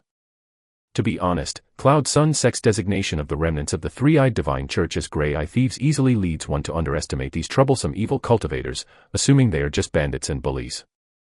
In fact, the trouble the Grey Eye Thieves have caused for the Cloud Sun sect may not end so easily. Even though the Cloud Sun sect had achieved a glorious victory not long ago, Wang Chen felt like his sect had been slapped in the face last night. In response to Wang Chen's question, shopkeeper Jean smiled without answering and reached for the teacup on the case table. His intention was clear, it was time to recharge. Screw it. Wang Chen already knew the answer, there was no need to pester for details and embarrass himself unnecessarily. After leaving the Four Seas Commerce Association, he wandered around the city for a while. He acquired a batch of fresh monster beast meat. The price of monster beast meat had actually dropped quite a bit, so Wang Chen bought some extra. But the spirit stones in his storage bag flowed out like water. In comparison, buying doors and beds, tables, and chairs didn't cost him many fragmented spirit stones. Such ordinary daily necessities were very cheap in the world of immortal cultivation, as skilled craftsmen abounded. Meanwhile, during the shopping process, Wang Chen noticed that there was a large number of loose cultivators in the city. Many inns had put up full signs. Their business was booming. Besides that, there were an exceptional number of cultivators dressed as farmers and spiritual plant farmers. Clearly, they were frightened by the evil wraith that had suddenly invaded the previous night and had come here seeking a sense of safety. After all, Cloud Mountain City had the city protecting great array and was guarded by a double-digit number of Purple Mansion superiors. The problem was, there was no way Cloud Mountain City could accommodate so many outside cultivators. Wang Chen decided to go home. The first thing to do upon his return was to perfect the tunnels and secret chambers, and to dig a little deeper. As he reached his home and stepped into the courtyard, a sudden alarm rose in his heart. All the hairs on his body stood on end. Here is the second update, asking for your recommendation tickets in support. Thank you, everyone. Chapter 57, LV Defang. There's someone in the room. Thanks to his high divine soul attribute, Wang Chen's perception had always been sensitive. After the increase in points, it became even sharper. It was this sharp perception that issued a warning to Wang Chen. There was a massive threat inside the room ahead. Is that you, my dear nephew? Just as Wang Chen was about to retreat, a deep voice reached his ears. I am your uncle. Uncle. Wang Chen halted in his tracks, and a memory flashed through his mind in an instant. A memory from the original host. LV Defang, Wang Xiaoyuan's close friend in the sect. 5 years after Wang Xiaoyuan went missing while exploring Heaven Cloud Mountain and little Wang Chen became an orphan, it was LV Defang who had introduced him to join the Cloud Sun sect and become an outer sect spiritual plant farmer. This Qi cultivator at the 9th level was the only support the original host had in the sect. The original host trusted LV Defang immensely and always regarded him as family. Source, novelfold.com, updated on 0new.omicron. Initially, when the original host had settled here, LV Defang would visit every now and then. But later, the visits became less frequent. The last time the original host saw LV Defang was half a year ago. Nevertheless, the original host was very grateful to LV Defang, harboring strong feelings of admiration. But now, it was Wang Chen who occupied this body. Uncle. Wang Chen hesitated for a moment, then showed a look of surprise. How did you get here? His mind raced, and instead of retreating, he stepped into the room. Although unclear why he had felt an extreme sense of danger just now, considering that LV Defang had no reason to harm the original host, Wang Chen forced himself to calm down and face this nominal uncle. If he turned and ran, or showed any signs of fear or apprehension, it would have been far too abnormal. In the room, there was now a black rosewood table with a small red clay stove on top. The black pottery kettle on the stove was bubbling with steam, gurgling away. A refined middle-aged man was sitting next to the table, leisurely boiling water and tasting tea. The man appeared to be in his 30s or 40s, dressed in an azure Taoist robe, his face without a beard and his temples graying, giving off the impression of a scholarly gentleman who had read many poetic scriptures. Wang Chen immediately bent down to pay his respects. Nephew sees uncle. The moment he entered the room, the sensation of danger from before had vanished without a trace. My dear nephew, no need for such formalities. LV Defang smiled, lifting his hand slightly, and said, Come, sit down and let's talk. His smile was warm and his amiable words felt like a spring breeze. Wang Chen was apprehensive. Nephew wouldn't dare. The original host held both admiration and considerable awe for this uncle. There's no need to be so courteous between us. LV Defang sighed. Your father passed early, and I have neither son nor daughter. I've always seen you as my own kin. It's just that I've been running about outside these past 2 years and have neglected you. Wang Chen quickly said, Uncle gives too much credit. I will never forget your kindness for as long as I live. You. LV Defang chuckled, gave a helpless laugh, and gestured at Wang Chen with a flick of his finger. Sit down, quickly.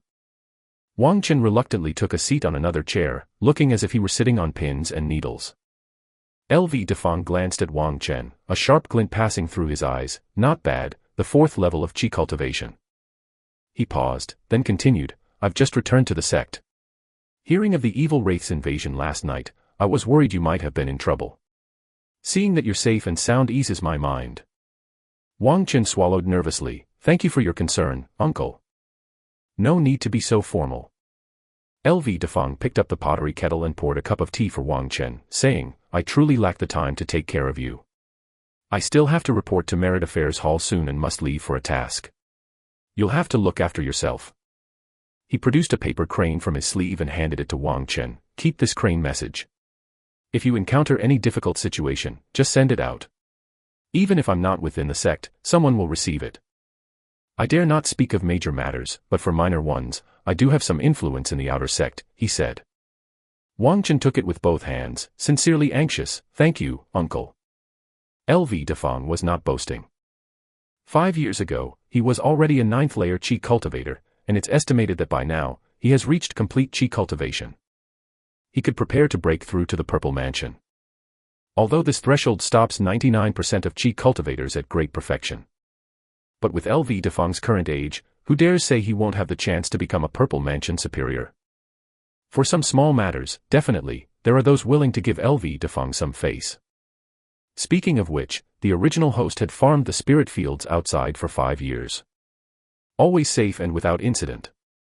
He had had disagreements with Zhang Shaoshan of the Zhang family, yet the Zhangs did nothing to him. If it weren't for LV Defang's influence, that would clearly be impossible. Then you should diligently cultivate. Very satisfied with Wang Chen's attitude, LV Defang stood up and said, once I successfully break through, I'll bring you into the inner sect. Then you'll no longer need to toil and fret. Wang Chen quickly stood up as well, hands trembling with excitement. Uncle. His voice was choked up. LV Defang laughed heartily and reached out to pat Wang Chen's shoulder. After some time, I will come to see you again. Bowing, Wang Chen sent the men off with tears of gratitude. To the end of the road outside. Only after LV Defang's figure had completely disappeared from sight, did Wang Chen straighten up again. His back was drenched in sweat. Previously, Wang Chen had exhausted all his acting skills, and performed beyond his usual capability, to mimic some of the original host's personality traits. Being completely identical was impossible. But in dealing with this substitute uncle, he believed there were no major slip-ups. And although LV Defang offered ample expression of apology and concern for Wang Chen, his old friend's only son, Wang Chen was not the original host. He did not view him through the same thick filters. In the course of their conversation, Wang Chen keenly perceived, beneath LV Defang's kind facade, a trace of indescribable malice. Especially when LV Defang raised his hand to pat Wang Chen's shoulder, the hairs on the back of Wang Chen's neck stood up instantly. It was as if a humanoid fierce beast approached, inadvertently revealing its ferocious face beneath the facade of pretense. It was only by sheer willpower that Wang Chen managed not to lose his composure on the spot. Once he was back inside his home, Wang Chen mulled over the meeting again and again. He vaguely grasped something, yet was unable to pinpoint any clues. But Wang Chen was certain of one thing. That was, before his return, LV Defang definitely already knew he was unharmed. Therefore, when he saw Wang Chen, he showed neither surprise nor joy, remaining very indifferent. Wang Chen then reviewed all the memories that the original host left regarding LV Defang. But he simply couldn't guess why the men would harbor malice towards him.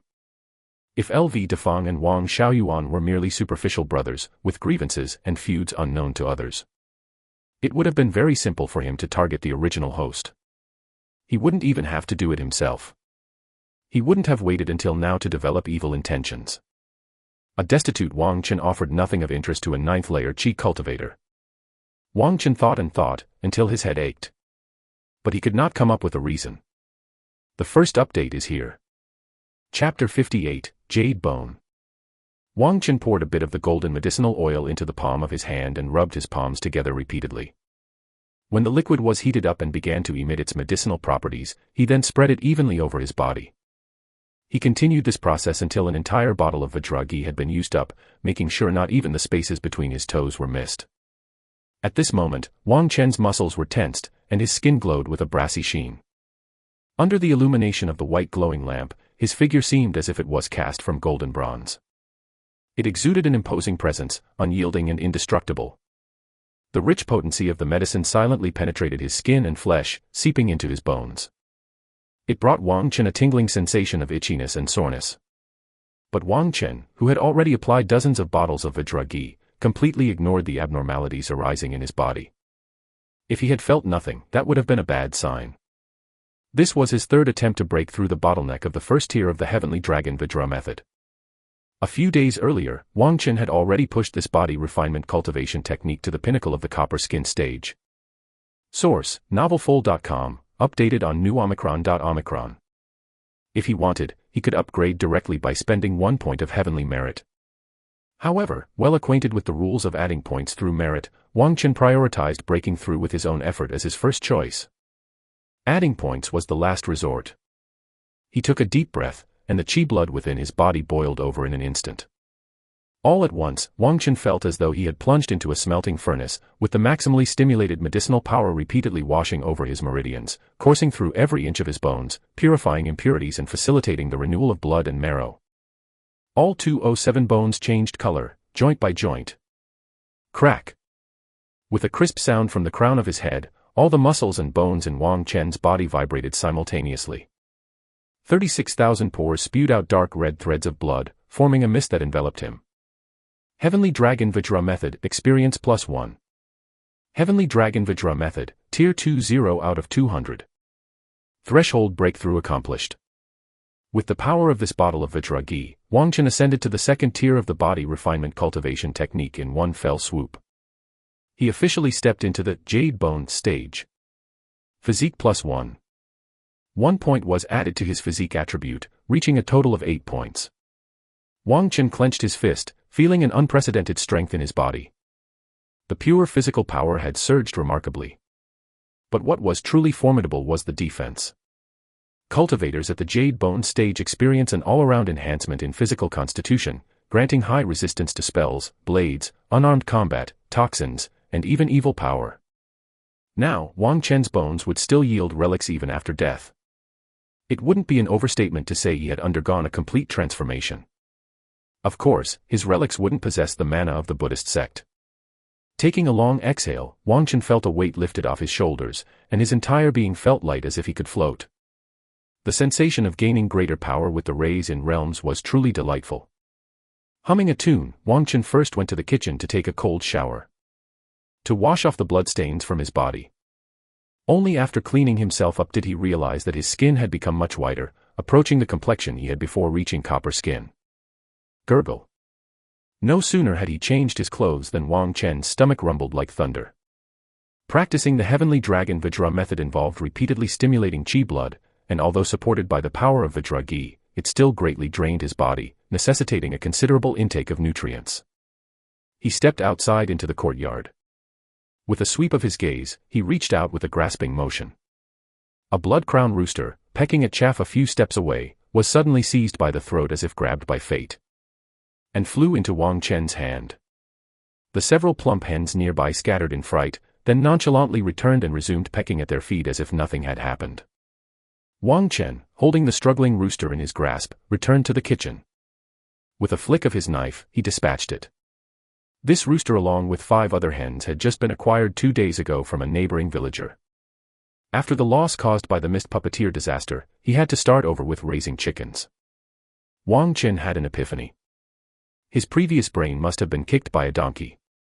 He insisted on buying chicks and raising them himself. Wasn't it better to just buy laying hens? Moreover, the laying hens Wang Chen bought were not expensive at all, in fact, they were quite cheap. Because many farmers' families had suffered disasters. They didn't even have enough food to eat themselves, let alone spare grain to feed the chickens. So, when Wang Chen wanted to buy, they were very willing to sell. It was better than slaughtering them for meat themselves. After letting the chicken blood drain, Wang Chen cleaned the cavity and then stuffed it with green onions, spices, sauces, and oil. Finally, he wrapped a thick layer of yellow mud around the outside and stuffed it into the stove to roast. He began to stew the spirit rice and mountain spring water in an iron pot and sat in front of the stove, lost in thought. 3 days ago, LV Defang suddenly appeared, further heightening Wang Chen's sense of crisis. A cultivator at the great perfection of chi cultivation was simply not an enemy he could contend with now. For the past 3 days, apart from persisting in his cultivation technique practice, Wang Chen had been working hard to figure out the reason for the other's visit. He actually thought of some odd details. Before Wang Xiaoyuan disappeared, the original owner and his father lived in Cloud Mountain City. Which means, his family belonged to the propertied class. Cloud Mountain City is one of the 3 cities of the Cloud Sun Outer Gate, located at the end of the Heaven Cloud Mountain Spirit Vein. It boasts a city-protecting array that can hold its own against Golden Core true persons, with a thriving population and bustling commerce. Unable to enter the inner sect, settling in Cloud Mountain City was the greatest dream of countless cultivators. However, living in Cloud Mountain City was not easy. Property prices were comparable to Beijing, Shanghai, and Shenzhen, and even the most remote little house in the city would cost thousands of spirit stones. Before the age of 12, the location of the original owner's home was quite good. Its value could be well imagined.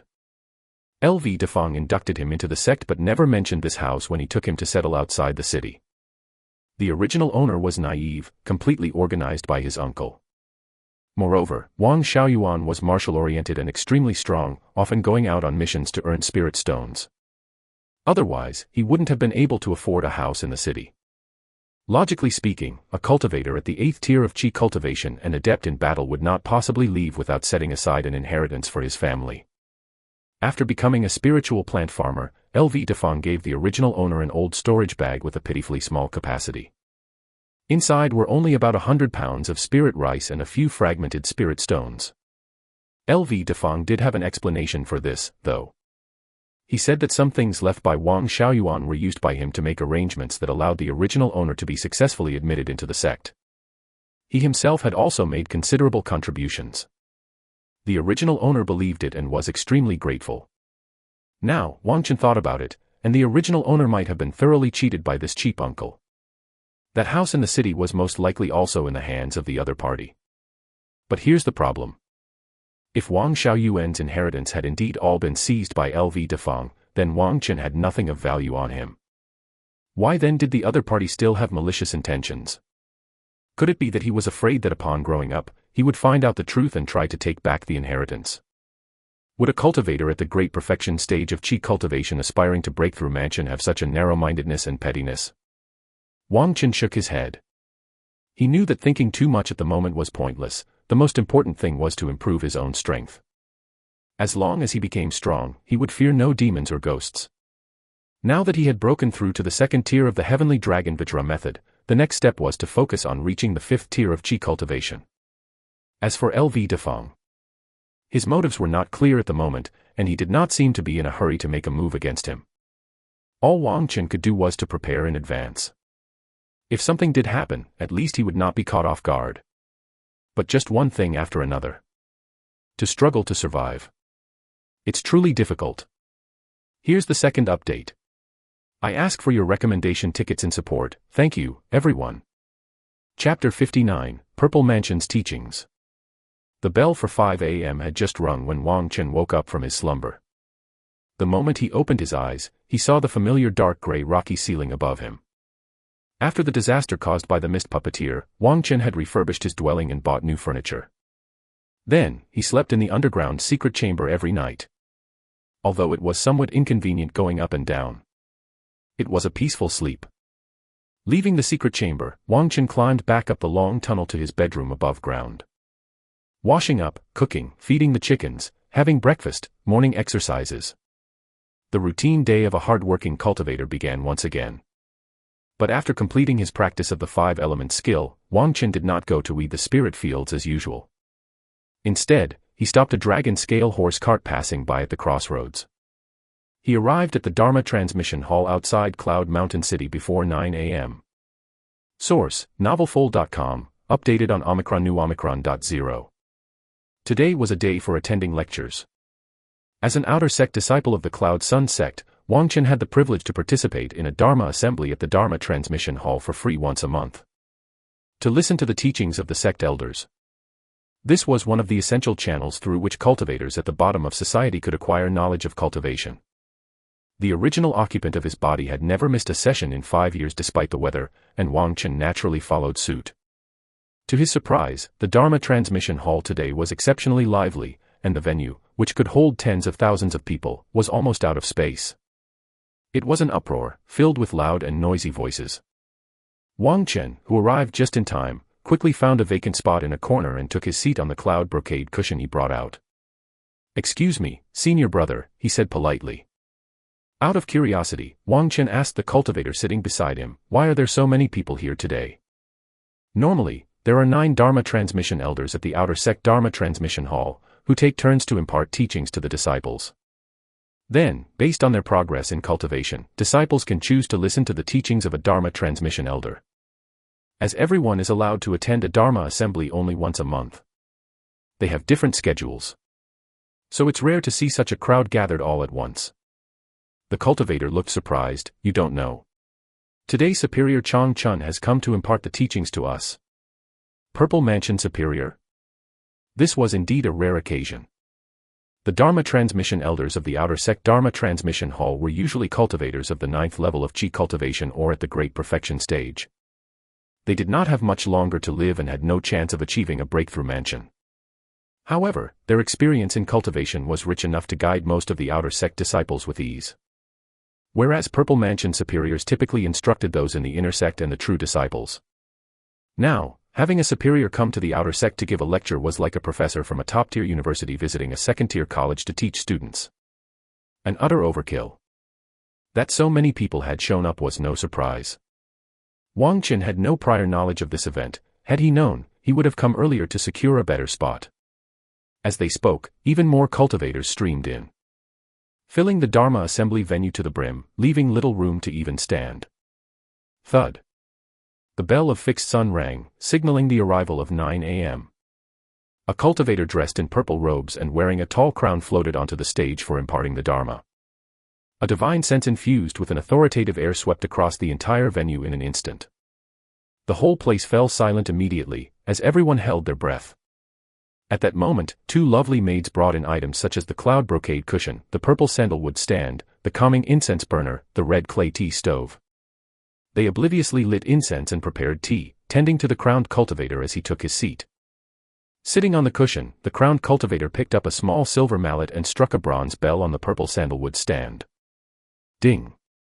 The crisp bell sound invigorated the spirit. With an indifferent expression, the crowned cultivator announced, "I am Chang Chun, and today I will expound on the path of cultivation." His voice was not loud. Yet it clearly reached the ears of everyone present. The tens of thousands of Qi cultivation disciples in the lecture hall dared not even breathe heavily. Chang Chun surveyed the surroundings, uttering true words. In ancient times, the sages governed the universe with yin and yang. All physical beings arose from the formless. It must be said that the hierarchy gap between the Purple Mansion superior and the Qi cultivation cultivators was indeed like the difference between clouds and mud. Wang Qin had previously listened to lectures by the Dharma transmission elder and could basically understand everything.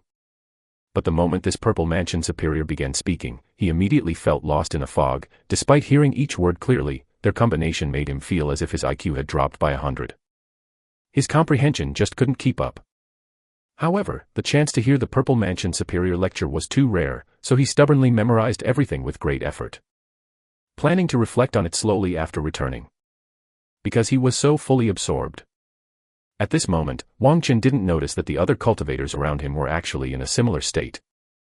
Some were on tenterhooks, some scratched their heads and ears, some seemed to have an epiphany. However, the depths of their eyes revealed a sense of puzzlement. Chang Chun lectured for a full 2-hour period, then stopped to take a couple of sips of spiritual tea. And then he continued to lecture. But the content he went on to expound was much more straightforward.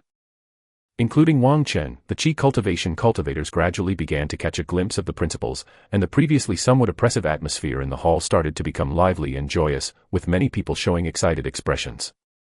Although most of the cultivators present were low-tier outer sect Qi cultivators, not one lacked a sincere and fervent heart for pursuing the Tao.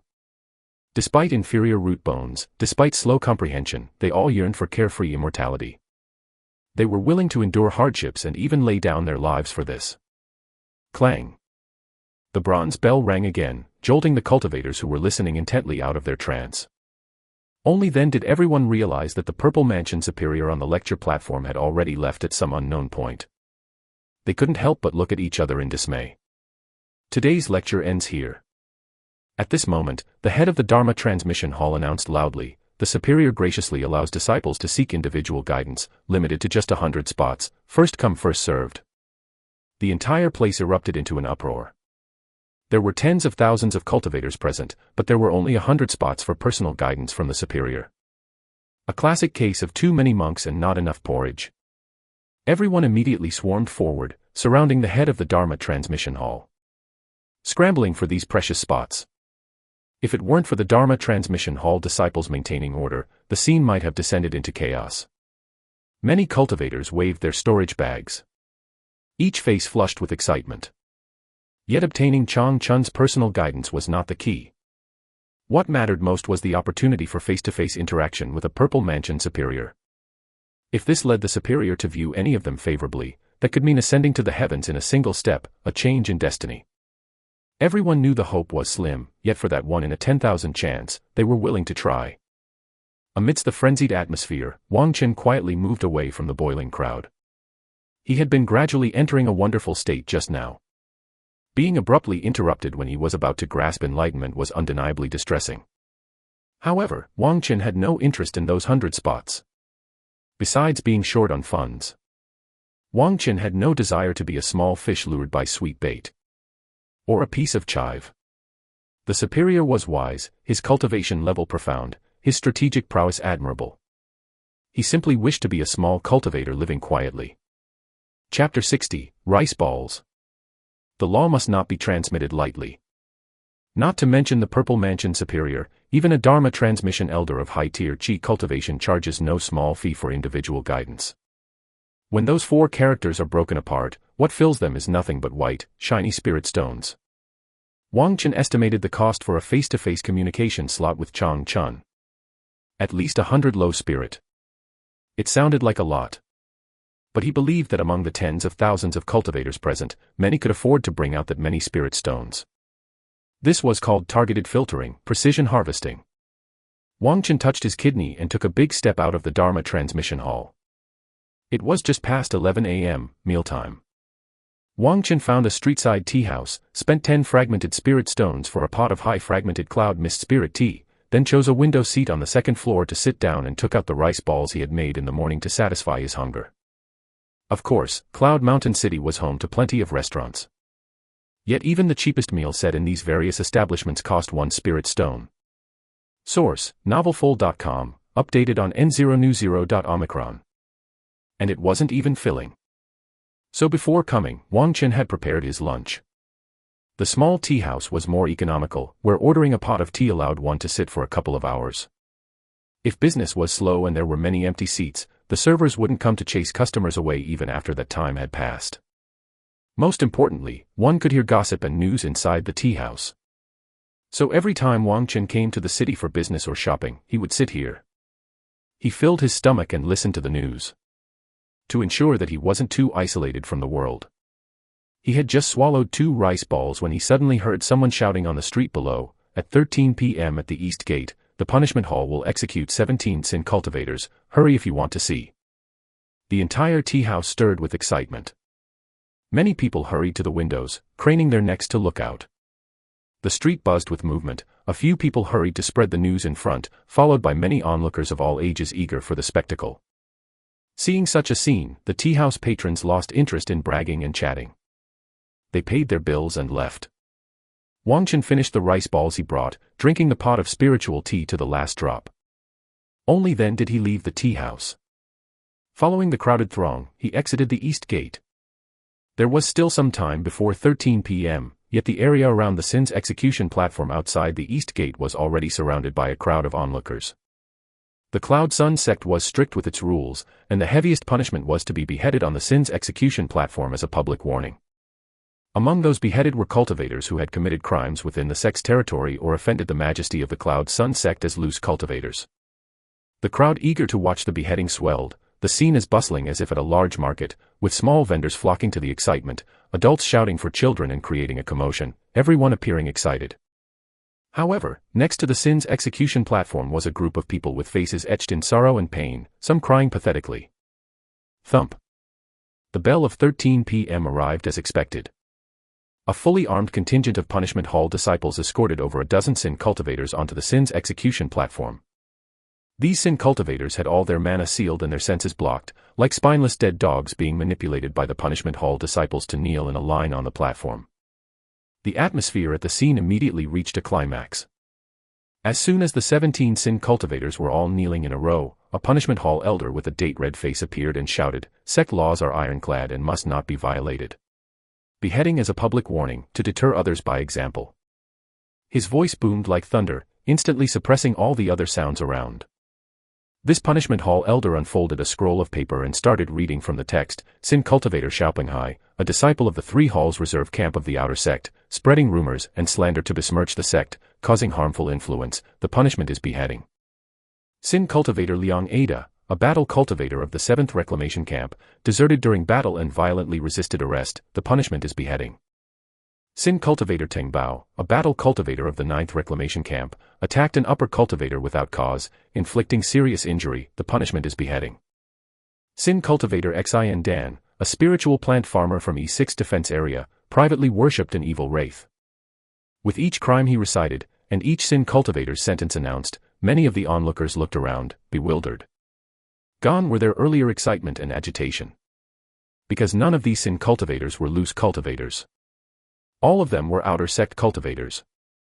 And their crimes did not seem severe enough to warrant public beheading. But shocked and incredulous as they were, no one was foolish enough to speak out at this time. The incident didn't involve their own family members after all. Only the group of people next to the Sin's execution platform, presumably the relatives of the Sin cultivators, appeared even more anguished and sorrowful. Nor did anyone dare to cry out for justice or plead for mercy. Unless a significant figure stepped forward, the sentences from the punishment hall could not be altered. Whoever dared to stick their neck out at this time was definitely in for major bad luck. After the punishment hall elder finished reciting from the scroll, he put it away, his gaze sharp and soul-piercing. Begin the execution. No sooner had he spoken than 3 brawny executioners stepped onto the Sin's execution platform. They were bare-chested, wearing black shorts, holding 9-ring magic sabers, expressionless and indifferent in their eyes. Carry out the execution. One of the executioners strode forward, standing beside a kneeling Sin cultivator. He swung the magic saber down with ferocious force. A head tumbled to the ground. Ah! Some people in the crowd couldn't bear to watch and cried out as they shut their eyes. The executioner kicked, sending the headless body tumbling down from the Sin's execution platform. At this moment, a dozen or so old men and women rushed over competitively. In their hands, they clutched rice balls. They quickly withdrew back into the crowd and hurriedly stuffed the hot rice balls into their children's mouths. Those who didn't want to eat were forcefully fed. Some children cried out of fear, receiving no pity from their usually affectionate elders. A group of punishment hall disciples watched from the side, their eyes filled with mocking, with no intention of intervening. Having all 5 elemental root bones is the foundation of cultivation. Without a complete set, one simply cannot cultivate. However, some rare treasures can help one replenish their root bones. The problem is, such treasures are by no means accessible to ordinary families. Then there was a rumor, spread by someone unknown. They claimed that such an act could potentially allow a child with incomplete elemental root bones to replenish them. This was called exchanging blood for bone marrow. Although most people were well aware that such a notion was utter nonsense, there were always some credulous fools who believed it. After all, in the world of immortal cultivation, having incomplete elemental root bones meant absolute severance from the path of cultivation. Even if one could practice martial arts to strengthen their body, they were not even eligible to be a mere spiritual plant farmer. For those born into wealth, it was still manageable, but children of common families could only become human servants, living out a lowly and insignificant life. These children who were forced to swallow the rice balls all had incomplete elemental root bones. And these old men and women, they had all paid with spirit stones. The spirit stones they brought out, a portion would end up in the hands of the executioners. Heads were chopped off, bodies fell. A crowd scurried and fought over. More people watched numbly. Wang Chen felt his stomach churning, wishing he could vomit all the rice balls he had previously eaten. He turned his head and left. Chapter 61, Sudden Realization. Returning home, Wang Chen's heart was cold as ice. Since Wang Chen had transmigrated to this world, facing the hardship and toil of the spiritual plant farmer, he had persisted resolutely. Facing the sneak attacks and assassinations of traveling merchants, he had ferociously fought back. Facing the threats of evil wraiths, he had battled unyieldingly. Facing the exploitation of sects, he had endured. Even when facing a chi cultivator of great perfection with insidious intentions, he could still remain calm. Even if he had experienced fear and hesitation, he had never truly wavered in his convictions. However, the scene that unfolded today at the Sin's execution platform had brought an unprecedented shock to Wang Chen's consciousness, or rather, his worldview. Because he had seen the dark side of the immortal cultivation world. Wang Xiaoyuan had once told the original owner of the body many things about the mortal world. Life for mortals was very difficult. Source: novelful.com, updated on N0new.omicron. Dynasties and noble clans were like enormous mountains, pressing down mercilessly on the heads of ordinary people. Natural and man-made disasters were endless, bandits and strongmen roamed everywhere, and evil wraiths perpetually caused chaos. Entire villages, even cities, would face calamities where everyone was wiped out. It was considered a long life for an average person to reach the age of 40 or 50. Therefore, people yearned for the celestial realm immensely. Everyone believed that in the celestial realm, the seasons were like spring and flowers were blooming profusely, where cultivators could practice qi cultivation to live long and free lives. Even ordinary people would be well-fed and could enjoy a happy, long life. Wang Xiaoyuan also believed this narrative. That's why he had traveled through thousands of hardships and journeyed tens of thousands of miles to come to the realm of immortal cultivation. And here, he laid down his roots. And the original owner of the body, born in the land of a sect, had lived a naive life until the age of 17. Though his father had passed away early. To speak strictly, the original owner had not really suffered too much hardship. In fact, the memories he left to Wang Chen were filled with many happy and joyous moments. Wang Chen was very grateful that he had not been misled by the original owner's memories. When he had just transmigrated, he kept a vigilant heart, avoiding one catastrophe after another. Wang Chen thought he had adapted to the new world. But now he realized that he knew far too little about the cruelty of this world. Could he really continue to persevere and maintain his heart without falling into darkness? Wang Chen felt somewhat lost.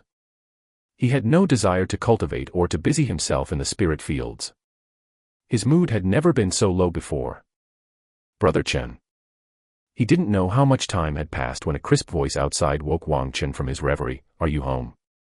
He took a deep breath, rubbed his face forcefully, and then got up to open the courtyard door. I'm here. At the door stood two little girls. Brother Chen. You beamed sweetly, holding up a small clay jar. This is the osmanthus honey that my mother asked me to give you. It's made from the fresh osmanthus flowers from this year. It's very fragrant, sweet, and delicious. Thank you. Looking at Ya's innocently joyful face, a warm current arose in Wang Chen's heart. The ice thawed. He took the clay jar and said, let me give you a few eggs to take back. No need.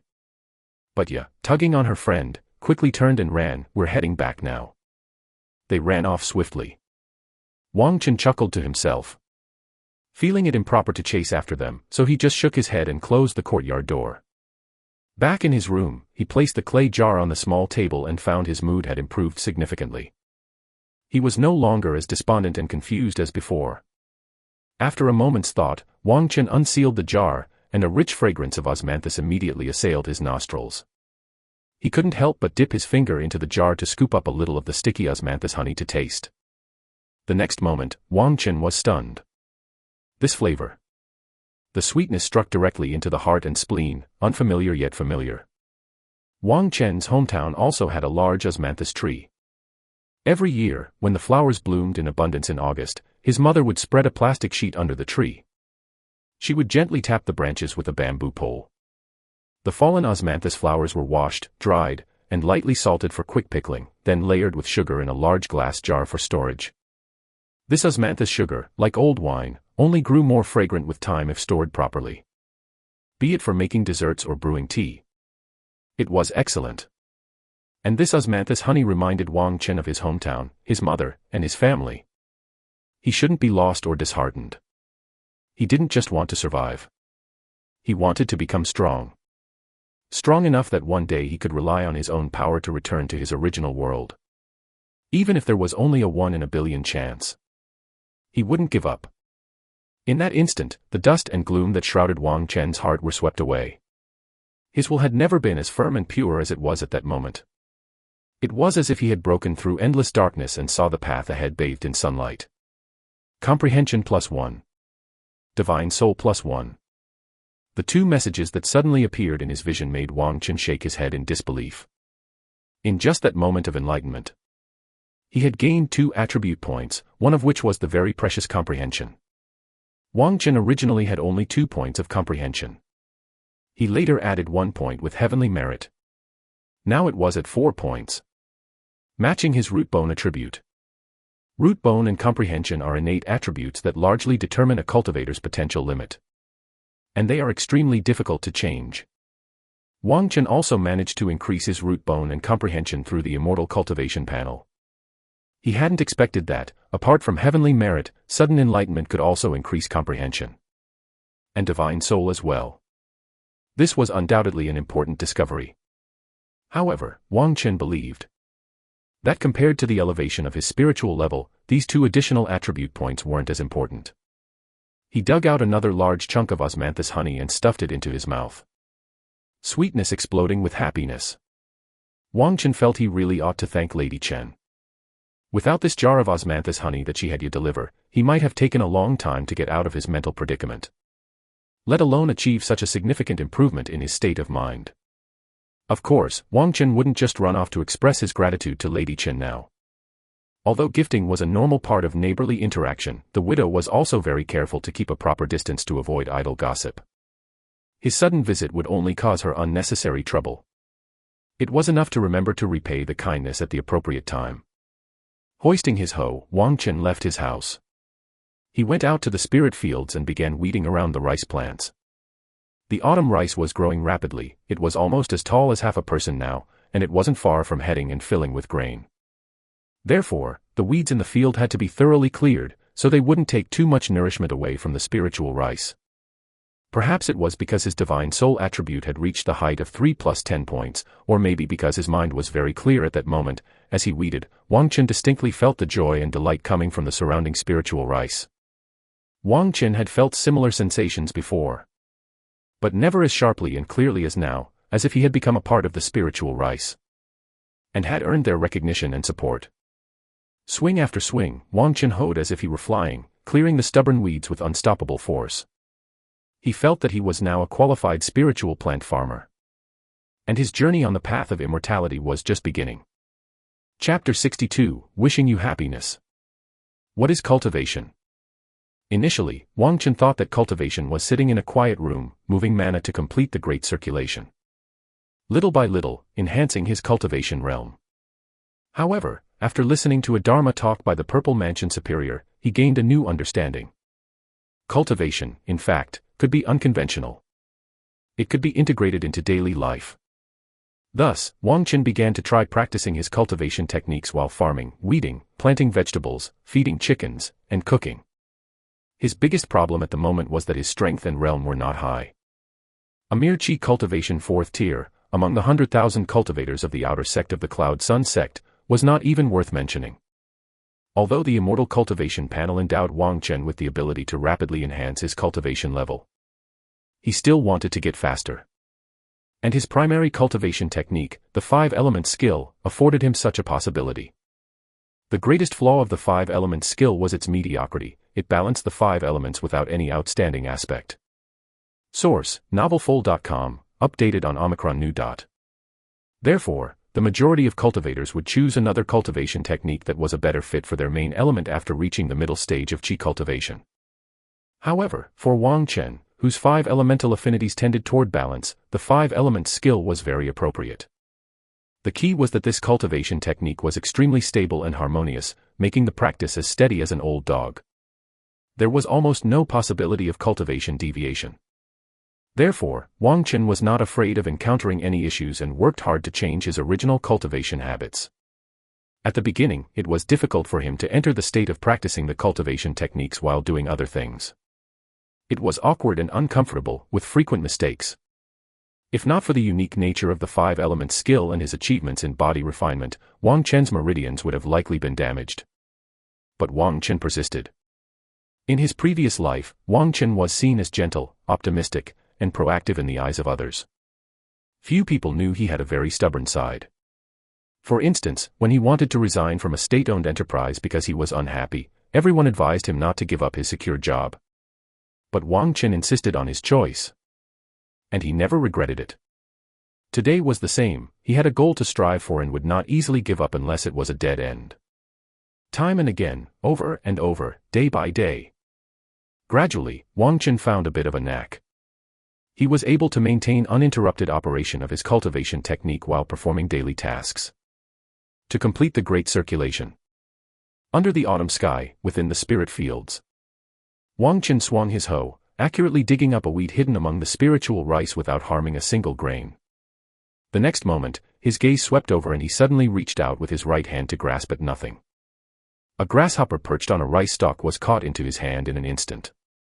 Object controlling technique, experience +1. Wang Chen casually stuffed the captured grasshopper into the cloth bag hanging at his waist. This was not a storage bag, but a pocket specially used for holding insects, already containing hundreds of grasshoppers, green rice worms, and longhorn snails. All of them excellent live feed for chickens. While practicing his cultivation techniques, Wang Chen did not forget to refine his skills. He did this to consume some mana, preventing his qi from becoming overly full. As a result, his object controlling technique was forcibly improved to the minor achievement level, without spending a single point of human virtue. Although the object controlling technique was a low-level spell, its practicality was quite strong. After the skill level increased, Wang Chen could easily control and grasp many things, including living beings, from a distance. The strength and distance depended on his cultivation level and realm. Against tiny grasshoppers, of course, it was effortless and refined. After clearing the last moo of spirit fields, Wang Chen put away his hoe and sat on the ridge to rest. Refreshing. At this moment, a youth in green garments was walking briskly toward us along the path. He stopped in front of Wang Chen. Wang Chen looked up. A familiar face. Wang Chen. The youth spoke condescendingly from above, just to let you know, I've passed the outer sex review and will be joining the 3 Halls Reserve Camp tomorrow.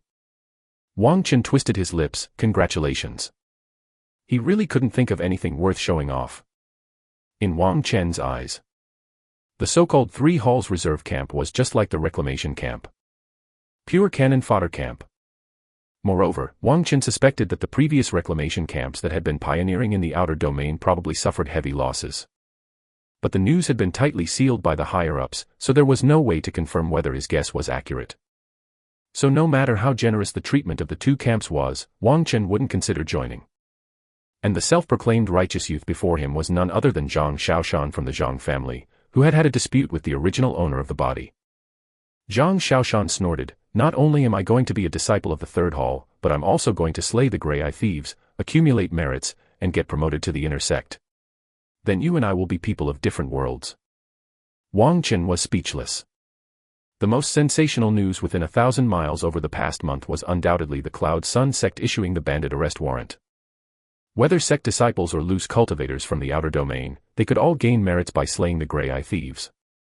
100 merit points for the head of a Chi Training Realm evil cultivator, 5,000 merit points for the head of a Purple Mansion evil cultivator. Furthermore, outer sect disciples could use 10 Chi Training Realm Grey Eye Thieves heads in exchange for the chance to be promoted to the inner sect. Loose cultivators only needed 5 of the same heads to become an outer sect disciple of the Cloud Sun sect. Ever since the release of this bandit arrest warrant, countless cultivators were itching for action, eager to make a name for themselves and change their destiny against the heavens. Zhang Xiaoshan was undoubtedly one of them. Wang Chen knew very well that if he tried to dissuade the other party from falling into this pit, he would definitely be met with merciless ridicule. So he remained silent. However, Wang Chen's silence was taken by Zhang Xiaoshan as a sign of inferiority. The youth in green couldn't contain his pride and said, "Here's another piece of good news, my dad has proposed to the Huang family, and little sister Tsuehua is going to marry me." Little sister Tsuehua. The image of a chubby-cheeked, thick-waisted, easily nourished farm girl vividly came to Wang Chen's mind. These were the memories of the original owner of the body. The original host had had a conflict with Zhang Xiaoshan precisely over his childhood sweetheart, Huang Tsuehua. But it was all just a misunderstanding.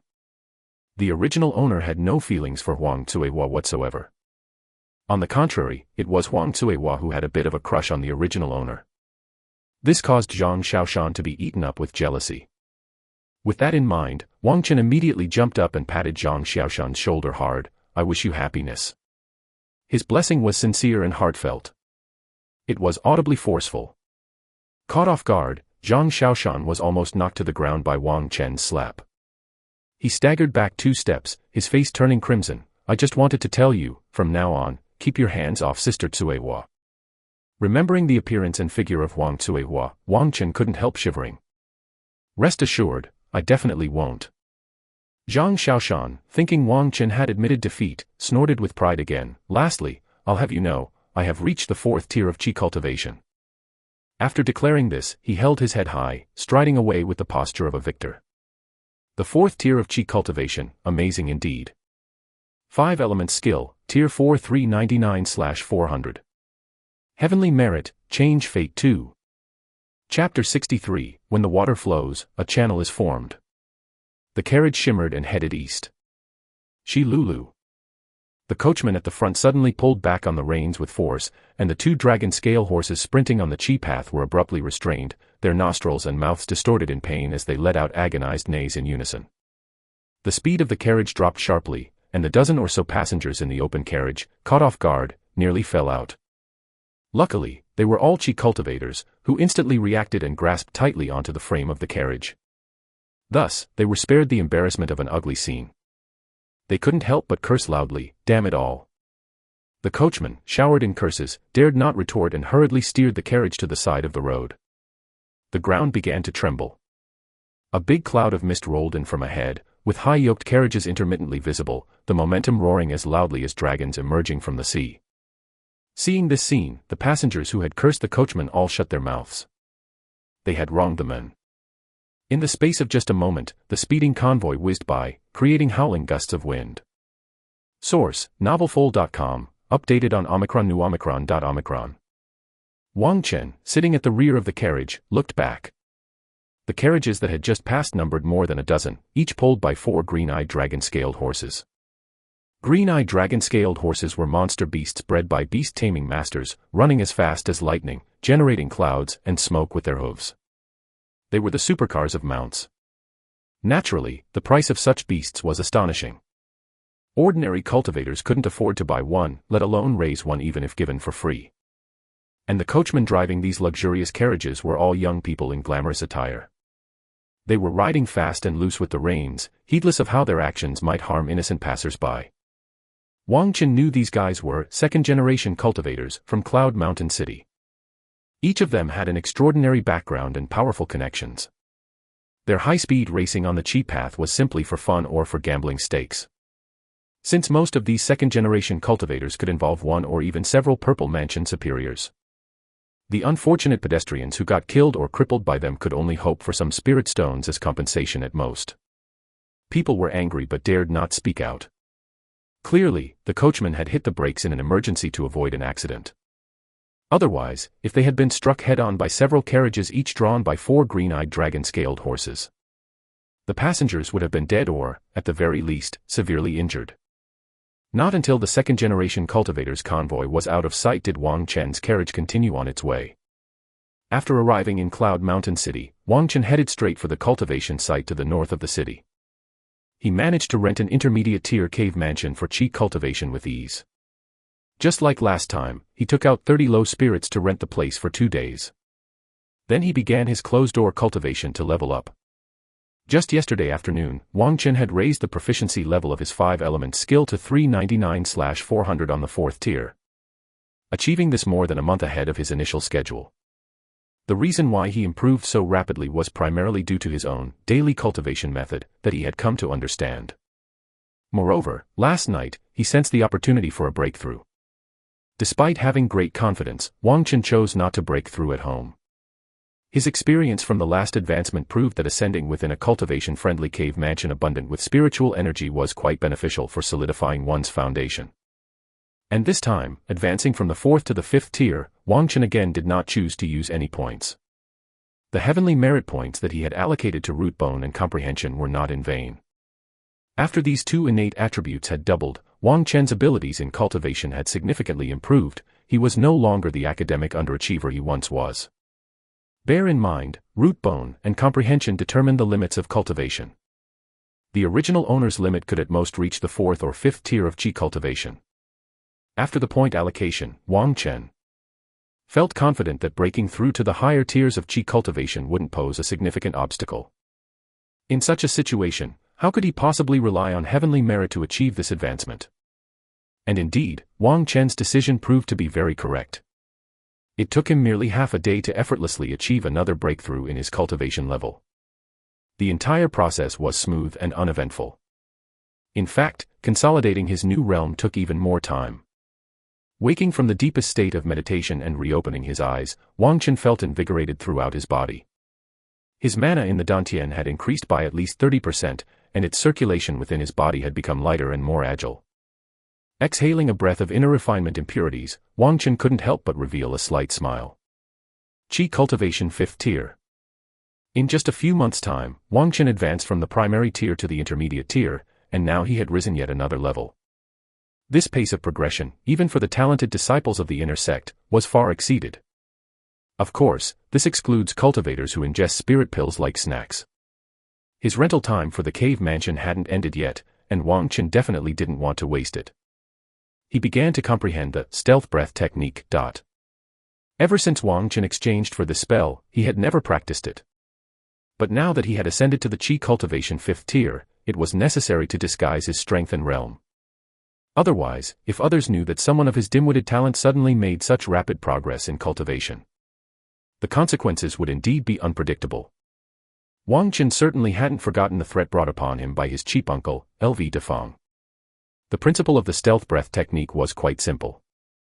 It involved concealing one's own mana aura, making it impossible for others to accurately detect one's cultivation level. The cunning aspect of this spell lay in its ability to finely control the degree of aura concealment, achieving the purpose of fabricating one's realm. But it could only decrease the apparent level, not increase it. Disguising as the 4th tier from the 5th tier Qi cultivation was possible, but feigning the 6th tier was not. Additionally, the stealth breath technique could also conceal both blood essence and bodily aura, making its effects for stealth and concealment quite remarkable. And the difficulty in cultivating this technique was not high. Now that Wang Chen's comprehension had reached 4 points, he easily grasped the basics without encountering any obstacles. He simply practiced the stealth breath technique over and over in the cave mansion, increasing his proficiency with the skill. When the manager of the cave mansion came to call, Wang Chen had actually brought his stealth breath technique to a mastery level, without spending a single point of human virtue. This spell was undoubtedly the easiest and most effortless skill he had learned so far. Time is up. The manager, glancing at Wang Chen who had just opened the door, asked expressionlessly, "Would you like to extend the rental?" Wang Chen shook his head, "No need." Like last time, it was ended an hour earlier again. Although the manager wasn't the same as before, they were cut from the same cloth. Wang Chen wasn't angry. He didn't want to let these petty figures affect his Tao heart. In fact, as an outer sect disciple, the price he paid for renting the cave mansion was only half of what loose cultivators were charged. He didn't know this before. Now, Wang Chen understood, and his mindset naturally became much more balanced. At this moment, Wang Chen had bestowed upon himself the mastery-level stealth breath technique, emitting the aura of Qi cultivation 4th tier. Unless someone had a cultivation level far exceeding his own and possessed a comparable spiritual perception technique, they wouldn't be able to see through it. Wang Chen planned to return home and elevate this technique to great achievement or even higher tiers, to ensure LV Defang wouldn't see through his true cultivation level. After leaving the cave mansion, Wang Chen didn't linger in Cloud Mountain City and hurried back to his home. He had more important tasks to complete. Chapter 64, Helping Out. Underground, 10 feet deep. In the long tunnel, Wang Chen was energetically digging forward. Large chunks of mud and stones, excavated with a specially made tool, disappeared without a trace. Once the mud filled a storage bag measuring a cubic zhang, Wang Chen would stop, apply the mudstone technique to solidify the newly dug tunnel walls into firm, thick rock. Then he would return to the surface to empty the storage bag. In this repeated cycle, the tunnel grew longer and longer. The passage connected to a previously constructed underground chamber and, according to Wang Chen's plan, its exit would be in a forest some 600 to 700 meters from his home. But it wasn't meant to be a real escape route. The sudden appearance of LV Defang that day had caused Wang Chen to suffer from severe, persecutory delusions. He felt that the doomsday bunker he had envisioned was no longer as safe as he had thought. So, Wang Chen altered the blueprint. He planned to continue digging down, going dozens of meters deeper to create a second or even a third chamber. Source, novelfold.com, updated on 0new0.omicron. One layer within another, like a cunning rabbit's multiple burrows, mixing the real with the false. As for the tunnel he was currently digging, it would serve as a temporary escape route, and later as a means to confuse any enemies. Not only that, he planned to dig several more tunnels just like this one, to create a labyrinth.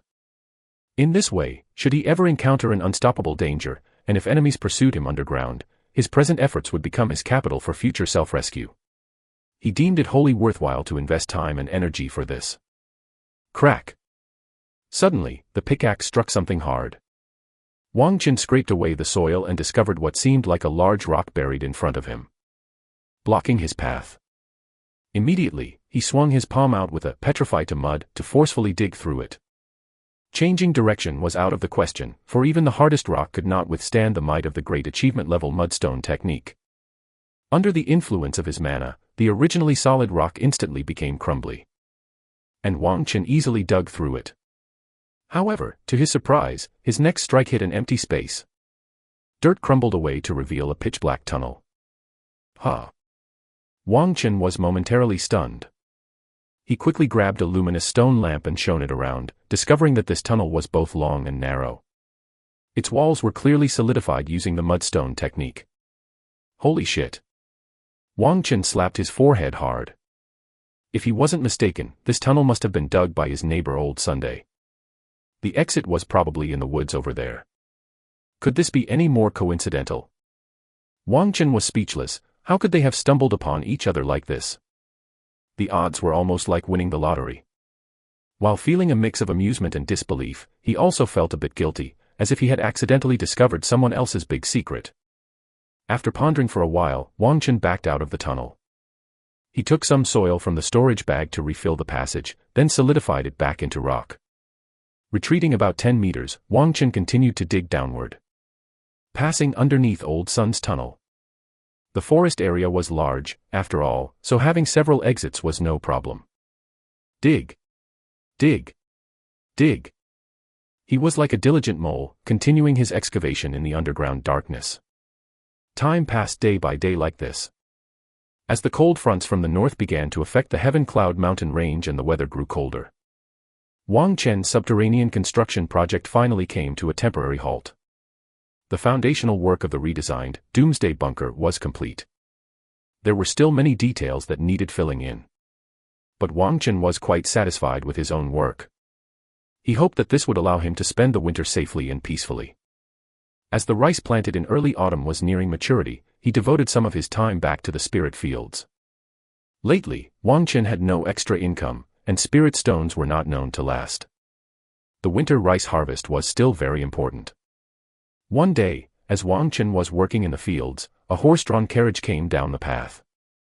The bearded driver shouted, "Immortal Master Wang." Wang Qin waved and smiled, "Brother Wei." It was Wei Xiong. Since their paths had crossed twice before, this innate martial artist from the outer domain made regular visits every now and then, to help him with some farm work and such. Of course, Wang Qin didn't allow Wei Xiong to work for free and had him bring things from the city. Although Cloud Sun City was open to loose cultivators, entering the city required a fee of 1 low spirit stone. For many loose cultivators, this fee was undoubtedly a heavy burden. As an outer sect disciple of the Cloud Sun sect, Wang Qin could enter the city for free, so it was a mutual benefit. Thus arose their frequent interactions, and the two were now quite familiar with each other. Wang Qin felt that Wei Xiong's personality suited his taste well, and it was nice to have such a friend. However, Wei Xiong rarely brought his sister along. But today, he saw the young girl sitting in the back of the carriage. Wang Qin went over to invite the brother and sister to sit at his home. Ahem. Wei Xiong then coughed twice and said to the girl, "Lotus, keep an eye on the carriage and don't run off. I have something to discuss with Immortal Master Wang." The girl nodded, appearing very well behaved and obedient. It was then that Wang Qin learned her name was Lotus, a pleasant-sounding name. After settling down inside the house, Wei Xiong seemed to have just made an important decision and said gravely, "Immortal Master Wang, I have a favor to ask of you." Seeing his serious expression, Wang Qin earnestly asked, "What is it?" Wei Xiong took out a dusty small bag from his chest and placed it in front of Wang Qin. Wang Qin was momentarily startled, a storage bag. He was all too familiar with this bag, it was the most commonly used storage bag by cultivators. Yes. Wei Xiong licked his lips and said, I'd like you to help me open it. You can pick one, no, two things inside. His gaze towards Wang Chen held a tinge of nervousness. Wang Chen smiled, that's easy. I'll open it for you, you don't need to give me anything. Storage bags qualified as magic artifacts, which only cultivators who had cultivated mana could fully open. Since Wei Xiong was an innate martial artist, he couldn't retrieve the items within. Unless he destroyed the storage bag forcefully. But if he did so, the storage bag would be completely ruined, and the contents might also be damaged in the process. Wang Chen didn't know where Wei Xiong had gotten the storage bag from. But he was certain that Wei Xiong must not have wanted to damage it, hence bringing it to him for help. There must have been some intense internal debate beforehand. This was entirely understandable. As the saying goes, wealth moves the heart, and an unclaimed storage bag could contain untold treasures. Their friendship also wasn't very deep. Wang Chen felt that Wei Xiong had a considerable amount of trust in his character. Or perhaps he was willing to take a gamble. Wang Chen reached for the storage bag, injected mana to break the seal, and took out all of the contents one by one. Spirit stones, spirit rice, dried meat, talismans, weapons, clothes. An assortment of items. Wang Chen handed the emptied storage bag back to Wei Xiong, everything is here now. Wei Xiong had a strange look on his face, aren't you going to ask where I got this storage bag from? Wang Chen, where did it come from? The two looked at each other, one with wide eyes and the other with small ones, and both laughed. Chapter 65, Open the Blind Box. Wang Chen had no intention of finding out the origin of the storage bag. Everyone has their own secrets. It didn't matter to him whether Wei Xiong had found, stolen, or snatched this storage bag. That had nothing to do with him. Why probe into the matter? And upon understanding Wang Chen's attitude, Wei Xiong clearly breathed a sigh of relief. The two of them smiled and let the matter pass. Wei Xiong picked up a wooden box from a pile of items and placed it solemnly in front of Wang Chen. Then, pointing at the other objects, he asked, Immortal Master Wang, do you think these items could be traded for an innate pill? An innate pill? Wang Chen asked in surprise, what do you need an innate pill for? As the name suggests, the innate pill is a pill that martial artists use to break through to the innate realm. The problem is, Wei Xiong was already an innate martial artist, so the innate pill was of no use to him. Source, novelful.com, updated on Omicron New. It's for my sister. Wei Xiong explained. She could reach the peak of the acquired stage within a year. By breaking through to innate and entering the Tao through martial arts, she'll have a chance to pass the Cloud Sun Sect's outer sect examination. Wang Chen suddenly understood. Mortal martial artists cultivate Qi blood. To enter the Tao through martial arts, it's best to cultivate to the innate realm, transforming all acquired true Qi into innate true Qi. Then, they can attract nature's spiritual energy into their bodies. Doing so not only allows them to bypass the shedding mortality phase and directly become Qi cultivation cultivators, but also makes them powerful fighters with both Dharma and martial skills. The Cloud Sun sect would open its gates wide to accept new disciples every 3 years. Given the age of Wei Xiong's sister, if she could advance to Qi cultivation as an innate being, her entry into the outer sect was almost guaranteed. Wang Chen asked, don't you want to exchange for a foundation establishment pill instead? Shedding the mortal and condensing the true essence, then progressing to Qi cultivation in foundation establishment. If the innate pill is the threshold-breaking pill for acquired martial artists, then the foundation establishment pill is the ascension pill for innate martial artists. To Wang Chen's knowledge, there wasn't much difference in price between the two. The foundation establishment pill was just slightly more expensive. The items he had just taken out of the storage bag, including dozens of spirit stones alone. Among them, a long sword was clearly a magic artifact. Altogether, they were more than enough to exchange for a foundation establishment pill. Wei Xiong forced a smile, I have a deficiency in the 5 elements. Wang Chen was lost for words. Wang Chen knew that both Wei Xiong and his sister came from the mortal world. Imagine, a martial artist capable of dominating a region in the mortal realm, going through all the trouble of seeking the path of immortality, traveling thousands of miles to the realm of immortal cultivation.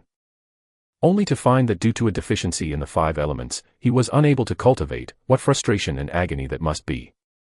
But my sister has a body suited for immortality. Wei Xiong had clearly come to terms with his situation and didn't show much disappointment. Instead, he spoke with pride, "That's why I must get that innate pill." "All right then." Wang Chen nodded. "I will take these items and deal with them for you. It shouldn't be a problem to exchange them for an innate pill." Wei Xiong was a loose cultivator from the outer domain. Not only did he have to pay a fee to enter the city, but he also received no discounts when buying or selling items there. He could even be easily cheated. Although Wang Chen was only an outer sect disciple, his status was much more convenient to use than Wei Xiong's. Wei Xiong was overjoyed and gave a fist salute. "Many thanks, immortal master." His happiness was evident, as though he had ascended to immortality himself. Confirmed, a dedicated sister complex owner. Wang Chen chuckled and replied, "No need to be so courteous." Wei Xiong chuckled and pushed the box on the table a little closer towards Wang Chen. "Then I'll trouble you with this." The box, about half a foot long, was made of the valuable purple blood sandalwood, and was tightly sealed. It looked as if it contained something valuable inside. But it could also be empty. After all, the original owner of the storage bag wasn't very wealthy. Putting aside the box, the rest of the items totaled up to just about 100 or so low spirit stones in value. And the storage bag itself had a volume of just 5 square feet. Wei Xiong's message was clear. Regardless of whether there was anything inside, whether trash or treasure, it all belonged to Wang Chen now. Consider it his reward for lending assistance. Wang Chen pondered briefly before taking the sandalwood box into his possession. If he didn't take it, Wei Xiong might overthink things. Besides, Wang Chen was also somewhat curious about what was inside the box. Consider it unboxing a mystery box. He returned the emptied storage bag to Wei Xiong, then pointed to the spirit rice, dried meat, and clothes. "Take these things back with you and keep them for your own use." Generous. Wei Xiong silently commended him. Although Wang Chen was young, he was magnanimous and righteous, far better than many cultivators he knew. Seeking Wang Chen's help this time was truly the right decision. Wei Xiong did not politely refuse. After all, once Lotus began Qi introduction to become a cultivator, a storage bag would be essential.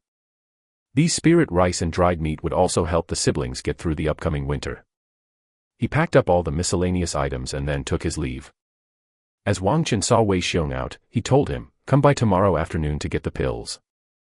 Wei Xiong was naturally extremely grateful. After the siblings drove away, Wang Chen returned to his room and took out the sandalwood box. He placed it back on the table. After a moment of thought, he retreated to the doorway.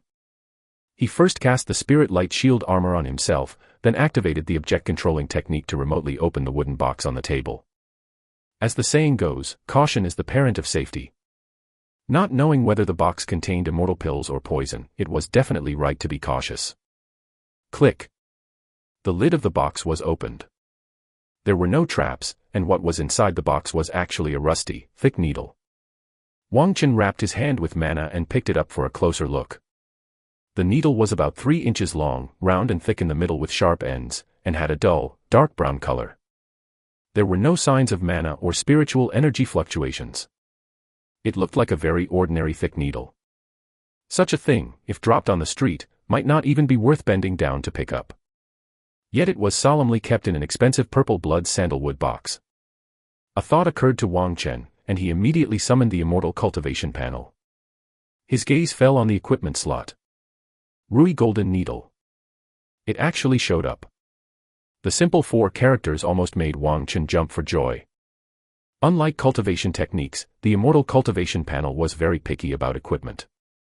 Previously, the only item that appeared in the equipment slot was the 1,000 mechanisms changing mask obtained from the traveling merchant. The storage bag given by Guard Hall, the Cloud Light Mana Robe, the Goosequill Ritual Saber, and so on. None of them was qualified to be displayed. But this rusty iron needle that seemed to be falling to pieces was listed, which surely meant it was no ordinary item. Unboxing a mystery box and finding a treasure. It truly was an unexpected surprise. The problem was, how to use this thing. Wang Chen held the Rui Golden Needle and examined it for a long time but failed to figure out how it worked. He tried to inject mana into the body of the needle. But the mana disappeared like a stone sinking into the ocean, not eliciting any response at all. This was clearly abnormal. Considering the 5 element skill he was cultivating, it was compatible with most low-tier spells. Even if his strength was insufficient to drive high-tier magic artifacts, there should still be some kind of feedback. He experimented repeatedly, stubbornly continuing to input mana. The Rui golden needle remained dull and lightless. How bizarre. Wang Qin stroked his chin, feeling he was overlooking something. That's right. A light bulb went off in his head, and he immediately pinched the needle between the index and middle fingers of his right hand. Chapter 66, Rui Golden Needle. Using his mana, Wang Qin activated the gung metal finger. The sword-formed fingers of his right hand suddenly emitted a faint glow, as if they had been plated with a layer of gold. Beautiful yet dangerous. Wang Qin's gung metal finger had been cultivated to the great achievement realm and had once pierced through an enemy's body protection magic. It was arguably the most lethal skill he possessed. However, the gung metal finger's damage to evil wraiths was noticeably weaker, inferior to the fire crow technique by more than just a notch. But Wang Qin was now using the gung metal finger, not to practice his proficiency or to attack a target. He wanted to see if the power of gung metal could affect the Rui golden needle. As soon as he had accumulated the finger's energy, the Rui golden needle suddenly produced a strong suction force, voraciously absorbing the gung metal power transformed from the 5 elements mana. Hiss dash. Wang Qin instantly took in a breath of cold air, his 2 fingers trembling uncontrollably. The malevolence of this equipment far surpassed his expectations. Moreover, the golden needles were now tightly adhering to his fingers, impossible to shake off. Source: novelful.com, updated on omicron. It felt as if his very essence and blood were being drained away. Having no other choice, Wang Qin could only desperately stimulate the power of gung metal to satisfy the Rui golden needle's demands. Intuition told him that if he didn't do this, he would be drained dry. Luckily, Wang Qin had advanced to the 5th tier in Qi cultivation, making his mana now 1/3 more robust than before. So he endured for quite some time. However, the Rui golden needle, like a gluttonous beast starving for 1,000 years, showed no signs of being satiated. Wang Qin had no choice but to take out the Qi recovery pills from his storage bag, swallowing them one after another. At the same time, he operated the 5 elements skill in order to accelerate the absorption of the pill's force, barely managing to hold on. Not until he had consumed an entire bottle of 10 Qi recovery pills did the Rui golden needle stop devouring the power of gung metal, as signs of damage began to appear in his dantian and meridians. Cough cough.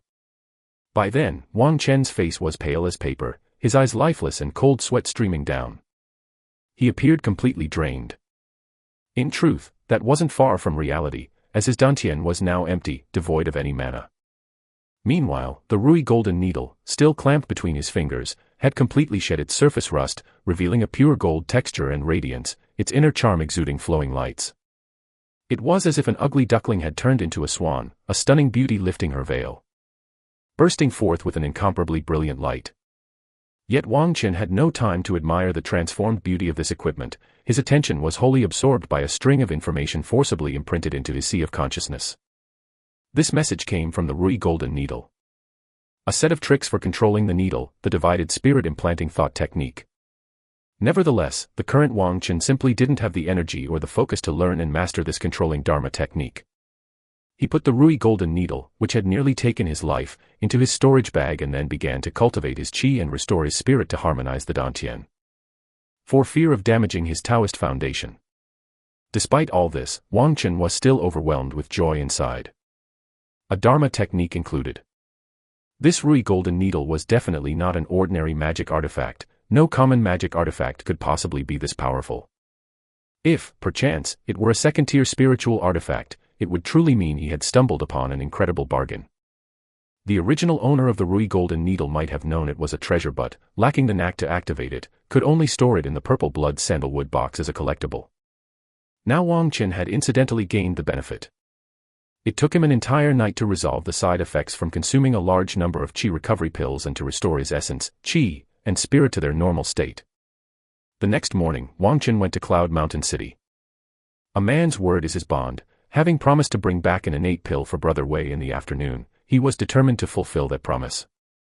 But Wang Qin had not sold Brother Wei's belongings. Instead, he went to the Outer Sex Merit Affairs Hall and exchanged all his merit points in one go. He got 1 innate pill, 3 Essence Blood Protection Talismans, 3 Essence Blood Escape Talismans, and 6 Essence Blood Storage Talismans. There's no need to elaborate on the innate pill. And these talismans, named Essence Blood, were all magical talismans that even mortals could use. The cultivation world also had numerous mortals. They were born with an imbalance in the 5 elements, lacking the strength to defy fate and change destiny. At best, they could become martial arts masters. Many of them were of good background and had their own needs for protection. Thus, Essence Blood talismans were born. As long as one smeared fresh blood on an Essence Blood talisman, it could be activated, although its power was not as strong as a cultivator's talisman. But in critical moments, it could still be a life-saving tool. The Essence Blood storage talisman was a one-time storage talisman that couldn't compare with a storage bag, but it still had its convenient uses. It's worth mentioning that some Essence Blood talismans had spread to the mortal realm, where they were often used by people to swindle and deceive. Wang Chen exchanged merit points for innate pills and Essence Blood talismans mainly because the spirit stones, talismans, and that magic sword he took from Wei Xiong's storage bag were useful to him. It was more cost-effective to exchange these items with merit points rather than selling them and using spirit stones to buy others. He had gained a huge advantage from the Rui Golden Needle and felt obliged to give back to Wei Xiong somehow. Otherwise, he wouldn't be able to live with himself. In the afternoon, as promised, Wei Xiong once again visited Wang Chen's house. Wang Chen handed over the innate pills and Essence Blood talismans to him. Wei Xiong was greatly surprised, so many. He certainly knew about Essence Blood talismans and how to use them. Initially, Wei Xiong thought it would be great to get just one innate pill. He didn't expect Wang Chen to also include 12 Essence Blood talismans as a bonus. Moreover, all of the Essence Blood talismans were very practical. They were exactly what he needed. This innate martial artist was immediately deeply touched. Not at all. Wang Chen shook his head and said, "The box you gave me." Immortal Master Wang. Without a second thought, Wei Xiong interrupted Wang Chen and said earnestly, "No matter what's inside the box, that's your serendipity, you truly don't need to tell me." He bowed with clasped hands. "Immortal Master is kind and righteous. I, Wei Xiong, am deeply grateful." Wang Chen was speechless. Though he had no intention of revealing the truth.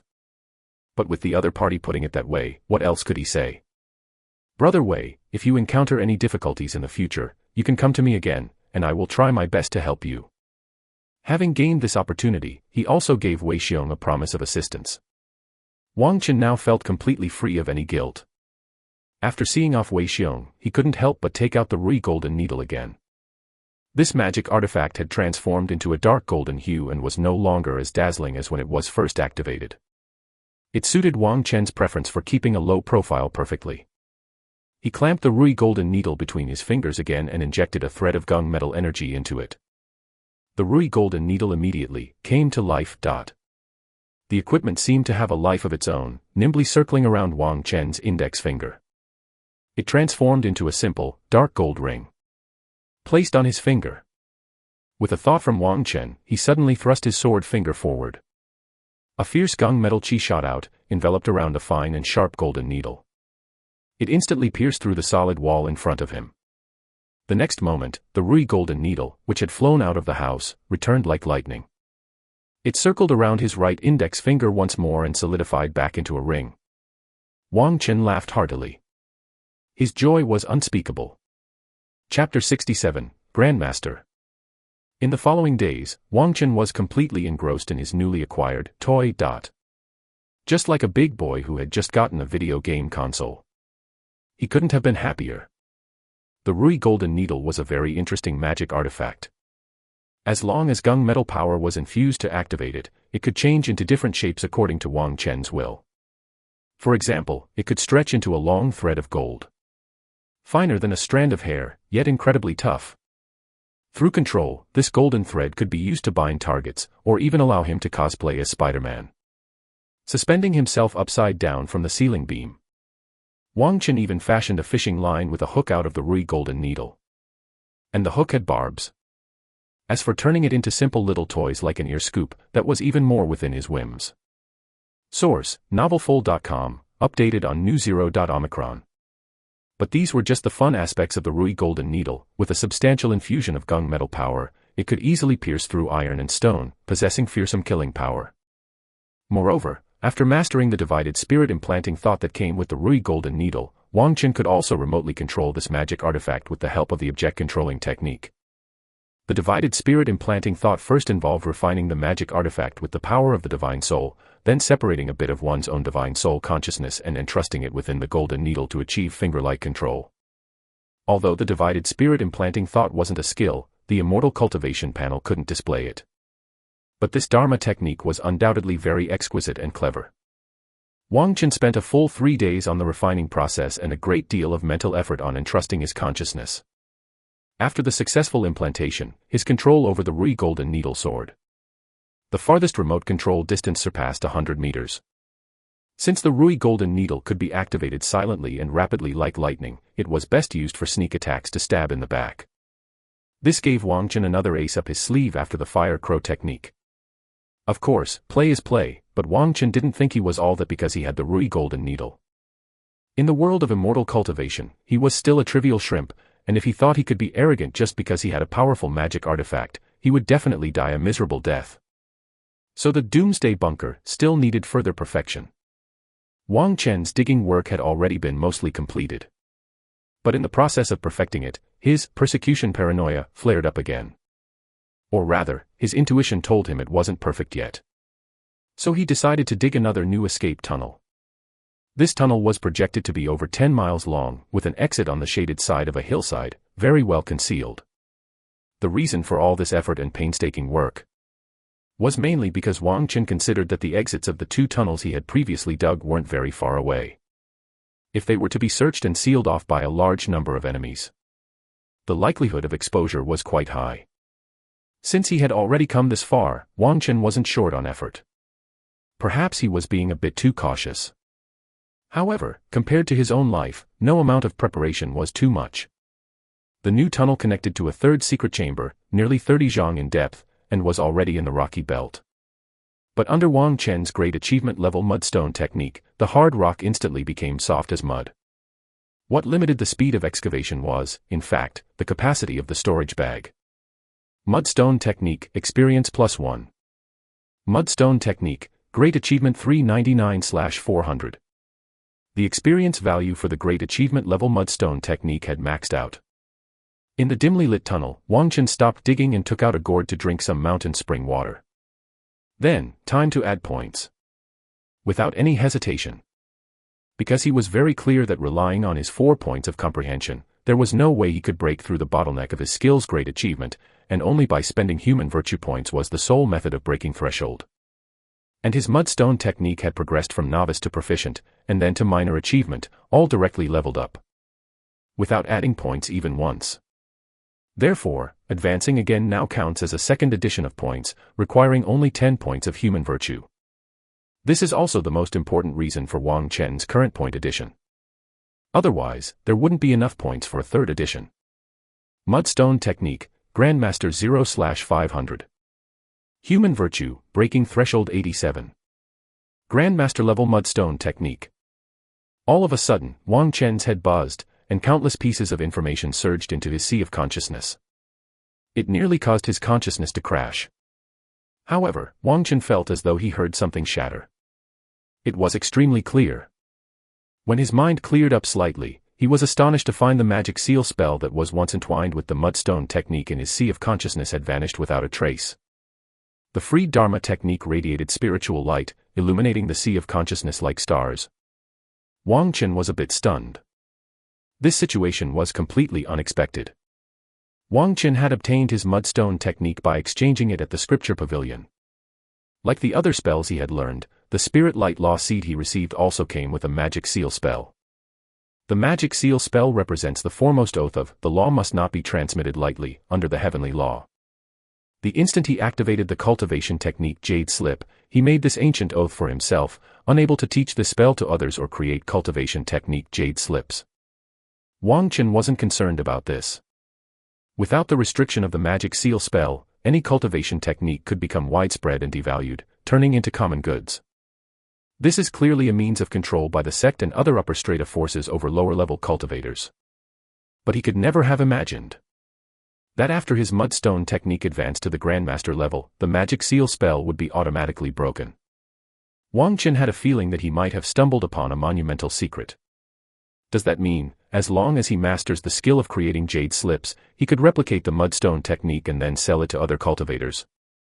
It's entirely possible. A grandmaster, one who can establish their own school, should naturally possess the ability to transmit teachings. But no sooner had this thought emerged in his mind than he immediately suppressed it. It's too dangerous. The sex control over cultivation techniques is very strict. The techniques obtained through merit points can only obtain the spirit light law seed by using the cultivation technique jade slip within the scripture pavilion. One must go back and slowly comprehend the basics on their own. As for the cultivation technique jade slips, they are absolutely not allowed to be taken out of the scripture pavilion. The same holds true for the spells he purchased from the Four Seas Commerce Association. Under such circumstances, if Wang Chen were to create cultivation technique jade slips to sell to others, it would be courting death. Maybe one day, when he is powerful enough, then it won't matter. But definitely not now.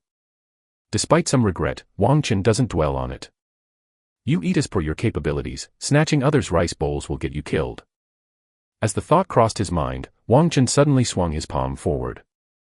The Grandmaster level mudstone technique was cast instantaneously, and robust mana silently struck the rocks ahead. A faint yellow glow flashed by. Huge chunks of hard rock, like snow under the scorching sun, turned into soft mud and flowed down in an instant. In the blink of an eye, a 2-meter deep, neatly shaped rock cave appeared before Wang Chen. And at his feet, there was now a big puddle of soft, sludgy mud. Wang Chen couldn't help but widen his eyes.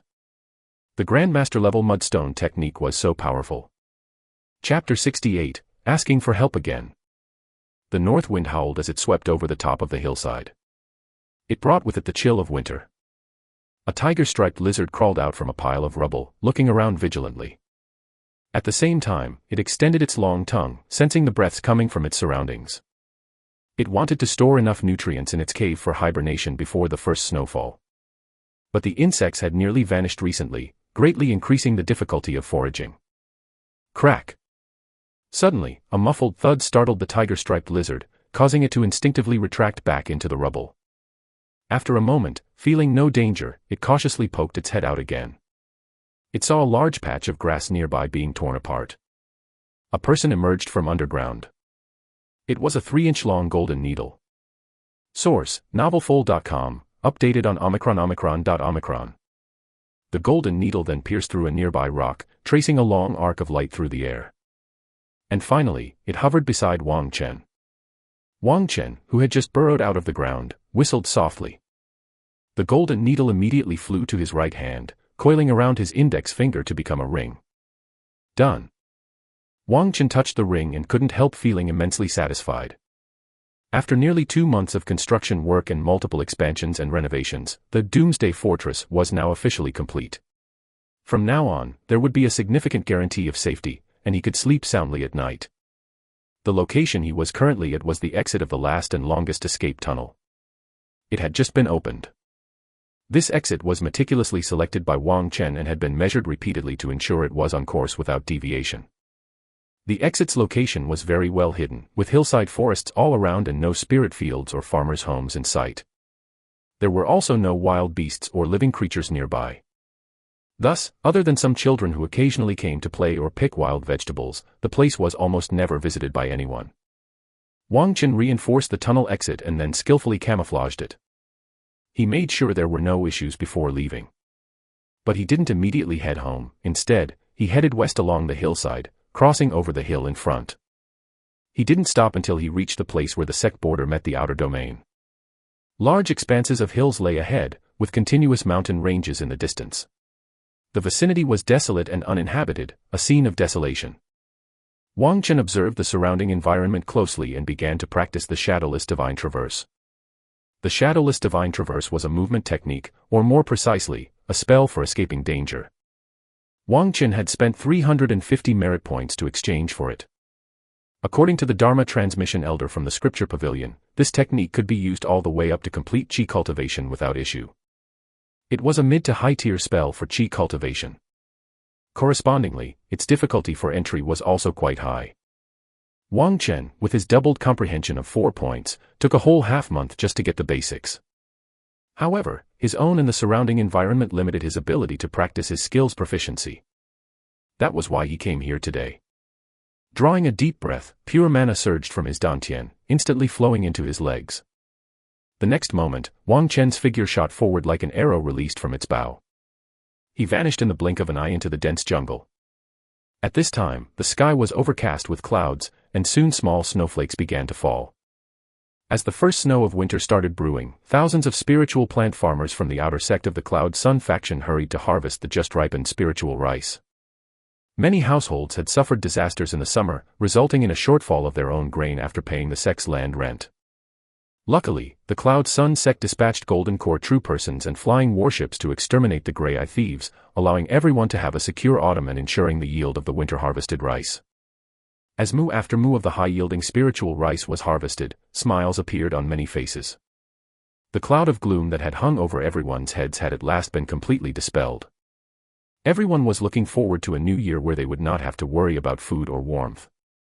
At that time, Wei Xiong once again arrived at Wang Chen's house with his sister, helping him harvest the spiritual rice from his 10 mu of spirit fields.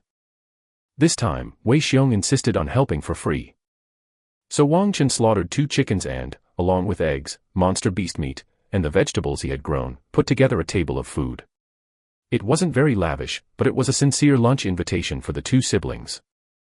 Wei Xiong didn't stand on ceremony and devoured 3 large bowls of spirit rice in one go. After the meal, Wei Xiong asked his sister to clean up the dishes and then requested that Wang Chen step outside for a private talk. Immortal Master Wang. The innate martial artist said gravely, "There's something I need your help with."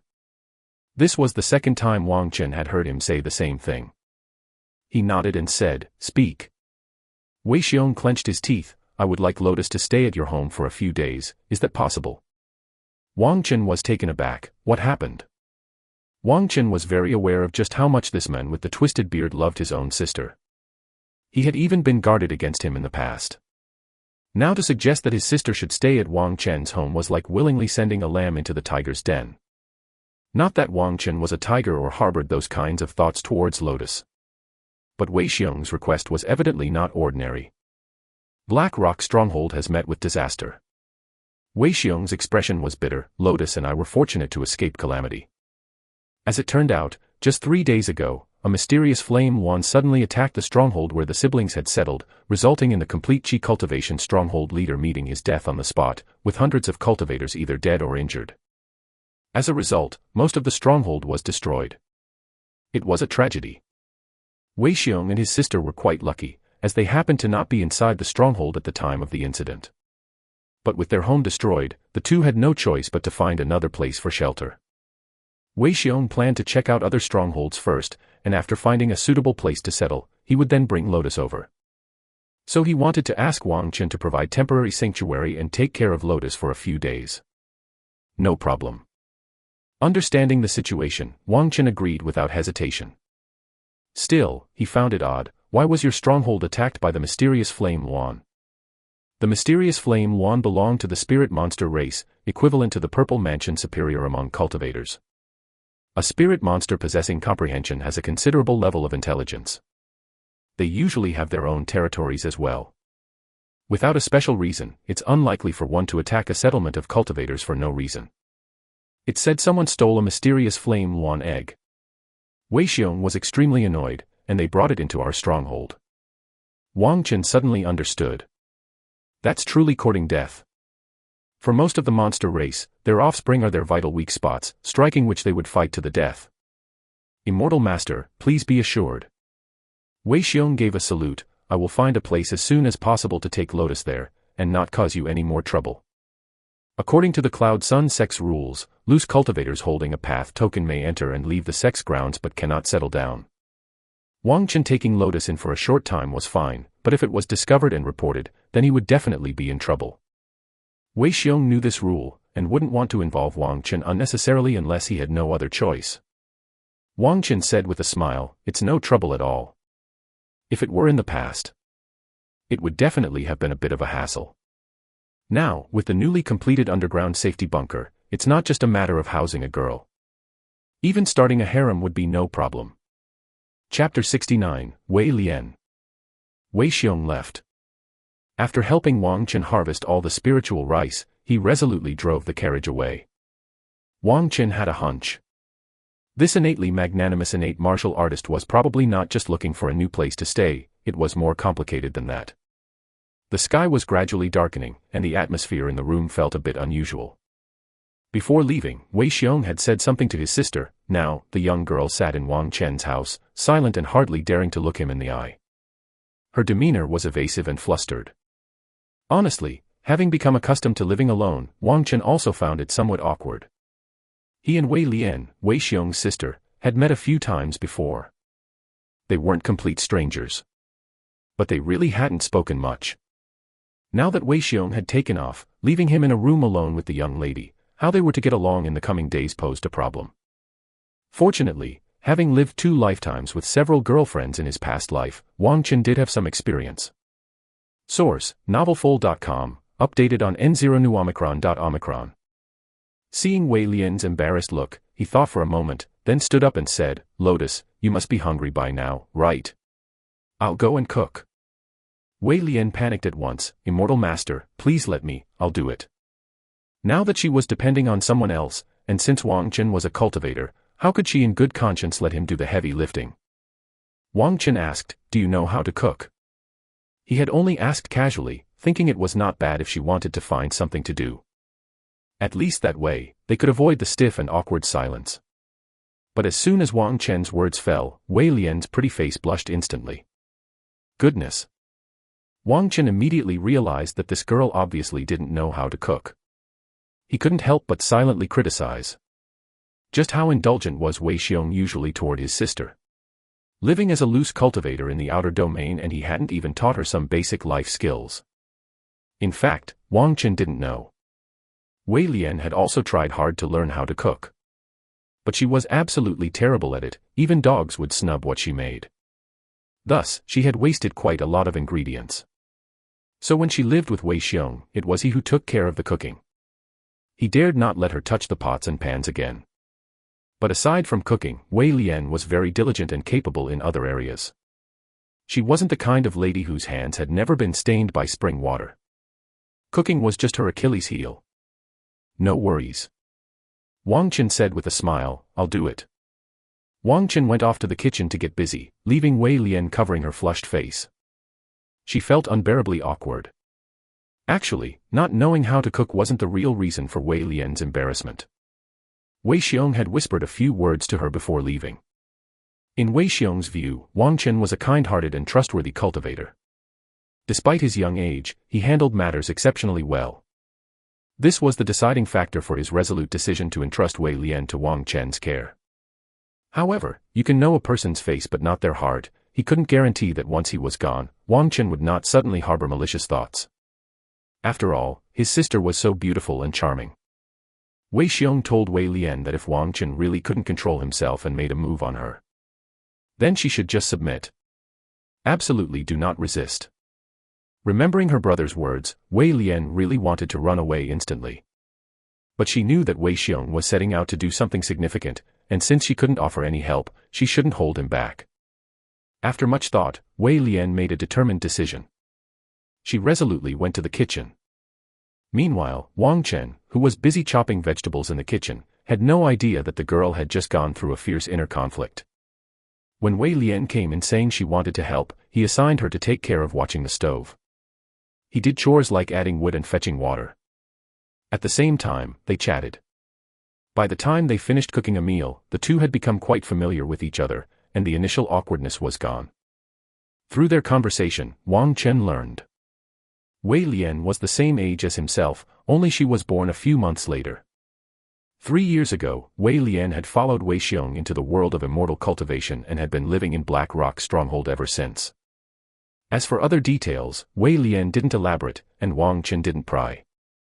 But Wang Chen could tell that this girl had a simple nature, without any cunning or schemes. Clearly, she had been well protected by Wei Xiong. And speaking of Wei Xiong, Wei Lian's tone revealed a hint of pride and admiration. This reminded Wang Chen of his own sister. His sister. She too had once taken pride in her brother. Unwittingly, Wang Chen felt a growing sense of closeness to Wei Lian, a girl who reminded him of his little sister from his childhood and resembled his cousin as she grew older. After dinner, Wang Chen took Wei Lian to the bedroom. He didn't notice that, the moment they stepped into the room, the girl behind him had grasped the hidden dagger in her sleeve. Wang Chen said, "Lotus, you'll have to bear with staying in the underground chamber for the next few days." He pointed to the bed, "You lie on top, and I'll send you down first." Before he had finished speaking, Wang Chen suddenly felt something was off. He turned around and saw Wei Lian's face flush red. Wang Chen asked in confusion, "What's wrong?" "No, nothing." Wei Lian pursed her lips, loosened her tightly clenched hand, and laid down on the bed. Although she followed Wang Chen's instructions, she was visibly nervous. Wang Chen reassured her, "It's okay, don't be afraid, it will be over soon." Then, Wei Lian closed her eyes. Her long eyelashes trembled slightly. The next moment, Wang Chen reached out and forcefully pulled the trigger of a mechanism at the head of the bed. Immediately, the bed board flipped down, and Wei Lian, lying on top of it, rolled into the hole below. In the blink of an eye, she disappeared from sight. The entrance passage sloped downward, and the bottom had been smoothed by Wang Chen, making it akin to a slide. It was very convenient to descend. And grooves had been carved out of the ceiling above to help with climbing back up. After Wei Lian slid down, the bed board reset itself to its original position. Wang Chen then laid down and entered the tunnel as well. He now spent each night cultivating and resting in the underground chamber, only returning to the surface at dawn. It was only there that he could sleep soundly. After sliding into the first underground chamber, Wang Chen saw Wei Lian again. This time, the girl was no longer as shy as before. She carefully looked around the quite spacious chamber, with curiosity shining in her animated eyes. Wang Chen smiled and said, "This place isn't bad, right?" This chamber was the first to be excavated and had been expanded later on, with 2 small rooms added to the side. Wang Chen had bought a batch of furniture from Cloud Mountain City to furnish it. He had also purchased many luminous stone lamps for illumination. It was now arranged quite tastefully. Apart from the poor ventilation, the living conditions were much more comfortable than the bedroom above ground. Today was the first time he had brought someone into his secret hideout. But Wang Chen was not at all worried about it being exposed. In the lands of the outer sect of Cloud Sun sect, it was common for families to have underground rooms and cellars as refuges and hiding places. It was actually unusual not to have a secret chamber in a house. And this chamber was just a decoy, as the 2 tunnels connected to it were to confuse intruders. Below this chamber was another, and beneath that, yet another chamber and escape paths. Those were the real secrets. Chapter 70, Red Sleeves Add Fragrance to the Night of Drawing Talismans. Wei Lian settled into Wang Chen's home. During the day, she stayed in the yard or kitchen, practicing martial arts and helping with household chores. Feeding chickens, chopping wood, cleaning, doing laundry, brewing tea. She didn't step foot outside the house. At night, she would rest in the underground chamber. Wang Chen bought 2 curtains from the city and hung them at the entrances of the 2 small rooms connected to the chamber. Each had their own bedroom, with the large chamber in between serving as a shared living space. When they first started living together, Wei Lian was very cautious. She revered Wang Chen while also holding a slight guard. But after spending some time together, the constant circumspection and politeness from Wang Chen gradually put the girl at ease. She began to reveal another side of herself. "Immortal Master, please have some tea." Inside the chamber, Wei Lian served Wang Chen a cup of steaming, fragrant tea. Source, novelfold.com, updated on Omicron.0. "Thank you." Wang Chen took it and had a sip. The tea's fragrance was overwhelming and instantly refreshing, it was brewed just right. The same cloud mist spiritual tea, somehow, it tasted much better when brewed by Wei Lian. Beyond her mastery of the tea ceremony, Wei Lian also had beautiful handwriting. And she knew quite a lot about painting. When she was in the mortal world, she clearly was a well-cultured lady raised with great care. But here, Wei Lian conscientiously acted as Wang Chen's maidservant. Lately, she had even been working hard to improve her cooking skills, hoping to take charge of his kitchen.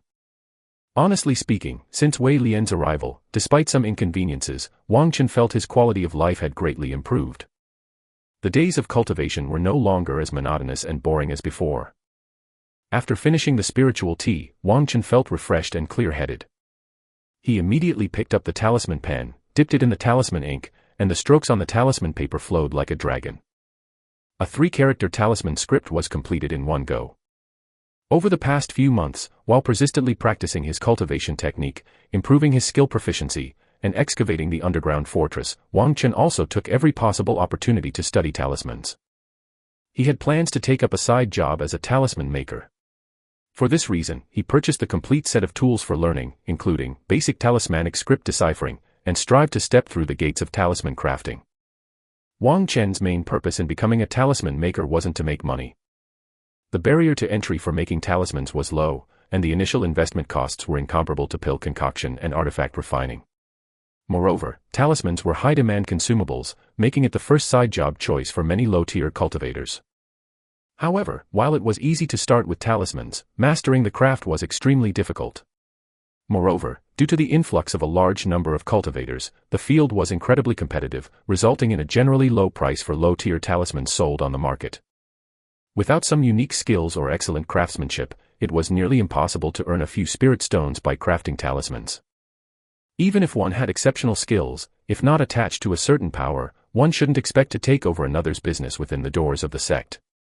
Behind every profitable trade in Cloud Mountain City, there stood one or even several Purple Mansion superiors. So Wang Chen's learning of talismans was primarily with self-use in mind.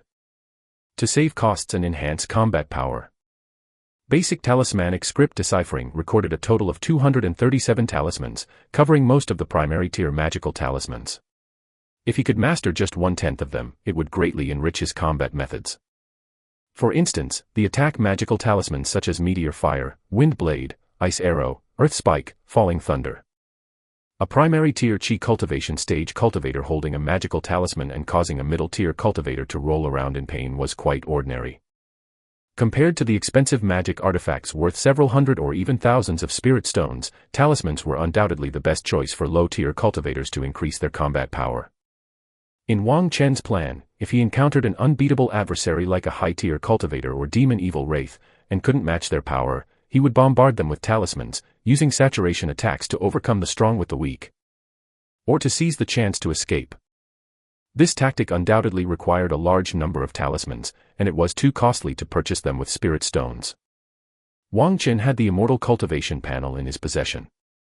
If he could conjure high-level talisman crafting skills, that would undoubtedly be another trump card. But the problem was, learning the basics of talisman scripts didn't involve cultivation techniques or spirit light law seeds like spells did. So how could they appear in the skill column of his panel? Wang Chen started learning to make talismans with an attitude of just giving it a try. He found that talisman making was a very profound and extensive field of study. Just like the physics, chemistry, and math of his previous life, one could spend a lifetime studying it and still only glimpse the tip of the iceberg. The basic talismanic script deciphering, suitable only for cultivators in the Chi cultivation stage, contained illustrations of 237 talismans and 309 True Seal talisman scripts. The True Seal talisman script originated from ancient times, said to be created by the three saints of the Taoist sect, vast and incomprehensible in its profoundness and mystery.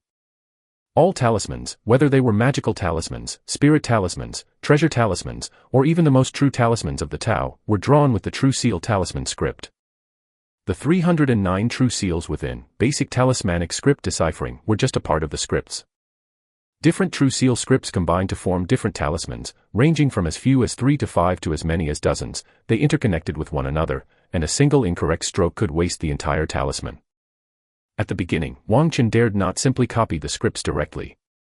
He spent 2 months repeatedly copying and practicing the examples of talismans and True Seal scripts. Only when he could proficiently reproduce all the talismans and scripts from basic talismanic script deciphering from memory did he begin to follow the Dharma technique in this introductory classic on talisman scripts. He began to try to draw real talismans on the talisman paper. A standard piece of yellow talisman paper, half a foot long and 3 inches wide, was already filled with dark red True Seal script. There were no mistakes, broken strokes, or ink drops. Spiritual light shone faintly within each stroke. This was the result of infusing mana into the talisman ink during the drawing process, which resonated with the spiritual energy within the ink. But this did not mean the talisman was complete. Wang Chen focused his mind and steadied his breath, holding the talisman pen and dabbing the ink on the exact center above the talisman paper. This act, called dotting the true, was the final and most crucial stroke in talisman crafting. In the past, Wang Chen's many attempts at crafting talismans had always stumbled at this point. causing him to fail when he was so close to success. The wasted talisman paper already amounted to dozens.